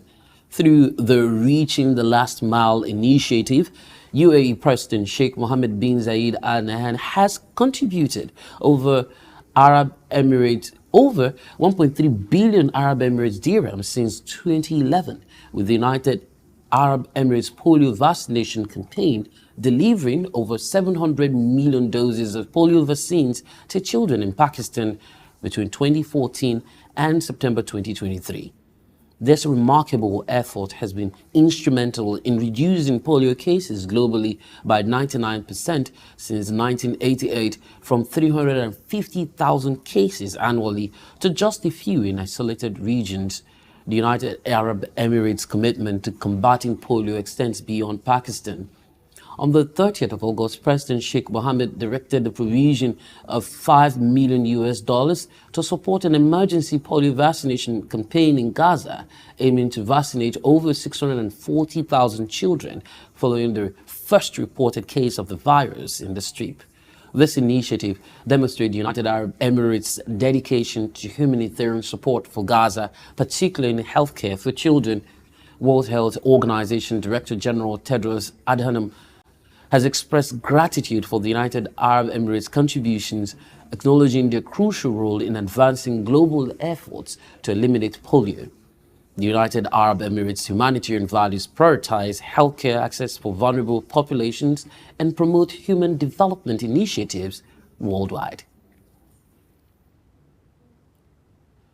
Moving on, Dubai's aviation and tourism sector is projected to contribute as much as $53 billion, 196 billion dirhams, to the Emirates' annual GDP by 2030, moving up from a record of 137 billion dirhams, which currently represents 27% of its economy. A study commissioned by Emirates Group and Dubai Airport indicates that the sector could support nearly 816,000 jobs by the end of the decade, with aviation-facilitated tourism expected to add 63 billion dirhams, or 10% of Dubai's GDP. The ongoing expansion of Dubai World Central AI Marketing International Airport, backed by $35 billion investment, aims to further enhance the Emirates' global standing in trade and tourism. When fully completed, the new terminal will handle 260 million passengers annually and contribute an estimated 6.1 billion dirhams to Dubai's GDP by 2030. This ambitious growth plan is underscored by a significant rebound in tourism, with a record of 9.31 million international visitors reported in the first half of 2024. Oil prices surged by more than 1% on Thursday as tensions in the Middle East escalated, with Israel exchanging heavy fire with Hezbollah, raising concerns about potential supply disruptions. Brent crude rose by 95 cents to $75.91. U.S. West Texas Intermediate increased by $1 to $71.77. The renewed fighting comes just weeks before the U.S. presidential election, adding to market volatility. Despite concerns over U.S. crude stockpile increases, which rose by 5.5 million barrels, demand for distillates remains strong, particularly in Asia. Analysts attribute the recent oil price volatility to a mix of geopolitical uncertainty and increased travel demand. This week's price gains have nearly offset last week's losses, driven by fears of reduced Chinese demand. Asian stocks fell on Thursday as market sentiment was dampened by anxiety over the upcoming U.S. election and rising U.S. Treasury yields. The MSCI Asia Pacific Index declined by 0.3%, with Hong Kong's Hang Seng going down 1.3% and Chinese shares falling by 0.8%. Meanwhile, U.S. 10-year Treasury yields surged to 4.23%, contributing to uncertainty. The US dollar held near 3-month high, supported by higher yields, while bond markets in Asia also saw declines. Despite the gloomy outlook, Tesla provided some relief for investors. The electric vehicle maker's shares jumped by 12% in after hours trading after it posted strong third quarter profits and forecasted up to 30% sales growth next year. This lifted US Nasdaq future by 0.5%, though market nerves remain as traders prepare for potential shifts in US policy following the upcoming elections. Saudi Arabia's non-oil exports, including rig exports, saw a 7.5% increase in August 2024, reaching $7.33 billion compared to the same month last year. This is according to official data released by the General Authority for Statistics. The growth in non-oil outbound shipments also marked an 8.3% rise compared to July, reflecting ongoing efforts to diversify the kingdom's economy away from its reliance on crude oil revenues. The boost in non-oil exports comes as part of Saudi Arabia's Vision 2030 initiative, which aims to reduce the country's dependency on oil by expanding other sectors of the economy. The General Authority of Statistics noted that the ratio of non-oil exports to imports rose to 42.5% in August 2024. I'll take a moment, and when we return, we'll bring you stories making headlines on the foreign scene.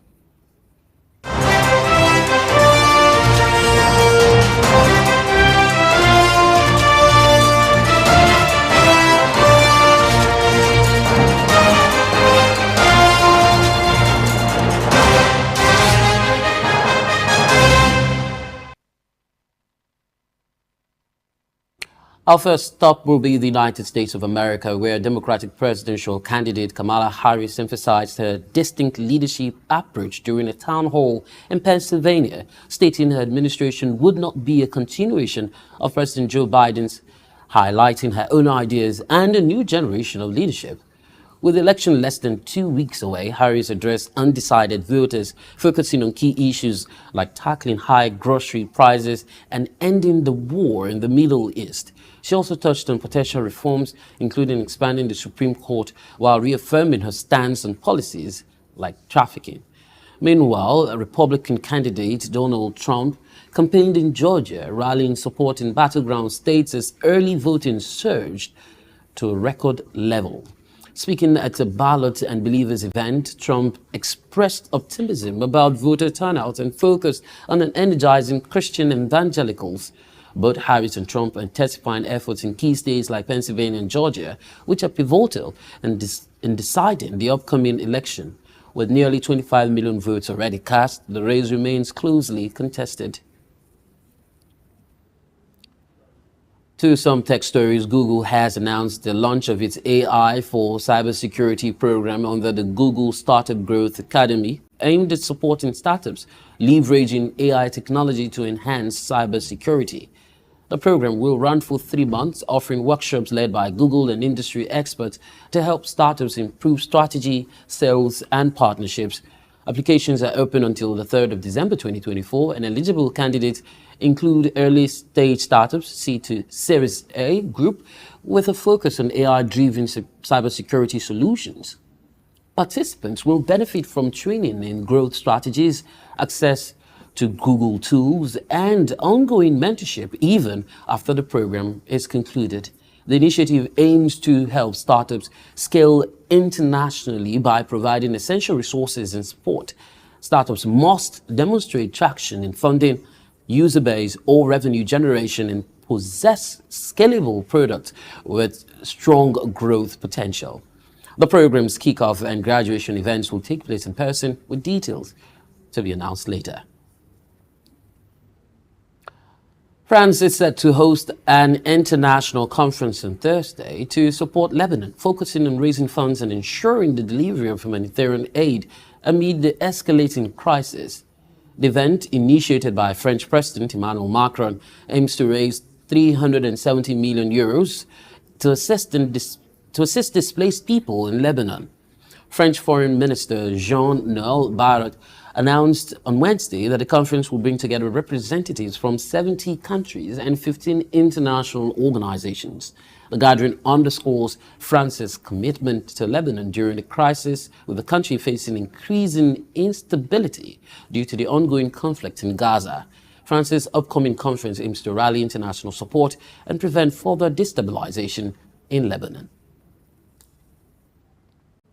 We'll take a moment, and when we return, we'll bring you some sports stories. Stay tuned.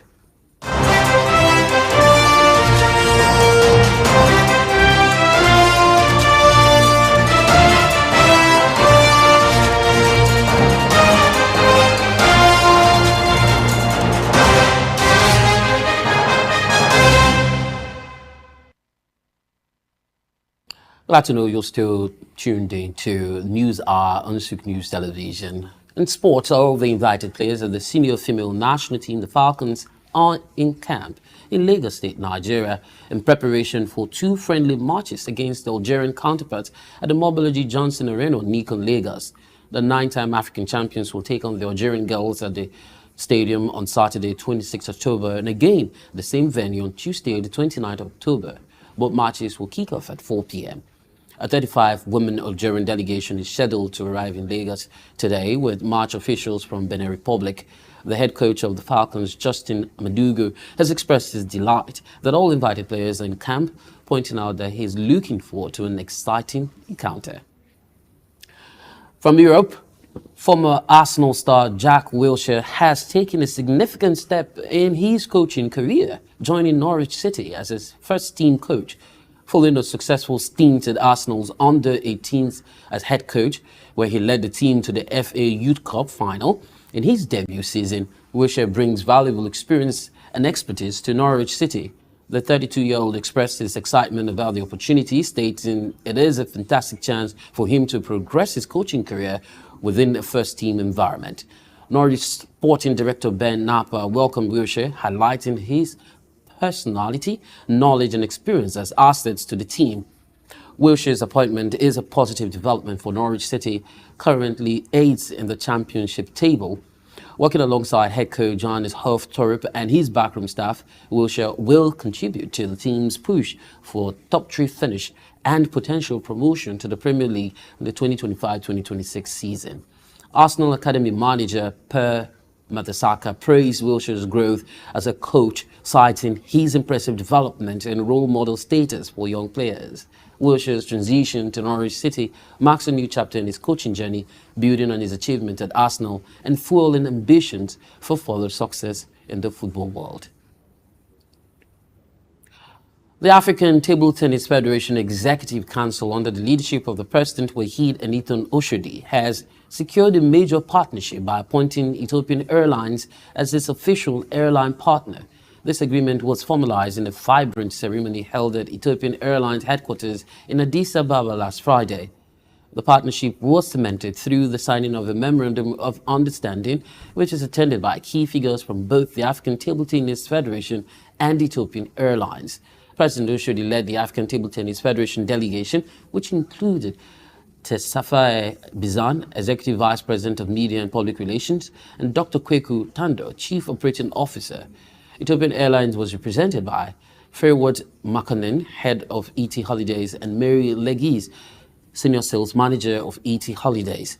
This partnership marks a significant step for Africa Table Tennis Federation as it seeks to elevate table tennis in Africa with the backing of one of the continent's most prominent airlines.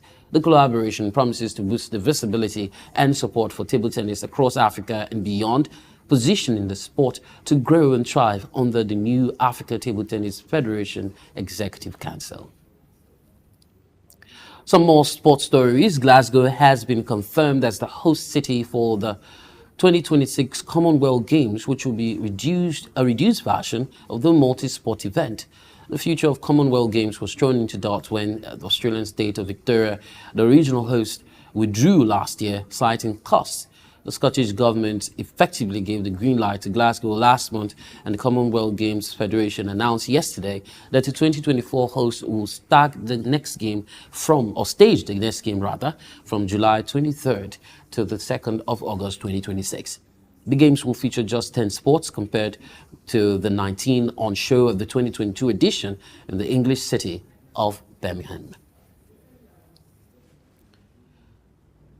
Onto entertainment, the Lagos state government has announced the full closure of the J. Randall Road on Nikon for the 9 days starting October 26, 2024 to facilitate the Afro-Pulse dance event.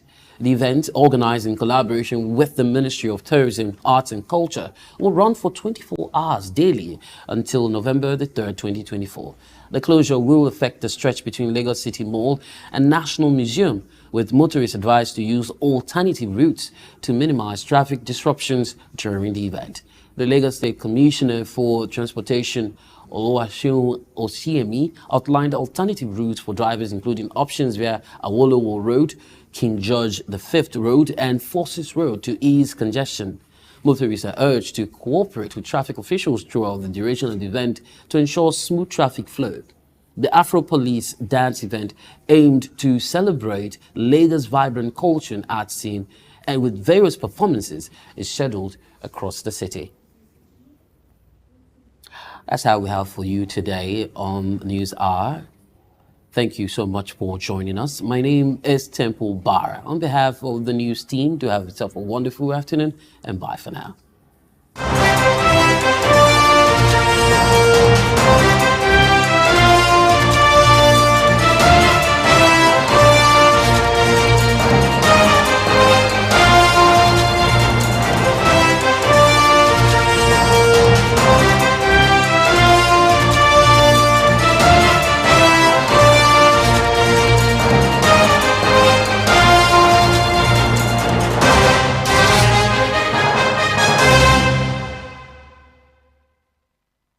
Stay ahead of the curve with the latest in news, development issues, global updates, market trends, and intriguing conversations from across the world. At SOUQ News Television, we'll bring you stories that matter right to your screen. Breaking news, be the first to know with our real-time update on local and update events. In-depth analysis, get the full picture with expert insights and comprehensive coverage.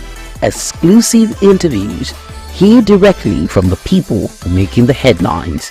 Tune in daily for blended news and stories that keep you connected to the pulse of the globe. Click, like, and follow us on all our social media platforms at SOUQ News TV.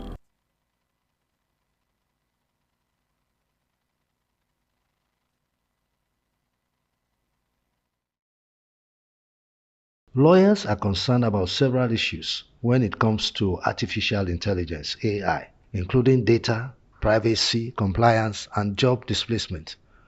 Will AI really take jobs away from lawyers? In this special report, Bayo Olaoye addresses one of those concerns, job displacement for lawyers, as a result of the introduction of artificial intelligence. Will artificial intelligence make lawyers jobless? The short answer to that question is no. There are three reasons why AI will not take away jobs from lawyers, according to experts. First, AI systems being developed for the legal industry are primarily co-pilots. Secondly, there are numerous tasks AI simply won't do because legal implications prevent it. For example, litigation. AI cannot make court appearances, unless, of course, nations radically change their constitutions to allow robot lawyers to stand in court, which is highly unlikely.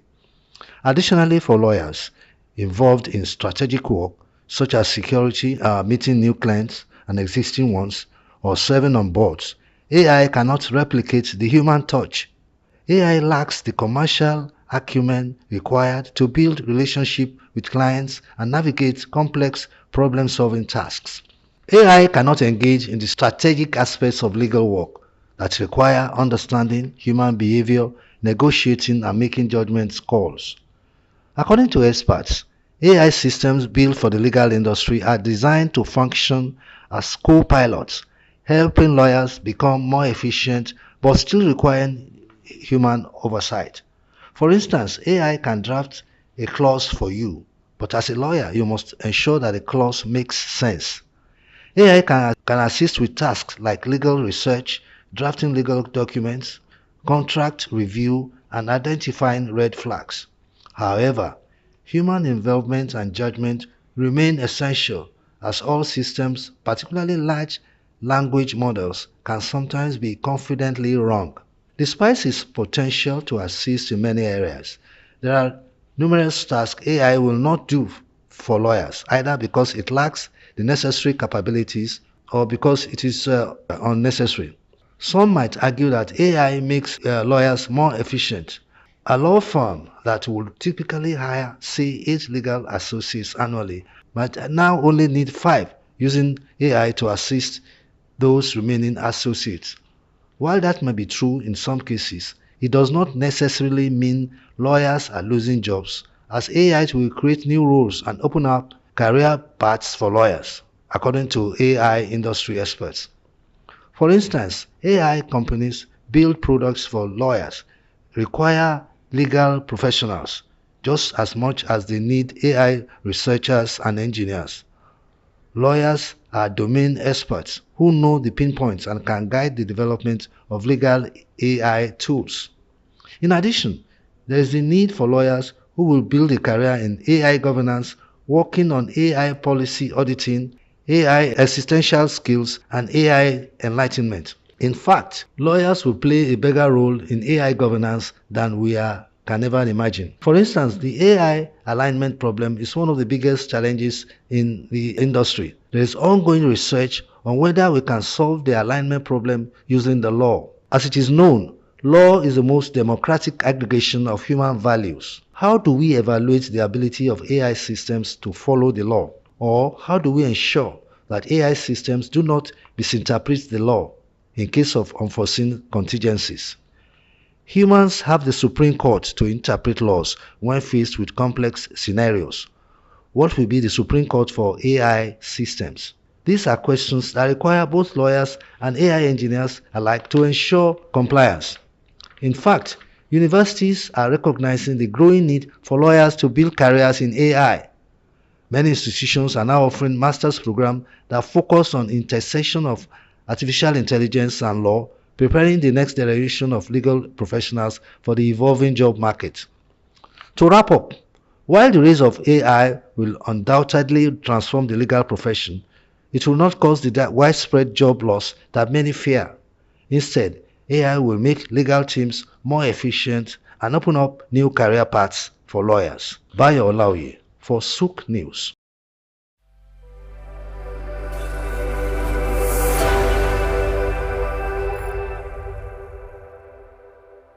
According to recent data, considering fluctuations based on economic growth, inflation, exchange rates, and other factors, the combined nominal gross domestic product (GDP) of the top 5 countries is approximately $71 trillion, while the combined GDP of the top 50 developing economies is around $40 to $50 trillion, a wide margin in economic strength, you may say. The United Nations General Assembly Hungary in 1972 established World Development Information Day to draw attention to world development problems and the need to strengthen international cooperation to solve them.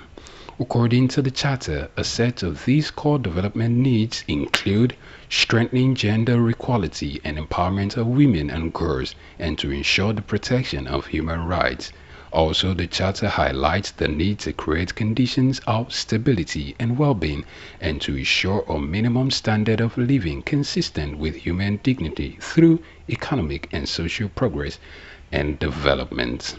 In order to help measure how well countries contribute to global development beyond their own borders, the Center for Global Development created an annual ranking called the Commitment to Development Index (CDI), which assesses wealthy nations' policies and their impact on developing nations across various dimensions, taking into consideration actions that affect both their own economies and the global well-being.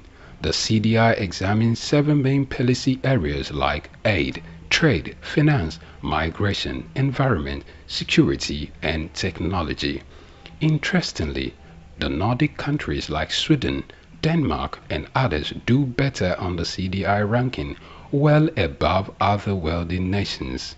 With this year's theme, Mobilization of Public Opinion and Development, the Global South on their own path would have to do more than going out with pen in the hand to Global North for aid and all, to looking at addressing some of their own issues of economic inequality and debt burden, bad governance and corruption, education and skills gap amongst others. Juvi Ufiene, SOUQ News. One thing that worth being treasured and celebrated is having a family of intellect, especially a father full of wisdom to lead aright. On Saturday, April 20th, a heartwarming ceremony unfolded at Brookstone School Hall in Owodionere, Ikorodu, Lagos, as the UK-based Nigerian Pa Michael Onafuye launched 3 inspirational books. The event not only marked the culmination of Pa Onafuye's literary endeavors but also served as a testament to his zeal for intellectual exploits, spiritual gifts and guidance, as well as laid down legacies for his family. The books titled War Against Limitation, Maximizing Divine Mandates of God on Your Life, and God's Word of Assurance is Your Sure Word of Insurance, brought together family, friends, and religious leaders from within and outside the community.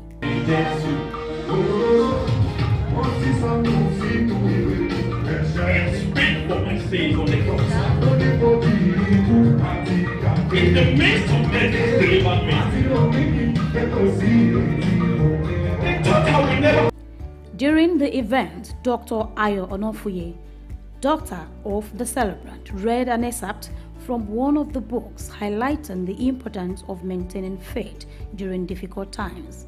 His son, Dr. Tosin Onafuye, also delivered a keynote address pointing to his father's wisdom and spiritual leadership. He is one that seeks to redeem the value of humanity through service and the production of service. Too often we hear preachers saying that we are here to serve humanity, but you look at their portfolio and it doesn't match up. But my father is one where his sermon is embedded in his daily practice. And Dad, I don't just say that because we are in front of people. Like I said, the MC has given a brief background about myself. I'm university this, university that, but that is not possible without you. My dad has emphasized the importance of education. He's not a shepherd that declines or puts to sleep the importance of reading. He is one that even though he's not at a PhD level, when he speaks, the wisdom that comes from his well of understanding is above the certificate. Because the certificate, to an extent, will fetch you money, but the wisdom my dad will give you will help you navigate life. My father, a devoted shepherd of our great parish, CCC, White City Parish in the UK, has dedicated his life to serving not only his congregation, but humanity as a whole. Through his unwavering faith and timeless efforts, he has used his spiritual intellect and charitable practices to touch countless lives, offering guidance, comfort and hope to those in need all around the world. His commitment to spreading the message of love, compassion and forgiveness has inspired me and my many siblings. So every section in this, every beginning of each section offers you a Bible passage to tailor your prayer points to. So the passage from the prayer of praise is from Psalm 107 verse 8, and it says, "Oh, that men would praise the Lord for his goodness and for his wonderful works to the children of men." So to start off, in my book, Living Above Limitations, I emphasize that choosing to rise above traumatic experiences and embracing the joy of praise is key to embodying the ideal spiritual life for genuine believers. The ceremony also marked the launch of the first book, by the author's youngest son, Temi Onofuye. Temi expressed gratitude to his family for their unwavering support throughout the writing process. When I started writing, I never knew I would come this far. I mostly thank my dad for encouraging me to start writing in the first place. And I also thank my mother and my siblings for supporting me throughout my journey. I also thank God for guiding me when I'm writing the stories, giving me the ideas. And I thank him and I thank God again for giving me this opportunity to come up in front of all of you and speak my mind. The president and CEO of Femi Wash Media Limited, a special guest at the event, commended Pa Onofuye for his dedication to his children's education, noting their achievements in academics and their commitment to following in their father's footsteps. So you're a good example for every UK resident like you and I and some other people that are here to emulate, because you're a shiny example, you're a shiny light. I'm proud of you and I'm proud of your children. So for you to be able to conceive that idea, write the first book, the second book, the third book, and getting up to this one, I'm proud of you, sir. I'm very, very proud of you. It means you're a winner. Speaking with SOUQ News, the Onofuyes and well-wishers shared their thoughts. Focus, have faith, have the Spirit of God in you, do the will of God, do it good, do it right. When you do it right, you get it right. And when you have time for God, God will make this possible for you. Just have hope in Him. And whatever you believe in, focus on your belief, work on your belief, and don't just sit back. Strive in that belief.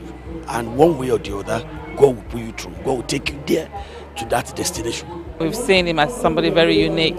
He's always different. Everything about him is always different. So we knew that God's grace is with him, and that's why. And that his dad, being an author, noticed in him that he had something in him. He loves writing as well, just like his father.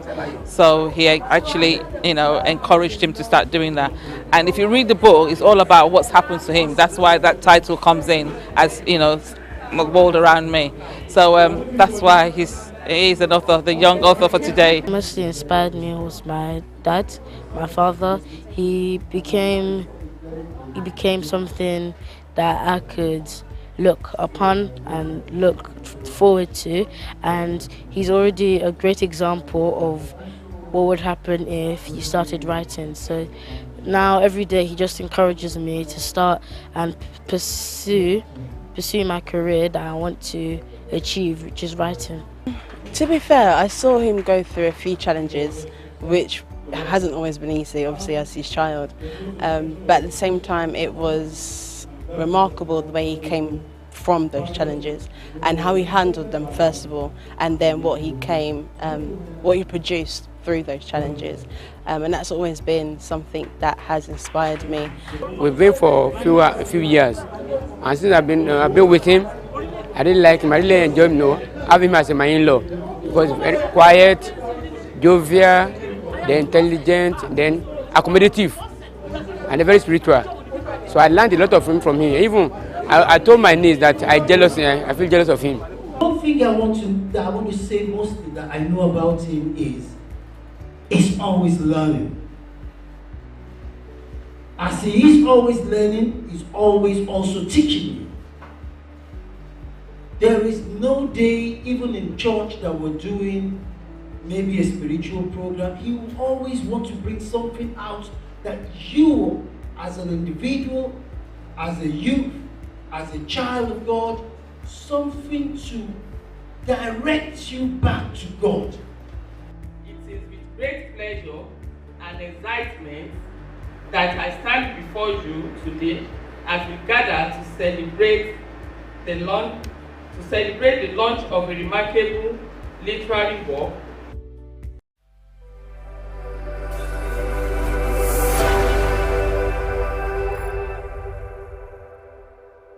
No country is safe or secure. And in 6 years' time, it may be very difficult. I'm a realist where might is right. for Nigeria to say that we are going to be safe and secure. 6 years is no utopia. Indeed, there are many factors that contribute to a nation attaining total security. Such factors include food security, economic security, energy security, and the security of the territorial boundary of the nation. Nigeria as a nation has been unsuccessful in attaining security at a desirable level of any of the above. The issue of insecurity is one that is inflicting pain and hardship on the people while successfully crippling the economy. Speaking at the Founders Day event during the King's College Old Boys Association Week, retired Major T.A. Gagariga highlighted strategies that can be used to quell insecurity, placing emphasis on border security. But if we want to achieve a secure Nigeria by 2030, there are some little things we can do to establish that is in terms of border security, and that is what? Improve your border control measures, increase your border patrols, introduce surveillance and technology, introduce drones, and then introduce biometrics. These are some little things that we can do within that six-year timeline that we will achieve national security. Indeed, one aspect that causes this border insecurity is the ECOWAS Protocol on Free Movement, which allows everything from human beings to animals to cross. General Gagariga posited that insecurity would have been a thing of the past if successive governments had consolidated on the strategies adopted by their predecessors. According to him, the amnesty program was a good initiative. Gagariga also stated that illicit weapons finding their ways into the country can be tracked. As at the time when the amnesty program started, weapons were tracked. If you can recall, the weapons were destroyed in Enugu after they were being retrieved from Port Harcourt, Benin, and Calabar. Those are the 3 collection centers for the department. So they were those were, and then for every weapon you brought, there was a particular incentive that was given to the person bringing the weapons. And then amongst the incentives was actually the capacity building, capability development program. That's what we do now in the Amnesty International framework. In attendance at the event were the Emir of Kano, Sanusi Lamido Sanusi, the former Minister of Finance, Mansour Mokhtar, the Managing Director of Sahara Group, Tony Udewe, among so many others. The President, KCOBA, Dr. Leke Oshuni, took all those present at the Founders Day event down memory lane about the college. Translated, it means the king drove me here. Construction began almost immediately after on this ground, so that by September 1909, King's College was ready for its first set of students. And the first assembly was led by Mr. Lomax, who was conscripted from the survey department to come and lead the assembly because Mr. Dunlop, Mr. Charles Dunlop, was unable to make the trip. And another principal had to be employed. So Mr. Lomax led the first assembly on the 20th, Monday the 20th of September 1909. So Mr. Lomax left in January 2010 and was replaced by Mr. Hyde Johnson. I go through this history so that the present boys may know why we commemorate this date and hold it forever in their memories. It has become more urgent for Nigeria to find a way around insecurity for economic activities to thrive in the nation. Shade Uwe, SOUQ News Television.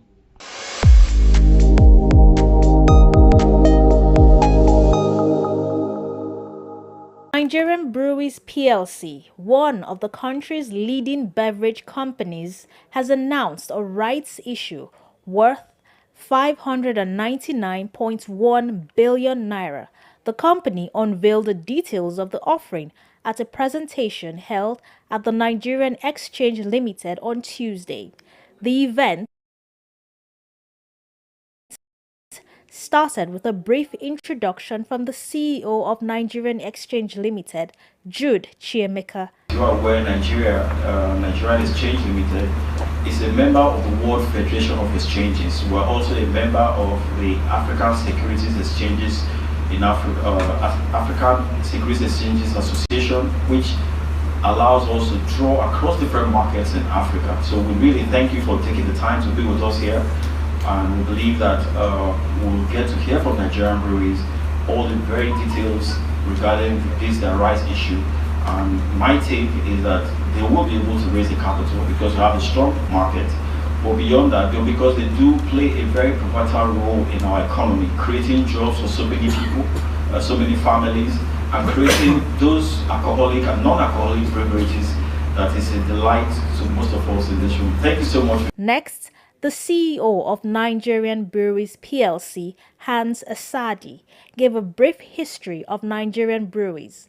According to him, the company started in 1946 and has had 78 years of doing business in Nigeria. It listed in the NGX in 1973. Asadi said the ongoing rights issue will enable the company to return to long-term profitability and sustainable value creation for shareholders.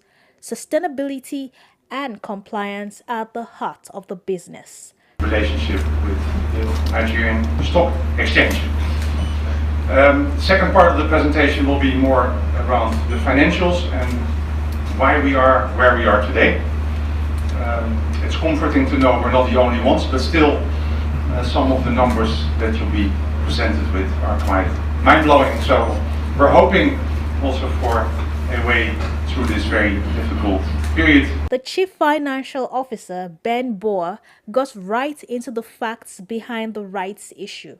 He gave a presentation on the operating performance of Nigerian Breweries PLC, emphasizing the strong operating performance from 2019 to the first half of 2024. Furthermore, he explained that the rights issue, which is expected to be completed by October 11, 2024, will see the company offer 22.6 billion ordinary shares at a price of 26 naira 50 kobo per share. Existing shareholders will have the opportunity to purchase new shares in proportion to their current holdings. Just to highlight that it's not just about increasing prices, but this is also really about improving our productivity. So what we've done, you see that the personal cost there is relatively flat or almost the same. It's not because we have not increased salaries. Yes, we have also increased salaries, but we have increased our productivity. So if you look at improving our performance, we also look at, okay, how can we improve our productivity in these competitive times? How can we make sure that we lower our cost base in the time where demand was a bit. The whys of the rights issue was presented by the company secretary of Nigerian Breweries PLC, Uwaboy Agbegbaku. He also spoke on the rationale and impacts of the rights issue. According to him, the proceeds from the rights issue will be primarily used to reduce the company's foreign exchange liabilities and local debts. The company has been grappling with significant foreign exchange losses due to the devaluation of the naira. He also spoke about the credible parties to the issue. The innovation that we see in this market, if you listen to the MD, when at a point in time in this country there was a ban on the importation of malted barley, we, with the support of our parent company Heineken, were able to come up with a local alternative that today has become a major raw material for producing beer in Nigeria, right? So when you put all of this together, you then also see that the market leadership you are talking of it will always be there. Now, in terms of the financials, this is exactly what we are trying to do. It's to repair the balance sheet. It's to eliminate the foreign payables that we are carrying, the overdue payables. And when we eliminate that, then the vagaries that you see with devaluation of the naira will be removed from our books. SOUQ News Television also spoke to a representative from the issuing house, Vetiver Capital Management Limited. The risk is similar to any equity investment. The most important thing about this particular transaction is the company is coming to a market when there are other banks out there. But good thing as well is that the offer is being targeted to existing shareholders of the company. The company is very optimistic. There's full commitment to Nigeria, full commitment to its customers, and they believe that they're well positioned. Like I just mentioned, as far as the proceeds are able to come in, we're able to clean out the balance sheet, ensure that the exposure that we have to FX is minimized to a very bare level, and also looking at local currency denominated borrowings, we're able to eliminate some of that as well. Once all of these are gone, profits are expected to come up, and the company is able to deliver a lot more value to its shareholders. And also to the Chief Financial Officer of Nigerian Breweries PLC. Now, of course, maybe first to comment on the risk, right, is that there's a lot of demand for capital at this moment. There are multiple rights issues, so there is a competition for capital. But I believe we really have a strong story to tell. That if you look at our long history, if you look at the installed overcapacity we have available, if you've seen our strong operational results, or operating profit in the first half of the year. I really believe that is a strong argument that existing shareholders will really want to keep their current or expand their share within Nigerian breweries. So we always say we have a business recovery plan, which on one hand is to repair the P&L. On the other hand, we want to repair our balance sheet. Repair the P&L we already started. That's, for example, with assertive pricing, with innovations, but also with temporary suspension of 2 of our breweries, so increase our productivity. And like I said, in the first half of the year, we do see those strong results operating in our financial report. There was a question and answer session where the audience were allowed to engage the management of Nigerian Breweries PLC. Finally, the event came to a close. The announcement. Stay ahead of the curve with the latest in news, development issues, global updates, market trends, and intriguing conversations from across the world. At SOUQ News Television, we'll bring you stories that matter right to your screen. Breaking news, be the first to know with our real-time update on local and update events. In-depth analysis, get the full picture with expert insights and comprehensive coverage. Exclusive interviews, hear directly from the people making the headlines.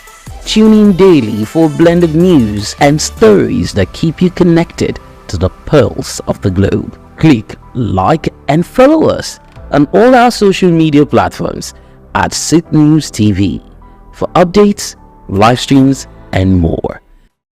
In Africa, where commerce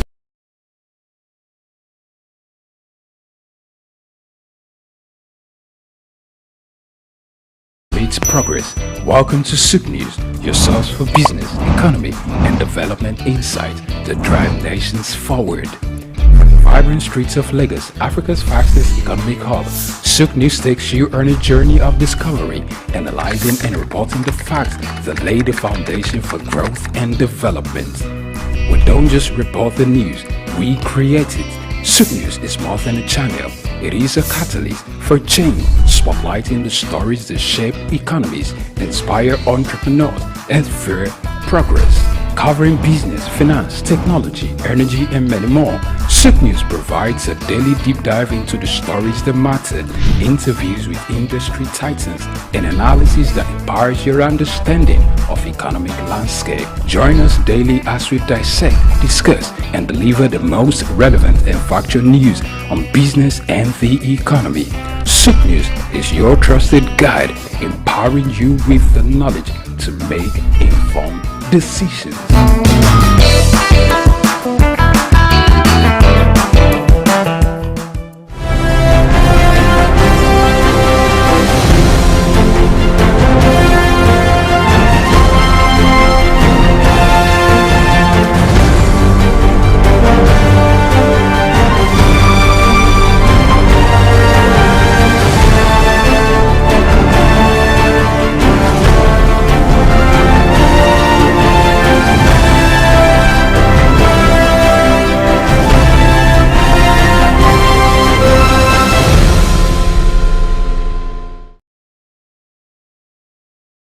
Hello and welcome to your show. This is SOUQ Pulse, and you already know we are live on SOUQ News. I won't stop saying this. Now, wherever you've been to, whatever has filtered into your head, your ears, and in your minds, and is making you unsettled, come, watch SOUQ News and detox, because here we are all about positivities. So it doesn't matter what the problem is, we'll seek the solution. Then in that solution, you know where I'm heading to, lies the profit. That is where businesses are made. Be a solution giver. Help someone out today and share what will drag the person off problems. Now you have political problems all over. Hey, we're not going there. My name is SOUQ John Rogers SOUQ. Here we'll tell you we don't keep quiet, and so should you. We never stop talking. On SOUQ Pulse, we talk. So it doesn't matter what your country is going through. It doesn't matter what the economy is saying. It doesn't matter what your business is doing. It doesn't matter. Let's talk about it. Then we'll seek the solutions out. We will get to introduce my guest today. I'm very excited and introduce what we're talking about because it concerns every single one of us. People say, do you have a smartphone? I'm not going there. Do you have a head? These are things we should start asking people now. Do you have a head that has a brain? Because you might have a head and there's no brain. Now, do you have a head that happens to have a brain? This concerns you. So after the break, I'll tell you what we're talking about and I'll get to introduce my guest. And it's an honor for us to have him here today. So don't go anywhere. This is SOUQ News and this is SOUQ Pulse. We'll be right back.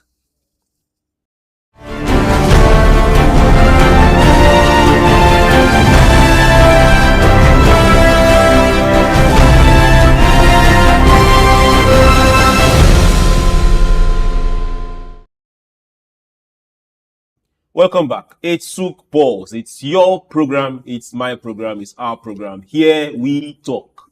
My name is SOUQ John Rogers SOUQ, and today we are looking at DATA. Simple. 4-letter word. Data. You heard me right.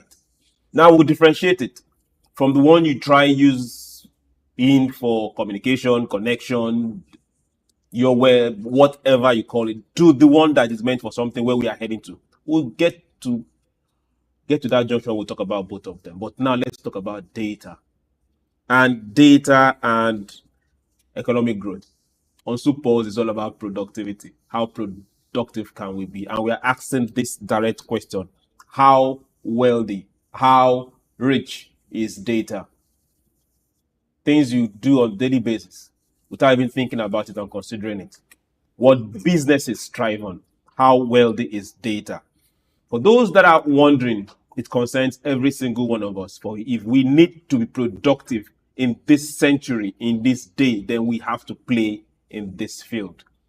And I'm very happy to tell you that we've brought not a big player, but those that have charted the course in this particular field. Your Excellencies, distinguished ladies and gentlemen, join me as I welcome to SOUQ Pulse for the very first time, Mr. Ikimi Ohiegbe, who happens to be the head of corporate service Interconnect Clearing House Nigeria Limited.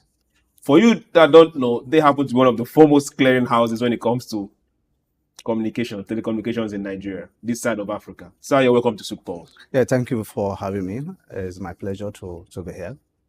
I like sitting very close to big men. Now you see the way they talk. You're welcome, sir. Thank you very much. Now we are going to have some good education and good talking to, because we want to move forward. We are saying let's progress, let's get productive. Now let's talk about our data. For those that were hearing me in the beginning, if you have a head, which means you carry some information, which means there should be data in your head. Let's talk about that particular data. Let's start from this basics. What is data driving? Okay. Well, for me, data has become a critical value input and value creation, which also transform economic transformation. So for you to have data is something that you use to drive a lot of decision-making process. And if you don't have that data, a lot of decision may also be misinformed. So data for me is important for you to be able to arrive at a certain decision in deciding what could go wrong and what needs to happen. What could go wrong and what needs to happen? Yes. Data drives decisions. Data drives decisions. Not emotions. Not emotions. It's data. Not weather. Not weather. Even weather itself is also driven by data. Okay. Today, you see a lot of forecasts, our weather forecast is based on data.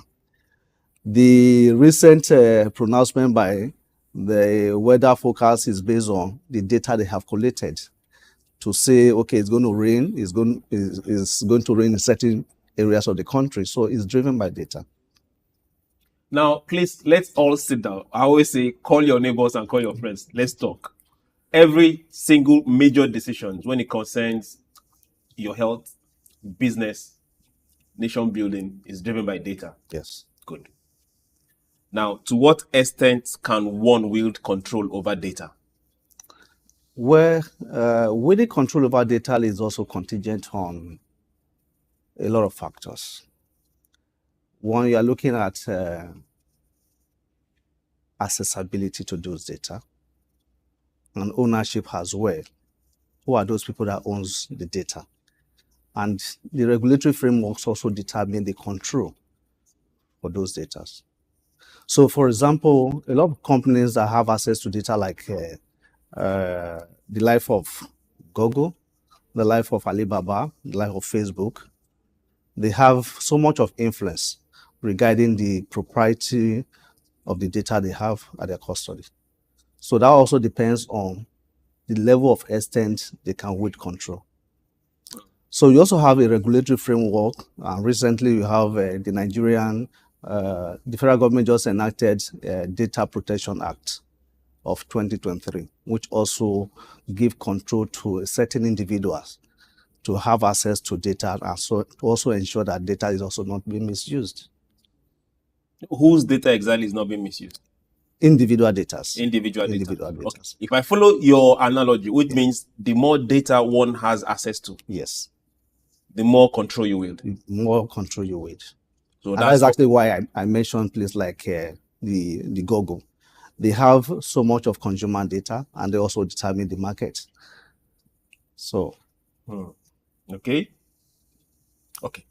Can we directly liken data to information? Yes, we can, but not so much of 100%. Data is more like a raw information. It is only when data is unprocessed. Okay. It is only when it is processed that it can be an information. When it's processed, it becomes an information. Okay. And that is the only time that it is when it is information that it can be used for decision process. So data on its own is not information. If I have data specifically relating to the number of males and females within a certain community, that's raw data. But until I begin to analyze and process that information, that it becomes useful. Okay, now let's go back.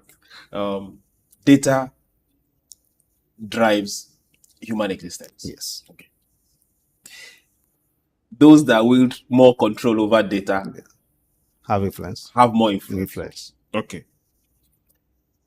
Raw data process becomes information. Can we also follow that line and say data looks more like power? Yeah, data is power.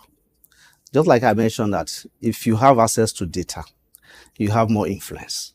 So it also depends on what do you want to use that data that is at your disposal for.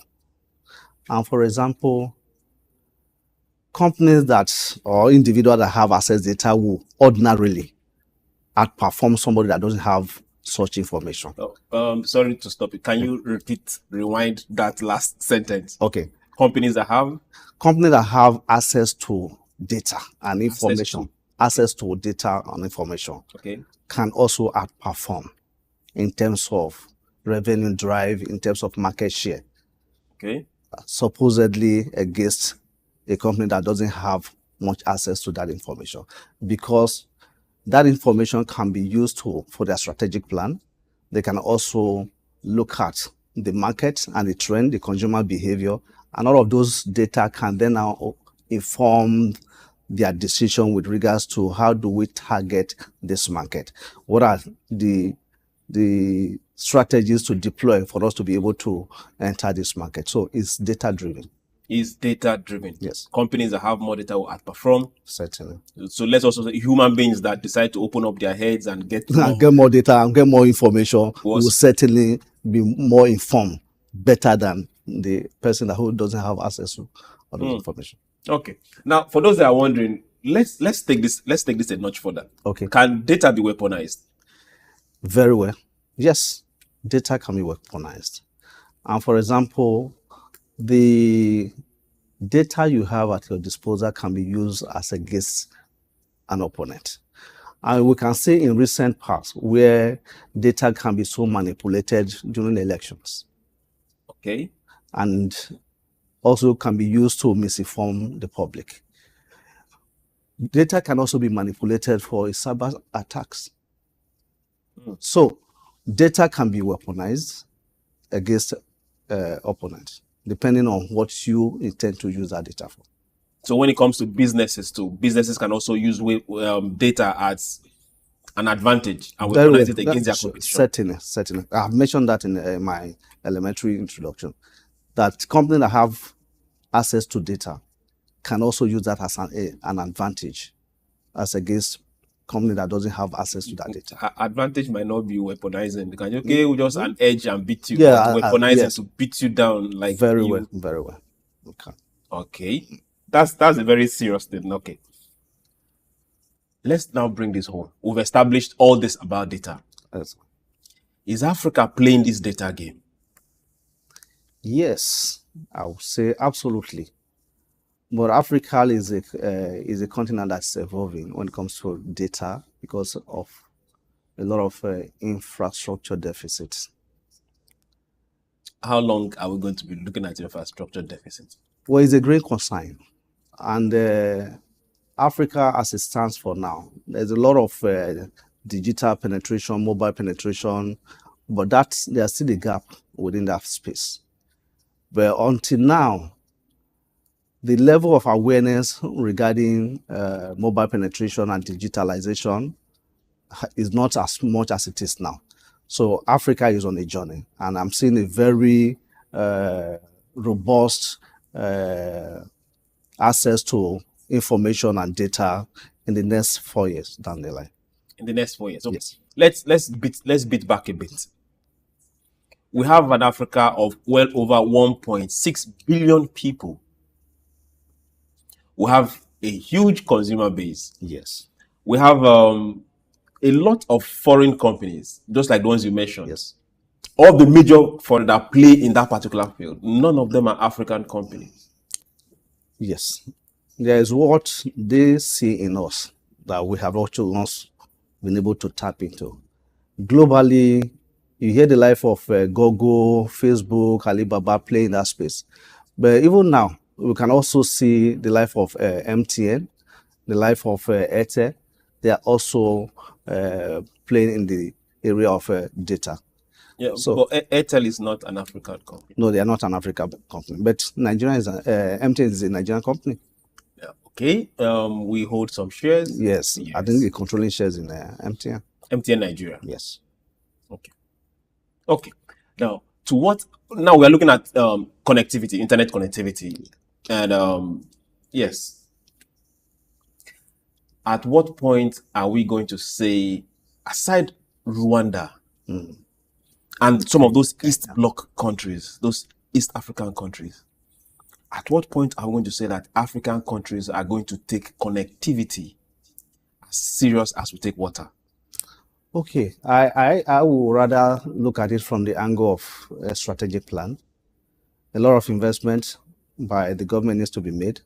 Why I also want to appreciate the fact that the government is doing well in that space, because even the current Minister for Communication and Digital Economy has recently pronounced that part of his strategic plan is to ensure that there's a 95,000 kilometer construction of fiber across Nigeria. That, for me, is a good way in the right direction, so that even now the rural populace are not well connected. But I'm hoping that when all of this are brought to bear, I'm sure that also will increase the level of connectivity across. Well, he gave a 5-year strategic plan. I'm hoping that. Will he be there to push it in the next 1 year? Is a plan, and if, his ministry is a going concern. Okay. Even if he's not there, I'm thinking that someone that will also come in after him should be able to drive that is strategic plan. So government is a continuum. We really agree that government is a continuum. Yeah.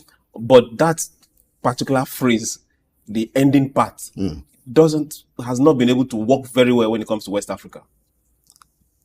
Well, I think things are changing. Because if I take a look at... Are we talking out of faith, or we're talking out of belief? No, we might not be as fast as we could be.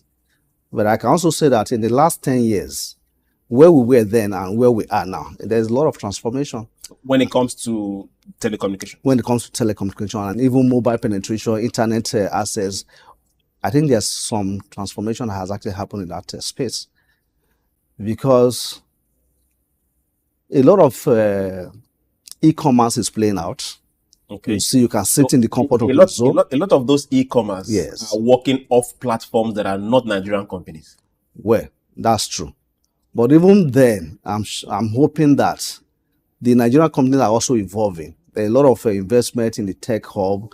We also see Nigerian company that has actually evolved from Nigeria that is also playing in the global space like FlutterWaves and the rest. Okay. Yeah, so I'm also hoping that a time comes where Nigeria will take that advantage and also begin to ride on that platform. What is Interconnect waiting for? Well, Interconnect, we have our own niche in the market. We don't want you to have a niche. We have, what is it called? We have Google Cloud.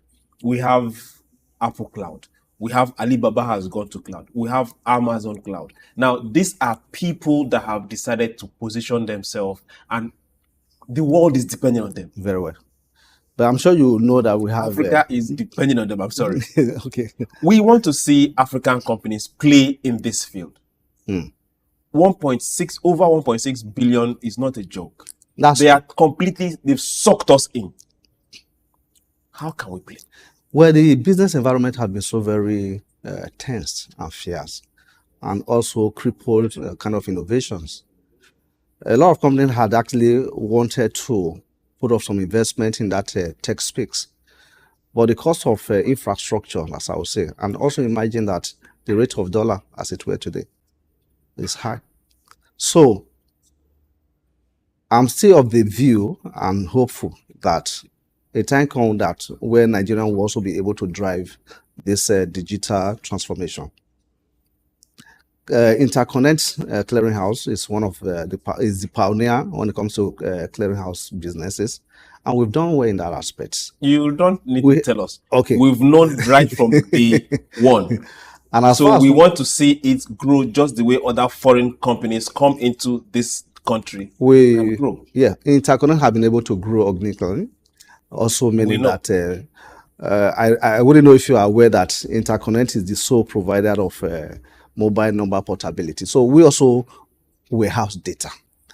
We very well know. And so I believe that is a journey for which we have also embarked on. Okay, let's go back to the mobile penetration. Yes, good. But before we hit that particular pedestrian, we'll go on this very short break. Don't go anywhere. SOUQ Pulse will be right back. Get ready to feel the pulse of the world around you.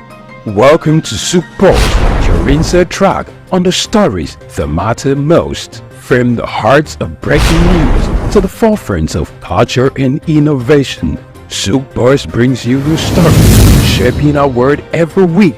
On SOUQ Pulse, we'll deep dive into the topics that drive our lives, from the latest in technology and science to politics, culture, and investment, courage, and that commitment in spite of the challenges that entrepreneurship presents in Nigeria in particular. Perception is propaganda, malinformation, misinformation can be created for you to perceive a certain thing that is false. Sometimes it's true, but many times it's false. Well, there's no state you go to in the world where you don't see construction that is consistently ongoing. No matter how developed Dubai is, they still construct roads on a daily basis. we are no longer enjoying the light we normally enjoy. And the university vice chancellor say it now costs me about 300 million, some 250 million, to between 250 million to 300 million a month. Governments should develop a particular product that will be of national value and, if possible, exportable to other countries from their own local government.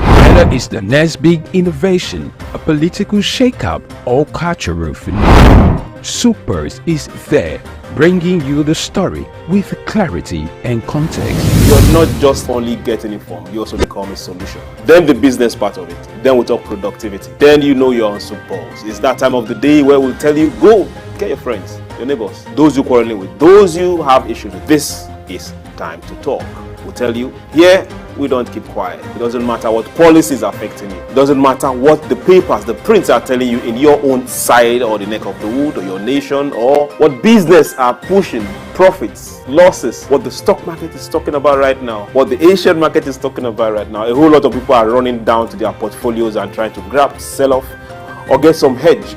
But in all this, we just say, let's talk. Your talking can make somebody better, give someone an idea. Join us on SOUQ Pulse every day by 4 p.m. as we explore the heartbeat of the world's most compelling stories. Don't miss SOUQ Pulse on SOUQ News Television. Tune in and stay ahead of the curve.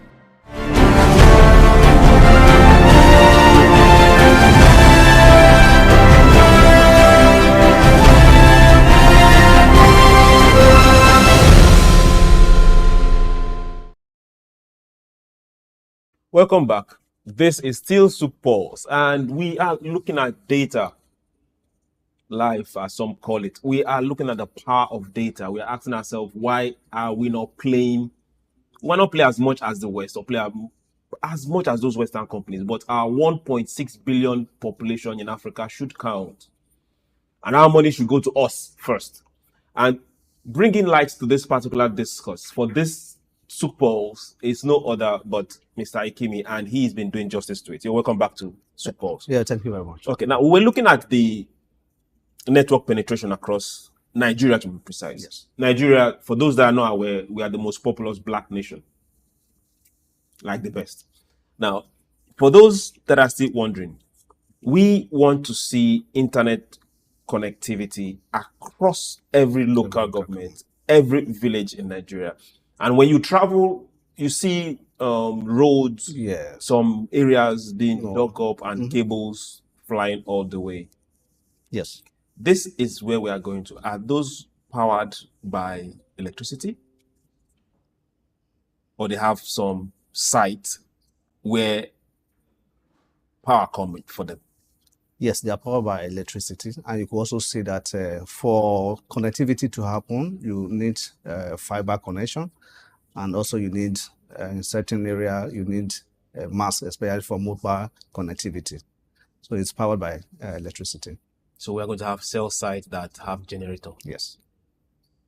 Now, for those wondering why my face is falling, we have power issues that we are still sorting out. Although, if you want to agree with me, power has improved a bit. What cost is going to the companies? Because for now, most of these companies are private companies. What is the cost of powering this infrastructure?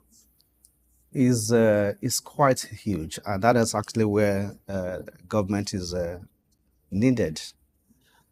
There's so less that the private sector can really invest in when it comes to power. They shouldn't even have a business to do with power, because government is supposed to provide an enabling environment for businesses to strive.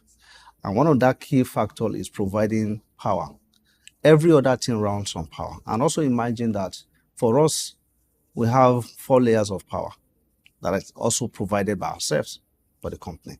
So let's assume that the government takes out that cost factor for energy. We should be able to divert that resources for growth and for development, and even for improving every other infrastructure. And so I believe in other telecoms operators. So you see recently that the network quality has dropped, because a lot of companies in the telco industry cannot really afford to continue to buy diesel at its present rate. So they will also then find a way around it. And that also affects the what I call the KPIs, the key performance indicators in terms of service quality. Okay, you call it key performance indicators. Me that have the cell phone and I just want to have a good call that won't drop. Seamless. But at the end of the day, are you also ready to pay the price?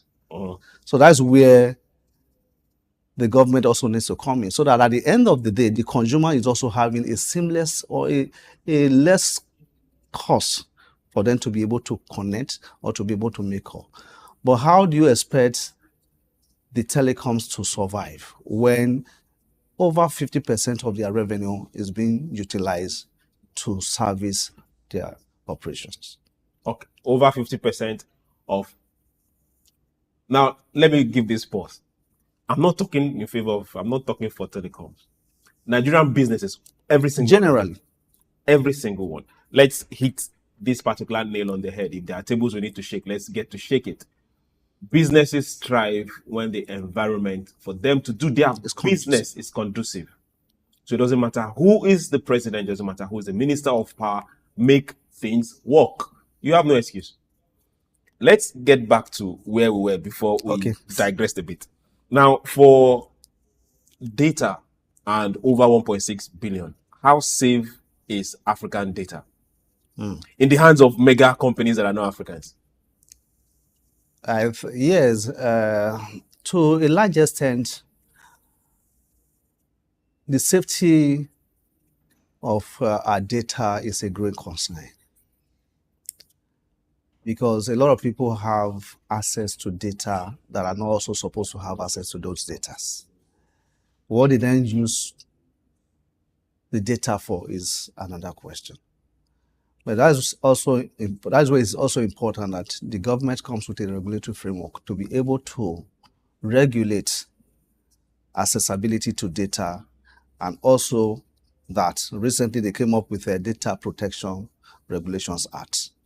So they need to strengthen their legal framework to be able to ensure that people don't just have access to data or data being exported to other foreign countries or foreigners coming to have access to our data.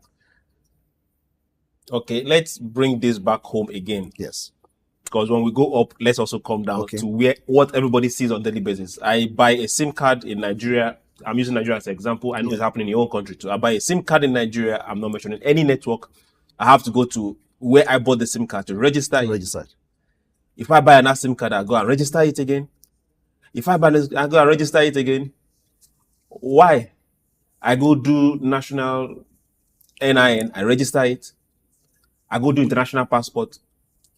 Why can't all these bodies just come together and synchronize this thing? Yes, there's so much of political undertone around that, because I don't think it's much of a difficult thing for Nigerians to synchronize their data. I go to the passport office, I have my data captured. I go to renew my license, I have my data captured. I go to every other government establishment, they're also requesting for the same data. So the onus is on the government to ensure synchronization of all of this data. Now, you talked about the name. Name should be a database that could synchronize and harmonize every other data, so that when your data is queried in one single platform, every information about you appears. So the government needs to urgently work on harmonizing the populace data, so that they don't need to be replicating data from one ministry to the other. Is it doable? It's doable. Good. Now, since I have my data or my footprint scattered all over, is it not making it easy for somebody to just come and just buy up that information? That's where the data security comes in. For the fact that you have all your data scattered everywhere, anybody can have access to those data.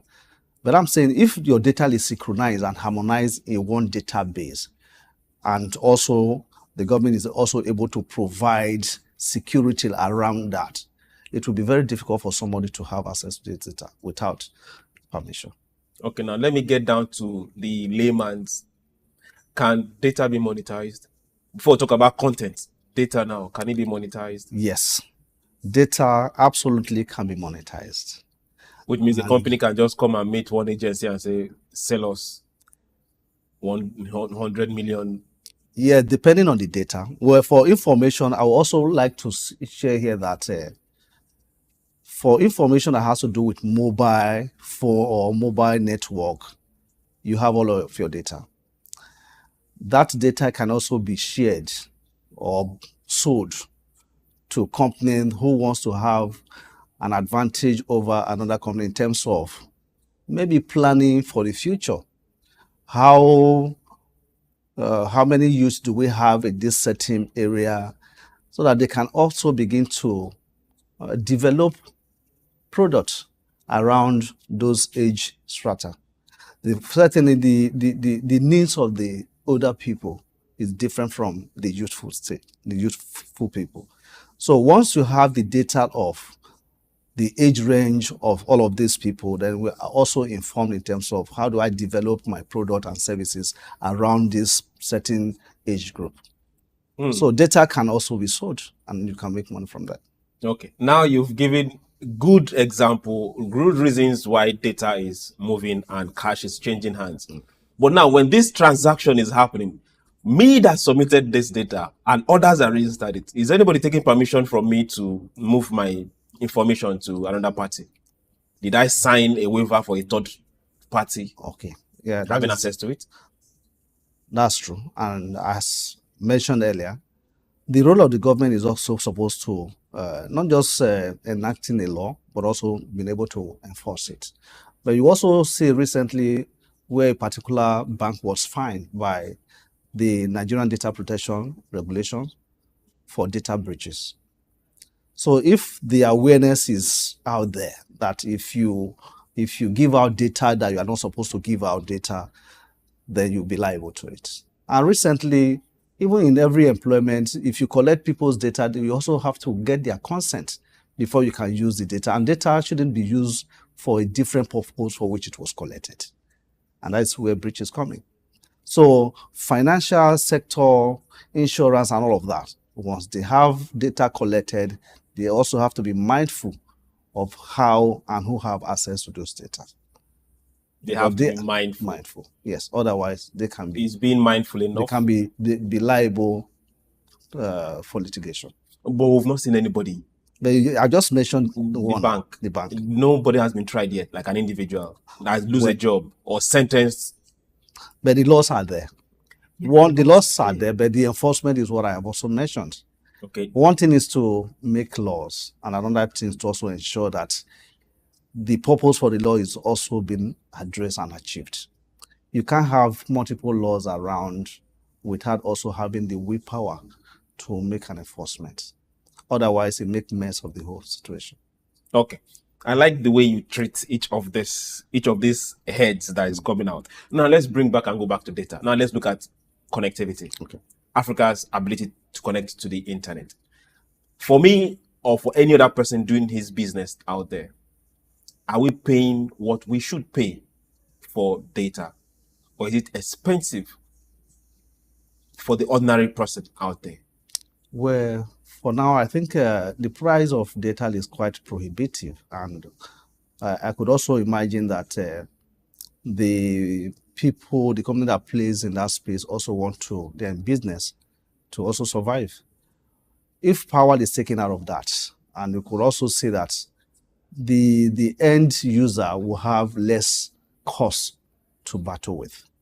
But where the cost of infrastructure, the cost of running business, the business environment is so hostile, at the end of the day, is the consumer that have to bear the cost. While recently, the NCC has actually not allowed the telecoms to increase their cost of data.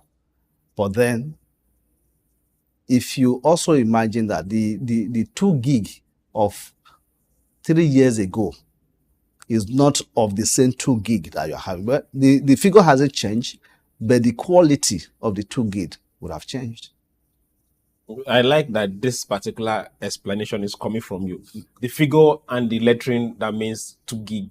2 gig. G and B has not changed. Has not changed. But the time and speed and the at quality. which it disappears. It disappears. Has changed. So when you mean quality, that's what you were saying. That's what I'm saying. Okay, good. So if it normally to finish in 2-3 days, now it's a matter of hours. It's a matter of hours. But you're still paying. Yes. So that's what I'm saying, that they will always find a way to transfer the cost to the end user. Oh, this end user. The consumer. The consumer. Okay. Now let's look at it from this other angle. If African countries, I want to say if they are aware, but let me not go that route. If we look at what is happening with big companies and their ability to work with big data, and we'll see what is happening with espionage in the West. Why are African countries not taking data management serious? It has to do with awareness. Africa is a growing continent. You cannot. You're giving Africa a pass by calling them a growing continent. Africa is not yet developed, as you will compare Africa with other Asian countries or continents. So it's a growing concern, and I'm also believe that over time we'll get there. But are we on the right path? Yes, we are. It may take some time, but certainly we'll get there. I want to believe that we are living in a globalized environment. So a lot of we things decide to live in the globalized environment. Yes. Or somebody somewhere is drumming for us to dance. Where the world has become so global. Okay, if I agree with you that the world has become so global, why are we not able to tell the world some specific data analyzed from other countries the way they tell ours? It has to do with regulations. They are regulated. Yes. We are not.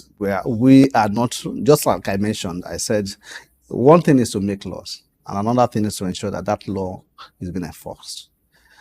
This part of the world is used to making laws, but enforcement has also been at the bane.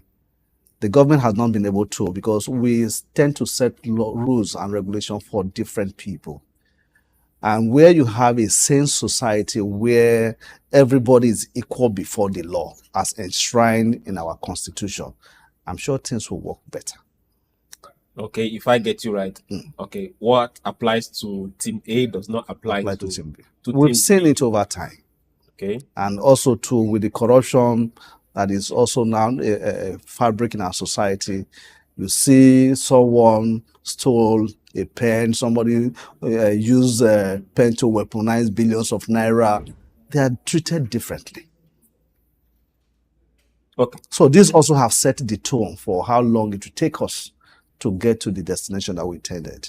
Okay, there is a destination and there has to be a getting to that particular destination. Certainly. Okay, now let's come back to data and Africa again. Now we get to see Amazon, we get to see Google, we get to see Facebook, we get to Alibaba. see Alibaba and co. And all these are supported by their various nations.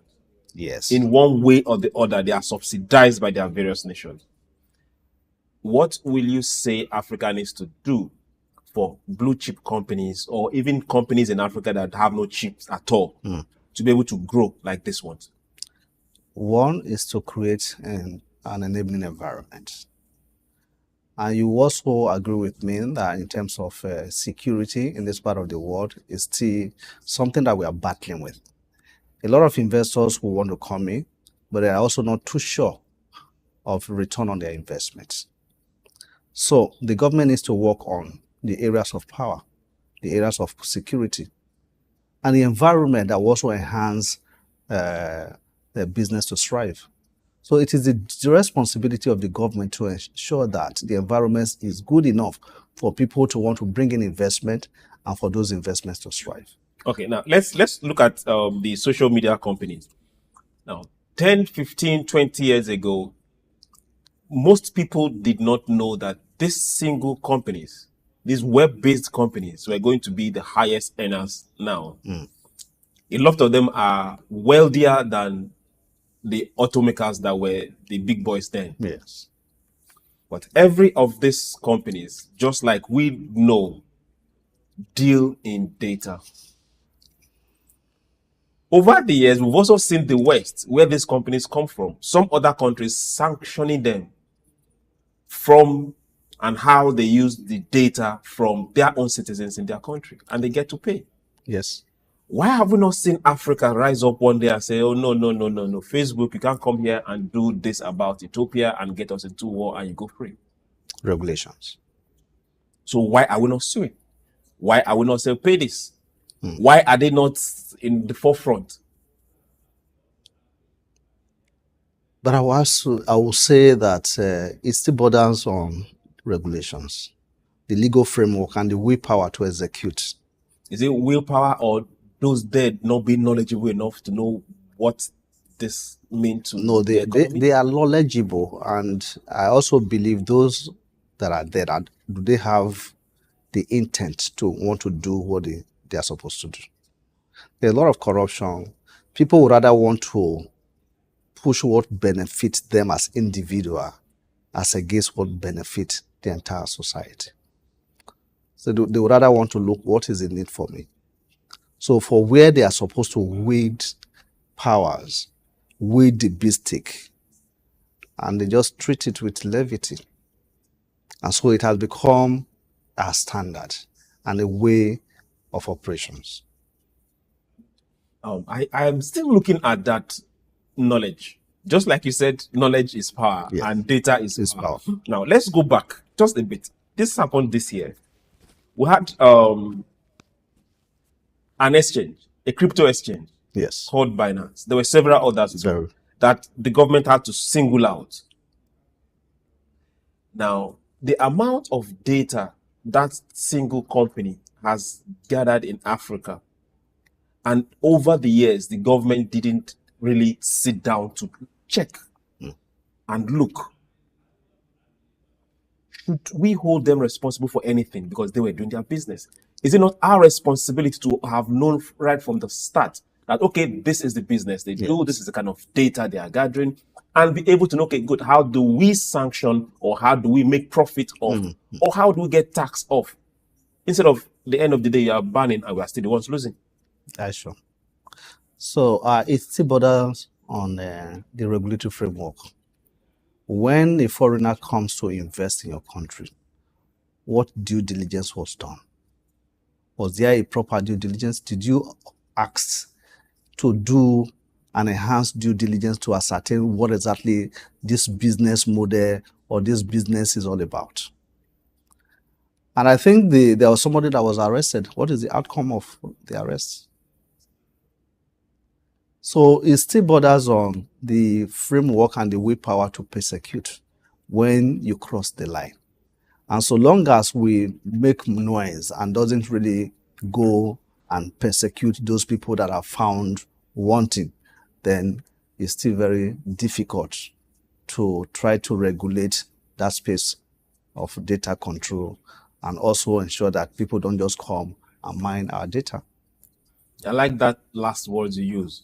Mine our data. Now let's head towards the goal, because this is where we are going to start running out of the studio. How best can Africans mine Africans' data to make it profitable to Africans first, from small businesses to the bigger businesses down to government? Okay, let's even look at on the side of government. What do they need data for? Governments access to data also enable them to make projections and plan for the future. That also could influence their policy direction and also to further enhance public service because they have access to data. They can plan. In the next 5 years, this should also be the projection for population growth. They can plan for that. But for companies and individuals, let's even say for companies, it's not everybody that should be data-driven. When I mean data-driven, it's not everybody that should find a way to make money out of data. There should be certain companies who has access to this data. If I'm not playing in that space and I need data, I can come to you and pay for it because I'm going to use it for my advantage.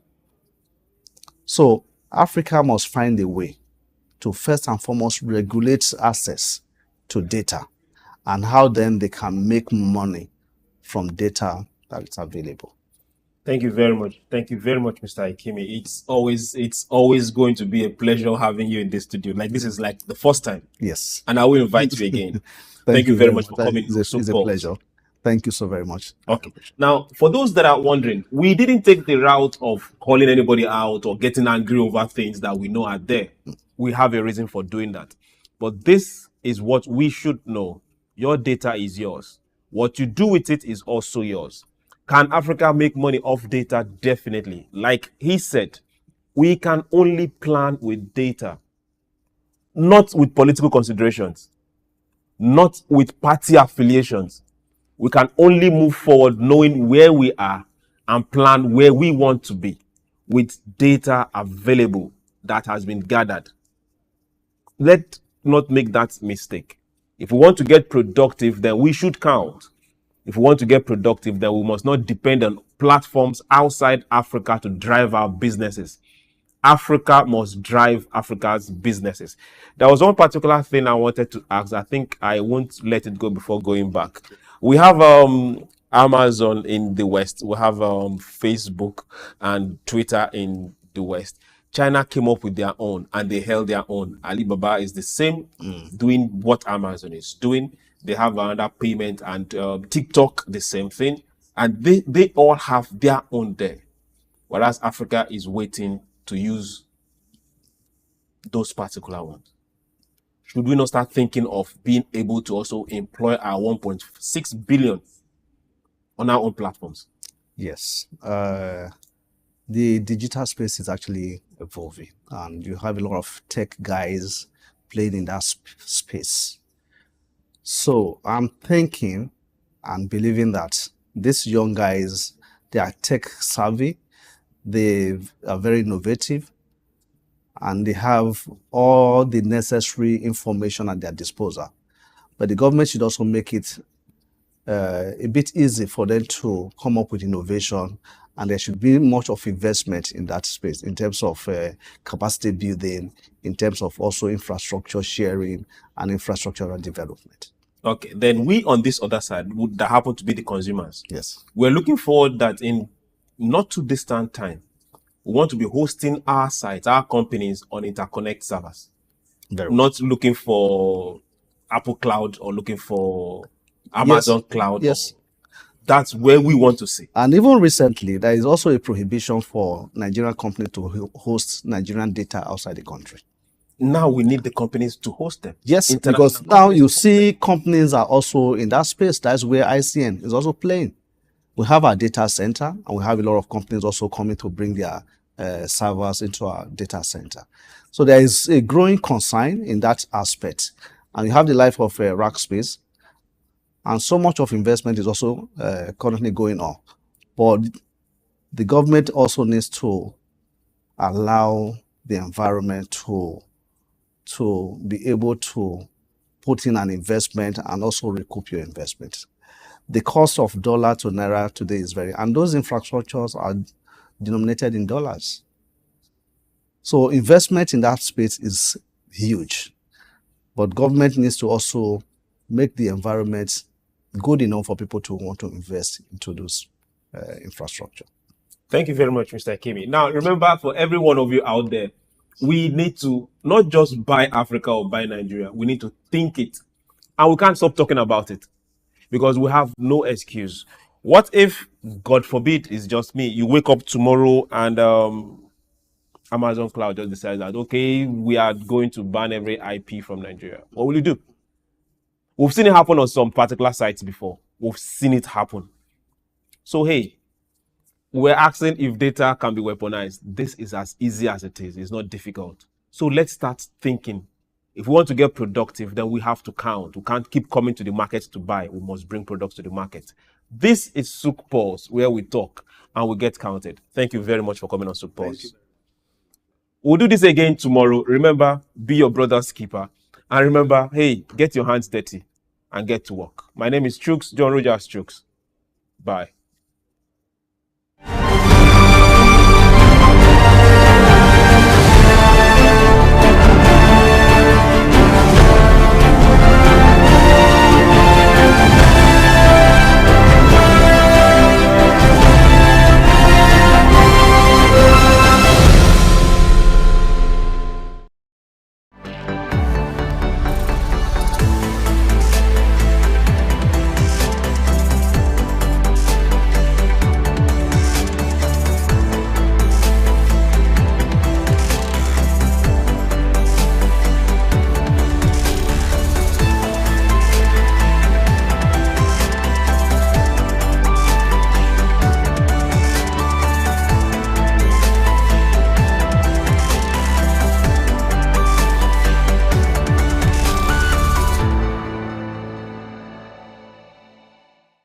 Innocent Chukwuma, the entrepreneurial life of the founder of Innocent Vehicles Motors. In the heart of Africa's most populous nation, Nigeria, lies a testament to human ingenuity and entrepreneurial spirit, Innocent Vehicle Manufacturing, founded by Chief Innocent Ifediaso Chukwuma Nwachukwu. Innocent has become a symbol of African automotive excellence. Chief Chukwuma, a self-made billionaire, is not your typical car manufacturer. His journey is a story of resilience, determination, and a burning desire to change the status quo.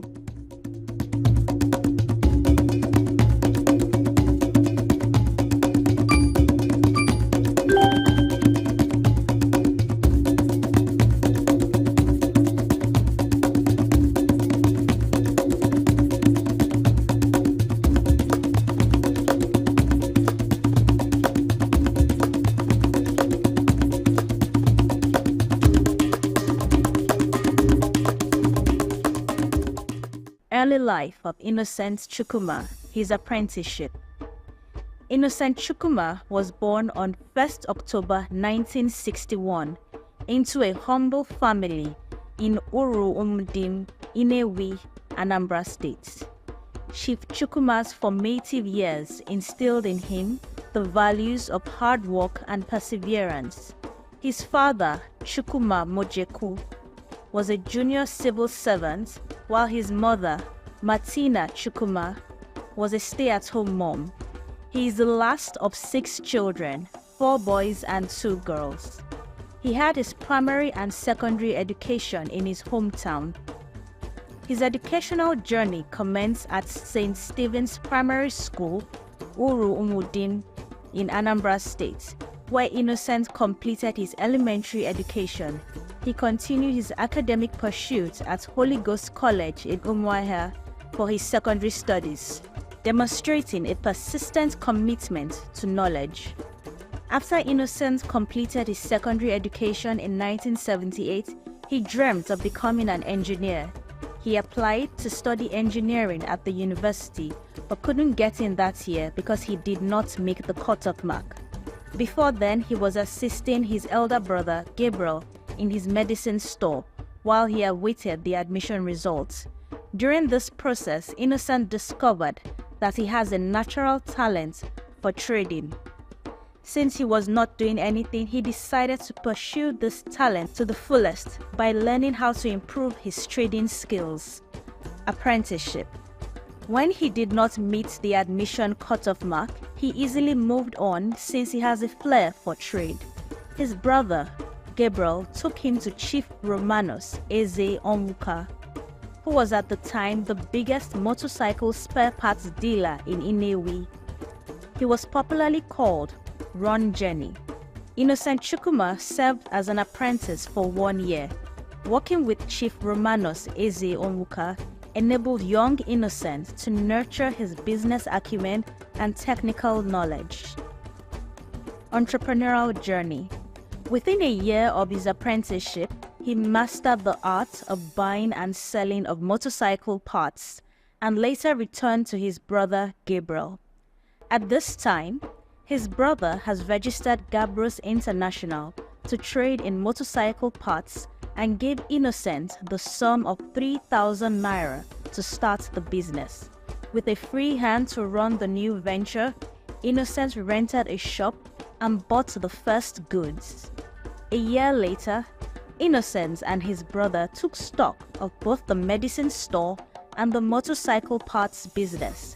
They found out that Gabros International was generating 10 times more income than the medicine store. His brother then decided to close the medicine store and paid full attention to the spare parts business. Launch of Innocent Group of Companies. Chief Chukwuma's foray into the automotive industry began in 1980. As a spare parts trader, he quickly identified a gap in the market, the lack of readily available and affordable spare parts for vehicles. Armed with this knowledge, in 1981, Innocent Chukwuma departed from his brother and started trading in Honda motorcycle parts. He had his savings and the cash his brother gave him, so he began trading under the name Innocent Nigeria Limited. As time progressed, he started importing motorcycles. He realized that people were buying second-hand motorcycles because the new motorcycles were expensive because they were imported and assembled into a 40-feet container which could only take 40 motorcycles at a time, and this also increased the cost of the motorcycle. Innocent Chukwuma sought out ways to cut down the cost of imported new motorcycles so Nigerians can afford new motorcycles. This he did by importing the motorcycles disassembled so more motorcycles can fit into the 40-feet container and getting them assembled here in Nigeria. With this new idea, he was able to import 200 units of motorcycles in the same 40-feet container and reassemble them upon their arrival in Nigeria. This gave him the edge to sell cheaper than his competitors at the rate of 60,000 naira to 80,000 naira instead of 150,000 naira. The skillful entrepreneur Innocent Chukwuma was the first person that introduced Jing Cheng brand of motorcycles into Nigeria. This was how Innocent Chukwuma's company started assembling branded motorcycles just like Leventis and Bulus Enterprises. Today, the company is one of the major importers, suppliers and assemblers of motorcycles and motorcycle parts in Nigeria and West Africa as a whole. Expansion of the business. As the saying goes, expansion comes from wanting more and more until there is nothing left. The entrepreneur is always innovative, looking for new markets and new ways to sell to his customers. Innocent also ventured into the plastic business. He decided to produce all plastic components in his factories so that more units of spare parts can fit into the container. Today, his plastic factory is one of the largest manufacturers of crash helmets in West Africa and also the largest manufacturer of plastic products in Nigeria. Subsidiaries of Innocent Group of Companies. Innocent Nigeria Limited. The company was incorporated in July 1987 and entered into a joint venture of assembling motorcycles in Nigeria with Chinese motorcycle manufacturer Jing Cheng in 1994. They specialize in the manufacturing of motorcycles, tricycles, spare parts and accessories. And the factory is located in Inewi, Anambra State. Innocent Technical and Industrial Company Limited. The company commenced operations in October 2002 with its head office at Plot WL, Industrial Layout, Emene, Enugu State. They produce high-quality household and industrial plastics, health and safety accessories, storage container, fixture and fittings, electrical components and accessories.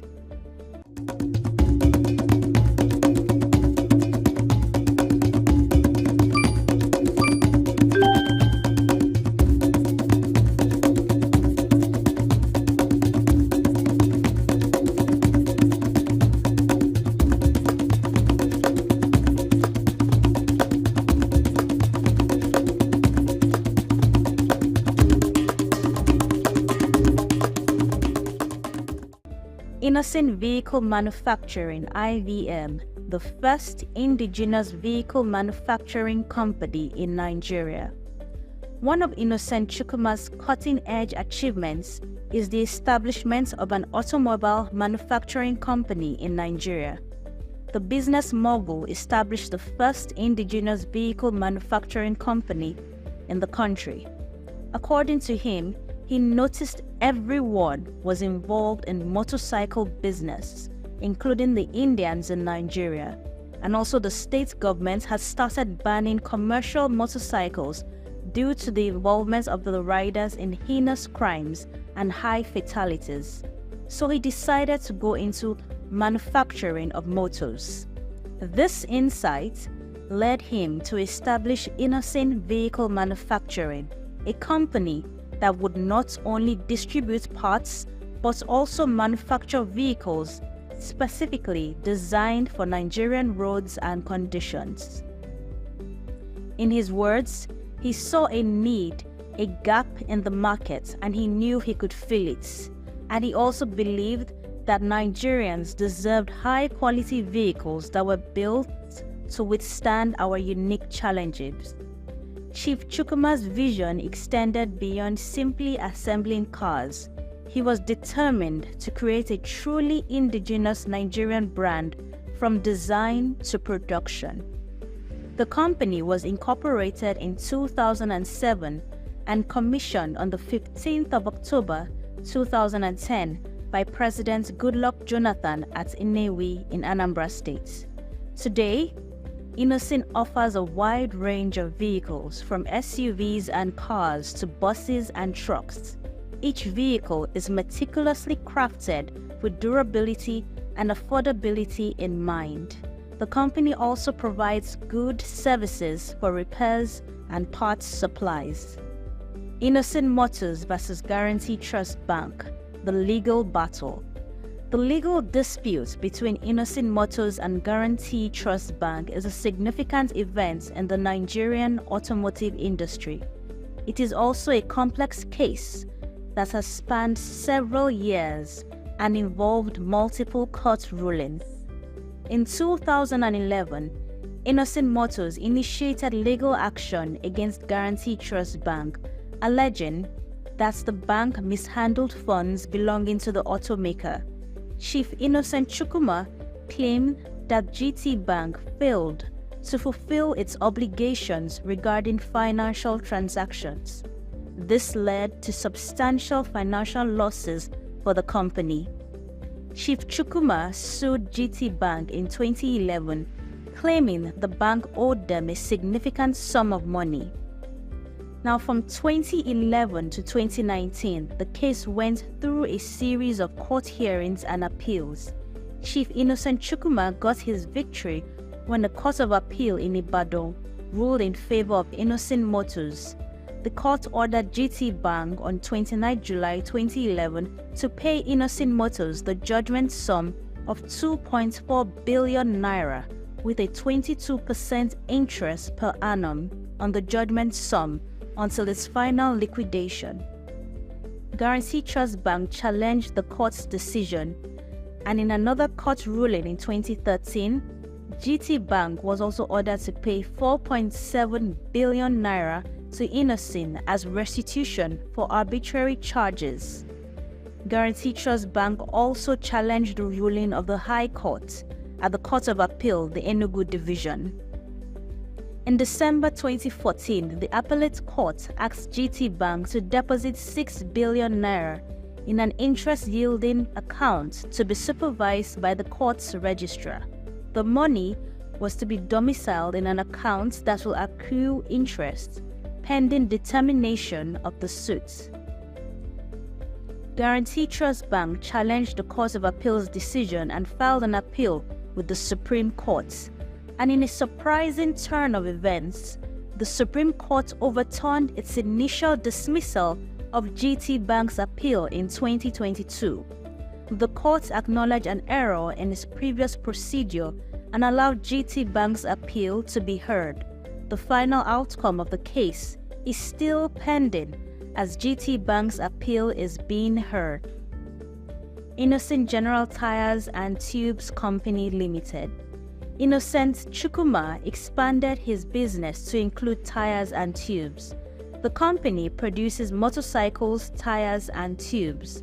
They produce about 8,000 pieces of motorcycle tires and 13,000 tubes daily. The company's plant is located in Enugu State's southeast region of Nigeria. Boards where Innocent Chukwuma serves. He was made Honorary Life Vice President of the Nigerian Association of Chambers of Commerce and Industry, Mines and Agriculture on the 23rd of November 2013. Innocent is also a Grand Fellow of the Nigerian Institute of Strategic Management.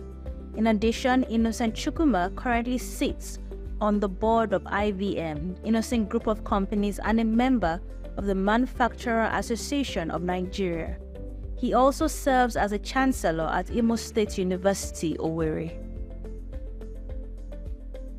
Innocent Chukwuma, marital life and family. Chief Innocent Chukwuma's wife is Ebele Chukwuma, and the couple is blessed with 5 children, 3 sons and 2 daughters. In conclusion, Chief Innocent Chukwuma's unwavering belief in his dream as a successful entrepreneur has paved the way for a brighter future, not just for his company, but for the entire African continent. He has inspired a new generation of entrepreneurs to dream big and strive for self-sufficiency. He pursued his talent, he learned skills to improve on his trading abilities, and grew to become a very successful entrepreneur in Nigeria and also in Africa. In addition, Innocent Chukwuma's net worth is estimated at $1.5 billion. Innocent Vehicle Manufacturing is more than just a car company. It is a symbol of African potential, and Chief Chukwuma's success story has resonated across Africa.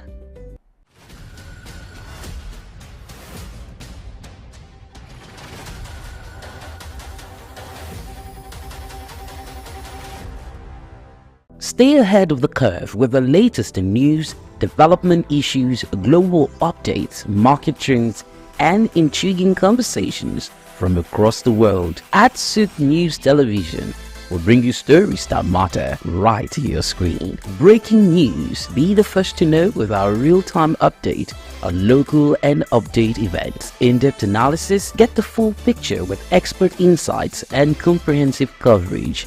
Exclusive interviews, hear directly from the people making the headlines. Tune in daily for a blend of news and stories that keep you connected to the pulse of the globe. Click, like, and follow us on all our social media platforms at SOUQ News TV for updates, live streams, and more. Many Nigerians are displaying talents in different corners that rub off on Nigerian positively.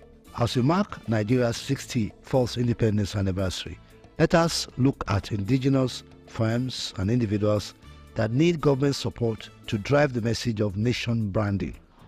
In the strategic position of Africa lies Nigeria. When the map of Africa is juxtaposed with the structure of a gun, Nigeria is placed in the trigger position. Is this divine? Perhaps. Again, Nigeria, with over 200 million people with about $400 billion gross domestic product (GDP), has enormous resources and talents, much of which are yet to be tapped. In today's news talk, as we celebrated our independence anniversary, we thank God for His mercies. I am Bayo Olaoye. Indeed, many amazing Nigerians within the country are in the diaspora, and several local firms are pushing the frontiers, flagging Nigeria's flag in spite of socio-economic and economic challenges. Those who have elevated their skills are undeniably rewriting the poorly told narrative of the country through their talents, investments, and innovations. Nigerians are really displaying their talents in various fields, from sports to music, literature, fintech, fashion, startups, agriculture, entertainment, and industries. These individuals and industries have impacted the nation as they have become ambassadors of the Nigerian spirit, embodying resilience, creativity, and a drive to succeed against all odds. Today, we celebrate them. For instance, in sports, many individuals like Kanu Wako, J.J. Okocha, Daniel Omakochi, Victor Osimhen, Chioma Ajunwa, Blessing Okagbue, Mary Iyali Omagbemi, Asisat Oshuala, Tobi Amusa, Emmanuel Amunike, and many more are flying the Nigerian flag high. They have become inspiration to Nigerian youth with their immense contributions to Nigeria's sporting landscape. Many youth want to be like the achievers, but they are constrained by infrastructure. for training, funding, exposure, and mentorship. In recent years, Nigeria has emerged as a key player in Africa's booming tech scene, with Lagos often described as the Silicon Valley of Africa. Startups like Flutterwave, Paystack, and Andela have not only garnered international attention, but have also provided a platform for young developers, engineers, and entrepreneurs to showcase their skills. Yet, for every success story, there are countless others whose ideas never see the light of day due to lack of funding or access to global markets. The entertainment industry, which emerged without much government support, is another successful story that government needs to leverage to enhance Nigerian brand. The Nollywood industry, said to be worth $10 billion, and which is promoting the Nigerian culture and image, can grow further with government assistance. Like the fashion industry, local companies favorably competing with multinationals with the array of products. Local companies like Rita Foods, Emzo in the pharmaceutical sector, Innocent Motors in auto industries, Abba Shoe Factory, Kano Leather, and other hubs have put Nigeria on the global map, proving that Nigeria has the entrepreneurial zeal and creativity to compete with multinationals on international space. But in many instances, some of these startups and established ones which can push Nigeria brand with their ideas are choked with unnecessary taxations, regulations, poor infrastructure, poor electricity system, and policy reversals that create burden on them, thereby hindering them from more employment and global competition. Sometimes regulatory authorities wait on the sidelines for any shop to be open to tax them without considering their status. These local companies have entered the space dominated by multinationals and having over 3,000 employees. Apart from indirect employees, these local companies are pushing the products from Nigeria, exhibiting our Nigerianness. It is interesting how Right Foods, a local firm, is favorably competing with multinationals with its array of products. With the importance of the private sector in unlocking the full potentials of Nigerian economy, generate employment, feed Nigerians, and calm tensions of agitations and insecurity, the players in the private sector need support in promoting Nigerian innovations and Nigerianness instead of stifling them. Government can support the private sector, especially the startups, with tax rebates. The Nigerian brand should be robust, rugged, attractive, and reputable. I am Bayo Olawi.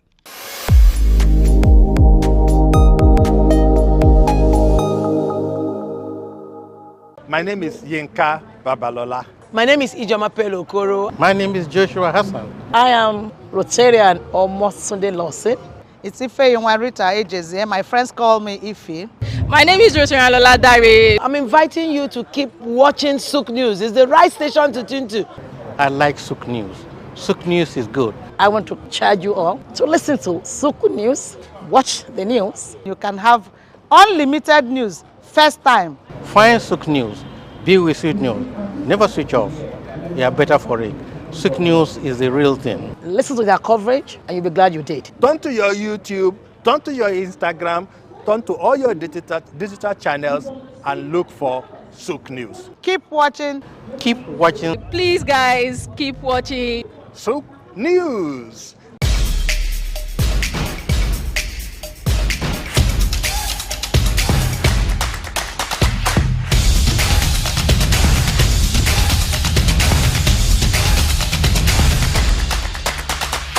I'm not saying I'm going to give up on busking, but I'm not going to do busking forever.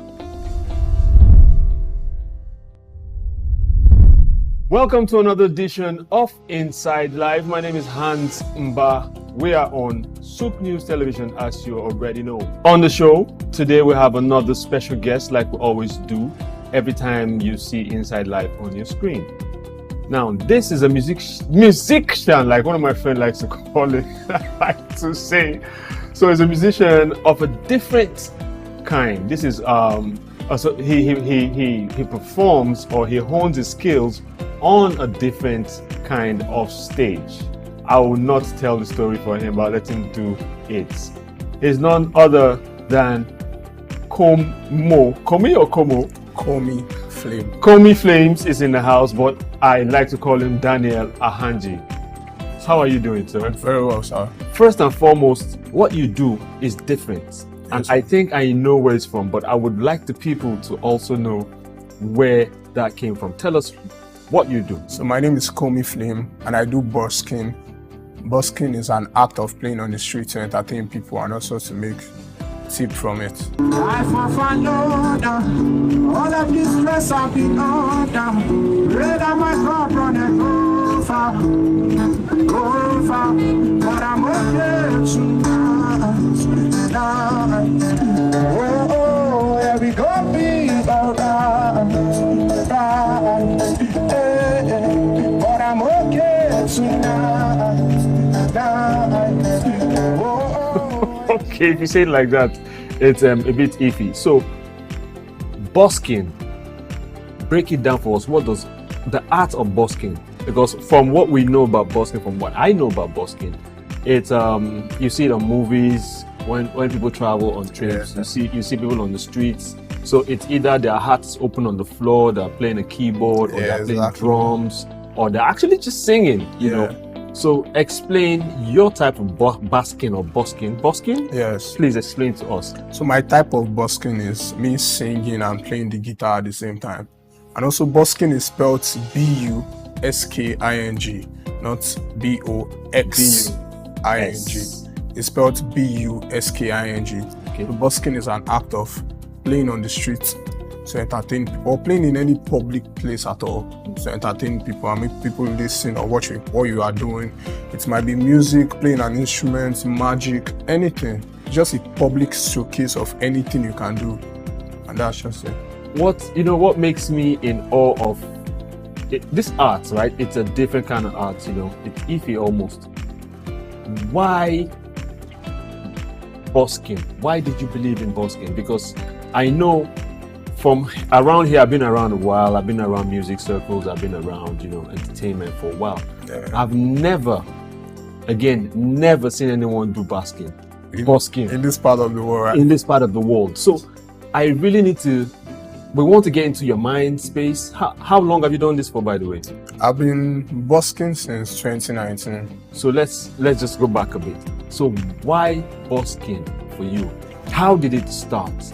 And why did you choose it? I started off playing the guitar around 2018 again. So my friend taught me how to play the guitar. He's a very good friend of mine. So he was being taught in church, and he'll come back home to teach me how to play the guitar too. That's how I learned how to play the guitar. So you didn't go officially or anything? I didn't go for any class or anything. You played, like my friend would say, you play by hearing. Yes. Okay. So he was learning from his church, and he would come back home and teach me with his own guitar. So from there, I was learning the guitar, and before then I could sing. Yeah, I sing in churches, fellowships, and stuff like that. Yeah. So after that, I saw someone doing busking in Nigeria actually. Yeah, in this part of the world, but he does not do it any longer. Yeah. So I saw someone doing busking at that particular time while I was learning the guitar. So I was like, where was this and when? This was around 2019, so I guess the beginning of 2019. Yeah, so I saw him doing the busking, and I told myself, no be the same guitar where I play with this. So I saw him doing it, and his heart was down in a mall in Sule. Yeah, so I told myself that I'm going to up on my guitar skills and up on my singing skills too, and I'm going to do this same thing at this same place, maybe during December, because I know normally December people are always out in the mall. So I told myself I was going to do the same thing here, and I made it happen. So that was it. Like you saw one guy at the mall in Nigeria. Exactly. Did you have a conversation with? What's his name? His name is Alex. Alexi. We still talk sometimes. So why did he tell you why he got off? No, he just he still do music, just he does other businesses and stuff like that, and normally busking is not easy, so anyone that might just give up on the craft, give up on busking, not on music, maybe to chase other things, it's not a bad idea. So are you going to give up on busking? I'm not saying I'm going to give up on busking, but I'm not going to do busking forever. Obviously, no one does anything forever. But so how, so you saw Alexi and you said, this is what I wanted to do. So at the time, did you see the prospect of making a living from it? No, not really. So it was the passion from the guitar playing, or was it the passion from that boldness, you seen the guy just go crazy with his art. That boldness no fully come. You know, come like immediately. You learn that on the job. Yes, it took a while. Yeah, that boldness no fully come. But I just told myself that this person is doing this thing. I could also do the same thing. Yeah, and over the years gone, I've even done more than he has done. Yeah, because the way I've pushed mine, you get, he's my boss, so I respect him up till date. But the way I've pushed my own boss skin, yeah. Obviously, that's why you're here today. Yeah, that's why. On That's Inside Life. So now, 2019, you saw Alex C. You're like, I can do this. So how has it been from then till now? Because I know that I've seen you do your stuff from malls to street corners. Yeah. From the island to the. Have you done any busking outside of Lagos? No. So I've seen you go, because I like to say, yeah, your stage is different, right? Yeah. I've seen you. So what are the places you have done your performed, and what's the experience like? I've performed at different places. There are some places I just even performed there only once, and after once I did not go there gone back there for a very long time. But I've tried out different places on the streets. As far as it's in Lagos, yeah, I'll try my best to make sure I get to that place. Yeah, on the island, at malls. Yeah. So how often have you done? So I'll say the mall in Lekki, the mall in Sule, the mall at Novare, around Shongotedo, the mall in Ikeja, the mall in Maryland. Yeah. So what are the experiences like from each of these malls? And where do you frequent and why? Okay, currently where I frequently play at is Tejo Shoyaba. I missed that one. Yeah, okay, Tejo Shoyaba with the people. Yes. Yeah. Obalinde currently, and some places on the mainland. Yeah. I do Oshodi too sometimes. Yeah. I do Solere too. Sometimes I also go to the island. Yeah. Most times if I go to the island. Yeah. Why did you add most times? Because there's I can't really say it. Come on, Flame, I know why. Okay. You won't say why, but I'll tell them why. Yeah. So how much is the most you have made from basking at any of the malls? Tell us the truth though. Any of the malls. Let's see. Should I disclose this? I make money. I know it's private information, but if you would speculate, that's fine. But because I want to be able to see more people, go basking. Yeah. So that's why I feel that information it's privileged information, as well as information that people, need to know. Yeah. You might not be specific with the numbers. Yeah. But we want people to. So, busking on the streets, yeah, I can't say for you though. It's depending on your craft, but I could say you could roughly make from 10K to any amount, maybe 500, 200, 300. I like that margin. Yeah.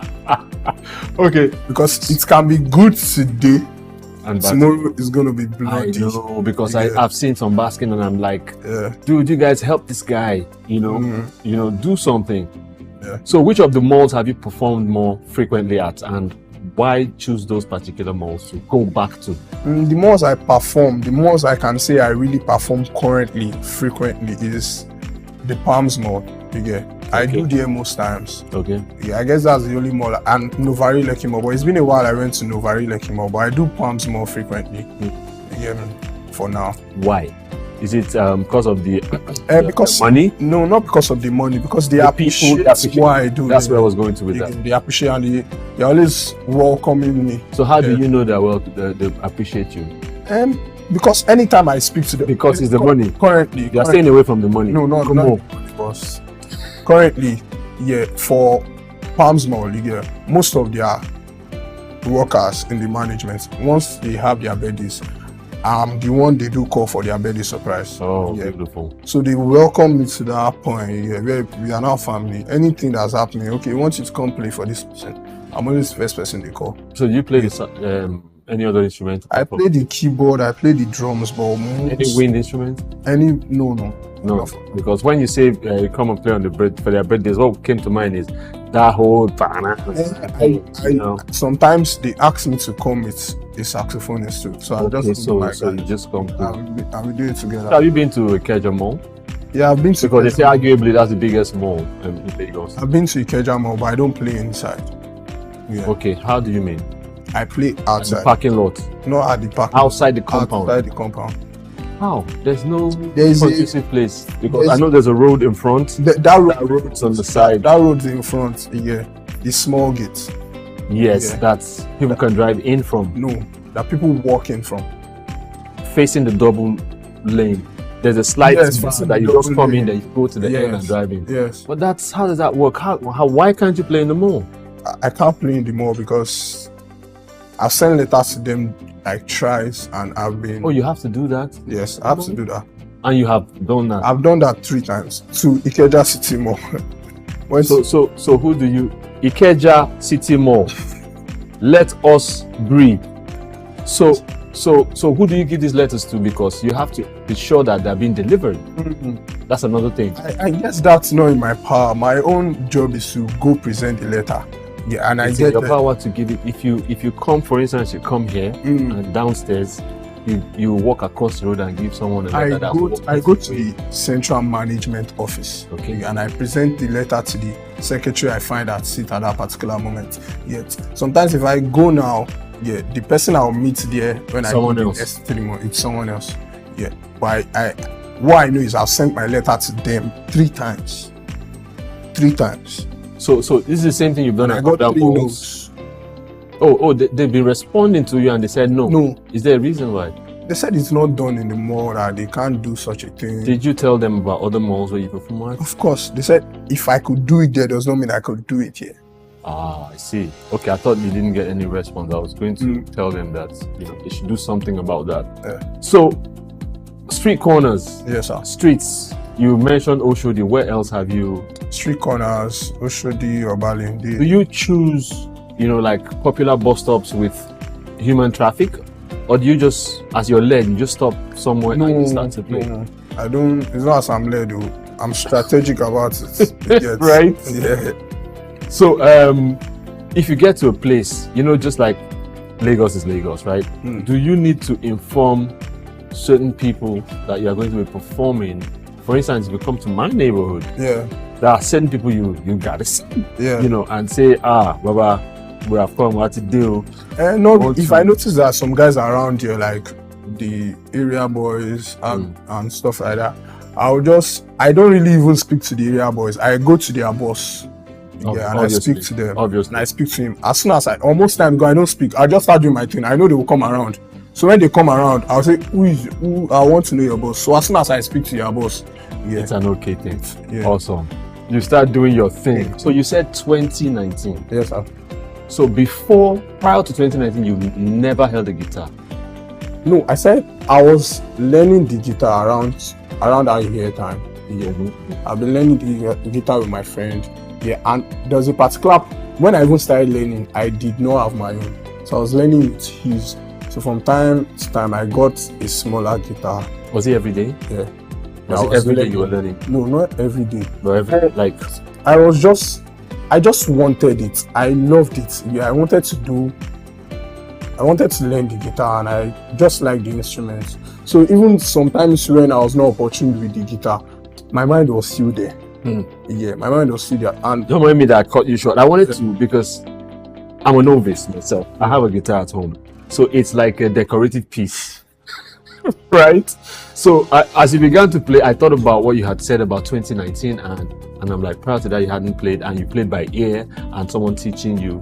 So it's giving me goosebumps and ginger to go home and do something about mine before it starts to collect cobwebs. And so please show us what Combo Flames does.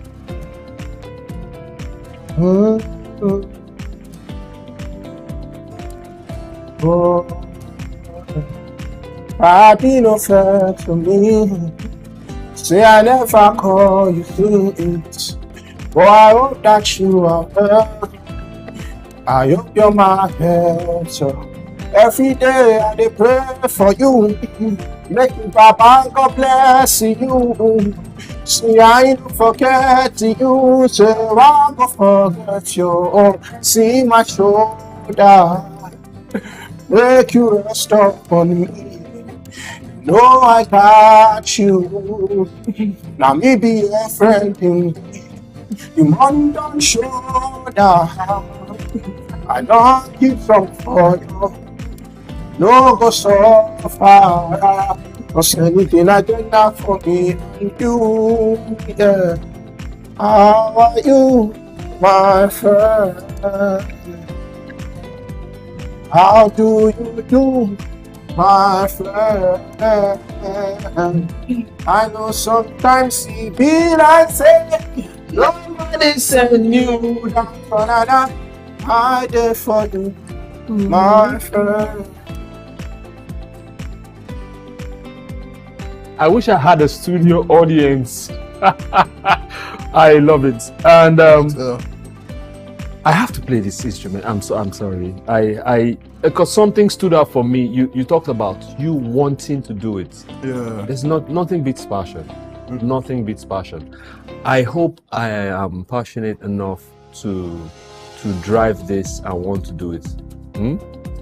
So okay, I would like to say something. Like it's not about the money, for real. It's not about the money because I've seen. You just took the words from my mouth. I was going to go there again. I've seen my growth over the years. The first day, the day I got my first guitar, which was the smaller one, yeah. While I was going home, yeah, someone in the bus paid for my transport because he just saw me. I got a new guitar and he was talking to me. I was like, "You just got a new guitar?" I said, "Yes." Yeah. Then he paid for my transport and he told me, "Yeah, hopefully one day I'm going to pay to see you at a bigger show." And at that particular point, I did not know what he was talking about. Yeah, I was like, I just want to learn. Because he wants to see it. I just want to learn this thing. You want to see me at a bigger show. But up to now, I don't know who that person is. If I see him by the roadside, I won't be able to recall. Yeah, but he said something and everything. Now it's beginning to make sense to me that it's moving from a hobby to a career this time. And that's just it. That's amazing stuff. Amazing stuff. So, from when you started to play to now, how long have you played in the streets and the mall? Like, how long has that been? Most times when I get jobs, due to the fact that we don't have any reason. Now, do you get called? Yeah. To events and stuff? Of course. Oh, okay. To bars, restaurants too. So most times when I get jobs like that, maybe I'm playing in a particular mall this time, I'm playing in a particular restaurant this time, yeah. And in as much as the place might be paying me, due to the fact that we don't have any written agreement, I just know that I'm not going to be here for too long. I've never even played at a place for a year stretch or a 6 month stretch. You're a traveling man. Yeah, so I move as soon as this one just next one you get. So most time the only deal I've gotten that stayed very long was the Landmark deal. Yeah, and I still play a Landmark at the beach. Yes, I still play a Landmark. So can someone do busking as a full-time job? Of course. Speak on it for a little bit. So a person can decide to brand himself as a busker, not even as a recording artist, but as a full-time busker. In the sense whereby you have different locations that you play. It's just about planning different locations that you play in every day. But you just have to understand the craft you get. You don't have to do the same thing. You have to add ginger. You have to add different things to what you're doing. You have to make it interesting so that if I see you today and I'm seeing you maybe next 2 weeks, I should be willing to see you again. So it takes a lot of work. So that it does not get you have to boring. Keep upping your game. Yes, it does not get boring over. It's actually it's similar to listening to an artist sing, and also going to their page to listen to their music. So when you aspire to see them on stage, you don't want to hear what you're hearing on the streaming platforms. You want to see him do the song differently, which is why I understand what you're saying there. Okay. So it can be a full-time career. Yeah, of course. That's strange. The only place I've seen this is overseas. I watched a video on YouTube. Yeah, because most times I get my ideas of the busking craft. Most people that do videos that inspire me are the Any kind of video? People are saying people that sing. That does busking abroad. Okay. Yeah, Okay. they are the white people. Okay. So I saw a guy that made a video that he quit his banking job to come do busking on the street. That's why I felt it was strange when I heard, when I So saw for it. him to do that means it could be a job. It's also his own job too, doing it at different locations and different. But many times, I know people that I know creatives are crazy people. Yeah. Passionate people are crazy people, Yeah. right? So many times when he says, "Okay, I'm leaving a bank job to go busk," right? He's not looking at the money. He's looking at the satisfaction, the fulfillment. Now, tell me about what that is for you. Okay, me, while playing on the street, most times while I'm playing too, while I'm performing, I must enjoy what I'm doing. So if my setup is not giving me what I want, I just have to make sure that I'm getting that sound that I want from my guitar or from my mic or something. So my setup and what I'm doing I must actually enjoy it. So if I'm enjoying it, what I'm doing at that particular moment, I don't even care what anybody is putting in my basket. Yeah, I'm alright. But there is a basket. Yeah. Well, you see, what I pick from that is when you're enjoying it, it radiates. Yeah. People can tap in. Yes. I've seen someone I was sharing earlier. I've seen someone that was, busking, and his heart was just there, eyes closed. He was just playing away, And this lady came. She looked at him. She got out her phone. She recorded for a while, and next thing, she obviously didn't have cash to give. Yeah. Next thing, she walks up to him behind him and just gives him a hug, gives him a tight hug, and just walks away.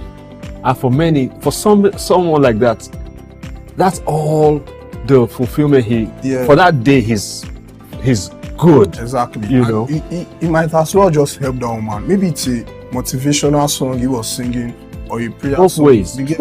True. He has just done something. Wow. Yeah.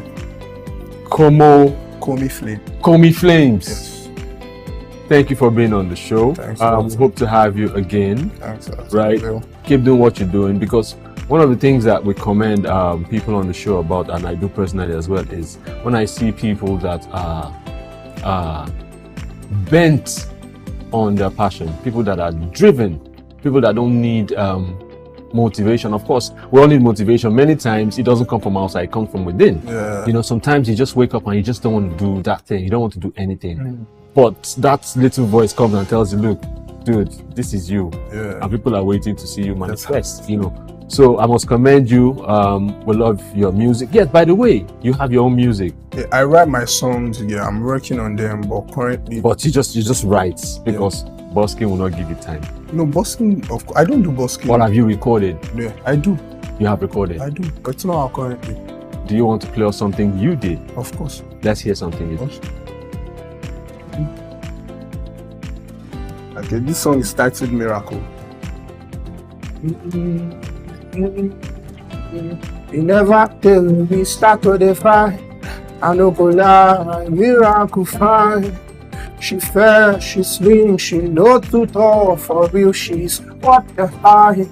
8 a.m. she go chat me good morning. And I don't dey feel something for her. She don't dey feel something for me. No. So many girls on my phone, but are you the boss man? Been through so much pain, please don't add to my soul. Yeah.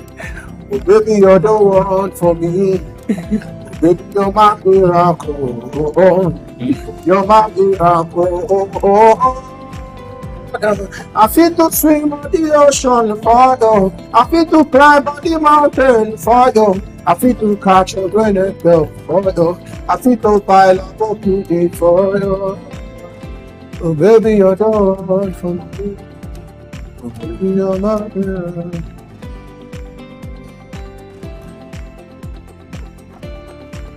Daniel Ahanji. Yes, sir. Popularly known as Komi Flames. Thank you so much for being on Inside Life. Thanks. Thank you for sharing your inside life with us. Hope to see you again same time. Yes. Again. Thanks, sir. Yes, well, still Inside Life. You heard from Komi Flames. Check him out on social media. He's Komi Flames across board. Check out his music. He's gone, like I said earlier, his stage is a different kind, you know, from street corners to malls, and he sings, and he touches people's hearts. And if you feel touched, you support him. But the important thing is the fulfillment that is gotten from the arts called basking. Same time next week. See you. It's Inside Live. My name is Hanson Ba. Bye for now.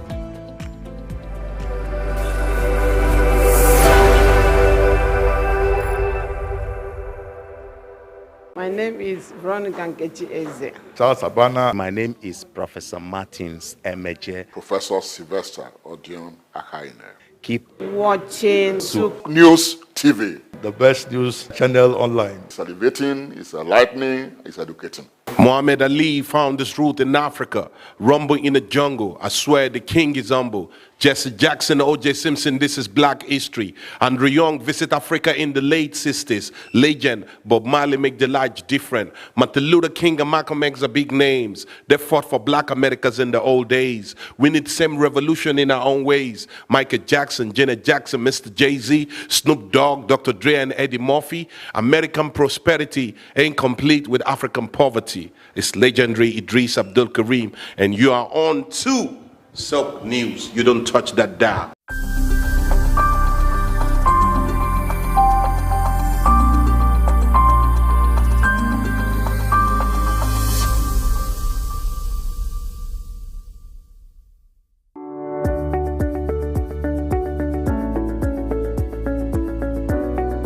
My name is Ali Young. I'm with the Gamehers, which is a social media tech platform for women in video games. And we're here in Nigeria today. Glad to be here.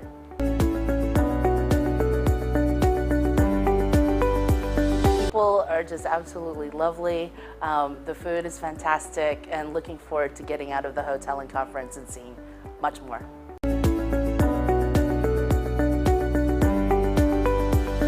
I mean, for me, I'm a gamer. I met my husband playing video games 20 years ago, and it actually is something that has been part of my lifestyle. Family time is spent with my daughter and my husband playing video games. We've met online friends in person, gone on vacations with them. They were a part of our wedding. It's really been just an amazing connection point and social point for us.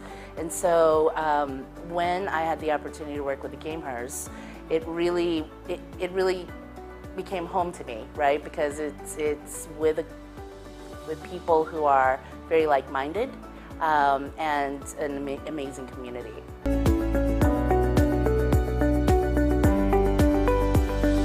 Yes, so the Gamehers, social media tech platform for women in the video game industry, creators, game devs, entrepreneurs. And for us, we are a safe space where people can connect. Something that you and I spoke about earlier around, playing video games and feeling the pressure to be good at it and wanting to, and kind of the toxicity around the online culture a little bit, because it is a little bit male-dominated, right? And I feel like the Gamehers was built around that. In fact, I remember the very first gaming conference that I went to, and literally it was a room that had about 200 people, and there were 3 women, including myself. And I thought, we have to do better, right? I mean, I play video games. I have friends that play video games who are women, and I feel like it's extremely important for us to spread that message that it is okay to play video games as a female. Additionally, Gen A, Gen Z, 98% of the younger generations are playing video games now, right? They don't identify as gamers like people who go to movies don't identify as movieists, right? And so it's just a part of their life. And what's interesting is that even though there are 3.2 billion gamers globally, and half of those are women, we're still underrepresented in the professional esports world, in game development, and leadership positions.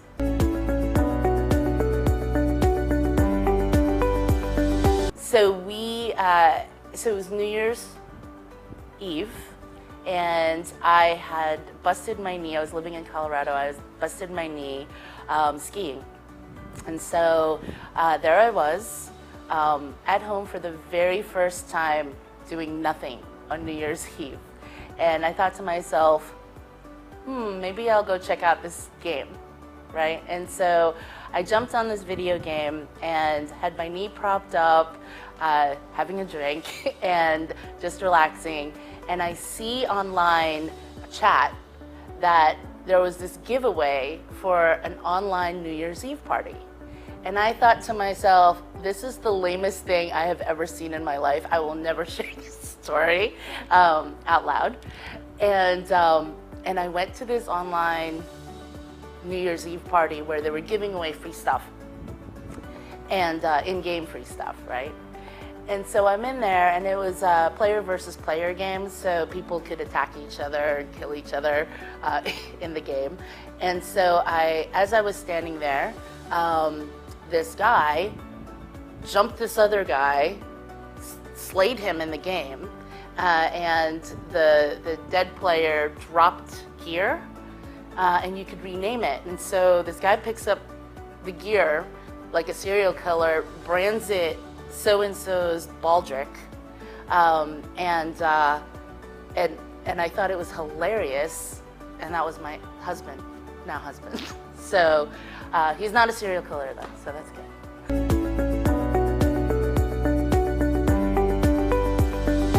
I'll share this with you. So the Game Hers, since its inception in 2020,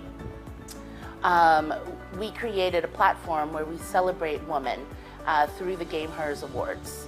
And we had our first, it had been virtual through COVID, and we had our first live Game Hers Awards in Atlanta in March 1 to kick off Women's History Month.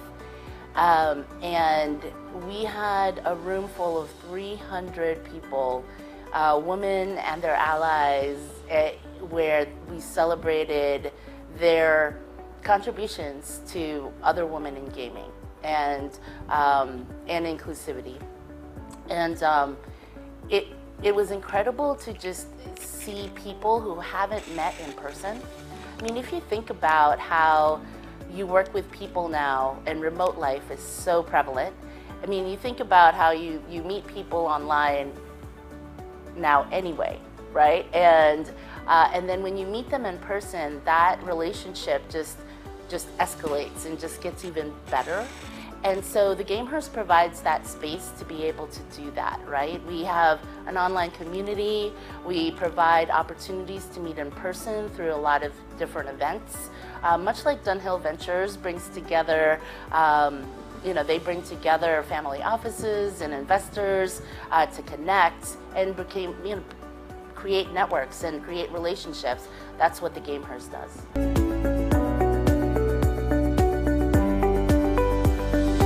Video games has become the new media. I mean, when you look at live streaming, you look at content creation, there's such a big piece of that's entertainment.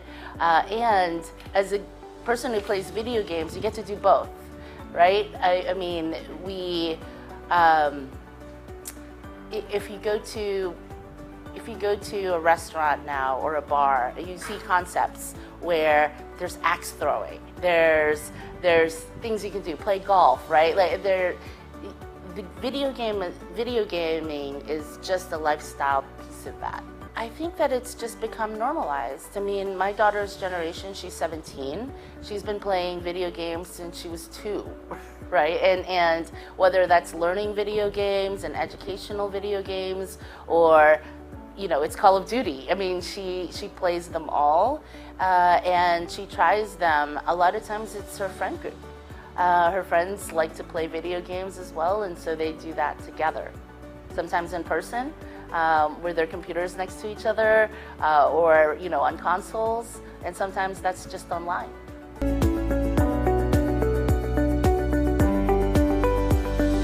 So I think we all play games.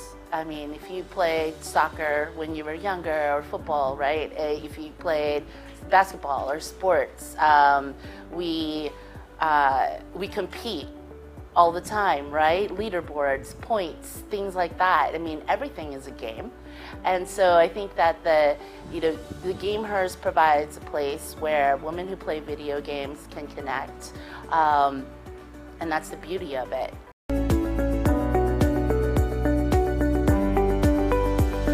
So I was actually in Riyadh when I met the Dunhill Ventures Group, and they invited us to come out to Lagos. It was an opportunity. I was supposed to be at South by Southwest this week, and ended up canceling all my travel plans. Told the team, I was like, I am gonna stay in Riyadh for a couple of days and then go straight to Lagos, because the opportunity here is vast. The demographics in this region and in Africa has the youngest, the youngest demographics. Gen A, Gen Zs, 98% are gamers, and so the population is intrinsically part of our group. However, organically, our 10% of our international community is in Nigeria. And that has just been organic. We haven't done any programming here. We haven't done any events. It's just people finding us online and connecting with our team, with our community.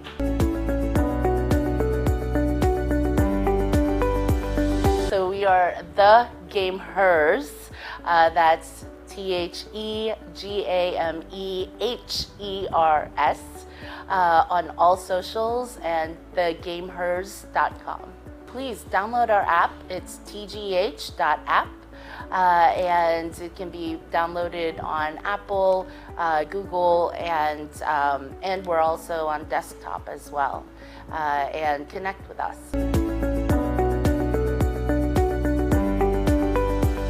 Our community, surprisingly, well, not surprisingly, is very inclusive.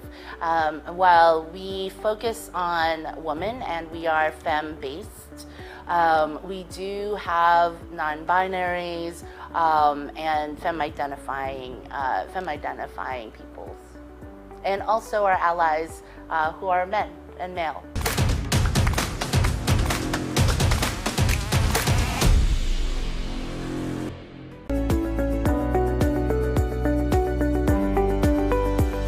So you stand to gain an amazing community of like-minded people. Find your tribe, find people to play games with, find people to learn from, as well as opportunities for education, on career development, and entrepreneurship.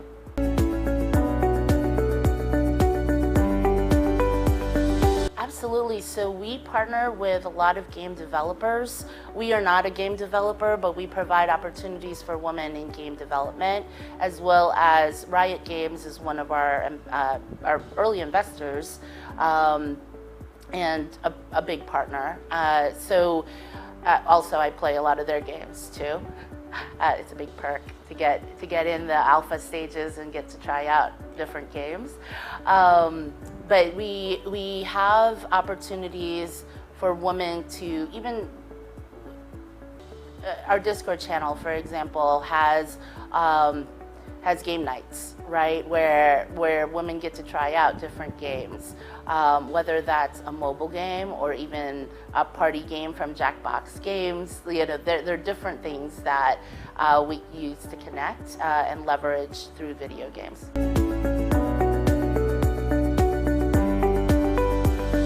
I see there's a lot of there had been. I feel like it's starting to shift the other way. There had been, you hear stories about gamers who play too much, and I think I read a story about someone who played too long and died of seizures. I mean, that's probably the extreme, right? And let's be transparent and talk about it, because I think that as a parent myself, balance is everything. But however, in order to get good at anything, I mean, you have to spend the 10,000 hours, right? And so I actually told my daughter that I wanted her to play at least 2 hours a day because, I mean, to me, if you're actually going to get good, then why would you limit yourself, right? But you have to do it in a healthy manner. You have to take breaks, you have to stretch, you have to eat, you have to do all these things and keep your health going. I mean, just like in any sport.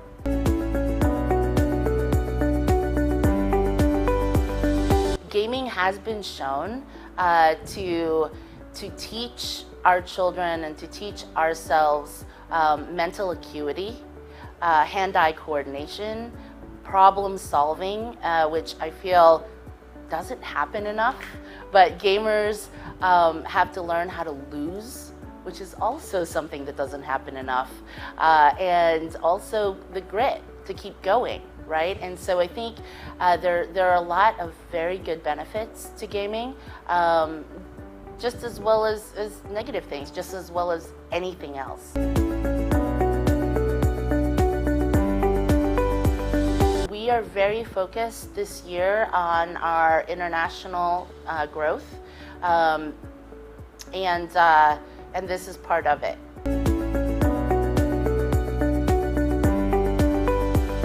If you're connecting with us, join our community, get to know the people and connect with the people first, and then find affinities to the different games that you want to play. There's so many different kinds of games. There's a game for everyone.